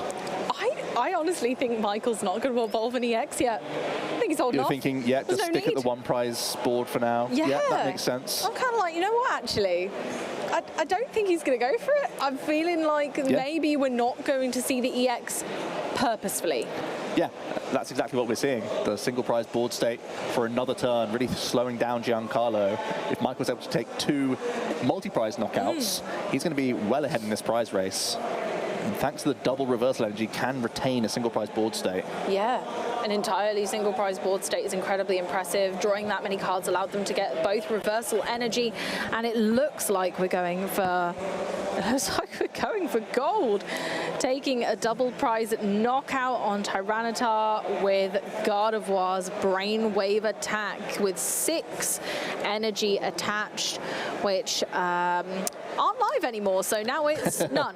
Now it's no Psychic Energy. They go back to 1 colorless. 1 color, so 2 colorless energy are currently on that Gardevoir for all intents and purposes, and Gardevoir doesn't really want that. But Michael seems to have got his value out of that for sure. The reversal energy is such a powerful option. And Amy, as you say, now there's no real good turn for Giancarlo. The best possible outcome is just deal with what's in front of you. Yeah. And that's got to feel good if you're Michael. And that's the thing.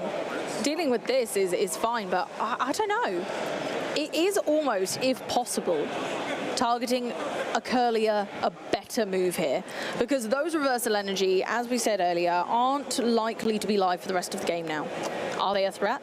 Or is this a Gardevoir with almost just 60 damage? It's going to be 90 once you put 1 energy on that, and that's not very scary. Yeah, you make a great point. Giancarlo may not be able to win the traditional prize route, but if you're able to take out 1 Curlier and then take out a Gardevoir EX, and if Michael's unable to find in reasonable amount of time those super rods and draw back into the Gardevoir EX, you can completely stunt this archetype because they are so reliant on their Gardevoir EX throughout the entire game. And I believe, I might be wrong on this one, it might have been last game, but I'm pretty sure Michael had to discard a Super Rod at the beginning, meaning that there is 1 fewer in their deck. Giancarlo has access to that board knowledge at any point. They can triple check exactly how many Super Rod Michael's running and think to themselves, yeah, go on, they could be in the prize cards, they could be anywhere. I'm thinking the Curlier, if at all possible. So there was a boss's orders in the hand. Giancarlo going to stick with what he's got. Hold him back for now. Hold on for now. But does take the knockout. Fortunately, he had the double turbo energy in hand, so Archeops could power up this Lugia cleanly. Still just one of them in play. That could be another way that Michael picks apart this board. There may not be a clean way to deal with the Lugia this turn, but certainly brainwaving through the only Archeops seems like a great play. I think it sounds like a fantastic play. It takes away the threat, or the instant threat, I should say, of the Yveltal, because the Yveltal has 0 energy attached to it currently. Goes from instant to far, far away. Yeah, good luck, I suppose. So I think you're right. There's Boss's Orders and there's God of War EX already in this hand. Unsurprisingly, it's a massive hand right now for Michael. There's even more draws to be had here. But I feel like you're really in the driver's seat if you can remove the only Archeops from play. And Michael's played so meticulously in this game. I feel like he has to identify that as the best line here. It's so awesome that we've been able to see some great lines of play from both of these players through game 1 and now game 2. Looking like there's going to be a potential of a game 3, which would be fantastic. We've got plenty of time to see that out. Michael already spies the God of War EX, just going to get a refinement in before evolving up. Definitely makes sense. Want to cash in on as many draws as possible. It's already holding on to a huge amount of cards and not many remaining in the deck. No, we've got a boss, we've got a God of War EX, and there they go. The beautiful full art God of War EX is finally on the board, and I think it's time to remove the threats on the other side. Yep, still have that second Super Rod to play as well for Michael, so can even reload the Ralts that was just knocked out on the previous turn, has a Fog Crystal to search this out immediately, so it's continuing to keep a well-maintained board here. The loop is impressive, managing those resources so carefully to make sure they get exactly what they need every turn, and with such a small deck, it's almost leering on a control-style deck where you are in control rather than of your opponent's board state of exactly your deck. Yeah, it's always a fantastic feeling to access every card of the deck, taking away the potential downsides of just missing if it happens to be towards the bottom but not quite far enough if you see a handful of cards. And Michael's right in that position and can always Iona themselves if ever they're getting too low of deck cards. It is going to be the Boss's Orders on Archeops, a great spot from Michael, and I think continuing to go ahead in prizes but also take away basically every attacking threat for Giancarlo apart from this one Lugia V-Star is absolutely massive here. Huge. The fact that Giancarlo was essentially worried, I suppose, that a second Archeops wouldn't come around soon enough and had to go for the one gives Michael a huge advantage now because they're really going to be stuck. Ooh, interesting. Thinking about being able to develop their board much further. Michael debating benching the Zacian V. I think that's one of the only things that's a little bit awkward. Yeah.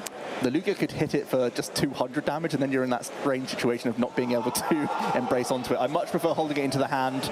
Great play from Michael, going ahead in prize cards and limiting so much of Giancarlo's deck. So much. So now Giancarlo's going to be in this sticky situation of having to manually attach to Yveltal and find the energy with a deck which does not excel in drawing cards. No, we've just played around Gift Energy. That's one of the key energy cards that the Lugia player uses to top up throughout the game. But when your opponent's bossing around your Pokemon, it's no longer live, so it's Giancarlo with a tough few turns ahead. And Michael's likely to continue to dance around that Gift Energy until the final kind of attack. Going to see a Nest Ball now from Giancarlo. Taking a peek through the deck, is spying a Stonjourner here. Another single prize Pokemon. Not a huge reason to not take this out of the deck at this stage. Just improve your top decks, even if there's no real intention of attacking with this anytime soon. Without that energy acceleration that is so crucial for this archetype. But where would you like to see a turn attachment? I think there might not even be any single strike energy to attach this turn, so it may just be the V-Guard onto the Stonjourner. I think it is. Yeah, here we go. It's kind of upsetting, but I suppose Stonjourner is still a viable choice. It's single prize, it does a decent amount of damage. It's pretty good into a lot of decks in the meta right now because of its typing, but not this one. Even a Pumpkaboo coming down. Giancarlo really trying to lower the hand size for as much gift activation as possible on the following turn.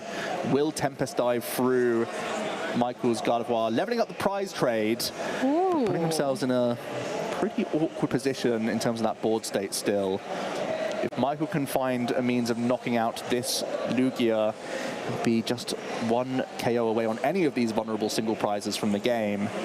Let's see what he can construct here with this huge hand. Yeah, I was about to say, I think the Zacian is a no-brainer here. I wasn't sure if you could see anything I couldn't, but I think just putting a bunch of energy on this Zacian, taking out the Lugia, they do need to be careful of the V-Guard energy is the only factor. Yeah, I think Fog Crystalling for this exact Psychic Energy allows Michael to get over the threshold. We're essentially trying to hit 310 damage right now to get over the V-Guard energy. And for Zacian, that means you're going to have 9 energy attached in total to be able to Storm Slash through the Lugia V-Star. And that puts Michael right in the driver's seat. Indeed, only needing to take 1 prize card. Giancarlo still needing to take 3, so even if they take out the threat of Zacian, unfortunately, even the Gardevoir EX itself can take the win.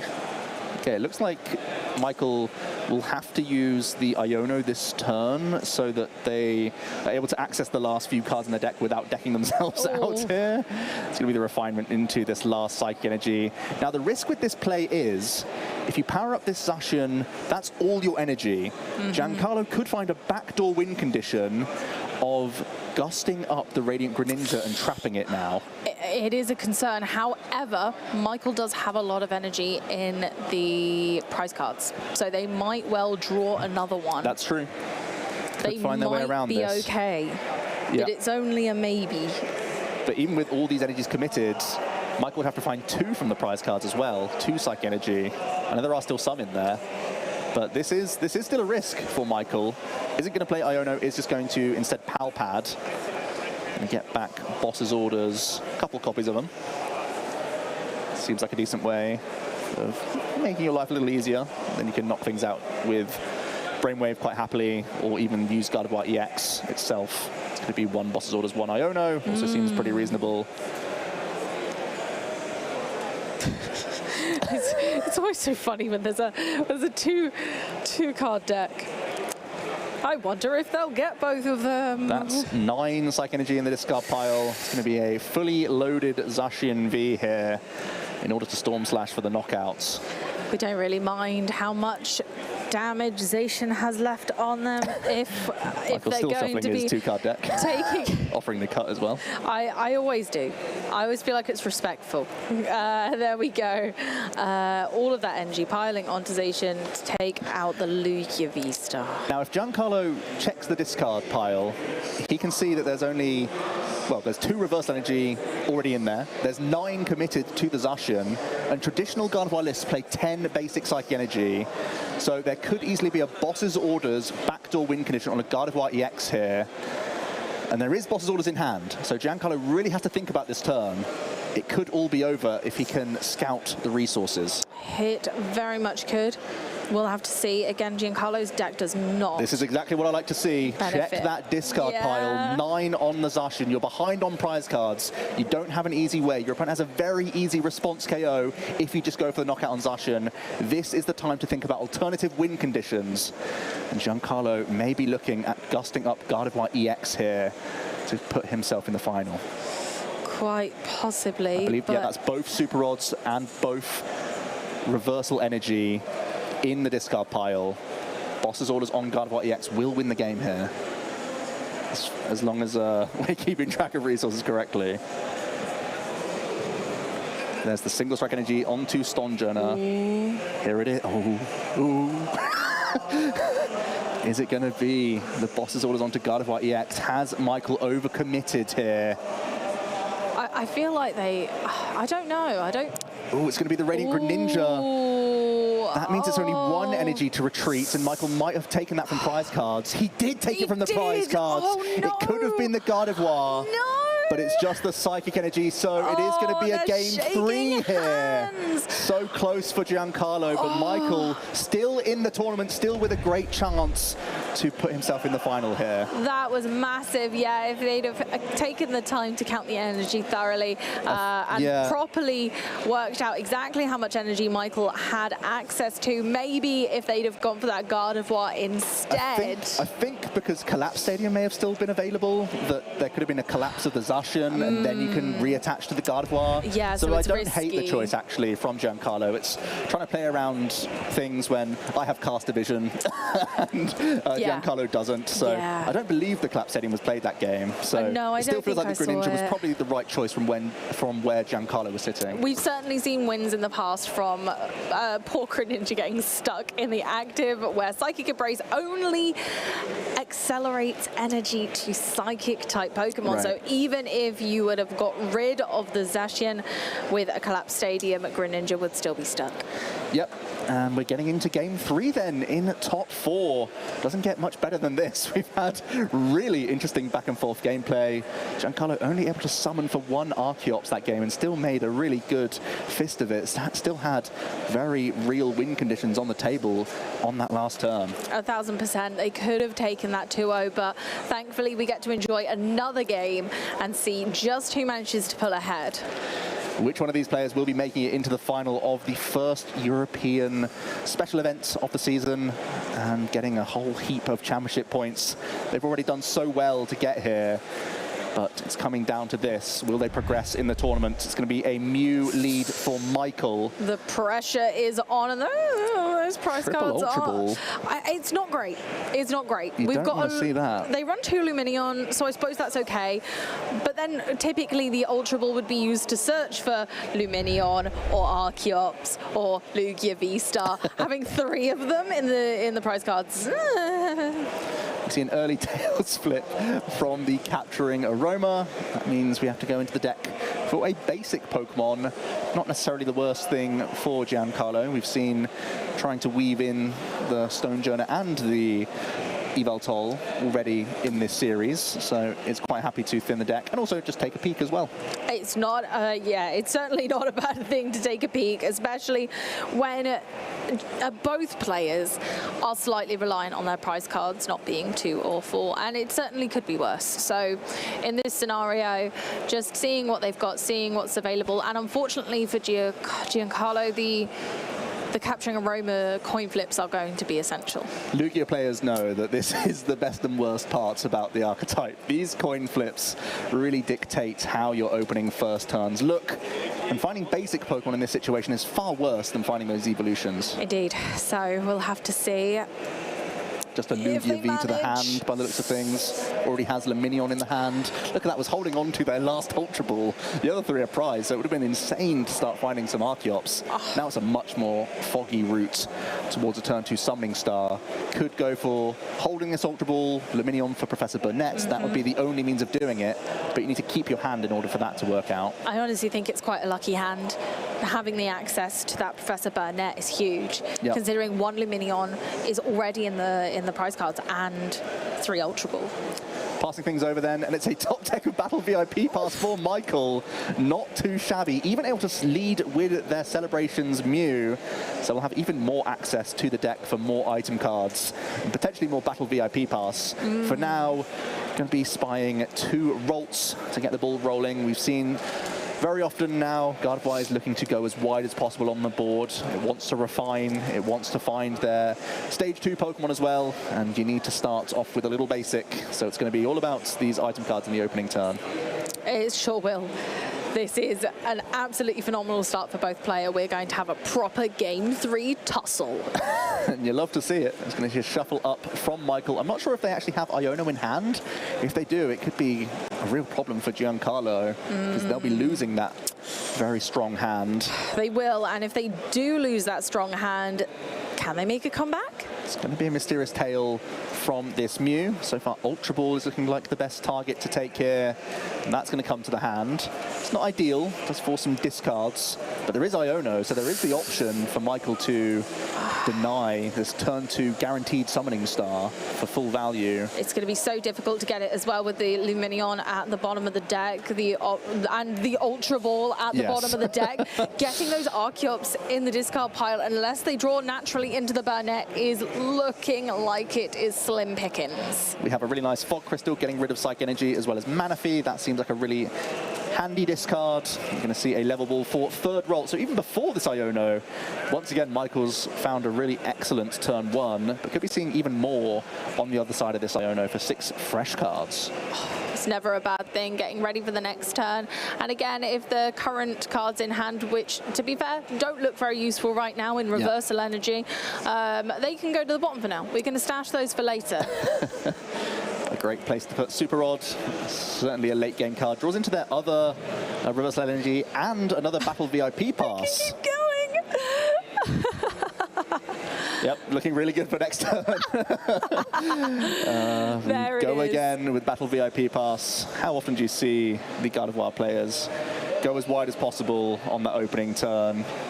Is there even access to Ralts here? I don't think so. I think that might just be a whiff on the Battle VIP pass, but at least it's out of deck. Well, with no Archeops in the discard pile, there's an argument to grab Zacian V and just begin to Roar of the Sword. It's quite an aggressive play, but it's still a great way to fish lots of Psych Energy out, get them in the mix early. That was one of the only things slowing Michael down in that previous game. Yeah, I suppose Michael's just playing it safe, and as they should. The stakes are high. It's the top 4 right now, so I think I would be playing it safe too. Fair enough, and Greninja got them into a couple more supporters for next turn. There's the option of just dropping Cresselia now as well, but it's going to be passed over to Giancarlo. Let's see how the Iono treated them. Ooh, okay, looks like it might hinge on a capturing Aroma. Doesn't it always? It's a basic. That means we can get Luminion for Burnett. I believe there's already the V-Star in hand, so Giancarlo disrupted out of the double Archeops, but back into it, which is fortunate for him. That was incredibly fortunate. And can begin to race on some prize cards here. We'll be seeing the Luminion grabbing any supporter from the deck. That gets the Professor Burnett, discarding 2 of your Archeops, and suddenly you unlock, I keep saying it, one of the best energy accelerators in the game.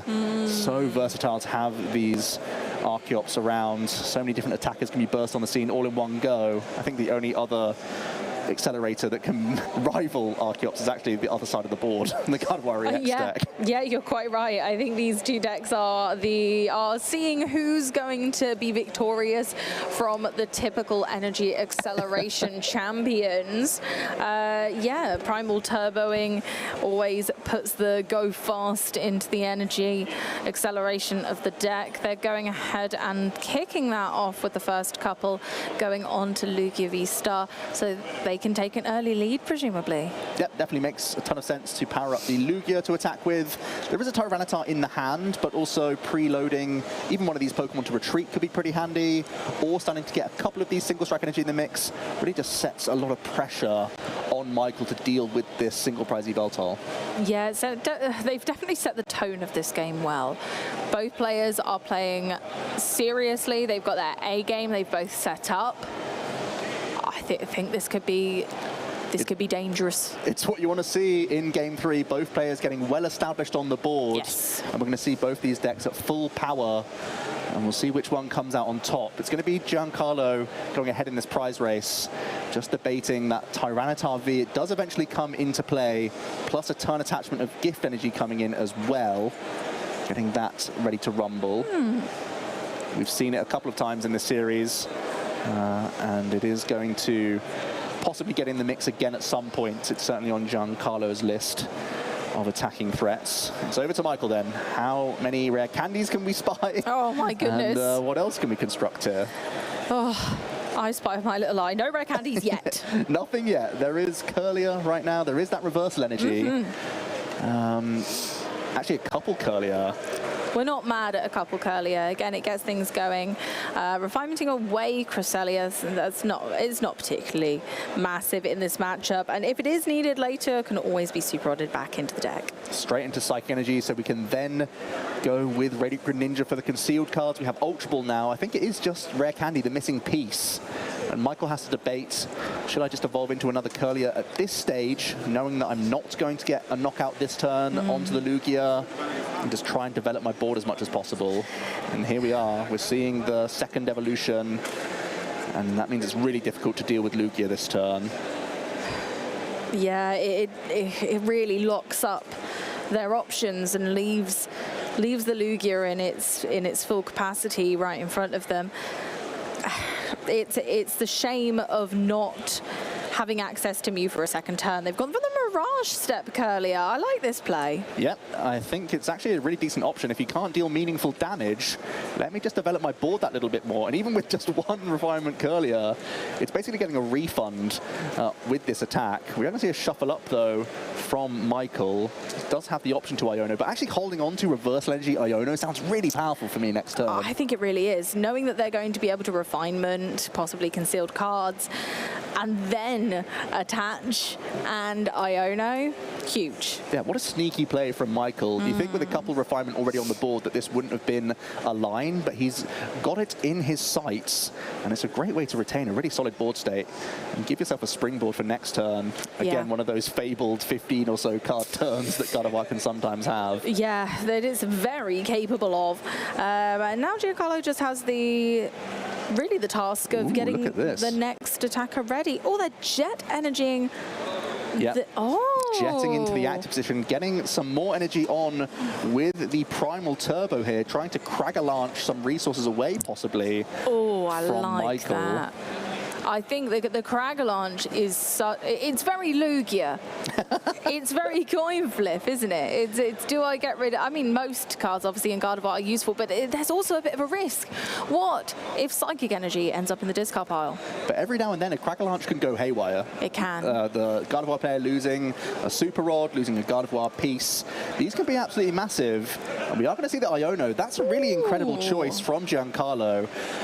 Michael had a low hand size, but was holding on to a really ideal hand. Yeah. So even though Michael's getting more cards here, Giancarlo's actually made a great choice there. Yeah, but it might not feel like that in the moment. Right. Giving your opponent more cards, we can see it, but they might not be able to. So you might feel a bit conflicted about that one, whether it was the right decision, but we know that it certainly was. Let's spin the wheel with this Cragalaunch then. What is going to be discarded? So far it's been Boss's orders over and over again. I feel like we need a sound effect for this. Let's go. 80 damage thanks to the increase. Reversal Energy. One put to the bottom of the deck and one now discarded off the top. Michael shakes his head a little bit. It does at least get one Psych Energy into the discard pile. There's quite a few in there now. I think I'd take that trade-off, getting rid of my opponent's Reversal Energy, although I give them, I help them by giving them a Psychic Energy, but the Reversal is also in the discard pile, which they can't get back. Yeah. I'd take that. That's pretty fair. And I think it's time for Michael to draw a bunch of cards. Let's go! Once again, Gardevoir doing its thing. Yeah, we have probably 8 cards being drawn just from the board right now, but also could be even more from a Shining Arcana this turn. I have to feel like that's going to be the way that Michael offsets the prize trade, put Giancarlo back onto odd prizes. Has to be something that Michael looks for here. We already see the evolution into Shining Arcana. I feel like that's going to be likely the next option to see more cards here. Yeah, I wonder if Michael's considering any way that they might be able to shuffle their deck for the chance looking for reversal, of that reversal, but I'm not sure if they have the option. We've just picked up the Fog Crystal, so that's going to do exactly what we're looking for here. Get the Reversal Energy back in circulation for this turn, as well as finding some fodder for this Radiant Greninja to start drawing cards. The deck's already so thin for Michael. Tiny. It's absolutely tiny. Yeah, eyeballing it, it's probably below 20 cards at this point. So again, just making sure that what they want is in the deck, but doesn't that make Cragalaunch even scarier? It does. You do have to stop at some point because Cragalaunch can get a little bit worrisome. There is the Reversal Energy, Amy. They got it! So they can. You can still already knock out this Tyranitar, of course, just with the 6 energy coming on. So it doesn't mean that we have to use the Reversal Energy now. No. But it's a good option for Lugia V-Star later down the line. Okay, there's going to be a recycle of some Pokemon. But again, like, You've got to be so careful with it when you use that. Another Tyranitar can pop out of almost nowhere with a couple of Urns and Primal Turbos. However, it is looking more likely that Yveltal is going to come for a return KO. There's a couple other attackers lined up, right? Yeah, I think if they have the opportunity to take the Gardevoir EX, that is certainly the next stage. Michael's deck is looking pretty solid. Couple Boss, couple Iono in there. But I think he's content with just a 240 damage Brainwave this turn. Takes a couple prize cards, levels up the trade, and leaves a single prize Pokemon in the active position. I feel like on the balance of things, that's a pretty good turn. I think nobody's going to be upset with that particularly. It's an ideal turn, really, balancing out the game while keeping the flow and the pace of play structured in regards to what their deck needs to achieve. Are we going for a draw 3 from Worker here to give ourselves an easier... Oh, it's going to be the Iono, actually. So putting the reverse energy to the bottom of the deck. You are currently lowering the hand size of Giancarlo, but of course there is a gift energy on the Tyranitar, so you're not really disrupting them too much here. You're just looking to see more cards yourself by the looks of things. Yeah, and again, get some more cards back in the deck for now is not a bad idea, but possibly banking on some of the Ionos, keeping them for later. As we assessed last game, the deck can get ever so thin and even taken entirely, and in that scenario, you really, really do want to be able to Iono your massive hand back into the deck. We see 6 Psychic Embraces for this Gardevoir, so we will have a Brainwave knockout from Tyranitar. Giancarlo can top up on, I think, 3 cards here, post Iono, before choosing which Pokemon to promote. So they're looking... Oh, wow, Boss's Order's already in the hand and has drawn the single strike energy, so it could be Yveltal getting in the mix this turn really already just based on what's in hand. And then leaving a single prize. Although the Gardevoir, Shining Arcana Gardevoir, is already ready with a bunch of energy attached, unless they can respond in tow with another Boss's Orders to take a multi-prizer, they are just going to be taking that Yveltal back out. Yeah, we're getting into a really interesting board state where Giancarlo wants to take multiple prize knockouts, and this turn can be taking 2 prize cards. But next turn, seeing as though Michael already has a powered up Gardevoir, they don't need to put another EX into play. They could simply Boss's Orders a Luminion and then put themselves just a Lugia knockout away from the game. So it's getting really close now. Yeah, this is going to be tooth and nail. We are coming down to the final few turns here, and I think it's going to be real close. For Giancarlo, I feel like there will be a Boss's Orders play here, almost no doubt.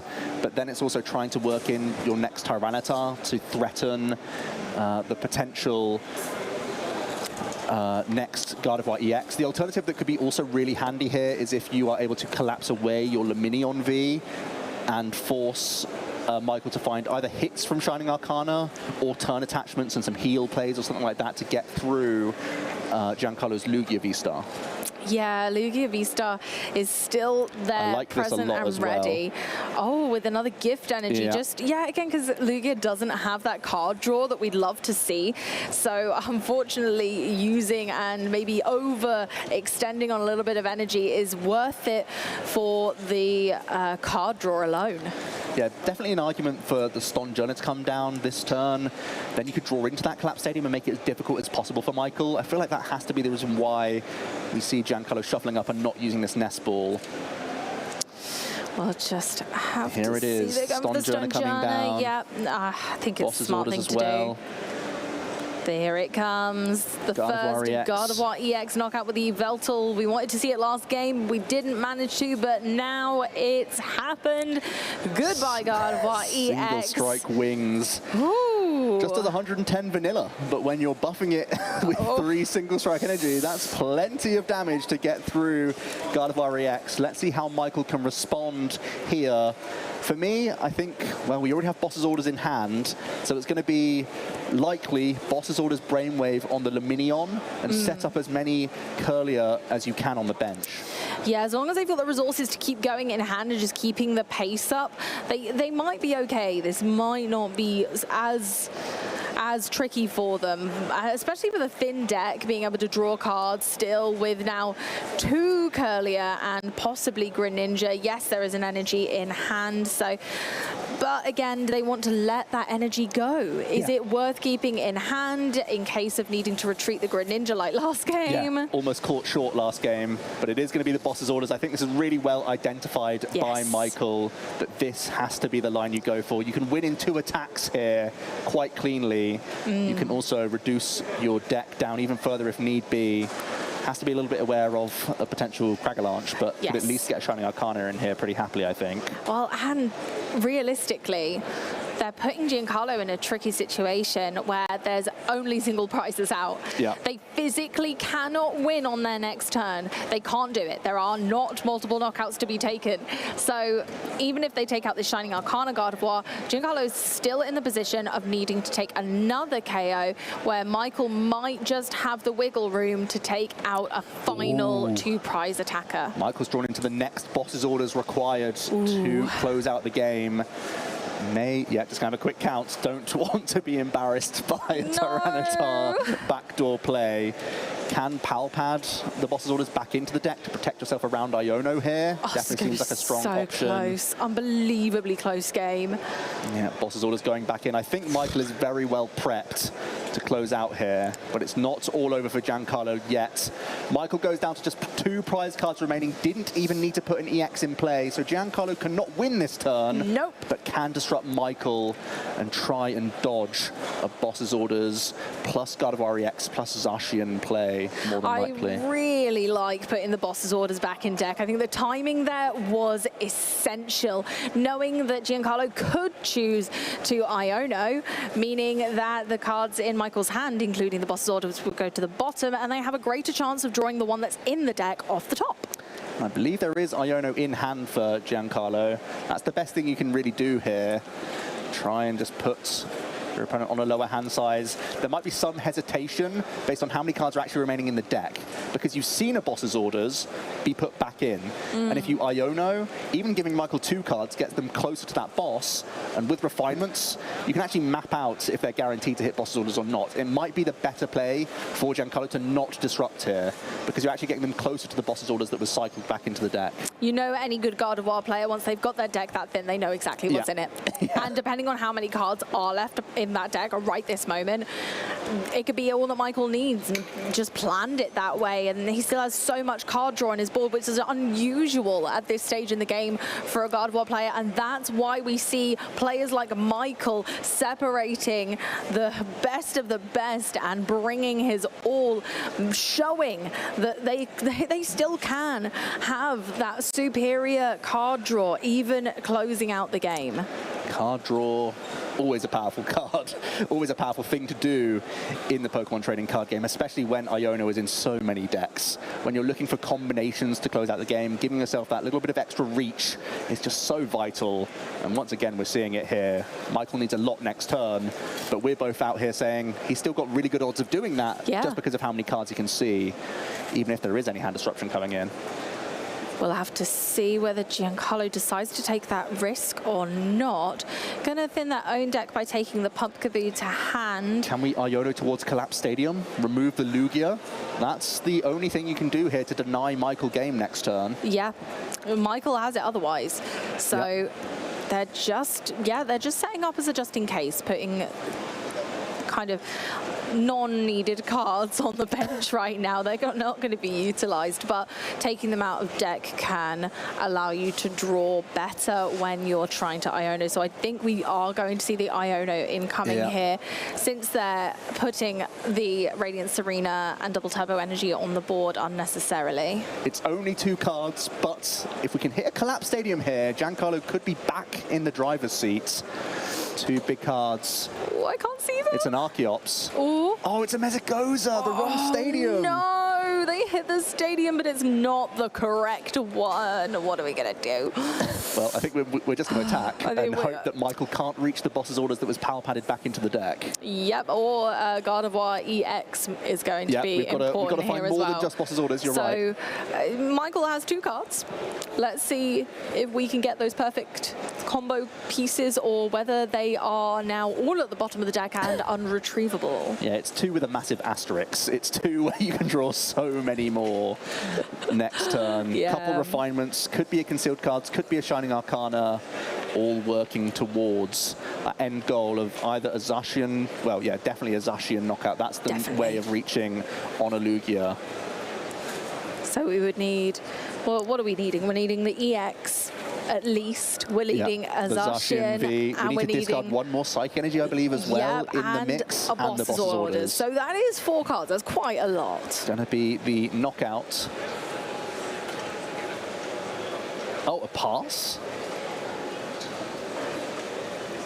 Okay, not too sure on that one. We're seeing a look through from Michael. And can he get towards the game as of right now?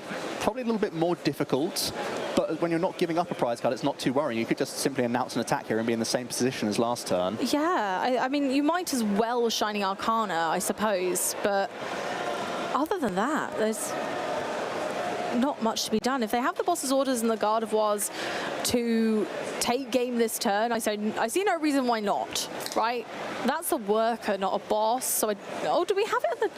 I think they might have it, but it's the energy that might be holding them back. Yeah, the Gardevoir's too heavily damaged right now. Yeah, maybe that was Giancarlo's plan. They know that they do have an extra turn because Michael won't be able to get up to the damage to take out the Lugia.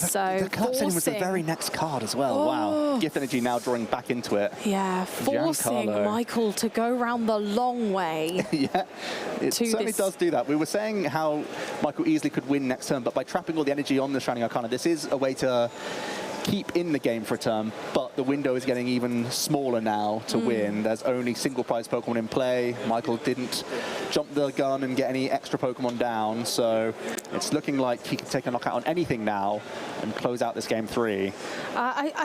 We might see a Cragalanche here. Yeah, can we bring up Greninja possibly in Cragalanche and hope that you discard a crucial retreating piece? That could be it. Maybe. I mean, Giancarlo obviously doesn't know that Michael already has the EX in hand, so will be able to evolve into something. But then do they get the boss? Because they might not be able to take out a Lugia. We're just working out the time has been called now, and we're getting a dice to indicate who is turn 1 and 2. I feel like it's not going to be a big issue here because we are just essentially 1 attack away from Michael to close out this top 4 match. Yeah, we are definitely going to see a finish to this game. I think it would take a lot to not have a result here. So maybe some crazy Cragalanche. Look at the craziest Cragalanche there ever was. We're going to see the Urn of Vitality reloading some of these single strike energies. The Evoltol has simply been knocked out, so we can get these back into the mix and Primal Turbo them immediately onto this Tyranitar V. And there is Boss's Orders in the hand, so we can try and make some tricksy trap play. Maybe a trickety trap and a bit of Cragalanching will see us out. But I think Michael currently has too many cards in deck for a clean deck out situation where you lose the game, obviously, if you have no more cards to draw at the beginning of your turn. And it's going to be a V-Guard with a second Primal Turbo. That pushes Tyranitar V up to 100 damage.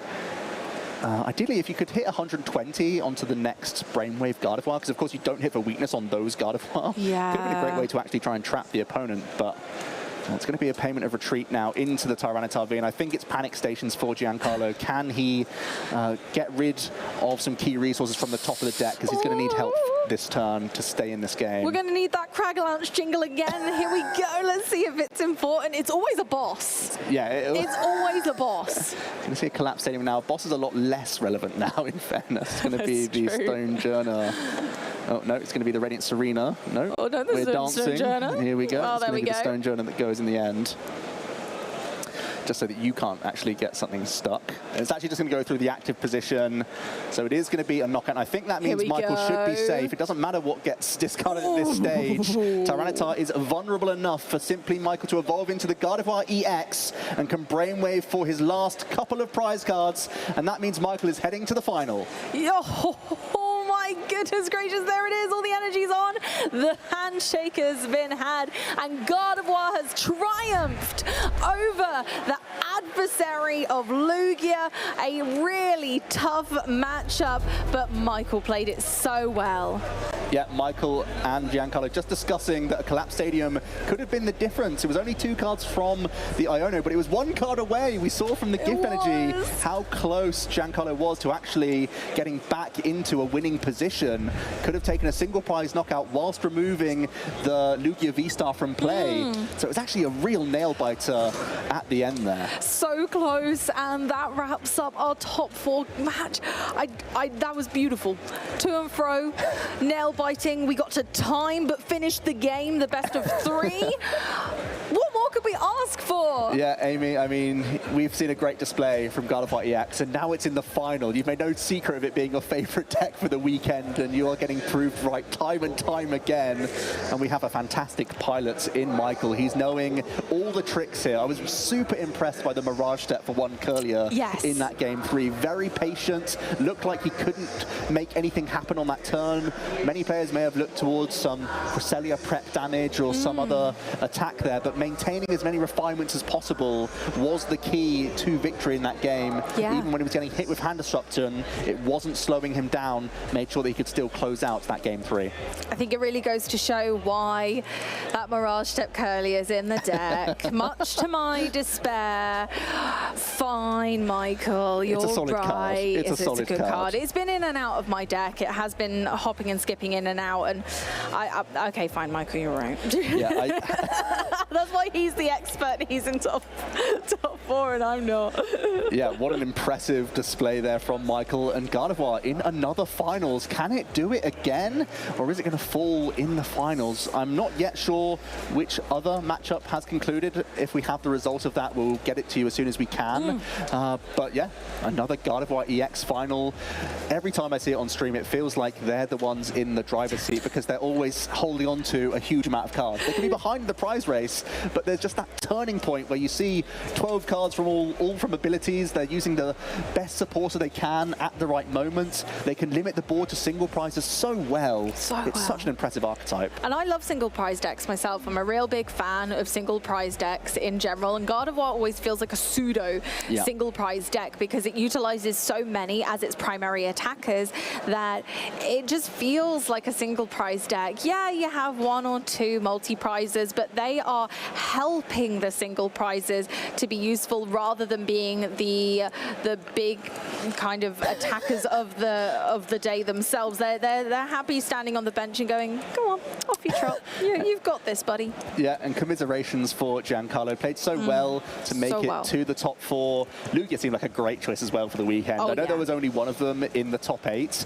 but it wasn't that popular in the day 1 field, then suddenly became the 2nd most popular archetype in the day 2 field, which means many of them had a super high conversion rate, one of the highest conversions we've seen actually for Lugia. So that also seemed like a great choice for the tournament. And again, they've just treated us to 75 minutes of thrilling gameplay there. They really have, and we were eating it up every single moment, and I hope you guys were too. But it's time to stick around. Don't go anywhere because we have even hotter action coming up. But first, we're going to have a little discussion. Hi guys, my name's Ross. I'm here with Joe and Shay, and we want to talk about a new thing that's coming. I'm sure you saw at the World Championships in Yokohama, we saw the reveal of this new mechanic, these future and ancient Pokemon, which we've since learned are going to be featured in the Scarlet and Violet Paradox Rift expansion. So chaps, we've seen a bunch of stuff. What's caught your eye? Well, both seem amazing. I'll start with the ancient Pokemon. That Roaring Moon EX has obvious power. It can knock out anything, and that's a really good thing. In the Pokemon TCG, we've seen that Giratina V-Star has been dominating the game. It's one of the most powerful decks right now, and Roaring Moon EX having on a basic Pokemon very similar attack text, and it's not just a V-Star power. You can use this multiple times in a game, potentially. So a very, very powerful attack from that Frenzied Gouging, but it then can also deal 100 damage just for 3 energy as well. Quite efficient, but if you bounce a stadium, it then goes up to 220. So it hits all the thresholds. It can knock out, stage 2 EXs, it can knock out VMAX Pokemon, V-Star Pokemon, and it can deal with, evolving Vs and EX Pokemon. It, covers everything just with 2 attacks. It is kind of silly. And when you see, you know, the speed, we've still got Dark Patch in the format. They've got a reprint this season. And, you know, we've got a new Professor Sada supporter coming, which can accelerate energy from the discard pile. And it's a basic Pokemon, so it's really not outside the realms of possibility that you go second, get free energy on there, and you're getting a one-hit KO on anything. I say silly, what I really mean is extremely powerful. Shay, what have you seen? I tell you what, Ross, the card that's caught my eye the most has to be that Iron Valiant. Anytime an ability is putting damage into play, you got to take it seriously. Like, we saw quick shooting and how impactful that was in the format, and this is like a quick shooting when it moves into the active spot. So I'm just thinking, like, if you're playing against Gardevoir, how often do those Shining Arcana Gardevoirs or Zacian only have, you know, 20 or 40 HP left? So you can just promote Iron Valiant, get another one, switch. You've just taken a mid-turn KO, and you haven't even attacked yet. So I'm really looking forward to that. It's actually got a usable attack as well, and especially if you use it in combination with the new Future Tool card, that gives it free retreat, and it does an extra 20 damage. Imagine putting Floatstone and Muscle Band together. Two of the most impactful tools we've ever seen. Oh my goodness, I'm excited, Ross. Yeah, it's going to be pretty good. That ability drops 2 damage counters when you move into the active. It is anytime you can get extra damage not from an attack, that can cause problems for your opponent. I mean, we got to mention it, right? It's been a big discussion lately. Iron Hands. We got Iron Hands EX coming. It's a Pokemon that can take an extra prize, 4 energy, 120 damage. But if you take a KO, you take an extra prize. And we've seen this. We saw it with Plasma Lugia back in the day. We saw it with Arceus and Alga and Palkia GX. We've seen it lots of times in the past. Apparently, taking extra prizes is good. We have so much precedent for that being fantastic. 120 damage, pretty decent threshold. It's getting through most, basic non-rule box Pokemon quite happily. It's also a lightning type, which is just fantastic. It means that with the capsule or the booster energy, you can get the 140 threshold, and then you're hitting into Pidgeot EX for a 3 prize knockout. You can knock out Lugia V-Star as well for 3 prize cards. So being lightning type is really relevant. Even without the tool, you can knock out Luminions and Squawkabilly EXs for uptrades. Getting 3 prize card knockouts is incredible. And what I love most about Iron Hands EX is that it only has 1 lightning in its attack cost, which just makes it so versatile. It can go into a lot of archetypes because we just have so much energy acceleration in the format right now. And of course, we've got Double Turbo, which will take 2 of the energy. It'll knock you down from 120 to 100, but so many evolving and support Pokemon have 100 anyway. It's really not that big a deal. No, and I find it really interesting because I feel as if they've been really careful with cards that take extra prize cards. Like you have Stoutland, only works on basics. Same thing with Greedent and VMAX. And I feel as if Iron Hands are just like, you know what? Have some fun with it. Start taking extra prizes. And I really want to double down on what you said about being a lightning type. Imagine being a Lugia player. Have your Lugia. Obviously, it gets around V energy as well because it's not a V, it's in the EX. So it takes a KO and takes an extra prize card. That card's going to be strong. I'm very excited for that one. I mean, as somebody who analyses the game, we're casters. We like watching the game as well as we like playing it. It's really interesting for us seeing all these opinions from people online about these new cards, your Iron Valiant, your Roaring Moon, your Iron Hand, and how good people think they're going to be. I mean, when Pokemon announced this game, they told us, well, Ancient, they're looking at big KOs. Future, we're looking a little more tricksy. One thing's for certain, when Paradox Rift does drop, we're going to have some fun with it. The good news is, we got a lot more fun coming up for you, so grab a nice cold beverage, don't go anywhere. We got more Pokemon action coming right up. Welcome back, ladies and gentlemen, to the Barcelona Special Event. We've got Pokemon trading card game action. We've got a final coming up, and that means we've got a couple of finalists. I'm joined by Michael and Francisco. Congratulations, chaps. You've both made it to the final. Michael, this must feel good, right? Yeah, honestly. Second day 2 in the finals. I've been playing since the beginning of Sun and Moon. I'm absolutely ecstatic. That sounds absolutely fantastic. I remember Sun and Moon. I love the Sun and Moon. Yeah, That was I know, fun. it was a good time. Good time. So, Francisco, making it to the final, how do you feel? Are you confident? Are you excited? Llegar hasta la final es un logro muy importante, como te sientes. ¿Estás emocionado? ¿Estás seguro de ti mismo? La verdad es que estoy emocionado, seguro de mí mismo. Bueno, con el matchup que se presenta ahora, quizá, no sé, espero que sí, pero bueno, relajado. He's really excited. He don't trust the matchup very well because the matchup can go either side. So about that, he doesn't know much, but he's really excited for being on the finals. I mean, that sounds good for me. I'm on the desk for the finals. That means it's going to be much more interesting for me. So, Michael, I have to ask, in the end of game 2, in that last round, the commentators were a little confused. So a quick question. Had the boss been on the Gardevoir EX instead of the Radiant Greninja, did you have a way to get out the active? Sorry now, just because my short-term memory is a little bit foggy. So it was like, well, I had done the Radiant Greninja to draw cards, was it? And then I had a boss in hand, was it? Is that what you mean? It was right at the end of game 2. Your opponent had no outs. They used a boss to grab the Greninja active, and you retreated it with what seemed to be your last energy. Oh, yes. So I had taken, I think this is the game where I took the Psychic off the prizes because I need to use the Zacian to knock out. I was terrified that I didn't grab the Psychic. I just kind of wanted to just play it out and it happened, so I'll take it. Could you have got the Gardevoir EX out the active if that had been pulled up instead? I don't know. This is definitely I'll definitely be watching this back over anyways because I want to see, because I know I was like with the pressure and stuff, just making sure I tried to play correctly. Like even I think it was like either in game 2 or game 3 I should have put down the Zacian. I was thinking of it and then it was like, no, I'm gonna hold this, and then luckily my opponent attacked and I was like, oh shit. There are some questions that we have to ask, and I think you explained your thought process really well there. Sorry to bring that on you. No, you're fine. We have to ask these sometimes. Oh, you're fine. Sure, you get the bird's eye view. So, Francisco, you're playing a deck which is not always the most popular deck that we see. How did you make that decision? Bueno, Francisco está jugando un deck que no siempre es el más popular. ¿Qué te hizo elegirlo? Yo soy o sea, me gusta jugar Control, pero como ahora mismo no se puede jugar Control, lo más cercano a Control es Inteleon. He likes to play Control decks, but currently Control is not in the best spot in the meta. So the most accurate thing that you can control in his own mind is Urshifu Inteleon right now. So he's going with that because it's the type of game that he likes. Oh, I love that. That's a fantastic reasoning. And Michael, I've got to ask you the same thing, but it's a different kind of question. You're not playing a particularly unknown deck. You're playing one of the most popular decks around. So what led you to it? So, as I mentioned, this is my second day 2. My first day 2 was in Milan back when, kind of like when COVID, or the events that came back after COVID. Yeah.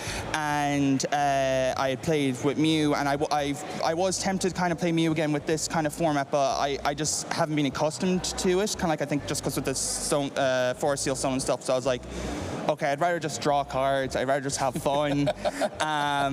So I'd actually like to shout out a couple of people. I'd like to thank Ian Robb for helping me out throughout the past 2 weeks with just making sure with the refinements and the list. I'd also like to thank everyone that's here back at home, also from Ireland, and then those that are also in our league that are in other countries.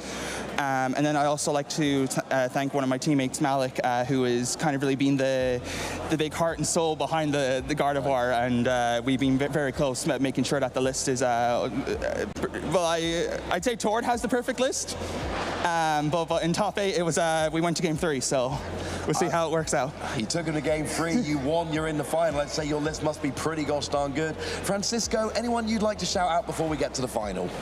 Francisco, ¿alguien al que quiera darle un saludo o decirle algo antes de ir a la final?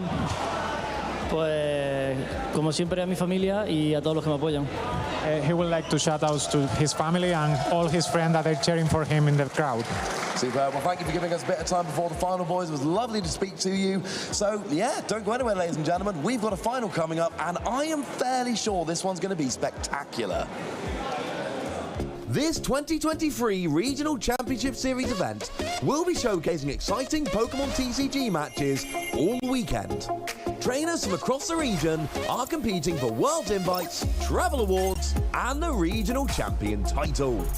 Day 1, our trainers face off with Swiss Round. Trainers with 19 or more match points, or the top 32, will advance forward to Sunday, Day 2. Trainers will continue playing Swiss Round until top cut is determined. Trainers will then compete in a single elimination bracket until a champion is crowned. All Swiss and top cut matches are best of 3. Who will take home the title of regional champion this weekend? Stay tuned to find out and follow all the action at Pokemon.com/play.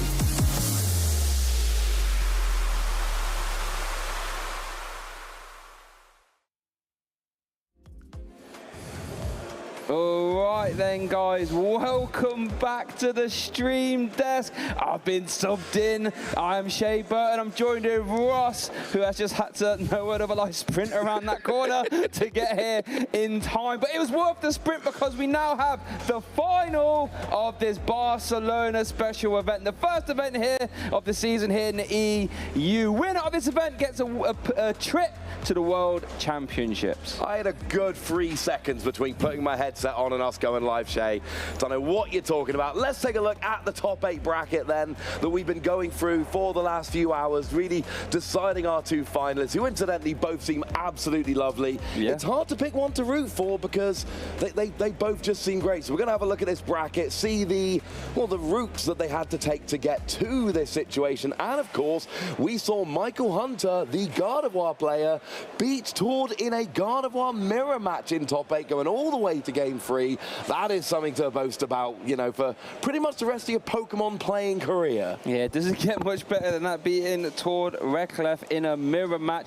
But I did actually have a little bit of insider information. I think Tord actually prized both his Gardevoir EX in the game 3 of that top 8 match. But the funny thing was, I thought, was that he actually managed to take 2 prize cards still. Don't know how you managed that when you got no Gardevoir EX.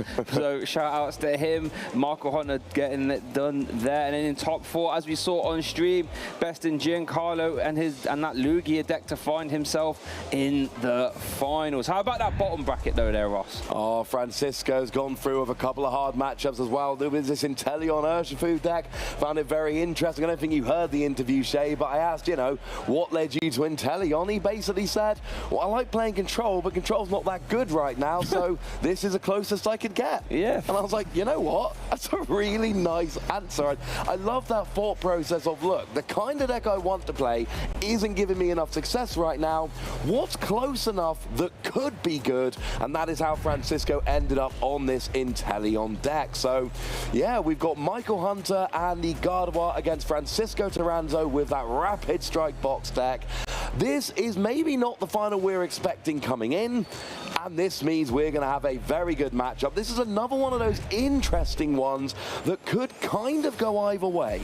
Yeah, it's really interesting. So we saw Rapid Strike Box, you know, take down NAIC, biggest event of the year last season with Cyrus at the helm, and for some reason it never really caught on in high numbers even after that. So would not be surprised to see it do really well here for Francisco. I mean, on paper has some great matchups, and be able to take extra turns of Yoga Loop is always devastating. G-Max Rapid Flow been able to do 120 damage to 2 of your opponent's Pokemon, counting them 1-2. But it looks like our players are getting ready and setting up their prize cards here to get us started here in this finals match, Ross. I'm very excited. I'm excited. I'm not seeing anything devastating in the prizes from either player. Nothing that's really a one-off that's going to hurt them too much. Some useful cards, but one way I like to think about it is if you've got a good 60-card list, you're always going to have something good that's hiding in the prizes. So we are off, and it looks like Michael Hunter is going to get us going. We got 75 minutes. We have got the 2 best players in the city of Barcelona this weekend, and we've got an energy on a Zacian V. Let's have a look at this hand then. So we do see that our son's going to be one way for Michael there to be able to get Rolts down. Haven't been able to really look at the hand too much, but we are going to see at least 1 Rolts down. And one thing I quite like about this Zacian there with energy is that it's going to be a threat real soon, you know. You can Roar of the Sword attached to it as well, threaten that Storm Slash, because most of Francisco's deck is Sidekick weak. That was Urshifu and the Medicham, so got to be careful. I feel like that's a play we saw in the early days of Gardevoir quite a lot. The aggro kind of, because Zacian's got that ability, the Roar of the Sword gets some extra energy. Go first, attach, Roar of the Sword, turn 2, attach, and you're off ready and rolling, doing a decent amount of damage, which is wonderful. But It's something I don't think I feel like I've not seen for a while at this stage. So, yeah, we got that early pressure, potentially hitting some weakness. We've got double some routes coming down, which is something you're going to be looking for nice and early. You know, one of the things Michael told us a minute ago, as we see the Roar of the Sword come down, been playing since the beginning of the Sun and Moon era. Second day 2 finish so far. So clearly very excited to kind of show everyone that he is in fact a phenomenal player. And, you know, coming in with his finals appearance, it's another great opportunity for us to find out about a player we didn't really know about before. Well, here's a storyline on the back of that interview, Ross. They see Michael Hunter shouting out Ian Robb as a friend and a coach almost, as it were. And Ian Robb did lose to Rapid Strike Urshifu in the finals of NAIC. So can Michael avenge Ian Robb and take down the Rapid Strike box deck in this finals here? He's going to do everything he can, and Francisco's going to try his hardest to make sure that doesn't happen. Looking at Francisco, does open up the turn there with a Hisuian heavy ball and an Artisan to have a look through his deck, try and work out, I was going to say work out what's been prized, but he's played the heavy ball, so doesn't need to do that. Just grab a Pokemon without a rule box and put it on your bench. Yeah, goes to that Remoraid, of course, the Octillery with Rapid Strike Search lets you get a Rapid Strike card of any description, be it energy, supporter, Pokemon, once during your turn, which is a huge advantage, making sure you can get everything you need to get this deck rolling, because most of the deck is Rapid Strike in some way. Now, we do see, I believe that's a Forest Seal Stone coming down onto the Inteleon here, so you can use that to get a card turn 1 to set up, or you can save it for later and cherry pick the perfect card. And it has to be a Forest Seal Stone. It's the only stone they play. Yeah, fantastic card. They're giving this this otherwise V-Starless deck a V-Star ability and that Star Alchemy. We do see a Battle VIP pass found there off that Professor's research. We also do see a Spirit Tomb as well, which could actually be used to shut down that Roar of the Sword ability, but not terribly impactful in this matchup. It does look goodness, like... hold on. We've got a couple of Battle VIP pass that we are eyeing up here. So, yeah, we're going to be seeing some basic Pokemon. They've hit the discard.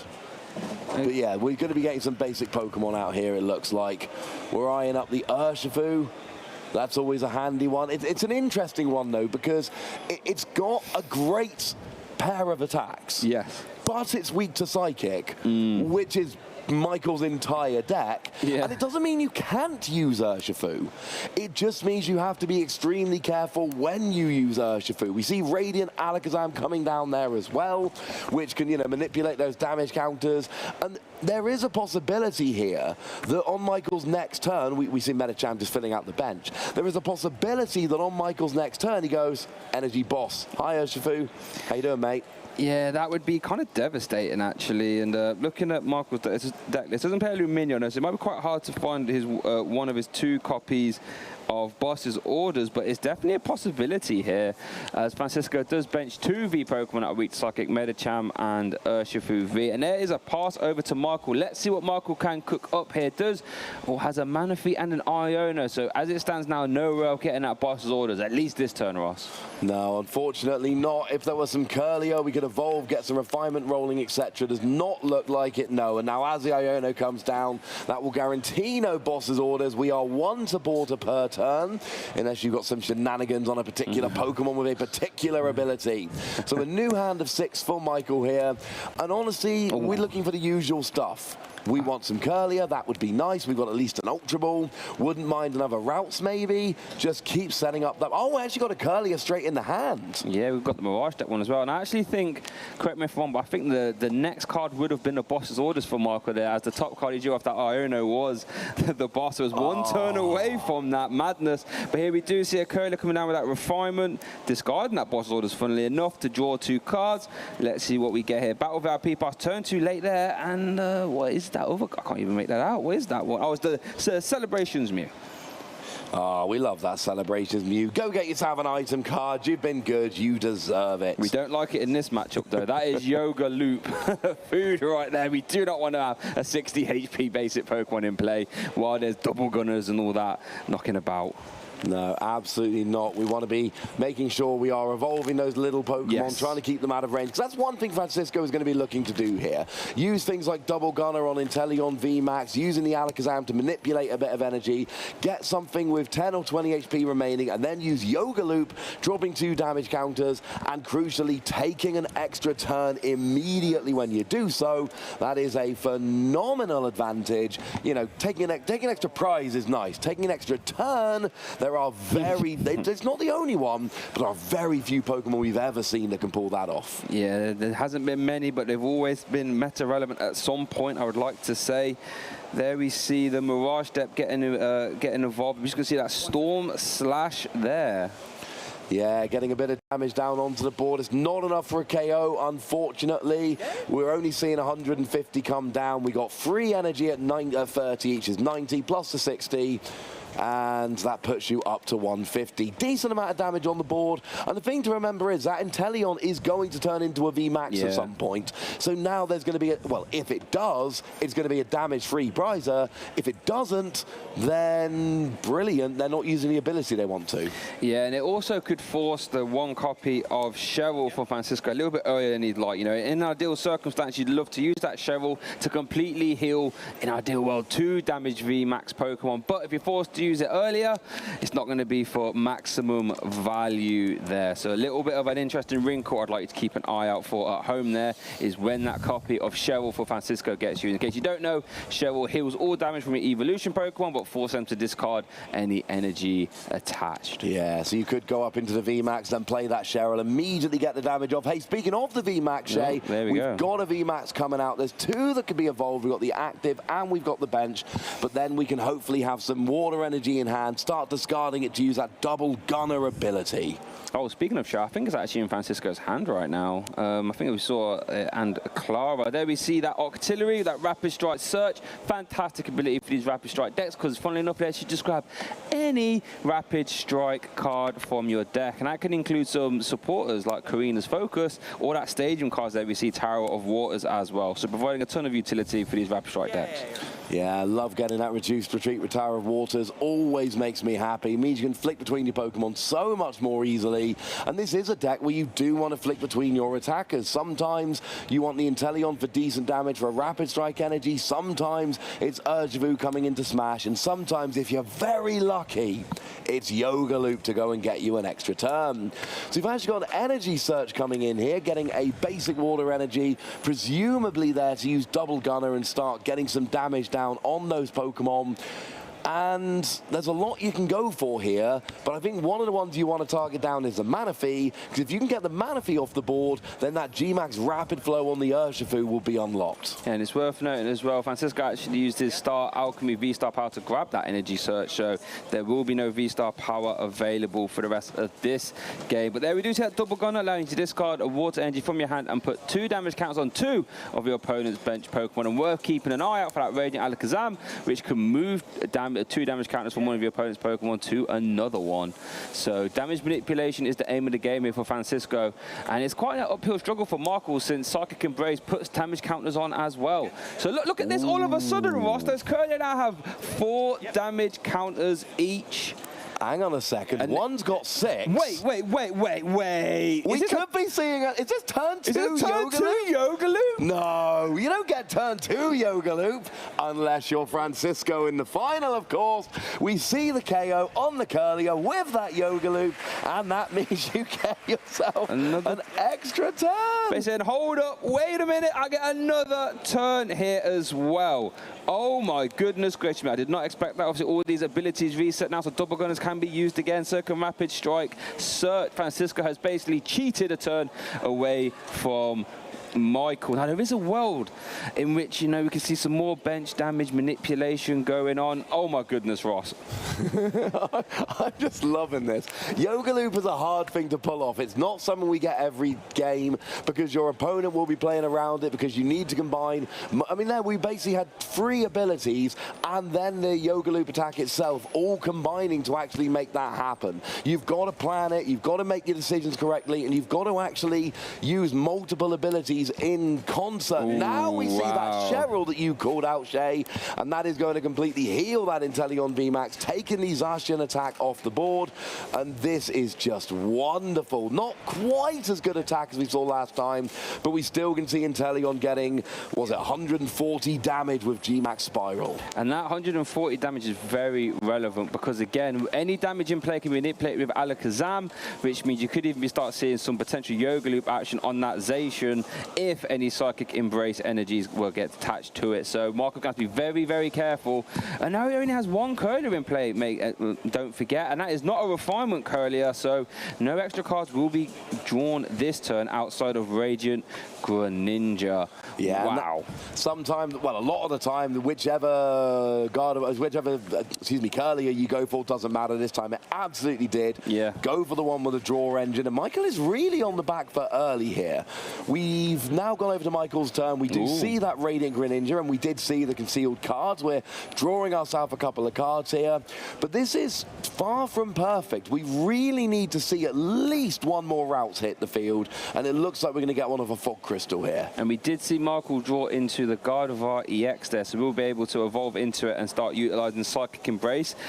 Who is your attacker going to be there? You can't really put too much more energy on this Zacian because that could be very easy for Francisco to pick off. Actually, maybe a Miracle Force, funnily enough, could be the best attack to utilize, maybe? I mean, it could, but then you're leaving your Pokemon in harm's way, which is awkward. But I think you're right. The Zacian here, I mean, it's already got the energy on. It's going to be KO'd pretty quickly anyway. And the problem is, if you retreat it to the bench, it is going to get KO'd by all that damage from Double Gunner and Alakazam at some point.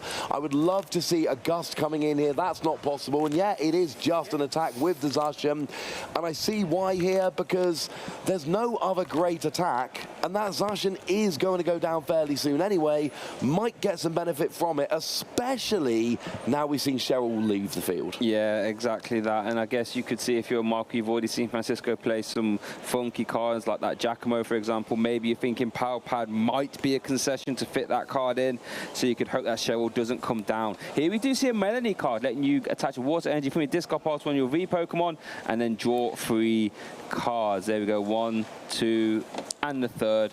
And I guess as flashy as that Yoga Loop was, it was only a 1 prize card turn, for lack of a better term. So maybe Marco can try and get back into this game. Yeah, I mean, there's really 2 ways to utilize a Yoga Loop. In the late game, you're really trying to take many prizes and finish off the game. An early game Yoga Loop like that is really kind of 1 KO, hopefully on something vaguely important, and really an extra turn to get set up. Getting 2 turns in a row to get your evolutions, get your energy attachments, use things like Cheryl to heal. But here it looks like we got a Double Gunner. Again, if this Inteleon stays in the active, it is going to get KO'd fairly easily, and that would see some, you know, well, basically Michael evening things up. We, of course, have Towers of Water to retreat, but there isn't another attacker set up yet for Francisco. Wow. And what are you going to do, attack with Urshifu? That's weak to Psychic. Wait, are we just going to see another Yoga Loop here? Because, I mean, the Medicham still has energy attached. We can just see the Radiant Alakazam move damage from the Rock, well, Manaphy or Rock, move it from play. And then that could open up a G-Max Rapid Flow next turn. I say next turn, it'd still technically be Francisco's turn, if you know what I mean. So that would be wow, what a good consecutive Yoga Loop. Is that what we're going to see here? Yeah, you can't do consecutive Yoga Loops. That would be literally broken. No, that would be. Yoga Loop, turn off, Yoga Loop. I mean, that is as close as you can get, and it is flat out ridiculous. But I think we might. I mean, I don't think we've seen Radiant Alakazam's ability used yet this turn. And we have a 70 HP Manaphy and a 70 HP Routes, each of which would then be brought into range of Yoga Loop if you were to go ahead with the Radiant Alakazam. And oh my goodness. Oh, I love this. And of course, one of the great things about Yoga Loop is to use it to set up an Urshifu without giving your opponent a turn to try and attack it in the meantime. So we've got, here we see the Radiant Alakazam. It is the Routes who is going to be targeted down with the Yoga Loop, it looks like here. Yeah, the Routes is the only one that is actually in range of being KO'd. So there we see the Yoga Loop on the Routes. So the Manaphy is going to block a G-Max Rapid Flow here. But I think what we might see instead is just an Inteleon v Mats coming in. Could you see a taking out the Zacian, 2 prizes remaining? You could see a double gunner onto the Manaphy, or even just Radiant Alakazam from that Gardevoir onto Manaphy, and then one activation of double gunner, and then you can rapid flowzation anything really, and all manner of damage counters flying everywhere. Pokemon hitting the discard pile, and there we go. There goes the Manaphy. So you didn't Yoga Loop on the Manaphy because you didn't need to Yoga Loop on the Manaphy. Wow! Now we see G-Max. Whoa! Let's make some noise for that. What an absolutely strong game one that was. 3 prize KO from the G-Max Rapid Flow after 2 uses of Yoga Loop. That was one of the best played games I've ever seen. And I know part of it comes down to what you draw and what your opponent draws, but the way Francisco set that up was absolutely masterful. And you know, we've got a team here that cuts together highlights. And oh my word, that is going to be a highlight worth cutting and repeating. Just Yoga Loop, and then in your second turn you get a cheeky KO with your abilities, and then a free prize KO with G-Max Rapid Flow. I mean, if you ever wanted to know why this deck could be good, that is why this deck can be good. Not often, people at home, am I borderline speechless. But you couldn't see us, but as the cogs were turning, I was working out that last turn, I was like, oh my goodness, X, Y, and Z happens, and it just wraps it up, absolutely dissecting Michael's deck apart there. And I tell you what about a demoralizing loss there? Like, if I was Michael, I'm thinking, oh my goodness, I barely did anything that game, and it was over like this. Wow, what a demonstration of the Rapid Strike deck in action there. Poetry in motion as he takes a quick 1-0 victory here in this finals, make no mistake about it, finals of the Barcelona Special Event. Yeah, it's hard to pull that off. Pulling it off in a finals is absolutely just phenomenal. Great play there. Now, the only Cresselia from Michael is in the prizes. Not a huge card in this matchup, but it is interesting to note. One of the 2 reversal energy also in the prizes, but I think there's nothing terrible there. So we're going to have a look in a second, see what Francisco's got in the prizes. And if you're Francisco, you must be going into this game just being like, I am the greatest Pokemon player that has ever lived. Like, nobody does that. Yeah, we've seen Yoga Loop. We've seen Yoga Loop with an impressive follow-up. But Yoga Loop, take a turn off. Yoga Loop, ridiculous turn for the victory. That is not something we see very often. I mean, I'm trying to count this out. So, I mean, did Michael have 2 turns there? Yeah, I think it was just 2. I think Michael had 2 turns and Francisco had 4. Yep. And any time you can do that, it's going to be strong for yourself. And I think what could be worth noting, one of those rare candy being prized for Michael, one sort of defense you have against this Rapid Strike deck is if you can rare candy up quick, so you can avoid having these low HP Pokemon. Having one of those prizes could make that a bit difficult. Let's look at Francisco's prize cards here. 2 copies of Rapid Strike Energy, and that Karina could be interesting, because what that auxiliary can do to bail you out to draw cards is find that Karina. Can't find it if it's in the prize cards, Ross. No, you cannot. And I'll be honest with you, you play 6 basic water energy, but look at that previous game. Yoga Loop for a Rapid Strike Energy, Inteleon attack for a Rapid Strike Energy, Urshifu attack using Rapid Strike Energy. Rapid Strike Energy was absolutely central. Now, I know you can search it out of Octillery, and that will bail you out somewhat, but only having access to 2 of them is still a very big deal in the early game. So Michael goes first. We've got a Radiant Greninja in the active, and we've got a Mew on the bench. Oh, we got a Fog Crystal at least to search something. Yeah, and this is real unnecessary either, having to put that 60 HP Mew down right now. Not real, it's not very efficient really, you know. 6 HP is very easy for double gunners plus Radiant Alakazam plus Yoga Loop to really capitalize on that 60 HP Mew. Now, I guess Michael does play, you know, Collapse Stadium. That could be a way to sort of remove damage from play, as it were, but that is his only way of doing that, and that's only a 1-of. So I think Michael's hand is kind of not very good. So this Mysterious Tail might need to bail him out here. What can this Mew do here in the finals of this Barcelona Special Event? Here we go.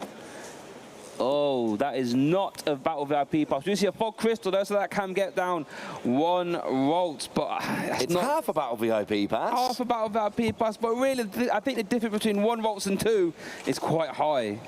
Yeah, it is pretty immense. And one of the things we are going to need to see from Michael here is, well, I was going to say quick evolution, but it was a Curlier that were being bullied in the previous game. So it didn't even really make much of a difference then. You know, the double gunner and the Alakazam combination were just so effective at KOing those Curlier using Yoga Loop afterwards. And it really was just absolutely phenomenal the way Francisco put those turns together.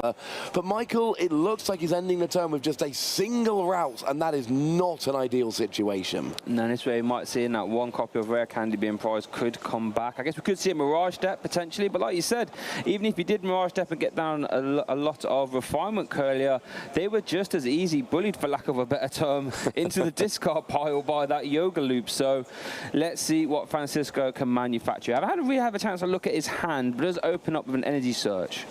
Yeah, and that Energy Search, it's useful enough card, but it's, you know, Energy's not really what you're looking for on this first turn. And sure, getting an Energy down is useful, don't get me wrong, but what you really want to get is your Inteleon, potentially your Urshifu. We saw how useful that was in the previous game. Certainly a Remoraid to evolve into an Octillery. It is your basic Pokemon. This is not a deck that goes off turn 1. This is a turn 2 deck. Yes. Turn 1, it's all about getting those basics. Guess the most you can really do turn 1 is like a strafe from Rapid Strike Urshifu, not something we really want to be seeing in an ideal world. So I think Francisco does have a Battle VIP pass in his hand and an Irida. So Irida can find another Battle VIP pass, potentially meaning we could see 4 basic Pokemon hitting the bench here, things you love to see, and grab a water type Pokemon as well. I'll tell you what, if you're Francisco in this game 2 scenario, win 1 more game and you get your guaranteed invite to the World Championships, you must be a happy person. I mean, genuinely, just being able to essentially cherry pick whatever Pokemon you want on your first turn to go onto your bench is absolutely great. We do see an Inteleon coming down here. Yeah, I was going to say, there's no way we only see 1 Inteleon. We know there aren't enough prized, so yeah, we get the Inteleon coming down, and then it's probably going to be followed up, you would imagine, by another Battle VIP pass. Yeah, I think there we see the second one just being played now, so I wonder if we're going to see a mirror of the bench we saw from game 1. I think we are, because we have the Medicham in hand already. We can grab ourselves the Radiant Alakazam and then the Rapid Strike Urshifu as well, meaning this hand is pretty stacked and we'll be able to support this amazing bench here in the game 2 of this finals. I tell you what, Francisco must be feeling quite happy right now. Oh yeah, he must be feeling great. And here's the thing, if I'm Michael, I'm not liking this. No. Because I don't want to play Manaphy, because Manaphy is super awkward in terms of the Yoga Loop. We saw that previously. Yes. But then, if I don't play the Manaphy, then Rapid Strike Urshifu could potentially come down and get me.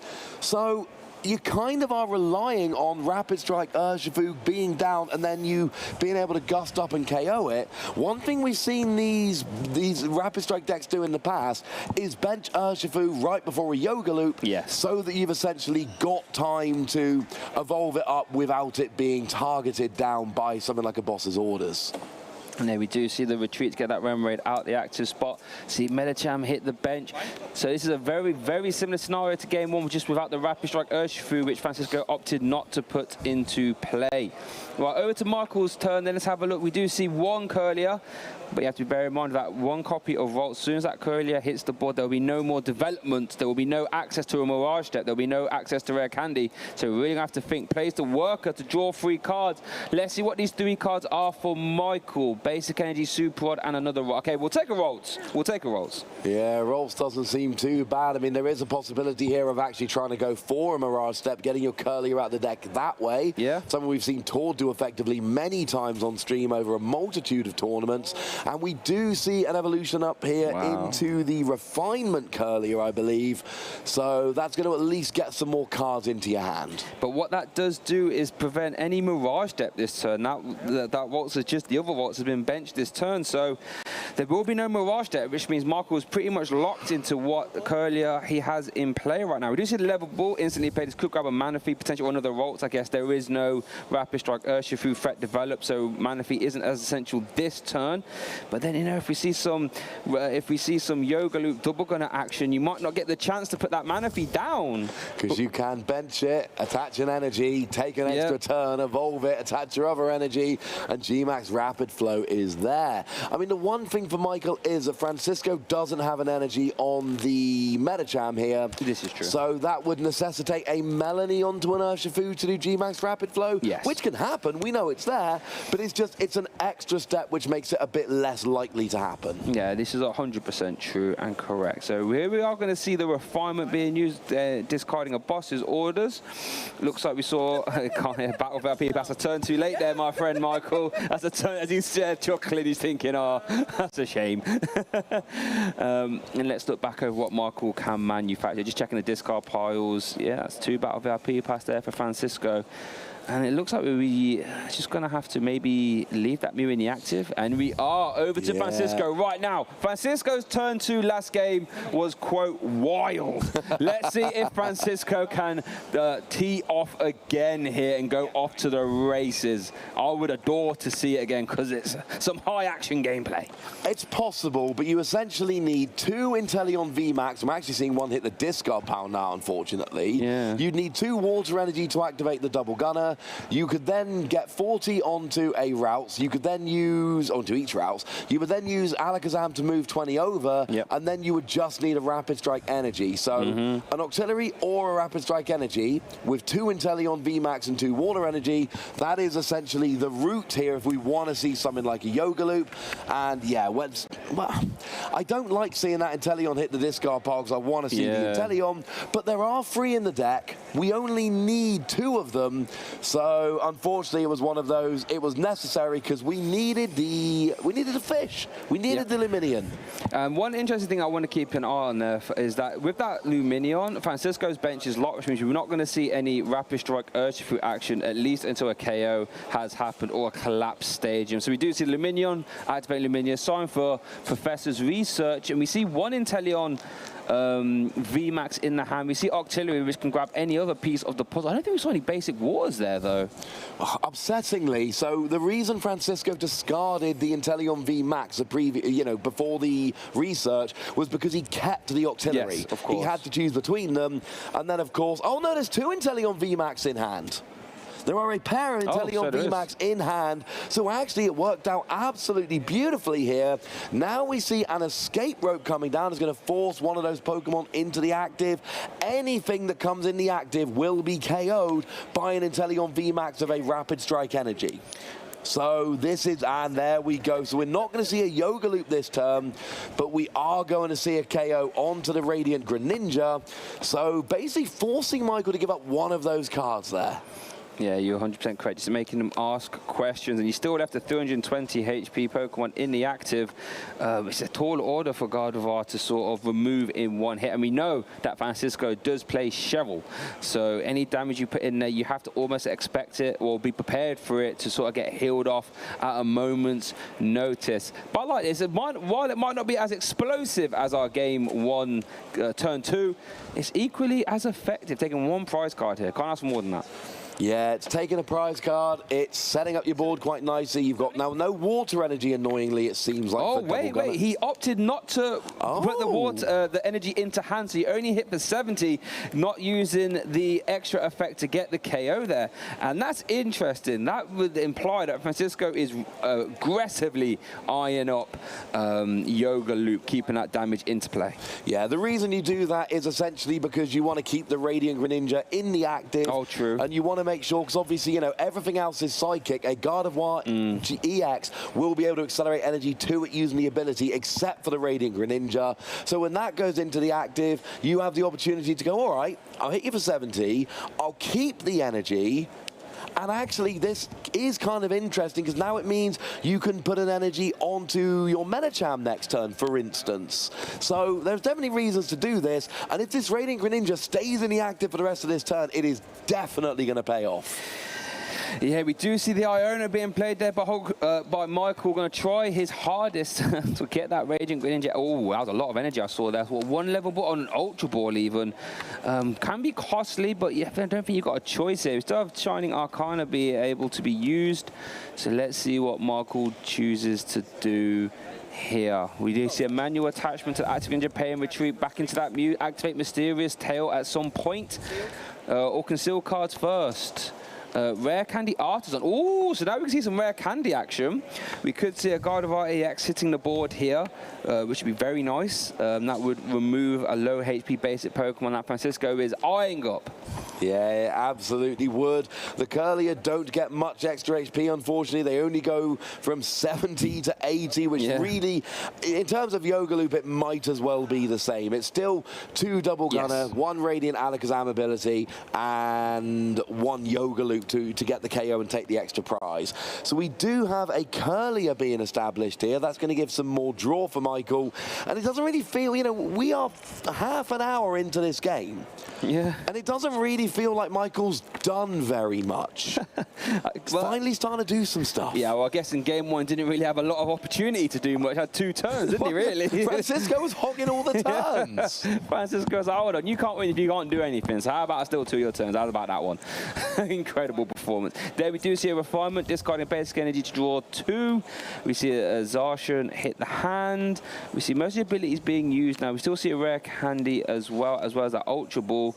Oh no, we do see that Rare Candy being discarded. Wow, I wonder what you're going to search here. Another Curlier, maybe? Maybe another Curlier, because you want that draw energy with refinement. It's, you can't just go straight into all your Gardevoir. Sometimes you need to get those Curlier, get some extra card draw from there, and also get some energy into the discard, because as much as Shining Arcana Gardevoir will allow you to draw cards, it won't get energy in the discard, and when you've got big, you know, giant free prize VMAX Pokemon, you need to get big KOs, and that starts with getting energy in the discard.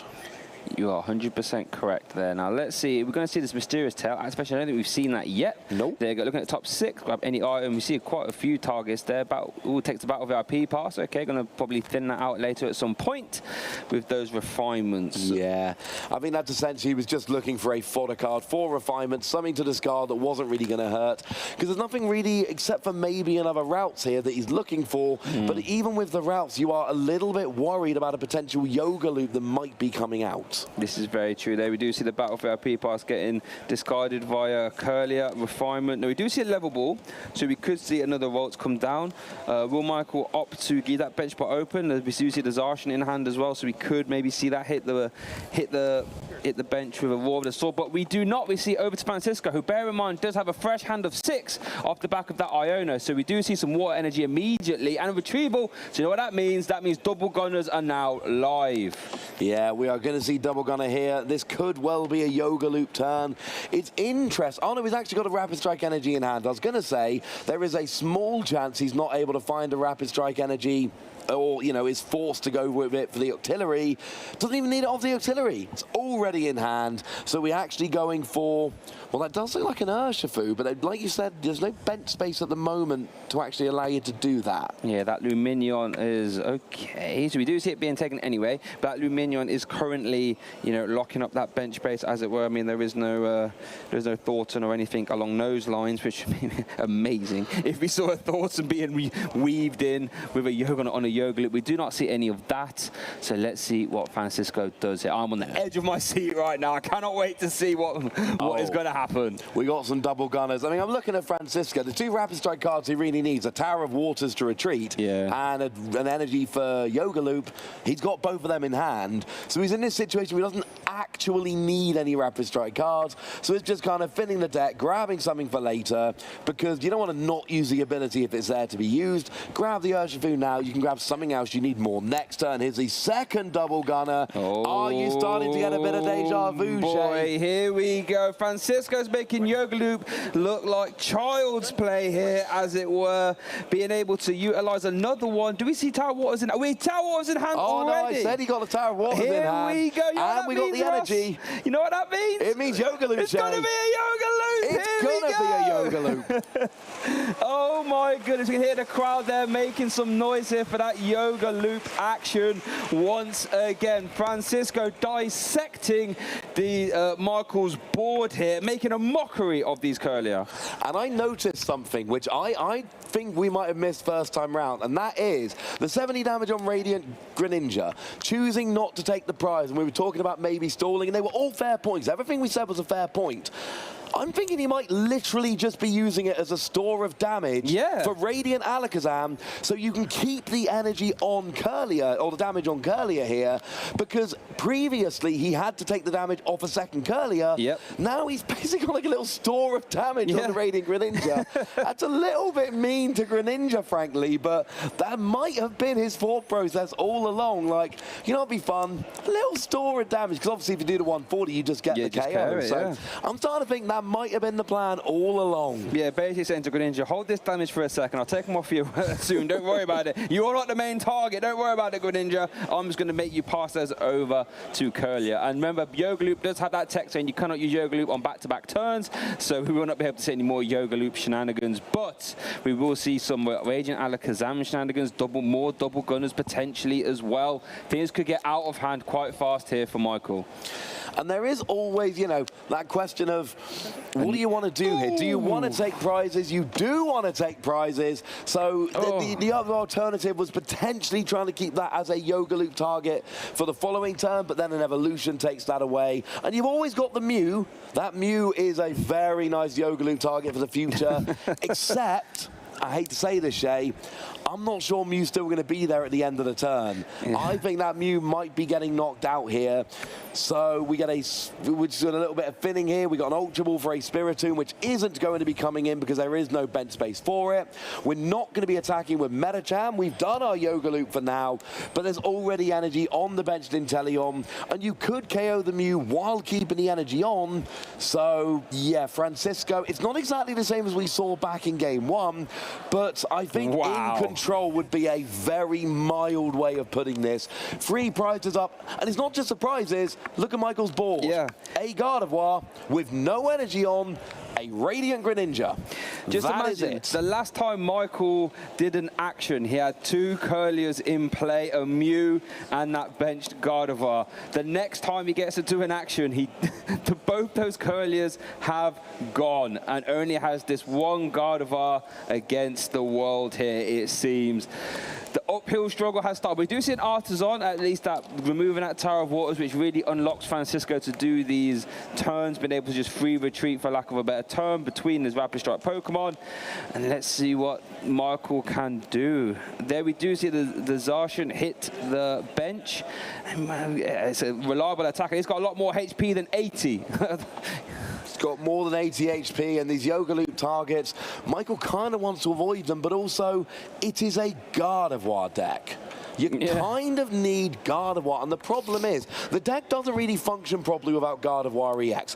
I am fully aware that Shining Arcana can get you some extra energy, but it is not reliable like Gardevoir EX. It is not what makes the deck work. That card came out several sets before Scarlet and Violet, which brought us the Gardevoir EX, and it wasn't a particularly good card. This is a Gardevoir EX deck. It needs EX to function properly, and at the moment, Michael's not got access to that. We're playing an Iono, but right now, Michael's board is not sufficient to carry on with this game. He needs to develop something else here. I mean, that's one of the best things Michael could do here, is at least reset Francisco's hands back down to 3 and hope that Francisco doesn't draw very well off that. Oh, still on Michael's turn, though. Let's see what he can do. Looks like he might be eyeing up I would imagine it's just a super rod by the looks of it. It does. We see a power pad as well.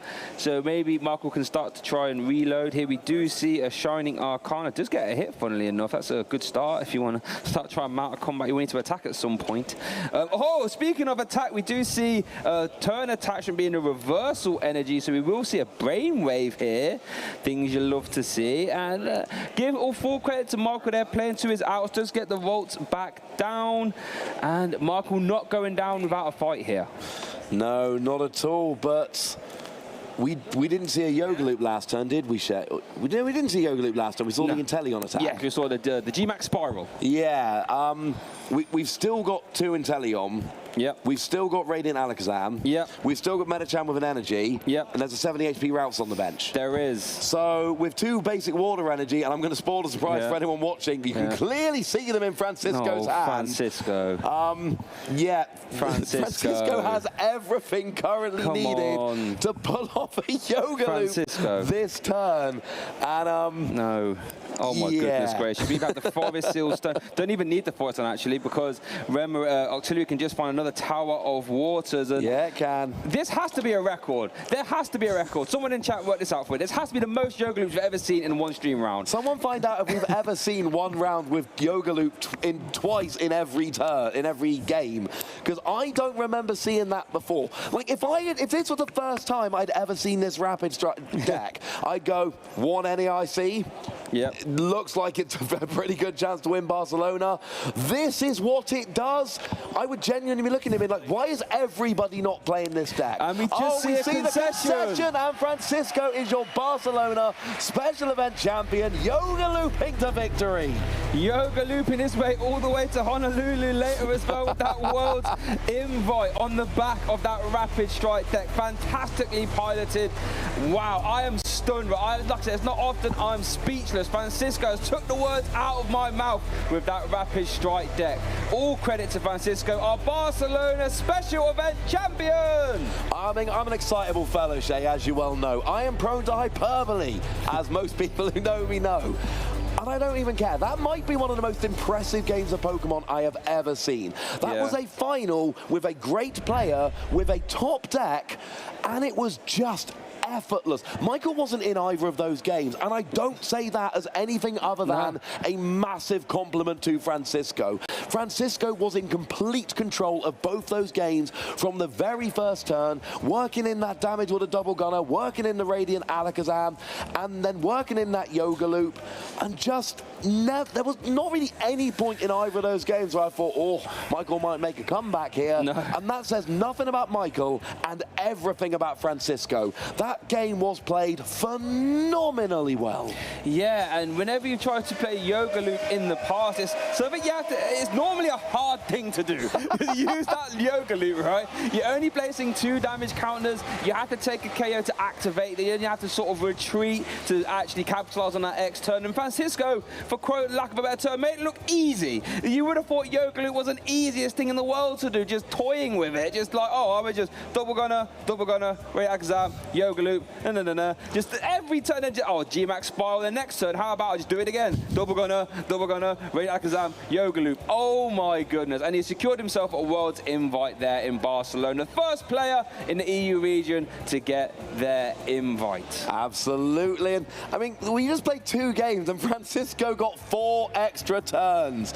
That's genuinely not really very fair. No. And when you see these cards like the Medicham, they are very much printed with these safeguards on. It gets you an extra turn, but it only drops 2 damage counters, and you can't use it 2 turns in a row. For sure. It is designed to be a card which is very difficult to use. And look what just appeared on the bottom of the screen. It's our little social plug. I mean, I'm talking about this game. I like talking. Surely you guys want to talk about this game as well. So if you're not on YouTube, get yourself over there. If you're not on X, get yourself over there. Use that hashtag #PlayPokemon and tell us what you thought about that game. Are we exaggerating how impressive that was? The answer is no, but I'd like you to come and join in with us anyway. Yeah, join in the conversation. Let Francisco cheer him on there. I can hear the cheers on the other side of this wall as he's, all his friends are cheering him on there. Make sure you get involved with the socials, because there's every chance that we actually react to your posts on streams live. But wow, I'm still on cloud 9. I'm still stunned a little bit of just how, like, imagine if you was on the receiving end of that, just all of a sudden, like you said, you end the turn, 2 Couriers in play, a Sharding Arcana and a Radiant Greninja. The next time you get an action, both those Couriers have gone. I mean, I get confused by Pokemon sometimes, and this is something that's confused me, right? We see Cyrus over at North American International. She wins the whole thing with this Rapid Strike deck. Then we get to Worlds, which was not that long after NAIC. Not at all. And it's there, but it's not the most popular deck. It's being played by a few people. It's not represented that high. And I spoke to a bunch of players at Worlds, and I was like, right, why is this not seeing as much play? And they were like, well, it's not always the most consistent, doesn't always work, doesn't always have the best matchup spread, etc., etc. And you kind of let yourself be convinced, okay, maybe NAIC was just the perfect tournament for that deck, and it's not always going to work. Then I come out to Barcelona for the next tournament after Worlds, and I'm lucky enough to cast, and I see that happen. Wow. And I'm right back to that question of, how is this deck not seeing more play? How is it not the top deck? I'm not sure, honestly. Even in my own testing groups, you mentioned, oh, is anyone on Rapid Strike? And was like, no, you know, it's a bit inconsistent, this, that, and the other, rah. And I'm like, well, seeing it right here, that looked like the most consistent thing in the world. Like I said, Francisco made Yoga Loop look like an everyday easy thing to pull off. Quite honestly, like, I'm still stunned. Imagine just going Yoga Loop, then mixing another attack, and just immediately following it with another Yoga Loop, like nothing's wrong. Like, what is going on? Taking extra turns like that's how it's meant to be. Yeah, it really is for that particular deck. And of course, we know it is not quite as simple as we're making it out, right? Because you look at a deck like Mew, and there aren't really that many Pokemon that are in range of Yoga Loop easily, and you're being hit by weakness for Mew. So I know it's not always quite that straightforward, but quite frankly, Francisco today just made it look easy. That was one of the most fun finals I've watched. For sure. But we've got a quick little thing for you to watch now, and then we got an award ceremony, and we're going to talk to Francisco, and that is something I am very much looking forward to. I'm going to go get myself a seat, so you go and grab yourself a nice cold beverage, but don't go far, because it's going to be fun. You want to hear from Francisco? Hey trainers, Chip Ritchie here, and today I'm going to talk about metagaming in the Pokemon trading card game.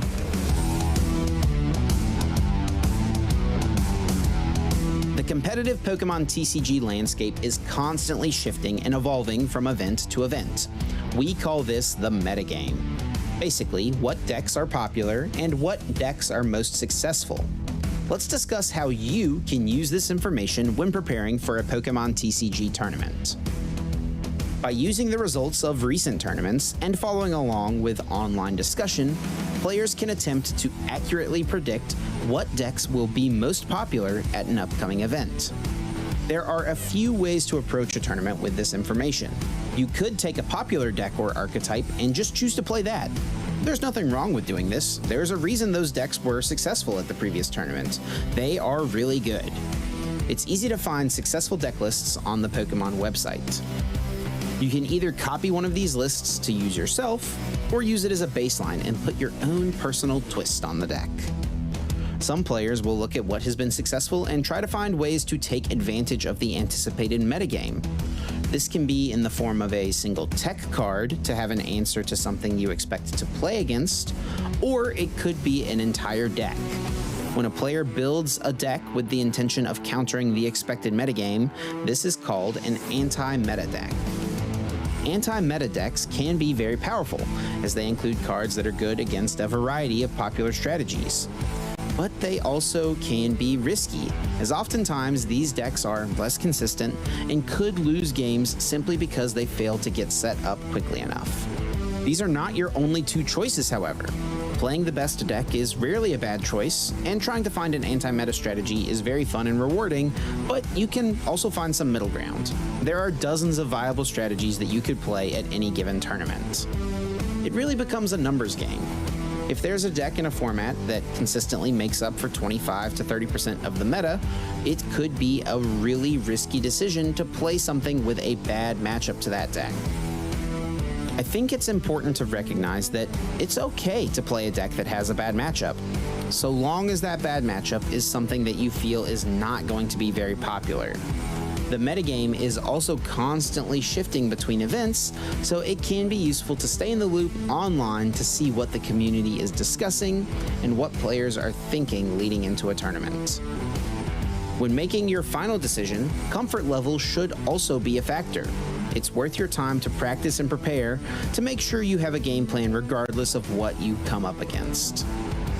Being familiar with not only your own deck, but the popular decks in the metagame will increase your chances to become the very best. To see all the action, be sure to tune in to our Championship Series coverage, and to learn more, visit Pokemon.com/play.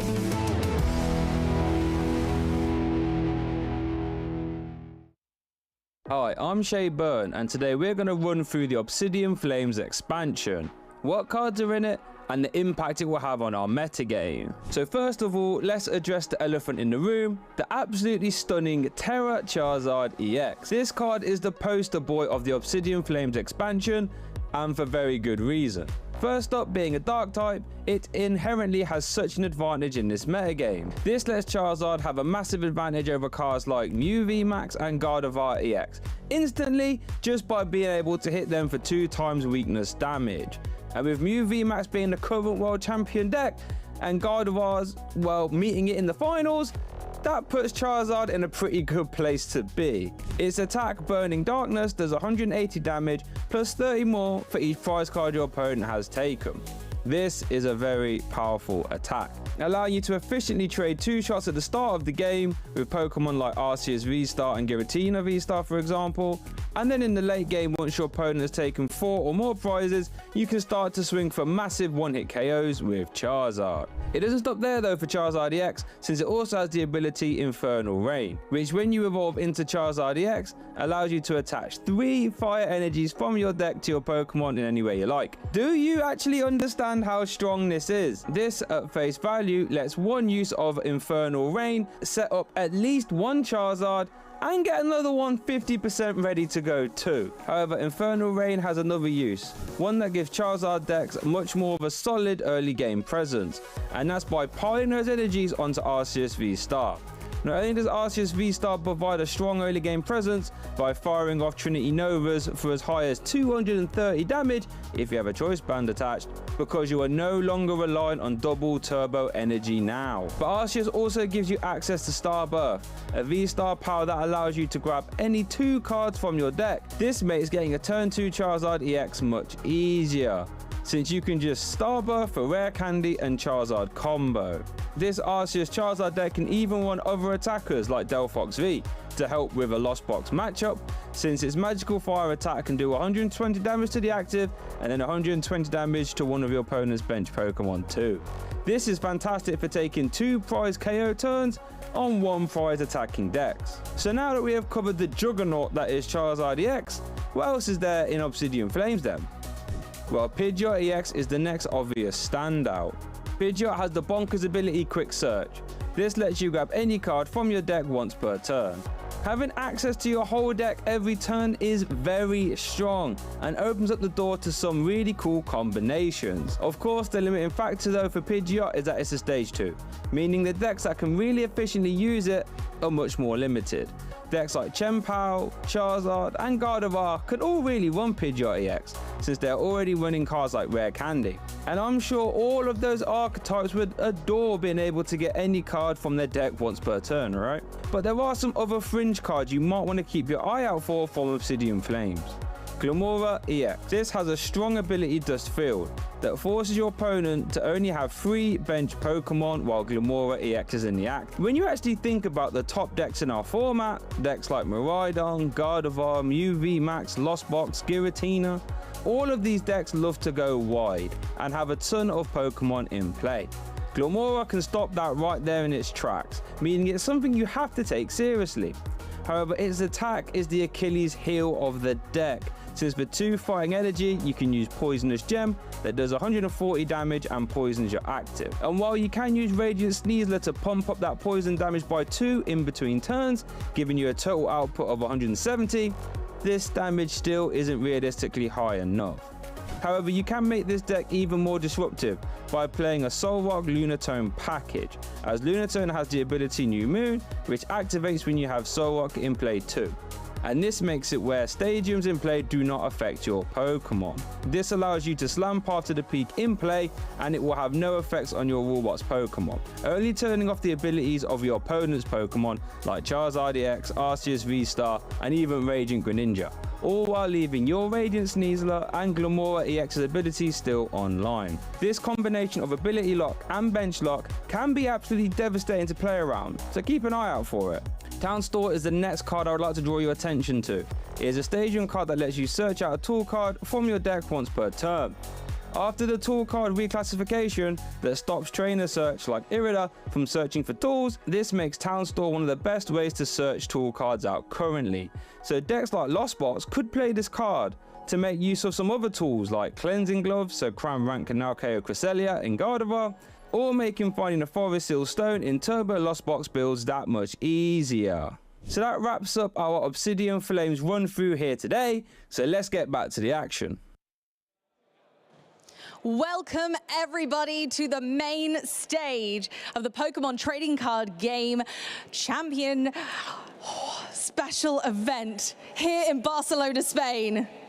We are exhilarated to be presenting to you our fantastic players today. Everybody who has come along to this event has worked so hard. They've played fair, and everyone seems to have had an excellent time. Wouldn't you guys say?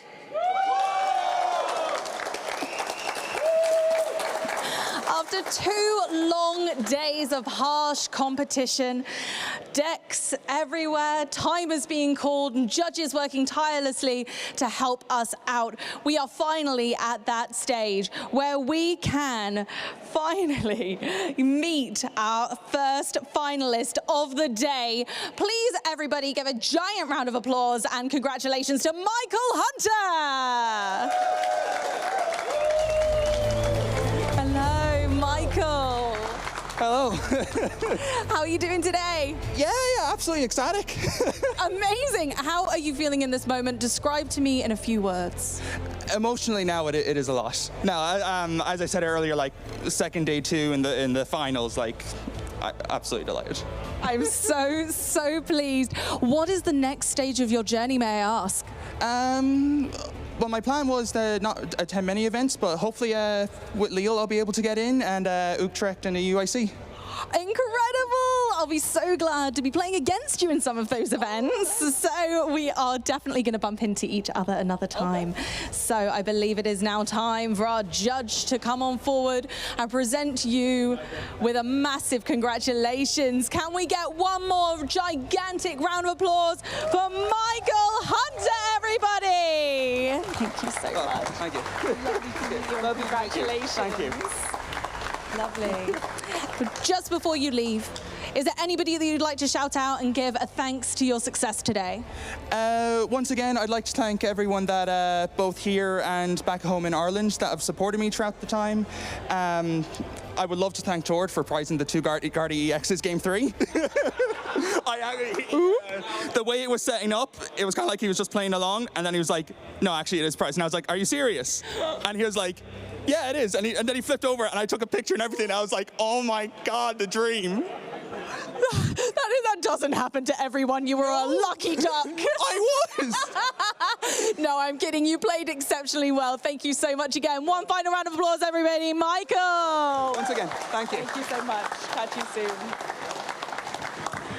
And of course, nobody is forgetting the star of today who has made it through all those rounds of the Pokemon Trading Card Game. You've got to remember that it is 50 rounds a game and 75 leading up to our finals. They've worked hard, they must be tired, but it is time to bring on Francisco Toranzo to our stage, our winner, and the first European master to make that world's invitation. It's going to be great to see you in Honolulu. What have you got to say for yourself? Va a ser increíble verte en Hawái. ¿Qué quieres decirle a la gente que te está viendo? Muchas gracias a los que me han apoyado y nada. O sea, que no tengo palabras. No, la verdad, no tengo palabras. He say he's out of speech. He's just thankful for all the people that is cheering for him right now. That's fantastic news! Has he got anybody to shout out today for helping towards this journey? I am imagining there's quite a few. Mencionar a alguien que te haya ayudado mucho, que esté aquí o que esté en casa. Pues a mi familia, a mi pareja y a mi amigo. A todos. He wants to shout out his family, his girlfriend, and all of the friends that are looking right now in front of the stage. They seem like great friends. They've been cheering you on. I saw them throwing you up into the crowd earlier. That is absolutely fantastic. What is next for you in your journey? Will you continue to play events, or are you going to have a little break now you've sealed that qualification? Voy a jugar el IC de Londres, el E-Week, y creo que no jugaré más, solo en locales. He now will be playing locals and just a quick trip to the IC to see what happened. Oh, just to see what happens. Amazing. Well, thank you so much for joining us on stage. I believe the judge has a little present for you to top it all off. Thank you so much for coming along today, and thank you for being our champion and first in Europe to qualify for the Pokemon World Championships.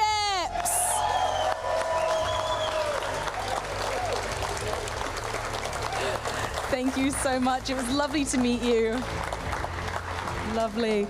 Now, there's one last thing that I must get you guys to give a round of applause for. It's going to need to be a big one because I need them to hear it in the back.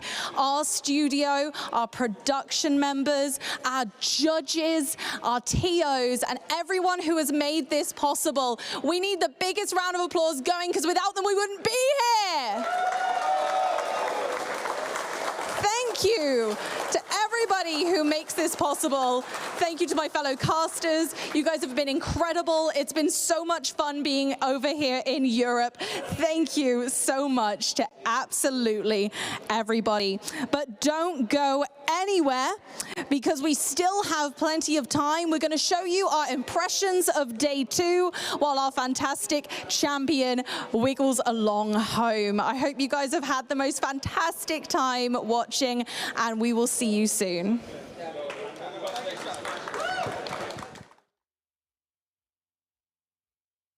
Exciting Pokemon TCG matches all weekend. Trainers from across the region are competing for World Invites, Travel Awards, and the Regional Champion title. Day 1, our trainers face off with Swiss Round. Trainers with 19 or more match points, or the top 32, will advance forward to Sunday, Day 2. Trainers will continue playing Swiss Round until top cut is determined.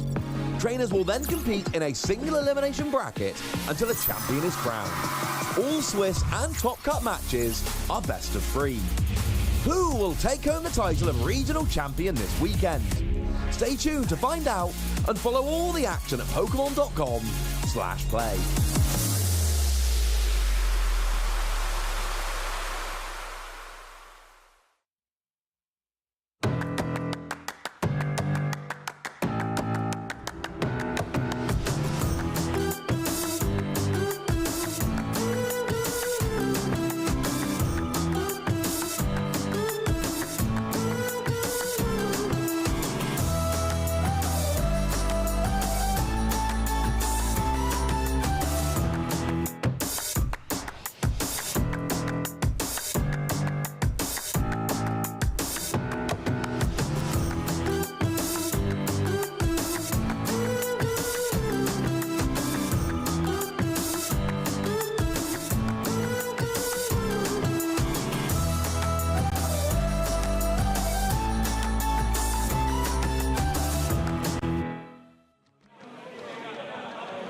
Welcome back, trainers, for the final time to the Pokemon Trading Card Game Special Event here in Barcelona. I'm Ross Gilbert. I'm joined by my lovely fellow casters.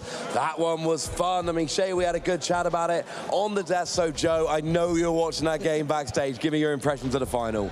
Francisco's strikes were just too rapid. It was a display of the Rapid Strike Toolbox deck. I mean, when you're getting those yoga loops on the second turn of the game and just taking far more turns than your opponent, you know that you're in for a good time. And Francisco made the deck look incredible. Yeah, he really did. So let's go and have a quick look back at our top 8 then, our top 8 players that we saw throughout the day today. And like I say, we had a real bubble there for who could actually get into top 8. But then when we got there, this is what the bracket looked like. Amy, anything stand out to you here? Honestly, I think it's just a fantastic bracket when you look at all of those names that we know, but also some that really deserve to be there for the first time in a top 8, and they have earned it. This whole event was tough. It was absolutely the best of the best are here, and I think one of the most surprising things is seeing Tord in that top 8, but not the top 4. It hasn't happened that often, but Michael just absolutely managed to get that luck on their side with the prize cards, and it blew the whole tournament away. It really did. Well, let's go remind ourselves of our winners and those decks then. I believe we can show you the 2 winners and the 2 decks they played. Of course, it wasn't all about Rapid Strike. We also had that Gardevoir. So, I mean, anything surprise you about Gardevoir? The fact that it came this far, Shay? The fact that it fell in the final? No, I mean, I always thought Gardevoir is a deck that I would say is a bit underrepresented, to be honest. The power level of the deck is really high. Once you get those 8, 9 energies in the discard pile, and you've got your, your Brainwave Gardevoirs, and you have your Zacians available, you literally have an endless damage count, right? You're hitting for over 300. Reversal energies can spike in the mid game, so maybe that was my surprise. I mean, I'm not surprised to see it do well here at all. So maybe we'll see it being represented more as we move forward. Gardevoir is getting a real reputation as being a deck that falls in the final, though. This is something we are going to have to watch moving forward. EUIC, Worlds here. It's happening quite a bit. That's something I'm watching going forward. But let's have a look at our predictions. Let's go back to them. Oh, no. Do we have to? I mean, Amy, you got your prediction right. I was pretty pleased, to be honest. Yeah, I managed to predict what got in the final, but none of us saw that winner coming. And I'm quite pleased. It's nice to see some other decks not represented by any of our graphs taking the win. Yeah, always nice to see that Rapid Strike coming in. I mean, Joe, Giratina, I mean, it was the most played deck, but it never really seemed like in any danger of winning the tournament. Yeah, I thought it had power in numbers, but it still wasn't enough to get any representation in the top 8. Lots of Lost Zone. Yeah. Those turbo variants, there was 3 of them, and they all fell in the top 8. So I was close with Colrus, but not quite close enough. No, as we remind ourselves of the day 2 decks then, like you say, we saw Lost Zone Box. That was the most played deck in day 2. The players had got themselves all the way through those 9 rounds on the first day. We talked about Archeops Lugia having that big conversion rate, and Miraidon, unfortunately, nowhere to be seen. Neither is Mew, Shay. Oh, don't do me like that, Ross. I was hoping I'd get away with it, you know what I mean? I thought I'd get away with that one. But yeah, I thought Mew would be a good pick. Just won the World Championship, so I didn't think it'd be an awful pick. But yeah, it didn't seem to convert there in day 2. Lower, actually, than the Rapid Strike in terms of numbers there, so not even making the graphs. And, but don't worry, I still love you, Meloetta. I'll still pick you again, don't worry. But unfortunately, this wasn't a tournament. But what I would say, with Mew VMAX, you do tend to see success go really well, then it'll have a little lull, and then it'll spike a couple tournaments. So maybe we're due a big Mew VMAX finish soon. Maybe. Well, from my angle, you totally said I love you, Meloetta, and pointed at Quaxley, and that was a little bit strange. Now, Barcelona has been fun, but there are more events which are going to be coming up in the near future. We've got a whole schedule. There are some others which are going to be coming in EU, but these are the ones that have been currently announced. We've done Barcelona now. That was fun. Lille, Gdansk, Stuttgart, Liverpool. I can drive to Liverpool. I know I've said that like 3 times on stream. It's not going to be the last time you hear it. I'm excited about driving to an event. Have I asked you which one you're looking forward to, Joe? All of them is the obvious answer. I'm going to be trying to cast or play in every one of these. I'm going to be a busy boy this year, I think, going to all of these higher tier tournaments, trying to get some championship points under my belt as well when I have the chance. Yeah, nice one. I mean, Lille, anyone thinking Lille could be fun to play in? That's the next one coming up. Oh, so much fun. I wish I could make it. Unfortunately, I won't be at that one, but I'm going to be wishing all of our friends the best of luck at Lille, and I'm sure that I won't miss out through watching the stream. And, you know, Lille, worth pointing out, there's a nice, easy train from London, goes straight to Lille. The transport. Oh, I am all about the transport. The easier I can get to a tournament, the happier I am when I get there. I'll take an aeroplane, but I'd rather not if I can avoid it. And unfortunately, all we really need to do now is tell you guys one last time, get in touch with us. Yeah, we want to hear from you. Use that hashtag #PlayPokemon. Join us in all the usual places, whether that is on YouTube or X, as it's called, I think, nowadays, and Instagram, and lots of places. And yeah, thanks for watching. Look after yourselves till next time. Have a wonderful time. Goodbye. Bye.